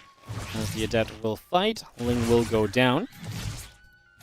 Cordray, Warp Gate, Adept just going through. Just going to build a Spore. Cancel the Spore. Get that back on track for a few moments. We do have the Adept going to shade through the natural expansion. Both those Adepts together going to join up. And the Zerglings going to get jumped on straight away. So a couple of Lings going down. The drone going down as well. Going to be seeing the Zerglings still taking some damage. A few more shots coming in. And our Zergling speed going to finish up in the next couple of moments as well. This Adept going to get in after a few more of these drones, man. It's going to be a third drone going down. So 3 workers go down already. Third hatchery finishing up from Solar, but not a bad bit of harass from Hero. I mean, Hero is just so good at, again, getting early game harass. And so is Classic. And I mean, we saw that in the last game. There was multiple games, or the last series, sorry, where we saw multiple games where Classic got a bunch of drone damage done. I'd imagine Hero will continue that trend across the course of this best of 7 because he is also just so good. Again, that drone damage done usually as the Lings come over. The Adept gets chased away. Just going to see the couple drones pulling onto said Adept. Again, just an issue you can't really deal with right now as Stola. He's too crowded. He's already building 2 spores here. He doesn't have the space he wants. Now this Void Ray just shows up. So there was a Void Ray opening, and now we're actually going to have the Void Ray just killing a bunch of stuff. Activates Prismatic to go after the Overlord. Queens show up, and that will be the end of that. So at least we don't get the Overlord, but man, this is pretty neat. I wonder if there's a thing where it's like you build the Void Ray on this map specifically for... I wonder what it is. Like, there must be something specifically where it's like this Void Ray is good on this map, because it's now 2 games in a row where the Void Ray is coming on this map specifically. I wonder if it's just like the way the base lays out, it kind of gives you a bit more defense, you're very safe with the Void Ray, so it just keeps you from, you know, it just kind of helps you to ensure that later game where you feel like you're pretty good if you get to the later game on this map as well. I'm gonna ask someone about that because I feel like there might just be, might be blaringly obvious in my face. Twitch chat might be screaming because of this, Wardy. And if that's the case, go read the Twitch chat or the YouTube chat. YouTube chat has been right once this year when it comes to analysis, so you know, there's always time for a second before the year is done. We're a week away. You got this, YouTube chat. Believe in you. Flare, drones, extractors, all building up. So still again, a lot of that on the way through, readying for the next phase of this is obviously with the left finishing. You do get full access to this next stage of the game with no Roach roaring down. Obviously, a Hydra Den feels very likely. Maybe Mutalisks are somewhat possible as well, just for the fact that this is a large map, and maybe you can play around with those Mutas. You have a lot of space to work with. The Adept shade into a corner there, and the extra Queens showing up are going to be a pretty important part of pushing this back, because the Adepts begin by working through a lot of stuff there. 3 drones going down now. The Oracle's flying toward the main. Spore Crawl in position. Oracle's taking damage. The Lings keep chasing through. Hydra Den going to be about halfway done as the Queens come over, and they are going to hit the Oracles once more. The Adept's going to get back in once again. The Lings will continue to wrap around on those. Clean the Adepts out. They will fall, and that will be that. Hydra Den still about to finish. The drone's still coming up. +1 in charge. Building on the side of Hero. The Temple Archives and the Gateways all coming online. And the Zerglings head down to the bottom side to try and put some pressure onto a third base in these next few moments. The Oracles just get turned away. Queen's going to be there. Oracles push back to the left. Void Ray going to activate and push the Lings a little bit further out. Again, the extra Gateways coming through. 10 Hydras on the way up right now from Solar. So going to get 10 of those, 11 of those Hydras actually on the way through. So a lot of Hydras coming up, getting to that next phase, man. How many drones have died this game? Is anyone keeping count? If you had 19, then you are correct. 19 workers killed. Very effective from Hero so far. 19 workers before 7 minutes is actually phenomenal damage.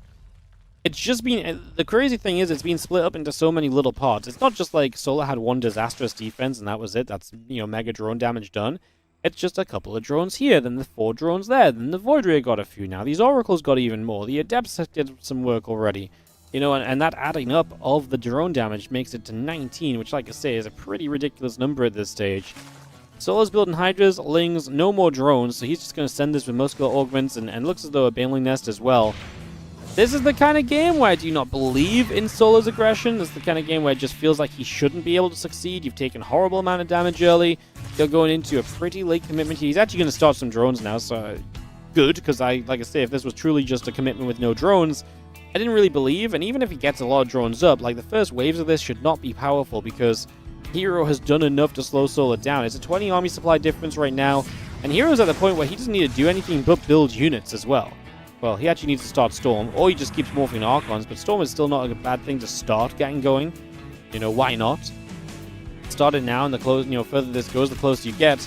I guess maybe this is the plan. We just knock down these rocks, and we create the opportunity at least to kind of find ways in. Hero will see the rocks going down, so he's aware of it. He's just not going to do anything about it yet. Well, he can start to reposition his units, but like I say, at least he knows he's going to throw down a gateway and some structures here, so he's going to create a little bit more of like a choked up area as well to maybe utilize. It's not going to fully stop a Ling run by, but it might kind of, you know, make things a bit more difficult. And talking about run bys, here are the Zealots. They're into the main base, and Solar is actually on a full retreat to deal with this, so he's going to pull all the way back, and that's massive because it gives Hero so much more time to just establish control off of 74 workers. Now a 74 to 57 work count advantage. Solar added those like 3 drones as like yeah, a little bit of a base. Like, you think I'm all in Wardy? No. But secretly, yes. Absolutely I am. Because he built that 3 or 4 workers and he's just given up from there. He's just gone straight back into purely units. But he barely has an army supply. Well, he has an army supply lead, but he barely has an overall supply lead attacking in here. So that's not ideal. I mean, if the Balins can find great connections, though, there will always be an opportunity. And again, I like this kind of knocking down the rocks and opening up this pathway. Because then you have access into this natural, and you've got to respect that as Hero. Oracle on the right side goes down. Banelings will get rid of the charging Zealots on that right side. Trying to watch 2 fights at once, but this right side's already going wrong for Hero. As he's kiting, yeah, Solar's kiting back. Sorry, going wrong for Solar, because Solar's kiting back, but Hero is trading units that he can afford to trade. There are feelings up in the main, and probes are going down, but the majority of these Hydras are taking heavy losses. And the Hydras are so irreplaceable, especially when you're 57 workers only. Like, you need a Hydra count to make this really, really effective for you, and the Hydra count is just not there. It's just not good enough. And if the Hydra count just isn't good enough, then this game falls flat on its face before it even starts. And that's pretty much what happens there, unfortunately for Solar. That's a GG, and we go to a Game 3. Oh yes, guys, you know what that means. It happened. Yeah, I remembered as well. Guys, it is officially 1-1. I don't know why I thought this was going to be so funny. I really didn't. I'm just trying to keep you guys entertained. What can I say? I mean, maybe Chit Chat loves it. I don't know. I have no response. Like, it's weird because usually I just get to, like, you know, if people are like, Woody, the reindeer antlers are weird, I'm usually like, oh, I'll just, you know, we never did that. But now I have no feedback, so I'm just, you know, I'm just rocking them until the end of time. Like, you know, I'm going to be reading this on the day and be like, uh-oh. You know, not great. You guys didn't love it. I loved it. You guys did. Awkward. All right. We are going to go Game 3 here in a couple of moments. Solar and Hero tied up 1-1. Who will take the advantage? Will Solar retake a lead, or will Hero take his first lead of the series? Is going to be our question mark. We'll go into Right Rabbit in just a couple of moments, my friends. So give us a second, and we'll get this up and ready to begin.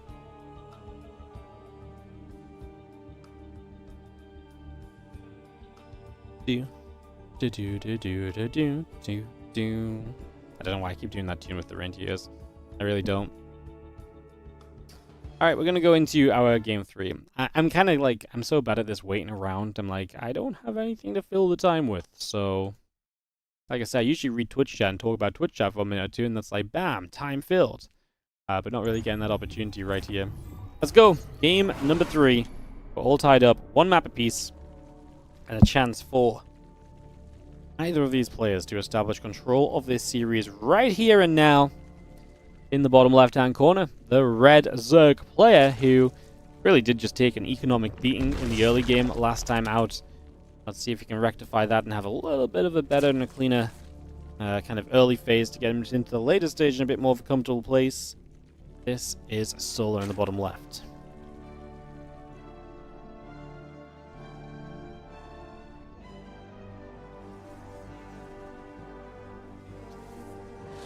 Yeah, but right out blue, Protoss is hero. He's going to get a probe across the map quickly this time, but not quickly enough to block the hatchery at least.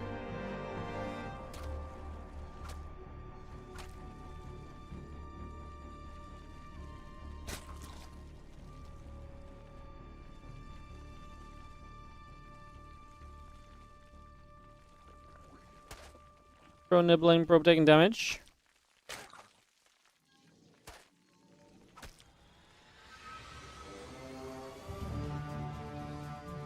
And getting the assembly coming through, drones and the hatch coming online. Just going to be seeing the spawning pool dropping. Extractor coming into place. And we have ourselves hatch, gas, and pool all coming up. Drone going to chase after the probe. And the next is dropping down on the natural.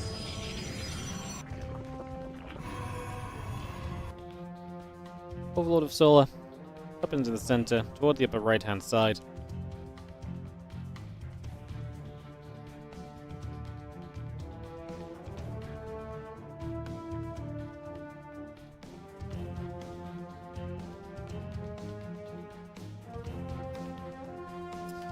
Just taking some time to settle in. Back into this following the Overlord life.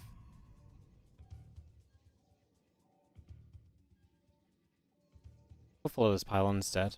Problem is pylons don't move. Probe did some annoying things, but I feel like we watched so many probes hitting mineral lines today.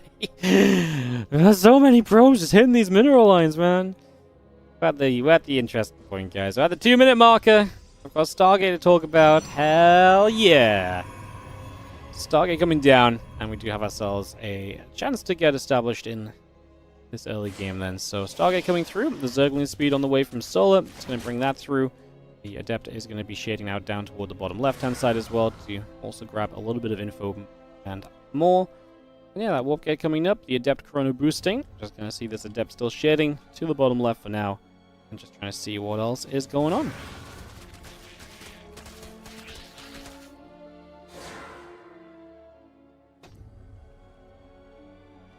Shitting through. Lings are going to be pushing by. We do have that Ling speed coming up already. The Queen, the Drone, the Lings all coming about. The Warp Gate and the Adept still building up. And we do have the Adept is just going to try and shade again through the natural into the main base. Pulling back a little bit. Queen there going to fire. The Adept will take some shots. Ling's going to run over, and they're going to take that chance to get in after the Adepts. You see one Adept going down, second Adept being jumped on. And those Lings will fade away now as we do see the Adept back to the upper right side. Going to move around a little bit and relocate as we do drop ourselves a gateway in on the front door. Alright, well, Oracle next up. This doesn't look like... I mean, the two Adepts will still be here and they can still threaten, but it will be in combination with an Oracle. So Oracle and Adept to see what we can do next.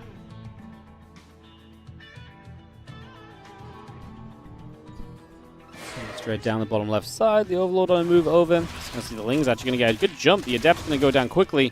Oh no, we lost the surround. Okay, one Adept still does shade through. We'll still find some drones. Gonna find one, and there's a second one that's low but isn't one-shottable. He's gonna make it 2 kills. The Oracle into the main took some hits off the Queens. It's gonna be a stasis ward attempt. Oh, Queen and drone comes through. That Queen did inject while getting stasis, funnily enough. So just about gets the inject off and makes use of itself. And that's good because it puts the cooldown on itself, or the energy. Well, it's funny because I guess the energy doesn't regen, but it does get the inject, which obviously means you're not waiting on that inject at least. You'll need a different Queen to actually go and... You'll need a different Queen to go and inject the hatchery now if you want to keep the injects going smoothly, because, like I say, the energy will not generate through the stasis ward. Things show up. The Adept is there to say, nah, pushes those Lings back the other way. Melee upgrade building from the evolution chambers. Solar brings that straight online. Again, the fuelings on that right side are going to move about. The oracles will gather. Look for a chance to get onto this third base. The queen's still joining. Oracles will move in, and we're going to start fighting. We're going to see this first queen is going to eat a transfusion up, but we commit an oracle for a queen so far. We pull back the queen that's hurting right now. There's going to be 2 queens now for an oracle. This other queen not there soon enough. And can we target fire the spot off oracle? We can. So 2 oracles for 2 queens. I'm going to say an oracle per queen is probably not a great trade. You're probably looking for something more than that as hero here. As the Twilight Council finishes, he's got a ton of gates on the way up. He's going to go charge. Well, you know what's funny is that we haven't really seen a lot of this charge, but there was a day, I think it was a Monday Cup, we cast a bunch of PvZ, and it felt like charge was all the rage that day, or maybe it was just one of the earlier days of the 2025 championship. But there was a day where like we saw so many charge builds in this matchup, and I was like, man, we are just charge is the hot new thing. And then we didn't see it as much in the last couple of days of casting, so kind of cool to see charge here from Hero. That +1 attack upgrade coming through as well. A couple of additional zealots warping in, the extra gates coming online. Oracle moving back and forth. The Zerglings will be going back around the right-hand side. Again, Lair coming through. Drones in the Bailing Nest coming in as well. These things are going to come back over that right side. 4th hatchery goes down on the left. The Oracle will make a move to the bottom. And the Zerglings are going to go look at a chance to counterattack. Honestly, things have been doing great so far. Concern is going to be the charge lot timing. And if we hit with a bunch of charge lots, there is a big possibility that we just are not really ready for that at all as Solar. I mean, there's the Hydrogen coming down now. So how many charge lots do we get to? How quickly? Like, do we get enough to just go and send an attack right now? There's going to be the double robo behind this. You see Hero's continued tech. This forward nexus acts as a good forward pylon, so even though we don't have a prism or anything, we can kind of warp in from here and walk across the map more comfortably than you would be able to on some of the other map warp in positions. How many zealots we have? It is honestly not that crazy, just 12 zealots. The problem is the Bailing Nest is up but no Banes have been made. The Hydra's den is up but no Hydras have been made. Okay, we morph a couple of Banes in. So this should be kind of fine, right? Banes on the way up. This is what I was wondering. Honestly, the zealots didn't arrive as quickly as I thought they would. The Queens are going to tank a little bit initially too. We really do need these Banes, and we need them quickly because we kind of need them to protect the Zergling counters. Whoa! All the Banes went off over here. What happened? Was that just a couple of Zealots that just tanked everything? Oh my goodness, all of a sudden Hero is just going to look amazing. I really thought there was going to be more mileage on those Banelings. And they just conked out before they even left the driveway, man. Like, they just didn't do anywhere near enough. GG, I'm going to have to take a little rewind on this one, guys, because that is... what did those bins just hit like 1 or 2 Zealots? Or maybe a cluster went down and I just didn't really see it properly, but I'm just going to take another peek because... I really felt like there was going to be more Banes finishing up, so we charge in. A couple of Banes initially finished. We go in on the Zealots on the left side. I mean, okay, so we have 14 Zealots, and this is like 6 Banelings, but they all together go off on this top side Zealot. I mean, they legitimately killed like 2 Zealots on the top side. Like, there was such overkill as well. I think he manually detonated them. Like, that's a cool screenshot, by the way. Anyone making a thumbnail? Bam. I'm just gonna screenshot that right now for myself for later. But yeah, there you go. So those Banelings just disappeared. I really thought they were gonna get more done. Especially as Hero has to, like, warp in across the map and run across the map. I really felt like there was going to be that possibility of, like, okay, well, if he has to do that, then you have time to get more Banes up. As long as we're surviving against the current wave, the next wave feels very manageable. And that obviously just wasn't really quite the case there, so... GG. Let me go into our next one here in a couple of moments. So, it is going to be a Hero advantage. 2-1 lead for him in this best of 7. Taking that lead right now as we set ourselves up for Game 4. Can Hero get to match point, or will Solar find us a way to tie things and level things out? Let's find out. We're going to Old Republic for this 4th map. Hey, look, Zergs don't lose on this map, man. What can I say? They don't lose often on this map, at least. But let's see if maybe this is one of those rare times to give Hero an even bigger advantage in the series. Let's get Old Republic on the go. Man, that game really... I felt like the game had potential to end, and then I just about convinced myself that it wasn't going to end, and suddenly there was no Banelings left. Like, it really was a roller coaster for me. as the cast. I was convinced it was going to go one way, and I was like, okay, never mind. And then it did. I was like, what the hell? Crazy.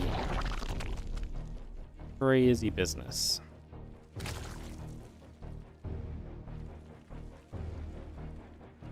Solar in the upper right, and a quick probe from Hero across the map this time. Wants to get here to try and block the hatchery, trying to stop Solar from establishing this low ground position easily and comfortably, and looks as though he will get there to do just about that. So this probe will get over. We will begin to patrol.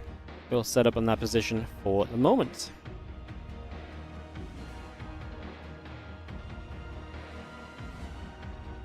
A couple drones coming about, getting the assimilator both coming in.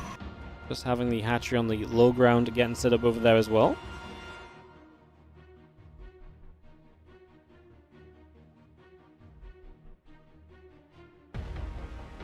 Simulator, gateway, probe, all coming about just for a few moments here. The hatch and the gas coming online as well.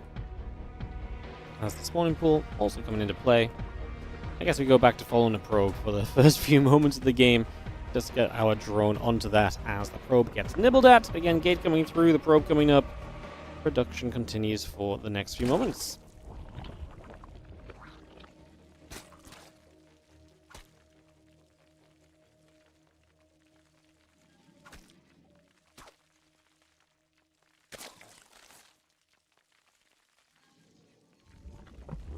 Cybercore coming through, the Nexus on the way out. The probe will continue about. Just going to be having the hatchery over on that left side.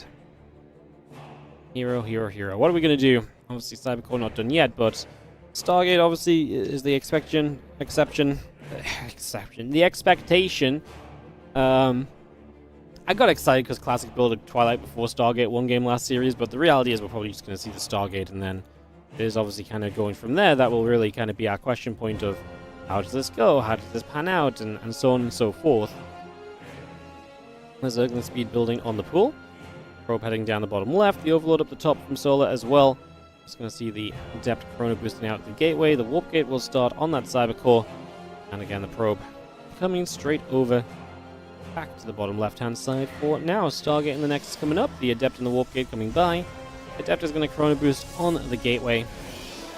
We do have Ling Speed coming up from Solar as well, so that Ling Speed coming by, the Lings and the drone on the way. Let's have this hatcher on the natural expansion setting up from Solar as well, so let's get that straight into place.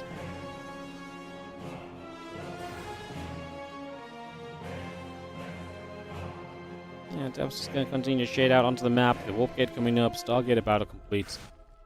And a couple of drones mining away nicely now onto this mineral line as well, so they will also continue to just find their chances to get some mining done, looking comfortable, looking cozy. And the Adept again continues to the upper right hand side. It's going to be shading into its buddy Adept, and that's going to be a couple of Lings going down immediately, so 4 kills across the Adept so far. We've killed 4 Lings, the first Adept already having a wild time. Maybe missed a bit of that up in the main base, but alas, so be it, as the Zergling speed will finish here from Solar in a few moments. And that should make life against these Adepts easier, but it still doesn't have a ton of Lings, and the Adepts, I imagine, will shade away this time. As they're going to try and run to the corner. Gets 1 Ling quite nicely. The Adepts... Yeah, the Ling's trying to do their thing where basically they're trying to hide themselves for as long as possible. Probably could have hidden themselves there longer, and then the Adepts might have shaded back, although the Oracle's going to be here. Credit to Hero, he's been able to maintain position in this direction for a long time at this point, so actually being able to stay here for so long is such a frustration for the Zerg. You just want to get rid of the you just want to get rid of the Protoss and just let's move on with the game already, and the Protoss is just like, nah, we're chilling. Nexus on the way still, drones and the Queen coming up. We do see a couple more Adepts going over the side. The Oracle is going to be reducing on through, getting joined up to the upper right. A couple of Adepts will be there, get after the Lings. We just see the Rotroran coming down as well. Both those Oracles going to be there, the Queens will settle. And again, we get in after the Oracles for a moment or two. A couple of drones going to get jumped on the Spore Crawler, hitting nicely, pushing the Oracle back to the top. Got the Nexus on the bottom side, the third base coming in already, the Oracle's gathering. Adept's going to shoot, a couple of Lings going down. Nice connections right off the bat. The Adept's going to shade again, and a couple more Lings go down right off the bat. So again, good job on that one. Straight away, nice and cozy. Good start in the early moments And that up and running.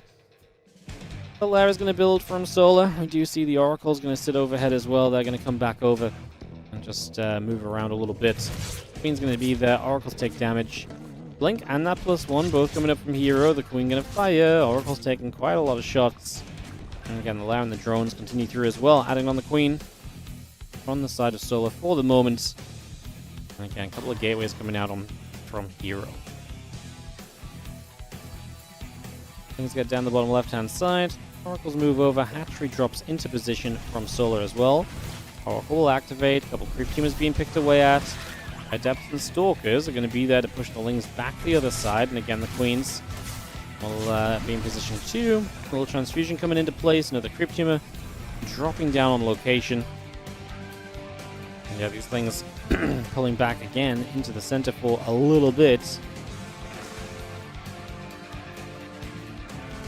Spire building. Evo chamber completing. Roach speed now starting up as well. Those Oracles still just going to chill overhead. Going to head toward the upper right-hand side. A couple Queens are going to be here. Oracles will take some shots. And we just see the creep spread pushing forward a little further as well. Oracle still again flying about for a moment or two. Temple Archives halfway done. Finishing shortly. And again, the Queens are going to be there to keep the Oracles in the middle of the map. I like that we're getting the Spire. It's going to be the Roaches into the Spire.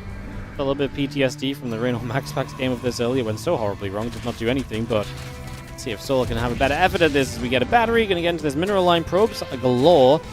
But they pull nicely through the choke point. We're going to get one probe finally. Stalker Adept will chase a little bit. And the wall-off is solid, which is not something we always say in a hero game. But in this case it will be, and the rest of the Zerglings do go down. Thus the Queen Roach Ling back into the middle of the map, and we'll just hang around here for a couple moments. As we do have, again, moments from the Spire coming into play, and expecting that to be a big factor sooner rather than later as these Oracles continue to go for the creep tumors. So a couple creep tumors going down already. Queens are going to be there to try and keep those Oracles at bay. And again, the mutas, the missiles, the plus roach speed all coming up. The rest of the Oracles turning back around again. And just going to move back in here. Another creep tumor coming down into position right off the bat. 9 mutas coming up. Roaches and a missile upgrade all coming online. It's going to be a couple Stalkers going to get over toward the Overseer here. And that Overseer is very low. It is going to go down. It's going to be a supply block for Solar. As the rest of the Oracles come back up the upper right. Again, a few Lings moving in the bottom. Zealot Stalker moving around. And again, the Oracles gather up a little bit again. So, Storm coming through, charge building. Again, Overlord speed is getting very close to being halfway done. The Mutalisks of Solar will go to that left-hand side, take maybe a chance to get in toward the natural, or take the chance to get onto the Oracles. I mean, I like the Revelations, so you can track and know where they're going to a little bit ahead of time, even if it's just over here. You know they're committing rather than backing off, right? So you know you should commit as well. Now we see that Overlord speed and the Infestation Pit and Hydrogen. So Solar going to try and play a bit of a later game setup in this one. Use those meters to try and manipulate us into that late game and then get to that late game with the Lurkers. And so Hero already recognizing that this might be a bit of a later, ordeal. The Fleet Beacon is coming down, so you're going to give yourself the access to the later game tech with the Stargates. So I like that, honestly, straight away. And not overreacting to the mutas either. Like, this isn't like, oh my god, throw a second Stargate down, let's crank out all the Phoenix ever. No, and if he did that, that would have been an issue because there's a good amount of Roach Ling on the map from Solar. So you want to try and stay clear of that possibility. As you see, the Oracles will get back into the middle a little bit. The Mutalisks then dive through for a couple of the probes. 3 workers going down. The rest of the Ling and Roach will be right there. We actually do take a chance for an Oracle. Have we lost a muta? Yeah, we lost a couple. Honestly, it feels like they've been taking a beating, so I feel like only being 2, now 3 is honestly not terrible. I felt like he could have lost 4 or 5 with the amount of times we've seen those mutas under fire. Uh-oh, Stalkers. Some of them getting caught here already, and Solar just leaps on about 4 Stalker kills. Roach in the bottom going to be deflected at least, but yeah, win in the middle of the map from Solar. And again, this is all just him moving around, buying time, and setting up a better position for himself against somebody who is very soon on his way to that mothership, but even better for Solar, he's very soon onto the Lurkers, and that's his real goal. Something that's going to be so much better and more convincing at just dealing with this entire scenario, and we're so close to that point right now as a little Revelation goes down on the hatchery. A couple Oracles end up peeling back. The Stalker's going to come back over here as well. They're going to blink underneath, looking for the Mutalisks as well. 5 more Lurkers, a couple Hydras, the Hive, again, everything just building through there. The hatch on the top settles down also. The mutas want to try and dive in for the High Templar.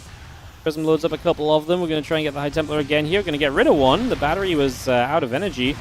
And we're going to get rid of two. So 2 High Templar going down. The middle is just diving in, making 3 High Templar in the end. My goodness. Very successful starting point there. It was actually only 2. I think one of the ones I thought died actually went into the Prism originally, and it came back out and died. So there's actually just the 2 killed. But still not a bad start to kind of this incoming fight, and obviously not a bad way to end the Mutalisks. The Mutas, I think, have done their job. They kept Hero back. They slowed him down a lot. You're now onto your Lurker army. Trading them out for a couple High Templars at the end is probably better value than what you're going to find otherwise. We have our first Tempest out, but again, it's not exactly a booming Stargate play because we've only just now started the second Stargate. So Hero is still a long way off a higher Tempest count. As you see, a good group of Zealots going to work their way around this right-hand side. So they're going to make their way over here. Oracle in the center goes down. The Hydra's going to step up. Tempest has to be careful. The Ling Roach going to take a dive to the bottom left-hand side as well. Now we see the Zealots running through into the natural, into the main base. So they're going to look for some opportunity right away. You can see a couple of the Zealots again in some trouble. Hydras have to be careful. Lurker does get transfused back up to health, and this is going to be a defense against the Zealots for the moment. But super bad. We keep a few Roaches on the other side of the map as well, also looking to see if they can find that opportunity to get some work done. But yeah, this is well handled from Solar. Some drones had to reposition for a while, but keeping the drones alive is important, and it makes the Zealots less of an effective trade. And that is everything really dealt with there already. 6 Corruptors still coming through. A couple Hydras coming up at that Lurker Den on as well. So we bring that Lurker Den up with everything else. We do step to the center. A few Stalkers are there to push the Lings back. The Lurkers going to get revelated for a few moments. A couple Hydras going down. The Lings still trying to step on through. Up in the top, we see the Adepts again going to try and shade into this top side base. They're going to commit, and the Spinecrawler will be something that's nice. It forces the Adepts to have to target fire the drones, otherwise the Spinecrawler takes priority on the auto attacks. So force a little bit of micro from the Hero on these Adepts rather than just shading in and forgetting about them. Still gets 6 drones, which is obviously not bad, but we're at a point of the game where 6 drones, I mean, that took us from 101 to like 95, and we're going to drop a bit low as we build some more structures. So I think very confident and comfortable there. More Lurkers going through. The Corruptor count now growing as he begins to get himself ready to an answer to these Tempests. And we're actually having a real proper late game, which is wild, really, because all the PvZs I've casted today in this tournament, it has not been a lot of late game PvZ, right? Like MaxPax Reynor, every game was sub 10 minutes. Classic Solar, kind of. We had some longer games, but not like late game armies. It was just scrappy armies that ended up going late. Gonna see a dive through here. Solar wants to run through these storms. Time Warp will make it difficult to continue chasing. And we eat a lot of storm damage. Like, those Lurkers take an absolute beating. Like, they're not gonna die, but they're not exactly feeling good about life after that, because they are all hurting, bruised, and battered. They don't have a lot of time to kind of go and deal with this. A Zealot Archon in the top left might get that base. We take a second dive through. There are still storms remaining. The Lurker's making another very brazen kind of dive up. And we're gonna see the Corruptors probably could have had some Tempest here. I think they're trying to... Well, they didn't really target fire at all there. We're going to fly back in, and these Corruptors are low, so we get rid of one Tempest. But man, the Corruptors are now just dropping. We do replace a few of them. Losing this hatchery supply block Solar, funnily enough, although 198 is still not far from the max out of 200. But the Overlord's coming up just in case we lose more as well. Prism on the left side gets pushed away. The fact that we save it is even kind of nice. I don't think the Roach Hydra over here is going to do much else. The Lurkers again making another big dive in. Solar is still eating a lot of storms on these Lurkers as this happens, so... The Storm's doing some serious work. Now the Roach Hydra coming back over onto the Stalker, on toward the Immortal. On the bottom side, we have a couple of these Corruptors. Still getting in after the Mothership. The Tempest also there as well, pushing back. The Overseer goes down. Now the Lurkers are going down as well. The rest of this Roach Hydra coming forward. A couple more Stalkers still dropping. Another Storm comes in. The Hydras lunge back. Just facing the Time Warp coming down before the Mothership goes down. Messy fight. His hero is losing a good chunk of the supply. Solar now pulls away with these few Lurkers, trying to preserve what he can. Obviously has 90 drones to the 64 of Hero. Hero does not have a lot of eco to work with. Solar's army is going to be worse overall, but if he can overwhelm on the rebuilds, he can do very well. Ling's running in here. I'm not sure if they're able to really kill much. There's still an Archon or so underneath that's doing some good damage. This Archon must be huge. 8 kills on him. There's 8 kills on that Immortal as well. My Templars sitting tidy at the end of this as well. Everything settles. The dust kind of rises off the ground, and I guess usually you say the dust settles, but you know, I made my own words up in this cast on this stream. The dust settles, and the reality is Solar's supply is down. Like, his army supply is not great. He has a ton of workers, yes. Probably at the point where I imagine He's not actually oversaturated yet, which is a credit to him, but he's close to the point. He is long-distance mining in a little bit. He's just got another base up to be ready to replace some of these mineral lines that are going to be failing him soon. And also just the fact he needs time to, at this point, just rebuild a bit of army. And the thing is with the ZVP at this point, you generally want to have a bigger army. And right now, he has to play catch-up on the army, then try and take the army lead. So, for the foreseeable future, Sola's life is going to be a little bit tricksy here on Old Republic. But he is probably going to get maxed out before Hero does much else. That said, because Sola's taken a few moments to max out, nothing's happening on the map. So Hero gets a 5th base up. You can see Sola identifying that as like, okay, let's try and send some more lings in that direction, but because nothing else is happening, this ling run by on its own right now would not be good, right? He needs to step forward with this army and be like, hey, come run over here, and that's exactly what happens, and then the lings show up over here. So good execution from Sola, knew exactly what he needed, and he just found himself a bunch of probes because of it, and he's going to turn on to the Nexus. These lings are only +1 melee. They do have adrenal glands, but obviously only +1 melee. They're not shredding as quickly as the lings you might expect them expect.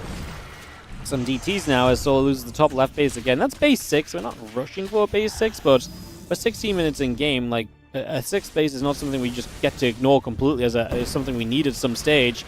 We'll get the Prism, and that's a nice kill if that was DTs inside, because that's obviously then a very expensive Prism flying about, just getting shot down by Corruptors. Lurker's position again. Pylon the cannon's taking some more damage. Corruptor's going to fly toward the main base. I mean, we still need these Corruptors. It's like they're on a caustic spray mission, but I don't know why. We kind of need them over here to defend against this army, because Hero is saying, okay then, let's fight. And Sola right now, 86 drones mean he sees equal army supply. The fact he has to fight with Hero on his side of the map already is not good. Because it means if this fight happens, Hero wins, you just never get to rebuild. Like, your reinforcements never get to stabilize. Overlord's getting shot down as well is not great. I mean, Archon's walking into the natural. Sola needs to get over here and play defense yesterday already. The fact that this is taking so long is rough. I mean, don't get me wrong, killing 15 probes is nice. That never matters if you can't clean up this army, and that's the situation we're heading to right now. Storm after storm on these Corruptors. The Archons underneath putting the work in. The Tempests are getting scratched, but they're not being dented. And that is the issue at this stage, that these Corruptors will not do enough. They all go down. And Sola, he's already spent his bank trying to rebuild, but the army supply just ain't good enough. He'll get underneath on the recall and kill a couple more units. But the recall is good. I mean, we are still a 4-base Protoss at home. Obviously, we knocked down a bunch of bases from Sola, so in general, Hero comes out of this feeling pretty darn good about life. 2 more Vipers, a few more Hydras coming into play. The army collecting in the center. The Stalkers blink onto the left side, knocking the Lurker down. A bunch more Lurkers coming up. 7 of them on the way. 2 more Vipers coming through. A lot of Zealots going to go to the upper left-hand side where they can go after that hatchery. Let's get rid of the rocks. Stalker's going to be nearby. 1 Lurker going down already. Hydra Lurker. Position around. Zealots going to get over, go after a couple of drones. We are going to see Army pushing down to the bottom. Archon side Templar is going to get shafted by those Lurker shots. Not great. Is Sola going to be able to do enough of these Lurkers? I think the issue is the Tempest. He just has no real answer in the skies. Corrupt count at 0. 2 Vipers and a handful of Hydras. I mean, 7 Hydras on the map. So you need Abduct in. I even think if you Abduct in, you're going to struggle to kill the Tempest. Yeah. Hero's like, hey, thanks for the Abduct. I'll target down your Vipers now. Okay, the Tempest finally goes down, but it did some serious work before it did, as Hero is going to take a Game 4 of this series, and he is going to have himself a 3-1 lead. Hero on the verge of becoming a Christmas Day champion. He is a map away from rounding this out after actually a cool game on Old Republic. I think Sola did a lot of things right to keep Hero in a pinned back position. You know, Hero got to that later army and Sola just couldn't figure it out. Never was able to comfortably clean out the Tempests. There was a lot in the mid-game where he had a lot of Storms on the Lurkers, but he kind of got through that without issue, really. It was more the Sky Army never quite being good enough, and maybe it was already at the point where we just needed more spellcasters really involved to truly be able to stand up and kind of dish out a punch or two back against that. Yeah, a little bit of a rough one in the end. GG's, and we are going to call that a 4th map, and we are going to get ready for potentially the last game. If Hero wins this series, this tournament comes to a close and Hero is the champ, Sola now looking to win 3 back-to-back to potentially have himself a way to be champion still today.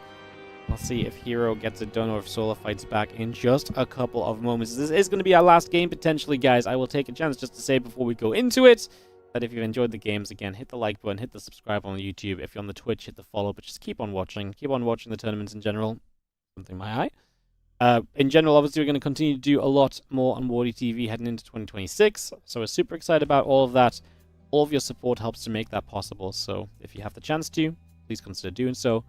Otherwise, let's get on and get into our final game of the Christmas Day games. If Solar doesn't get a W.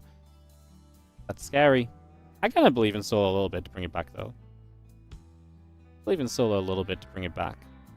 A little bit. A little bit. Let's do this. We are loading on in. I mean, because to be fair, I think actually Solar's played some good games across the board here.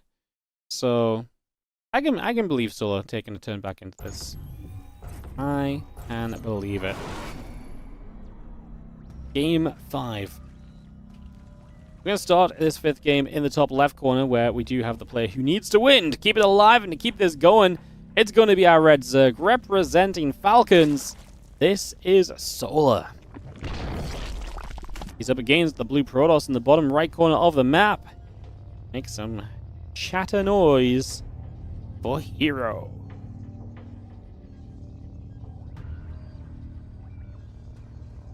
I was going to say some Twitch chat noise, but you can make YouTube chat noise as well. So then I went for the chatter noise, but then I feel like that's not very obvious, so...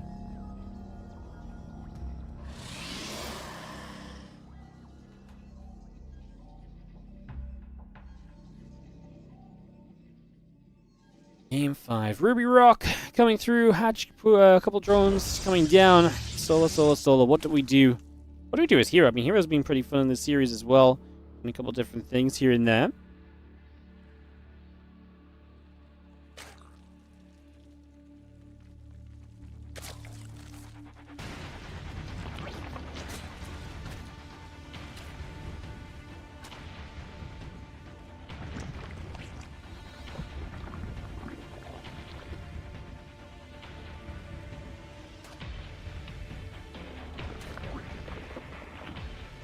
Probe runs about, just going to be having a couple drones getting in after that for a few moments, so...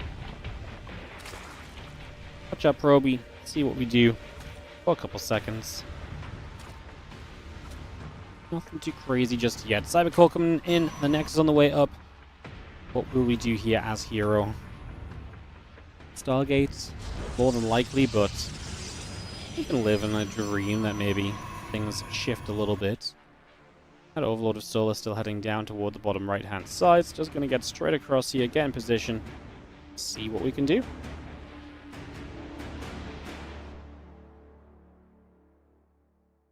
Queen's building, Ling's building, Overlord building. We do have the drone just coming out. The probe just going to be there. A couple drones going to move around. So Overlord going to sit overhead as the Adept will build on the gateway. Going to chrono boost on the gate as well. And that Stargate coming up on the side of Hero. She's going to get that underway right now. 2 Zerglings will chase after this probe and aim for that. Chased away, pushed away, just for the moment. So again, chasing that out of here. As again, the couple Queens and the Ling speed coming around. Okay, and the Adept still coming up. The Stargate building up from Hero. And we'll see the probe getting all the way back into the natural. The Adept on the left-hand side will shove up the left once more. And away we go. And drop a little shade down. Overlord pulls over one way, the Adept moves into the natural and potentially the main on the other. And the Overlord's going to split directions for a few moments. The Adept will shade up into that main base. A couple Lings want to get through. Aiming for the Adept right there, though will not quite be able to get it. And yeah, this probe comes back down to the natural, and just going to see the Queen. Get a bit some more damage on the Adept as well. A couple Lings coming through. Adept taking some more shots. See the hatchery coming on the natural for the moment, so again we get that all working at the moment. Ling speed coming through from Solar at this point in time. And you just have the Stalker is going to push the Overlord back to the high ground. At least the Oracle showing up will be able to provide vision for that, but then it doesn't mean the Oracle doesn't go across the map as quickly, so there's a trade-off. So that Overlord was probably expecting to die at some point. Obviously, Hero's going to make it die a little bit earlier. As, oh, the Lings get in, so now the Oracle has to take a bit longer. Actually, it stops to activate its Pulsar Beam. Ends up pulling back, and now the Stalker with the Oracle together will combine. the Overlord kill. That Overlord will indeed go down. Bam, bam, boom. Ling's coming back around at the top. There's going to be some Queens are going to be there. The Adept's taking damage. Lings are going to get the wrap around. Pick that Adept off as well. So the Adepts go down. Our third Nexus coming up as well here currently. The Oracle of Heroes still going across to the upper left-hand side of the map. And the battery building through. The gate coming over. Oracle ready to activate and try and get a little bit more done as the Queens will shoot. The Oracle takes damage. Two drones peel away to the side. We do have the other Queen coming to be over here. Lings on the counter-attack, going to get rid of the battery that's building, which is nice. So Solar finding some damage in the early stages already. Some little bits and pieces done. See 9 more drones currently being added on. So big droning from him. Evolution Chamber, and look at Hero. A 3-1 lead, and the man's going to get a little bit wild, throwing down the Fleet Beacon and a second Stargate as well. So a big mix-up from Hero right away in this Game 5. Alright, so we were outright to ask what Hero might do. Definitely a bit of a change of pace, as this is the game where so far Solar's been pretty good against these Oracles, although maybe loses a couple drones around the back here. Give me a stasis, so some lost mining time. Don't even need to send a drone into it at least. Oh, the Queen gets caught on the edge, which is so annoying, because that Queen didn't deserve to be caught, right? Like, it was out of reach. I actually think that's one of my least favorite things about a stasis, when it's like this Ling clearly pops the stasis here, and the Queen just there gets caught. I feel like it should be a bit more... I don't know how you really fix that, but I really feel like that's one of those things where, like, stasis was sometimes just like, come on, you know. I think it's just sometimes the reach feels a little too far, but it's fine, really. It's not a big issue. It just makes me kind of take a sigh of frustration for the non-Protoss a lot of the time in that scenario. It's carriers on the Stargate, so we go straight there. Solar playing the melee upgrade into a Baneling Nest. Hydra then coming up, so we'll likely be going to Hydras as a setup initially, but realistically against carriers, you're probably going to want Corruptors. Heroes, that plan is like, if I make you make Corruptors, I can then go into like a ground army that's very powerful, so you have to kind of really find the right balance of Corruptors, and then you already have that kind of carrier baseline for the late game, which lets you kind of play into that. We haven't seen this style in a while, because carriers have been seen as kind of the weaker option late game lately. You know, we've seen a lot of Tempest play, but carriers really are kind of left to the wayside a lot of the time when we get to those late stages. So kind of, you know, getting to the carriers early has not made as much sense, because it's just not something we've really kind of utilized as much later on. But obviously there's still power with them, and especially in a world where there's no Spire up or anti-air up initially, those carriers can do great. And Solar is going for this kind of Ling Bane warp morph on the right side. The Adepts are going to spot this. Now there's not a lot of units on the ground, but the carriers can still provide defense against this. You see the Banes and the Lings going to run through into the natural. No Banes needing to be used just yet. Probes are going to have to pull. We're going to see the carriers now for the first time as Solar instantly throws down the Spire with 0 time on that. 10 workers go down. Obviously, because these Banes are slow, they're not going to get very anywhere quickly. The Oracle's returning home now, activating, and we'll get rid of the rest of these Banes pretty nicely. It's going to be 11 workers killed. I don't think these Lings get any extra. Don't think there's anything else going on anywhere else either now. So 11 probes go down for Hero, which really isn't that bad, considering Solar commits to a lot of Ling Bane to try and make this happen. That really could have been a whole lot worse, as the Rotron coming up as well. We do see those couple of Lings getting through, going after the probes for a couple more moments. The Zergling is going to continue across, and those Interceptors continuing by as well. Things will continue in. The couple of Interceptors come up. The Oracle is going to activate a Revelation on the other side of the map. How many carries are we getting to? We're going to get to 4. Solar does have the Spire finishing shortly, giving himself the chance, but right now, I mean, I guess he's banking money to build Corruptors. As you can see, he's behind a bit of army supply, but that should make up for most of that. So 81 drones already on the eco for the game at this point. A few extra drones finishing. It should just be units from here out of Solar. The Oracle's back to the other side. Still, even when he's spent his money, he's still down a bit of army supply. So Solar is in a little bit of a tough spot in that regard.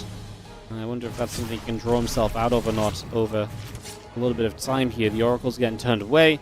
Mothership +1 charge upgrades going through from Hero to kind of, again, develop the ground army. Once you force these Corruptors, he's going to go into the ground army as the follow-up. That's his plan, to try and capitalize on this Game 5 and to potentially win this tournament with a 4-1 scoreline. Corruptors gathering. We built 14. It feels like a good amount to get rid of 4 carriers in a Mothership, honestly. I can't say that he's undercommitted to the Corruptors. I would say he's actually going to be at 15. So I'd say the Corruptors are definitely in the right sort of, ballpark of where they want to be. I think it's better to convincingly knock out the air army than unconvincingly knock it out, because if you convincingly knock it out, the Corruptors can still do things by running around the map and caustic spraying. You can force the ground army to still respect the Corruptors, even though the Corruptors can't then fight the ground army.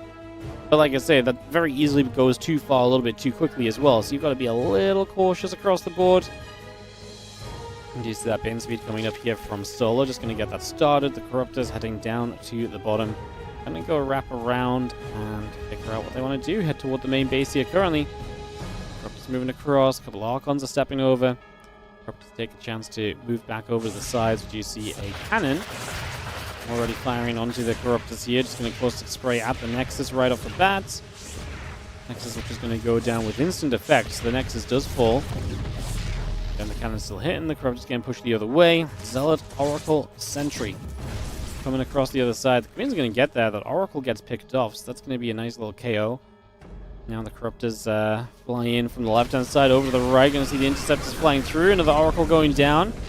Zealot Archon still gathers out right now, as we just have. I mean, the Zealot's actually going to run over to the left-hand side, which means they kind of get chased a little bit. The Corruptors are hunting on the right, saying, can we jump on the mothership? They will. You can definitely jump on it, but can you successfully get away without losing too many? Mothership goes down for what, like 6 Corruptors? I don't hate it. Still got to keep rebuilding those Corruptors time and time again.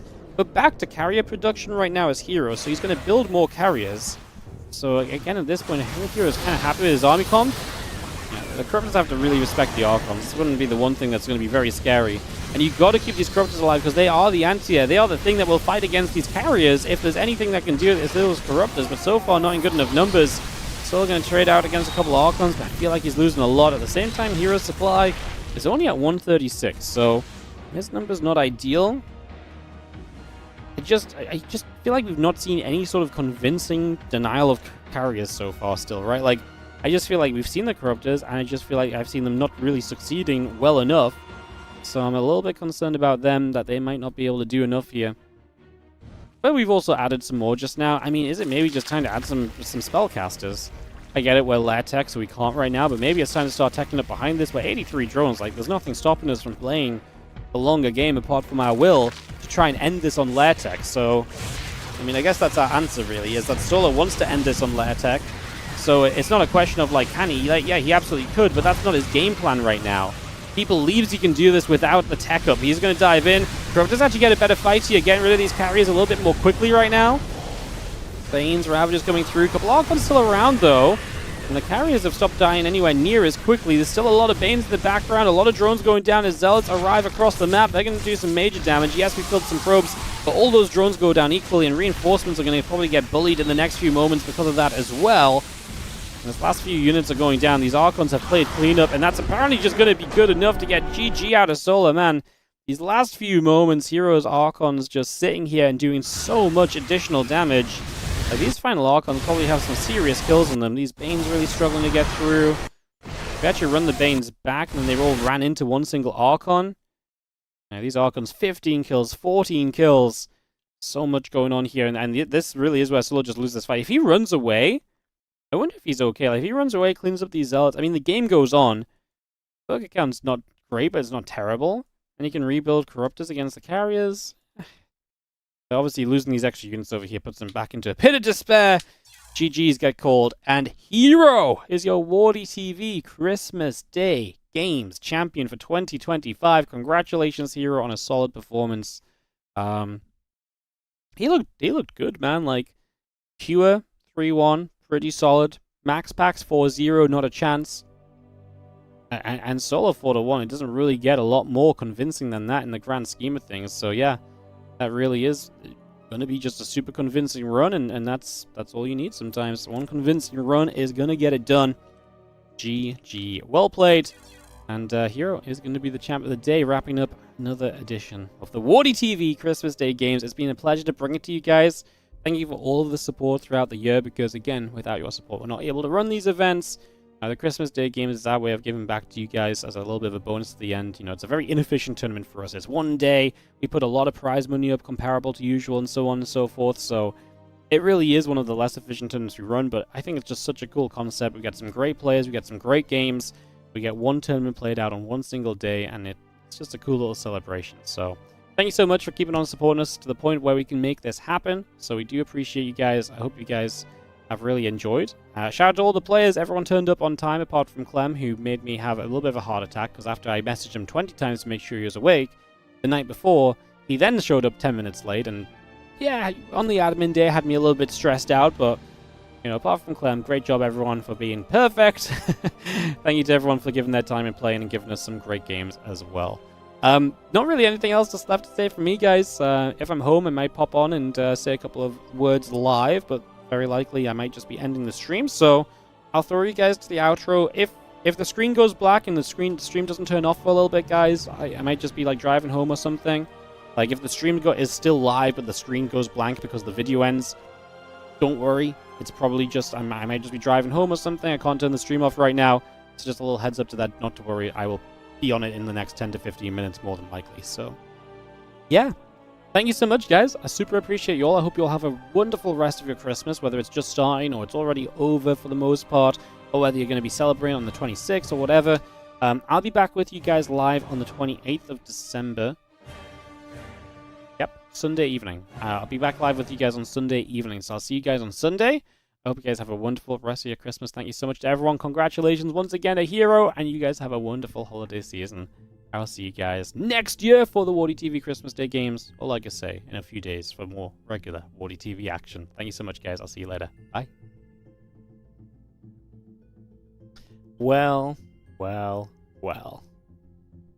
How about that, huh, guys? Am I still talking? It still says it's making a sound. How can I possibly still be making noise? Hello. Alright. The intro is over. It's time to really get into the WardiTV Christmas Day games. That was just the intro matches, guys. It is time to lock in and ready up for 8 more. No, okay. Maybe not, but some pretty cool games. And I can actually talk to you guys about these games now. This day of games, I really felt like started really cool. And definitely the semis and the finals were like, they were cool, but like I really feel like we had our better matches like in the round of 8 for this one. And I was like, gosh darn it, that's just so sad. Especially when we had like I was like, let's do it, best of 7 semis, best of 7, best of 7 finals, and not quite as cool of a best of best of 7s as the set of best of 5s. But that's okay. Sometimes it'd be like that, and we still had some great games. Hopefully you guys enjoyed. Hopefully I didn't yap on too much. Obviously I did do a lot of this casting. I did a lot of this casting the past week or so on the back end of like super long 20-25 days and so on. So I'm super sorry because I didn't realize just how much casting I needed to do and everything. So there was a lot of there's probably a couple of blunders and bad observings and stuff, but it was just a lot of StarCraft. So yeah, I hope you guys enjoyed.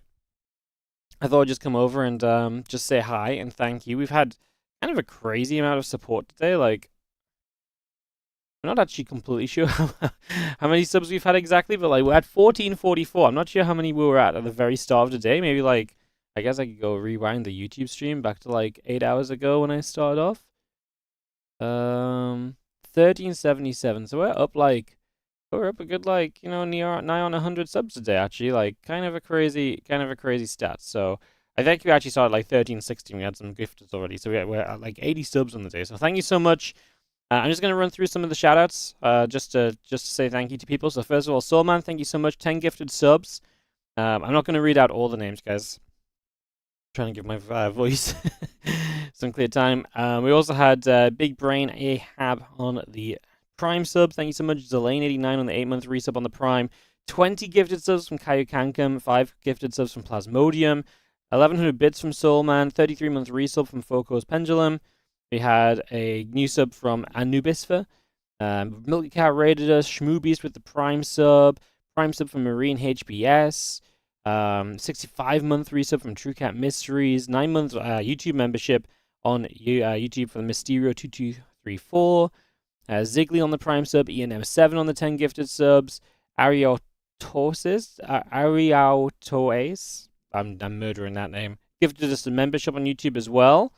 What else do we have? Rex donated £40. Captain Hell on the 70-month resub. Pieman Jr. on the 34-month resub.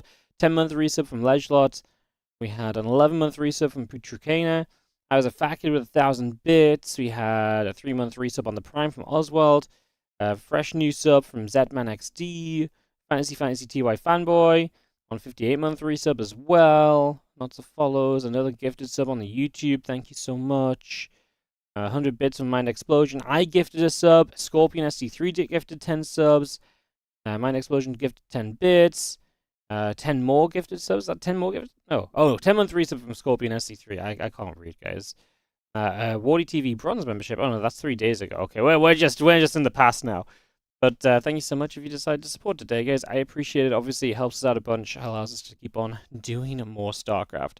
In terms of more StarCraft, I will not be here for the next couple of days. I was kind of thinking, because I'm going to be like at home, but I don't want to, I'm not streaming or anything. I was kind of thinking I might put a rebroadcast or two on. I was looking at the TL calendar, and it's just like, there's big brain bouts tomorrow evening, but like, there's just not a lot really happening for like the next 2 days until we go and cast some OSC stuff. So I was thinking about, I don't know what you guys think about this, but I was thinking about rebroadcasting some of the last couple of days of the 2025 championship stuff. So just putting the stream live like our usual stream time and just letting like 6 to 7 hours of the kind of broadcast from the other day run, just because we can put the stream live and it can maybe just generate some ad revenue, and if people missed it they can watch it, and it's just something to put on because it really doesn't look like there's a lot of other StarCraft on.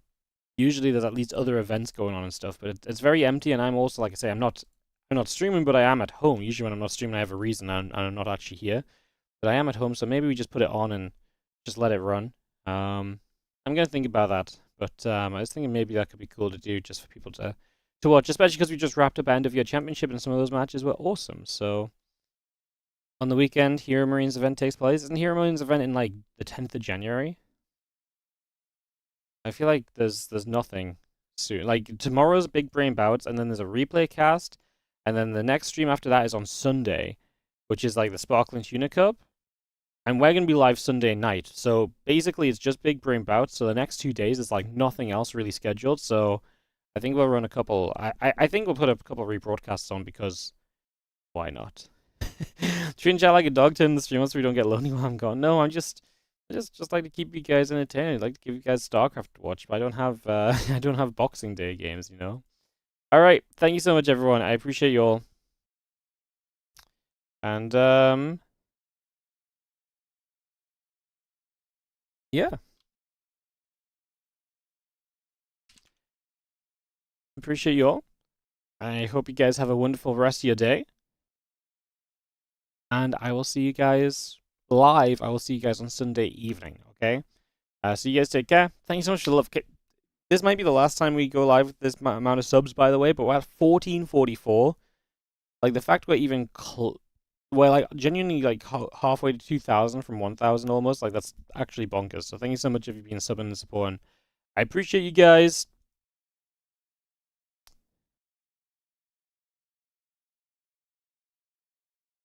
And I will see you guys next time. I'm going to run one set of ads on the outro, and then I'll host someone up. So you guys take care of yourselves. Hit the like and subscribe on the YouTube if you didn't already. I'll see you guys on Sunday, live. And like I say, maybe some rebroadcast the next couple of days. Just in case. Just keep people entertained. Bye.